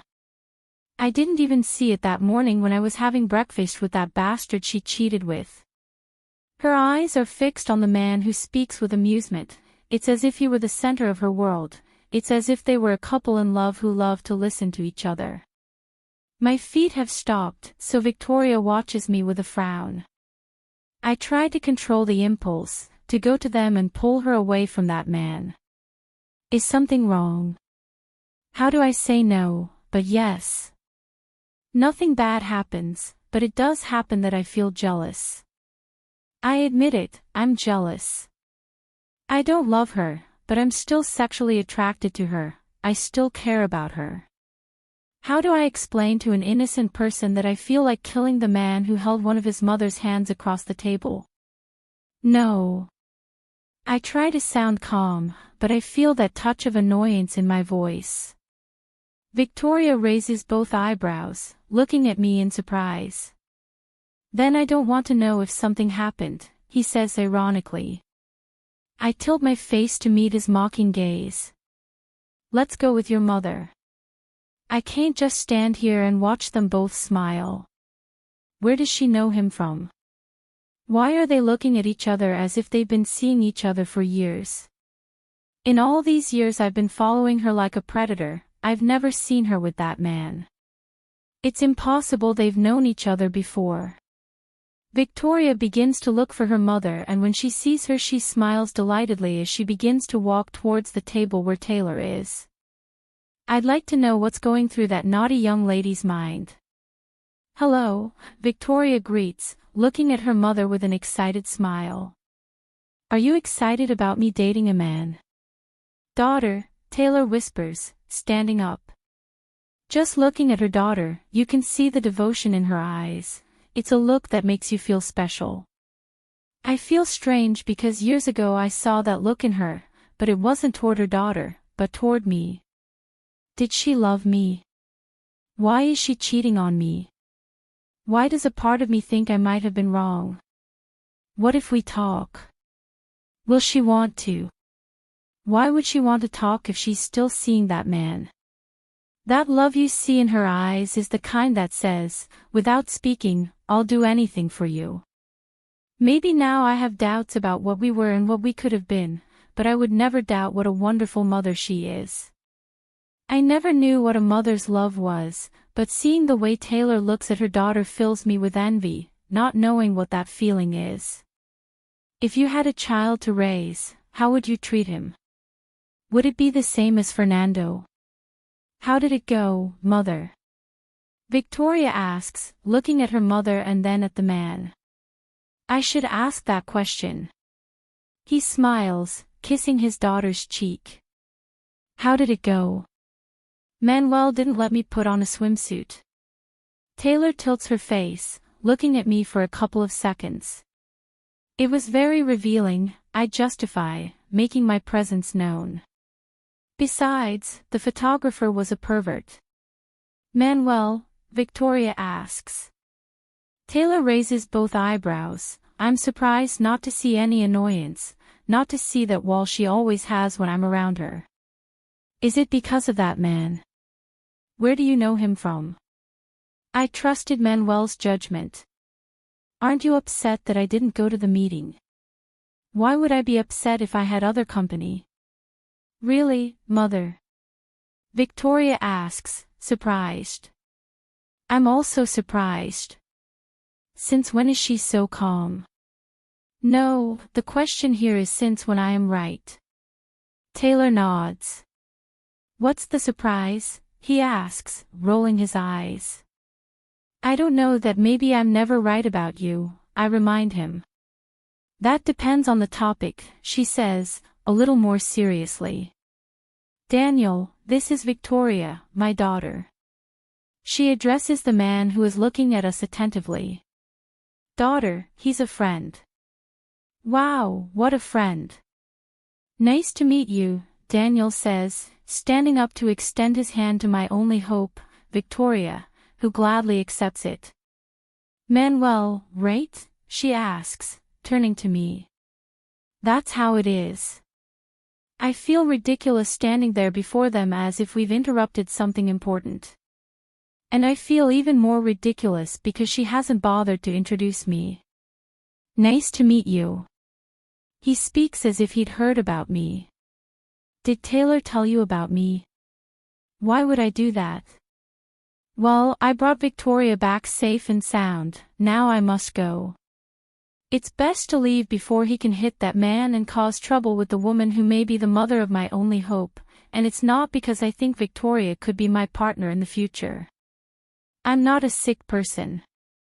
From the moment I laid eyes on that girl, I always saw her as my only hope, besides Lucy, who keeps me going in this unfair world.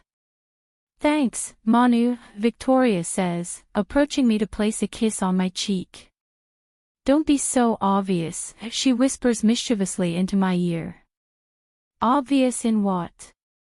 I frown at her, but she doesn't say anything, so I leave. It seems no one cares about my presence. Yes, when I say no one, I mean Taylor. It's as if that man is the center of her world. Who is that man? Is it bad that I want to kill him just to make Taylor smile? I should have left, but I didn't. I should stop giving it importance, but I can't. I wait patiently for him to leave. I hope he leaves his daughter at home, but contrary to what I thought, he takes her to Diana's house, then heads off to his business. Yes, I'm following her like a psychopath. Why are you going to work at this time? 4 p.m. Is she too innocent not to suspect she's being followed? That woman should have someone to take care of her. Why do I still feel the desire to protect her? I know exactly what the reason is, but I prefer to pretend I don't know anything, and you should do it that way too. I pull into the parking lot, debating whether to get in or leave, but we need to talk business. So here we go. I know, it's just an excuse to spend a few minutes near her. Lately, I'm oblivious to my moods. I want her far away, but I also want her close. Good afternoon, I greeted as we entered his sanctuary.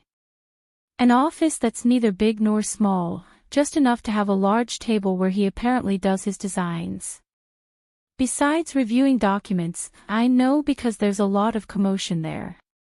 What do you want? She asks, not taking her eyes off the drawing in front of her. I frown at the design. Is something wrong with her? That's not one of the best designs, I think it's the worst. Did you do it? I point at the paper even though he's not looking at me. He lets out a sigh as he looks up. I know, it's horrible. Is something wrong? Nothing that matters to you. Now, this is the tailor who can't stand the sight of me. So why did she have to pretend with that man that she likes me? You're right, I blurt out. What do you want? Talking business. He raises both eyebrows, waiting for her to continue. The products to be launched are already available. It would be good if you could review them with the models and agree on what type of wardrobe would match. Okay, get them here. I will do that. Good. What an awkward silence. Tailor. Manuel, I'm busy, if it's not too much to ask.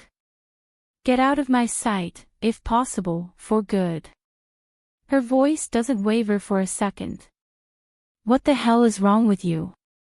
I can't help but sound surprised. Damn, she's not that despotic. He drops the paper onto the table as he hits it hard. What the hell is wrong with me? She questions mockingly. How can you pretend nothing happened? How can you stand in front of me after you left me waiting? Is she blaming me? I open my mouth to say something, but she gets in front of me. I don't want to know the reason, I don't want to know anything about you, so be a good girl and don't come looking for me again with cheap excuses like you want to hear me out. You had your chance and you didn't want to, so fuck off. What can I tell you? What the hell am I doing? I guess she must know that she put me there a long time ago. Why do I feel guilty? Without anything to say, I turn around and walk away. Nothing unusual when I feel bewildered. Tailor. I don't understand why life is so cruel to people. I still don't understand what I've done wrong in my life. Whose life did I take in the past? It's like I kicked my mom's food out of my lap. I wish I'd had the courage to do that and know that was the reason all these things are happening to me. Sometimes I wonder what wrong I've done to deserve this kind of retribution. I'm on a rampage, ready to damage everything in my path. I don't usually take my anger and bad mood out on things or people, but this is too much. This goes beyond any limit and now I see everything in crimson. Tailor. I grip the pencil in my hand tightly. I swear I've snapped it in two just by closing my hand. This rage is worse than I imagined. It's a rage I've never felt before. I want to demolish everything in my path. My body even trembles when I look at it. I swear I even have the feeling I'm about to strangle the woman in front of me. To tell you the truth, I've even planned a place to hide her remains. How could he do this to me? Get out of my office, I order. Tailor. I won't repeat it again, I warn. I take repeated breaths, trying to control the urge to stand up and slap him hard. I expected betrayal from everyone except this person, not when he or she was the only one who stood by me in my most desolate moment. It's been a while since we were talking, and now he comes up with this. Sister. I'm not your sister. I shout, standing up and banging my fist on the desk. I'm not. My self-control has gone to shit. She made him go to the toilet. I don't usually lose control of my emotions, but today. Please. I shake my head with a laugh that is not funny. Please what? Didn't you mean to? I'm disappointed. Go away, Ariadna, I say, pointing to the door. Let's talk. Please. I'm not going to talk to a traitor. You knew what that man did to me, and yet you still told him about me. You told him where I was and what I'm doing with my life. Worst of all, you told him about my daughter. I shake my head. You've thrown me into the lion's den. Aside from my new friends, she was the only one who knew what Pierre had done to me. Fuck, I want to cry. I want to scream in frustration, but most of all I want to walk up to my sister and beat her until the anger subsides, possibly until she loses her life. What am I going to do? Taylor. Don't come looking for me again. From this moment on, our bond, was there one, or did I force it all? The little we had left is over. I'm your sister, she whispers, tears in her eyes. You should have thought of that before selling me out to the enemy. Taylor, Mom. This is the worst of all. I know Ariadna would never do anything alone. I know she's influenced by someone, and that someone is Rosa. What's the point of sending that man into my life? Don't you get tired of screwing up my life? I guess it bothers her that I've made it without them and without needing a man to give me money. I swear, if I ever lose Victoria, I'll seek her out and become her worst nightmare. You leave the house or I'll see to it that you're taken out myself. She nods, wiping away her tears. Did he think I needed that man in my life? The only person I want out of my life more than Manuel is Pierre. I don't even want to breathe that man's air, I want him as far away as possible. I've seen him twice, and his mere presence makes me nauseous. How long does it take to get over something like that? How do women move on with their lives after something so horrible? If you know, give me some advice I can put into practice. Being alone, I allow myself to sit in that chair and cry as I stare at that damn document on my desk. My whole body trembles, and I don't know if it's from rage or fear. My hands tremble as I grasp that paper full of letters. All I understand is that a case has been opened for paternal recognition of my daughter. Do you think Victoria is an object? How could my own sister do this to me? Damn, if it had been Nairobi I would accept it, but from Ariadna. Am I interrupting? I ask, as he barely answers my call. I shouldn't look for him, especially when he's the one who distanced himself from me in order to heal, but now I need my best friend. I hear some strange noises. Is he still in bed? Serg, he's not a man to stay in bed, especially at this hour. Perhaps. Give me a moment, he whispers, and I can swear he's sleepy. Are you sick? I ask worriedly. This man is not one to get sick. I hear footsteps and movements again. Is he moving away from the bed? No. His voice is soft. What's wrong? Oh, fuck. How did I not realize? She's with someone. I'm sorry to bother you, I didn't know you were with someone. I'm sorry. Taylor. He's serious. If you called me, it's probably not because you wanted to bother me. He doesn't deny it, he's with someone else. I thought I'd feel good about finding out he's with another woman, but no. I'm jealous that this woman is taking him away from me. Is that why he's been avoiding me? Sergio, he's not someone who lets himself be seen with women, especially when it comes to me. He's very cautious, and now. No, Taylor, you're not going to be an idiot and get jealous when you yourself told him to find someone else to make him happy. I must be happy, if he is. Do you want me to come see you? Will I be a villain if I say yes? I don't want to bother you. I'll be there in a couple of minutes. Without giving me time to do anything, he hangs up. Don't get me wrong, the kind of jealousy I have is the kind you feel because a stranger takes your best friend away from you, but the human side of me is happy that her obsession with me is over. It hadn't been more than 20 minutes when the door to my office opened. Luckily, it was the person who had seen me at my weakest. Now that I see him, I feel guilty for not accepting his offer. It's as if he had a radar that could help him reach me during the most critical moments of my life. He's the person who has offered me the most emotional support. Serg. Just like a spoiled little girl, I stand up and reach out for her arms to warm me. The concern on her face is visible from a million miles away. She takes a couple of strides and hugs me, enveloping me in her warmth. Since we arrived from Paris, I haven't felt the warmth of his arms again. I know what that has to do with it because the distance has grown. I hurt him with my sincerity, but I long for the day he'll get over me and we can have a relationship that's like best friend to best friend. And from what I can see, it seems like it will be very soon. What's wrong, Tay? He wants to claim paternity for Victoria. Just thinking about it makes me cry harder. He's asked a judge to order a DNA test. I'm afraid of losing my daughter. I'm afraid my little girl will end up hurt.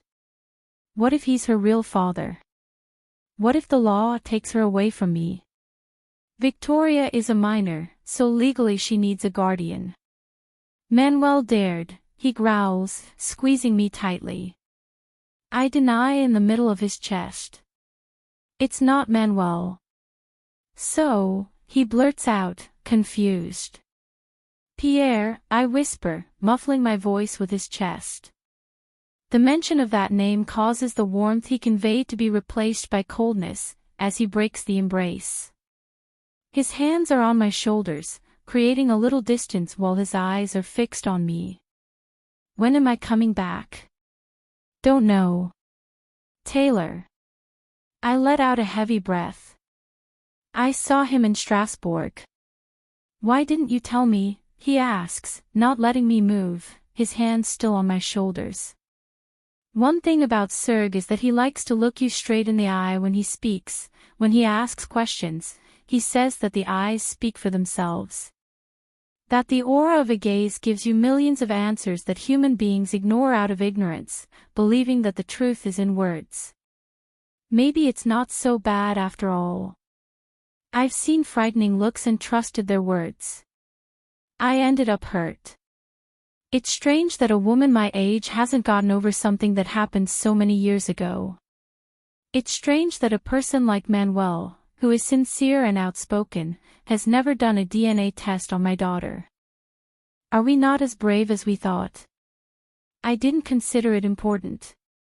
Taylor, this time he takes a hand off my shoulder and brings it to my face.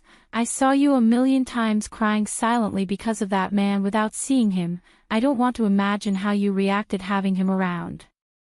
That's not what matters now. He nods, returning to the main topic, this time walking away, marking the distance he has created since that day. I'll talk to Diana about hiring a lawyer. I have to do this myself.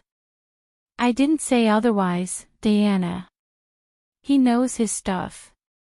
He knows what kind of lawyer is best for you. Then you settle it. Serg. I don't plan on leaving you alone, especially with a man like that. Remember. For now, you focus on tonight's parade. I don't think I can do it. What mother can concentrate on her work when the degenerate who raped him comes demanding paternity leave, a paternity claim that isn't his? Now more than ever, I wish Manuel had taken the test a long time ago. I always refused, but a part of me longed for him to have the courage to do it, to find out whether or not she's his daughter, but he never did, and I never saw the need to know. Chapter 14.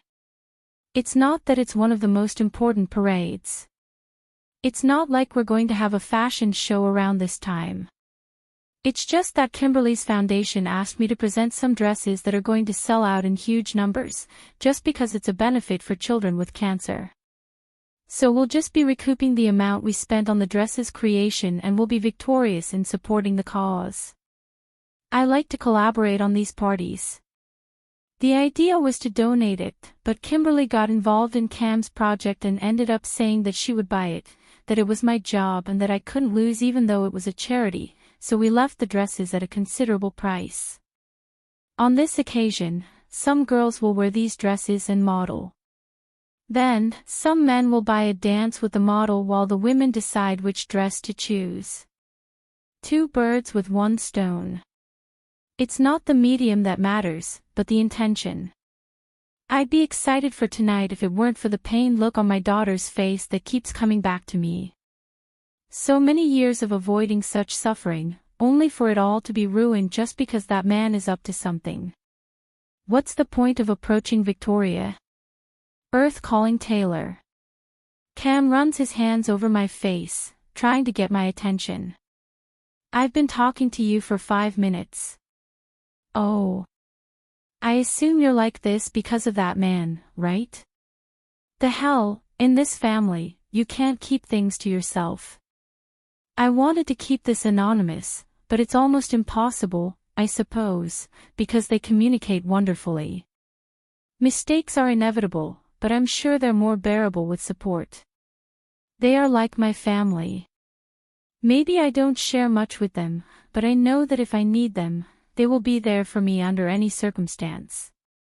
It's not that man, it's what he's trying to do. You have nothing to worry about, we'll sort it out. I want to do this alone. Cam looks at me, a calm smile appearing on his face. You're like family. I'm not, I remind him. She puts her hand on my shoulder as her eyes scan the room. I'm sure she's looking for her husband and children and her mother-in-law who is always delighted to spend time with those little earthquakes. Blood isn't just what makes a family. Remember. And she's absolutely right, family isn't blood, but the bond you have with each person. No one in my family supported me, these people did, though, but I don't see the need for them to get involved in my life, especially with that man who doesn't play fair. There's no need for them to get involved in a scandal. For the family, anything. He leans closer and places a chaste kiss on my cheek. I'll go check on my little ones. Don't forget we're like the musketeers, but in greater numbers. I see her disappear into the audience. I remember the first time I saw that 13-year-old girl. She had an angelic, innocent face that pleased everyone. She reminded me of a version of myself I didn't want. She was everyone's favorite, and she still is. No one says it, but her mistakes created a huge rift in her relationship with Diana. The party's starting, and I'd like to say I enjoyed it, but my mind can't shake the possibility of losing my treasure. I can lose everything and try to start over, but never without my daughter. Don't you think that cut clashes with the neckline? A voice whispers next to me, bringing me back to reality. I should go home, but I'm the designer and I have to be present. When did the parade start? I tilt my head, finding myself staring at a woman younger than me. Damn, is the upper-class world filled with cold women? This woman reminds me of Diana. Her presence is powerful. That's it, a powerful aura. I smile, appearing calm. In this job, I've encountered millions of people who wanted to see my work on the floor, but they couldn't. I'm used to dealing with everything. I look at the girl wearing the dress she's talking about. Not at all, that's what makes it unique. The woman moves closer to me, examining the dress more closely. She runs it up and down, then speaks. You're right. For some reason I feel like this woman means no harm. I'm Taylor Flores. I extend my hand towards her. Lysith Montemayor. My regards. I break the connection by grabbing a glass of white wine for her, which she takes. I don't usually offer drinks, especially ones I don't like, but she seems to like it. You're not from around here, are you? Since when do I care where people are from? Well, it's the texture of her skin, the color of her hair, the sparkle in her eyes that tell me she's not a woman from the European continent. Like Diana, I can see that this woman is reserved. Indeed. She sips from the glass, looking around without saying anything else. Her silence pleases me because it confirms that she's a reserved woman. I've been surrounded by people trying to get my attention a million times, but she doesn't. Good work. Flattering. I watch her for a couple of seconds. There's something about her that I find interesting, I couldn't say what. Yes, lately I've been getting comfortable with strangers. How do you know? I'm surprised she knows I'm the creator, not because no one else knows, it's because I'm sure she's not from here and has never been to these places. The important thing is that I know. He shrugs dismissively. You have talent. I know, but I haven't felt like myself lately. Look here, telling a stranger something I haven't told anyone. It seems Daniel was right, talking to a stranger is better. Are you tired of working with the industry? She asks, surprised. First expression that can be read. A little, I confess. Excuse me, am I interrupting? My reason for being speaks, settling in beside me. Mom, Manuel is looking for you. Had it taken too long? What do you want now? You greet first. I remind him. Oh, hello. He doesn't do it reluctantly. I taught him that greetings are part of our way of life. Greetings aren't denied to anyone, even when they might be a piece of shit. Hello. Lisette smiles politely. She is my daughter, Victoria. I can't help but feel the pride in my voice. Victoria may do something insignificant, but she'll still be the source of my pride in anything that has to do with her. It's her and me against the world, I just hope it's always like this. I don't want to see his face when I tell him about the subpoena because I have to tell him. Nice to meet you. Lisette places her glass on the tray as one of the boys passes by to extend his hand toward my daughter, who takes it politely. Likewise, Victoria blurts out. Mom, I'll be with Manuel over there. She points to a snack table. I'd love to talk business with you, the green-eyed woman with coffee said, catching my attention after my little girl left us alone. The charity party isn't even over when I decide it's best to head home. I can't force myself to be present at something I won't enjoy, not when my mind is racing to figure out how to talk to my daughter, but more importantly, how to confront that man. All the scenarios are presented to me in my mind. Why do I think about it so much? It's because I know my daughter, she has a kind heart, but, just as she has a kind heart, she also has a fury that can hurt her and hurt everyone around her.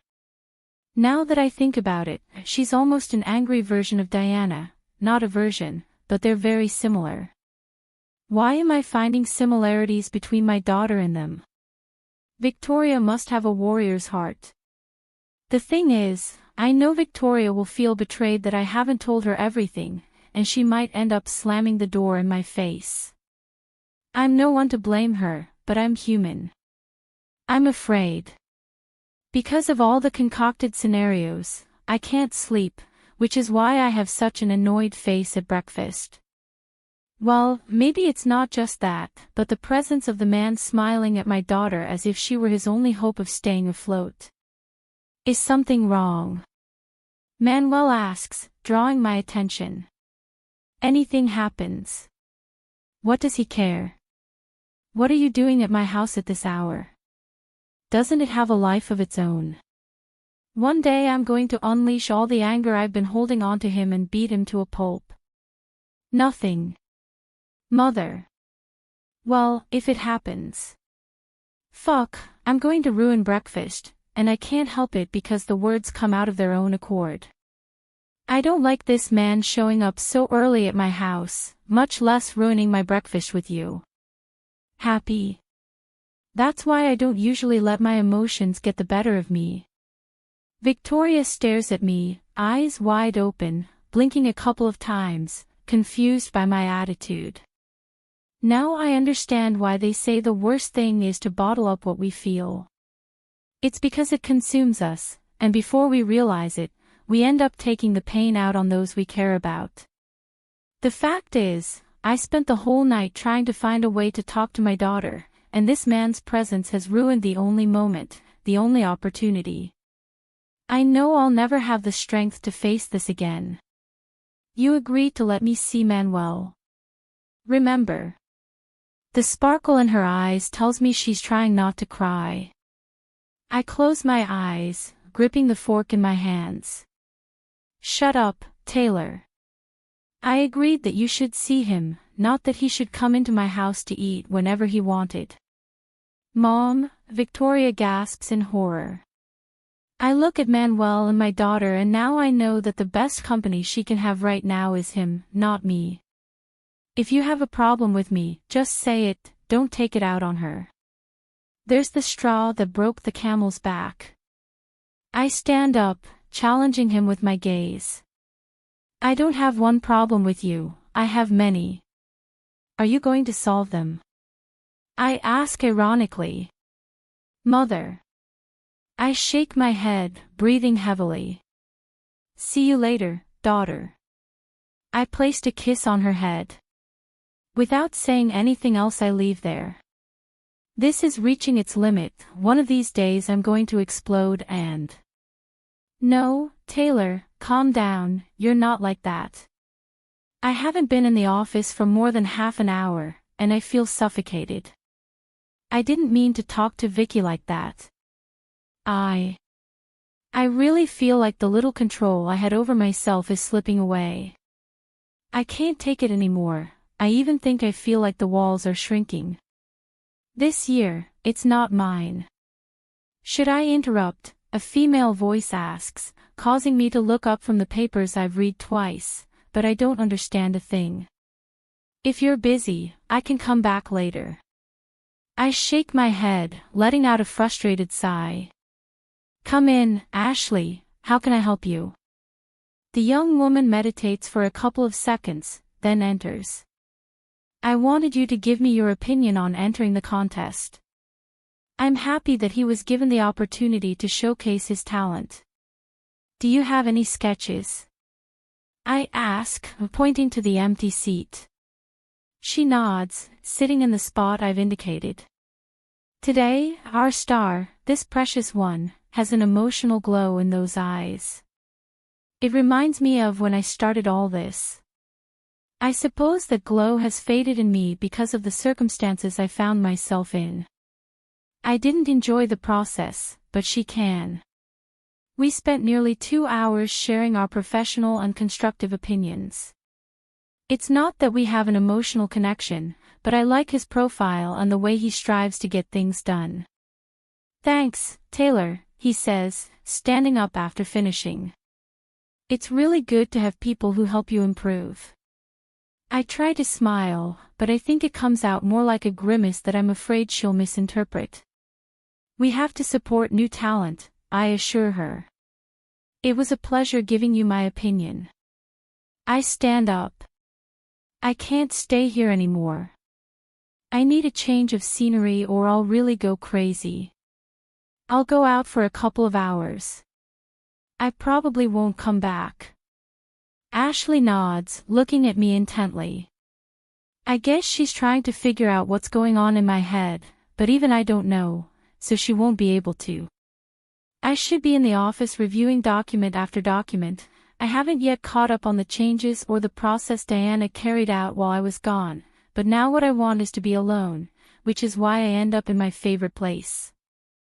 The cafe outside Metz toward Strasbourg. Today, the place is jammed with people, as always, and that makes me proud of my achievement. The crowds are due to the fact that it's the only establishment at the exit, so tired travelers end up coming in. It also has a touristy feel. The best part is the peaceful energy brought by the nearby forest. It's a rural spot to lose yourself in for a few moments. I look around me and know I should get back to my daily life, but right now I just want some real time for myself. I want to be able to look my daughter in the face and apologize for my behavior. "Do you want anything else, ma'am?" one of the waiters says. I look up from the book in my hands. They're new, so I guess they don't know who I am, and that pleases me because I can see their confidence and security. For a moment, I enjoy the boy's childlike features. What if my son were someone like him? "No, thank you very much." He nods, turning around to continue serving the other tables. I look back at the book, A Love from the Past. I know, the title says it all. A couple who met in their youth, fell in love, lived unique moments, but they both had different plans. He wanted to live in the city and be an important person, while she wanted to be a young doctor saving lives in her town.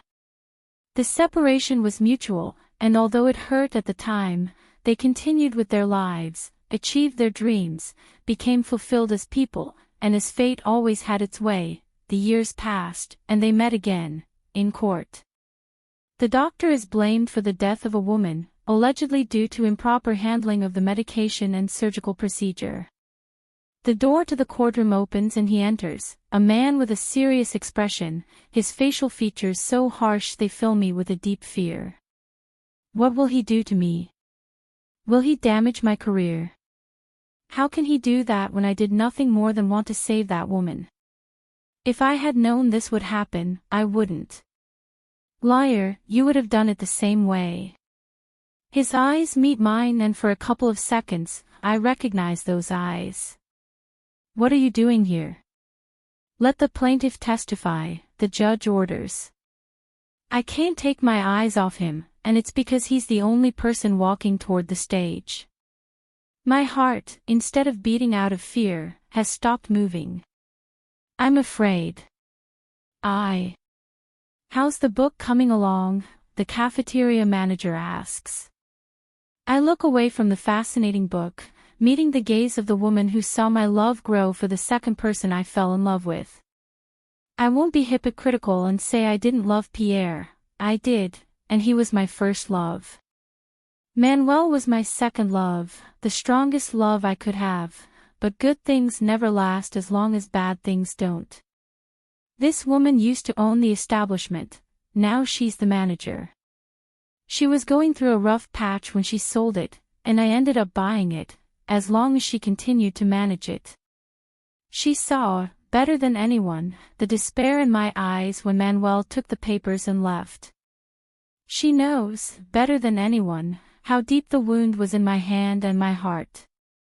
Interesting. I look around me. The people who were here a while ago have left, and now there are others. That's what happens when I take time for myself. Are you almost done? He takes a seat across from me. I shake my head. She can't possibly know much, but she's still interested in hearing about my things. It's like an aunt. I'm terrible at not coming to see her often, but whenever I do, I don't hesitate to show her how much I've missed her. I'm at the part where they both meet again. Oh, the most exciting thing. I shake my head. It's not always exciting. He remains silent for a few moments, then speaks.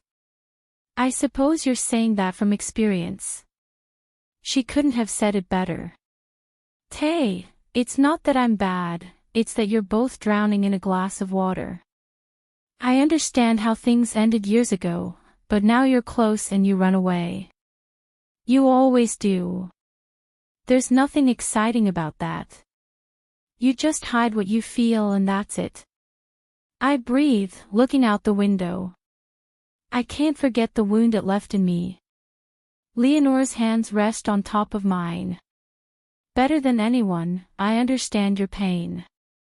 I witnessed your anxiety attacks. Her little eyes reflect that sadness as she remembers what we went through together. But I don't want you to live in the past.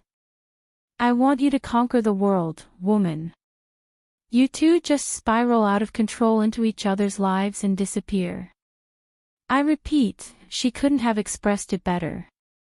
Do you at least know how you feel about him? What's the point of saying I like it? A lot. His thumb circles my palm. Maybe you're just scared. I shake my head, taking my hand off the table. Just because I like him doesn't mean I want him in my life when he's disappointed me again, Leonore. I know I seem like a masochistic woman who can't let go of the past, but I just can't forget him, and when I try, he just leaves a void inside me. I can't live off this, it's like being on a roller coaster. He comes to me, convinces me, and when I give him the chance, he just disappears. He looks at me with sadness, that same look he gave me many nights when I cried calling him in my nightmares. Tay. I think I'll go for a walk outside. Nod. Do you want something? I shake my head in denial. Well, could you pack a picnic basket? I want to go to the lookout. I haven't been there for a long time. Clear. He sighs as he stands up. After he hands me the basket, I head toward the viewing point. It's an ecological place where just looking at it makes you feel like you're part of nature. Everyone here is wrapped up in their own world. There are many lovers, many families, but they all live in their own world and enjoy it. I put everything away to continue reading. She hadn't expected him to be the one trying to ruin her career. He would never kill a person. She had arrived with weak vital signs, and as soon as she was admitted to the operating room, she died. Even so, her family was only looking for someone to blame to ease their pain. She was at peace because in her conscience, she had done nothing wrong. These were things that happened and that still hurt him. When a love story ends, we become strangers with shared memories because sometimes we can be so close, but we can't even see it the way we would with a stranger. These are broken bonds. Some loves last a lifetime, others don't. The thing is, life is strange. It has beginnings, breakups, sad moments, happy moments, angry moments. Life comes with everything. Time passes and I continue immersed in my reading. All the love they once felt turned to hate. She now hates him because he ruined her career, stripped her of her professional license, and sent her to prison for murder. He no longer feels that way, or at least he wants to show that, but he can't stop thinking about that woman who claimed to be innocent. Could he have been wrong? What if it was all a conspiracy? What if I send an innocent woman to jail? This is getting more and more interesting. When Diana told me about this place, I never imagined it would be so beautiful. When you want to be alone and wallow in your pain, you can't. There are people who know you're feeling bad and look for ways to help you so you don't get lost. It's good, but it's also bad. Sometimes you have to fall and be able to get yourself out, although if we're talking about myself, I've fallen so many times that I've lost the courage to get up. I thought you were in Colombia. He sits down on the uncovered part of the tablecloth. He reaches for the basket and takes a bit of fruit while looking at me tenderly. I was in Colombia taking care of some business, but I'm free now. Is that all? I question, putting the book aside. He smiles, showing a small dimple on his left cheek. Do you want me to tell you the reason I'm on a continent far from my own? I say nothing because he knows the answer. Because I want to check on the woman who captivated me. Why is my heart racing? Damn, I like that he's direct. It's hot, isn't it? I gasp, fanning myself with my hand. Daniel lets out a few laughs without taking his eyes off me. It's cold here. He bites into the apple. But if you want me to feel warm, I can taste that. He points to my lips. Why do I feel like a schoolgirl? Just kidding, Tay. He takes another bite of the apple. Everything in your path. Thank you. The reason you're here feeling sorry for yourself is. I look up at the railing of the viewing platform. I spoke badly to Victoria, I confess, looking back at him. I didn't mean to, but I feel like everything I've done to protect her has been lost. You can't keep her in a music box that you only open to hear its melody. Sooner or later she'll suffer, it's like a law of life, we bump into her. That's why I've loved talking to him since I met him, no matter how emotional he is. His way of thinking is mature, his way of treating me calm. Many people have tried to understand me, and Sergio has been my support, but none of them talk to me about life, they only speak to me in terms of my pain. We are all damaged. A mother wants to protect her child. I've never said no. The point is, instead of protecting him, we have to give him the tools to cope. We won't always have our parents around. Touché. It's like when birds feed their chicks and then teach them to fly so they can leave. I've cared for Victoria so much, I've given her freedom, she's strong, but I know a blow like her conception will hurt her. And I don't even want to imagine her reaction, she's inexpressive and might resort to unwanted actions. Vicky, when she wants to, is a box of surprises. Is my daughter weak because of me? Whatever has you like this, you should talk to your daughter about it, she's a young woman who understands. Don't expect the truth you have to say to come out of someone else's mouth, because that could be a problem. I know you're right. I tell myself mentally that as soon as I get home, I'll talk to her. Manuel. Fuck. I put my hands to my head trying to ease the pain, but it doesn't work. Why am I surprised? I should stop trying, it doesn't work. I've said it before, the worst thing a man on a mission can do is get drunk and end up in bed like his target. I'm a man weak in the face of flesh. A man weak in the face of Taylor's kinship with Nairobi. The worst thing of all is that I am weak because I let myself be dominated by jealousy. I'm not a person who lets emotions get the better of me, but here I ended up letting myself be manipulated. A jealous man, with an excessive amount of alcohol in his system, and out of that, the person who resembles the person responsible for the jealousy appears. How wonderful, the perfect trigger. Yesterday I spent part of the morning searching for her everywhere, and when I seemed to find her, she was in the company of that man who makes her look like the Taylor of the past. It wasn't just seeing her with him, but rather seeing their lips meet in a kiss. I expected her to hit him when they pulled away, but no, they both smiled at each other like two people in love. And yes, it's a little salt in the wound, they were at the place where we got married, and she took him to ours. I don't know if I hate that woman anymore. Where are you going? She asks, covering her body. Let's get to work, I blurt out, putting on my pants. I'm working. I'll be in London for a couple of weeks. He sits on the bed and runs his hands over my shoulders, trying to hug me, but no, that's too intimate. I move away a little. Maybe we can see each other and enjoy ourselves a little more. See you, for sure. Enjoy? I doubt it. We'll see. Having nothing else to say on my part, I leave that hotel. Ever since I discovered she's Taylor's sister, every time I'm with her I feel dirty. Why did Mark have to teach me to be loyal? When I get to my apartment, I take a shower while I think about how to find out what's going on with Taylor. It's not that I care, I promised Victoria I would. I've seen Taylor at almost every stage, but I've never seen her at this stage. Since I found out she's a mother, I've never seen her speak so harshly to her daughter, and that's why the little girl is crying on my shoulder. How much does Taylor save? I only saw her lose her temper like that once, and I remember the problem was pretty big.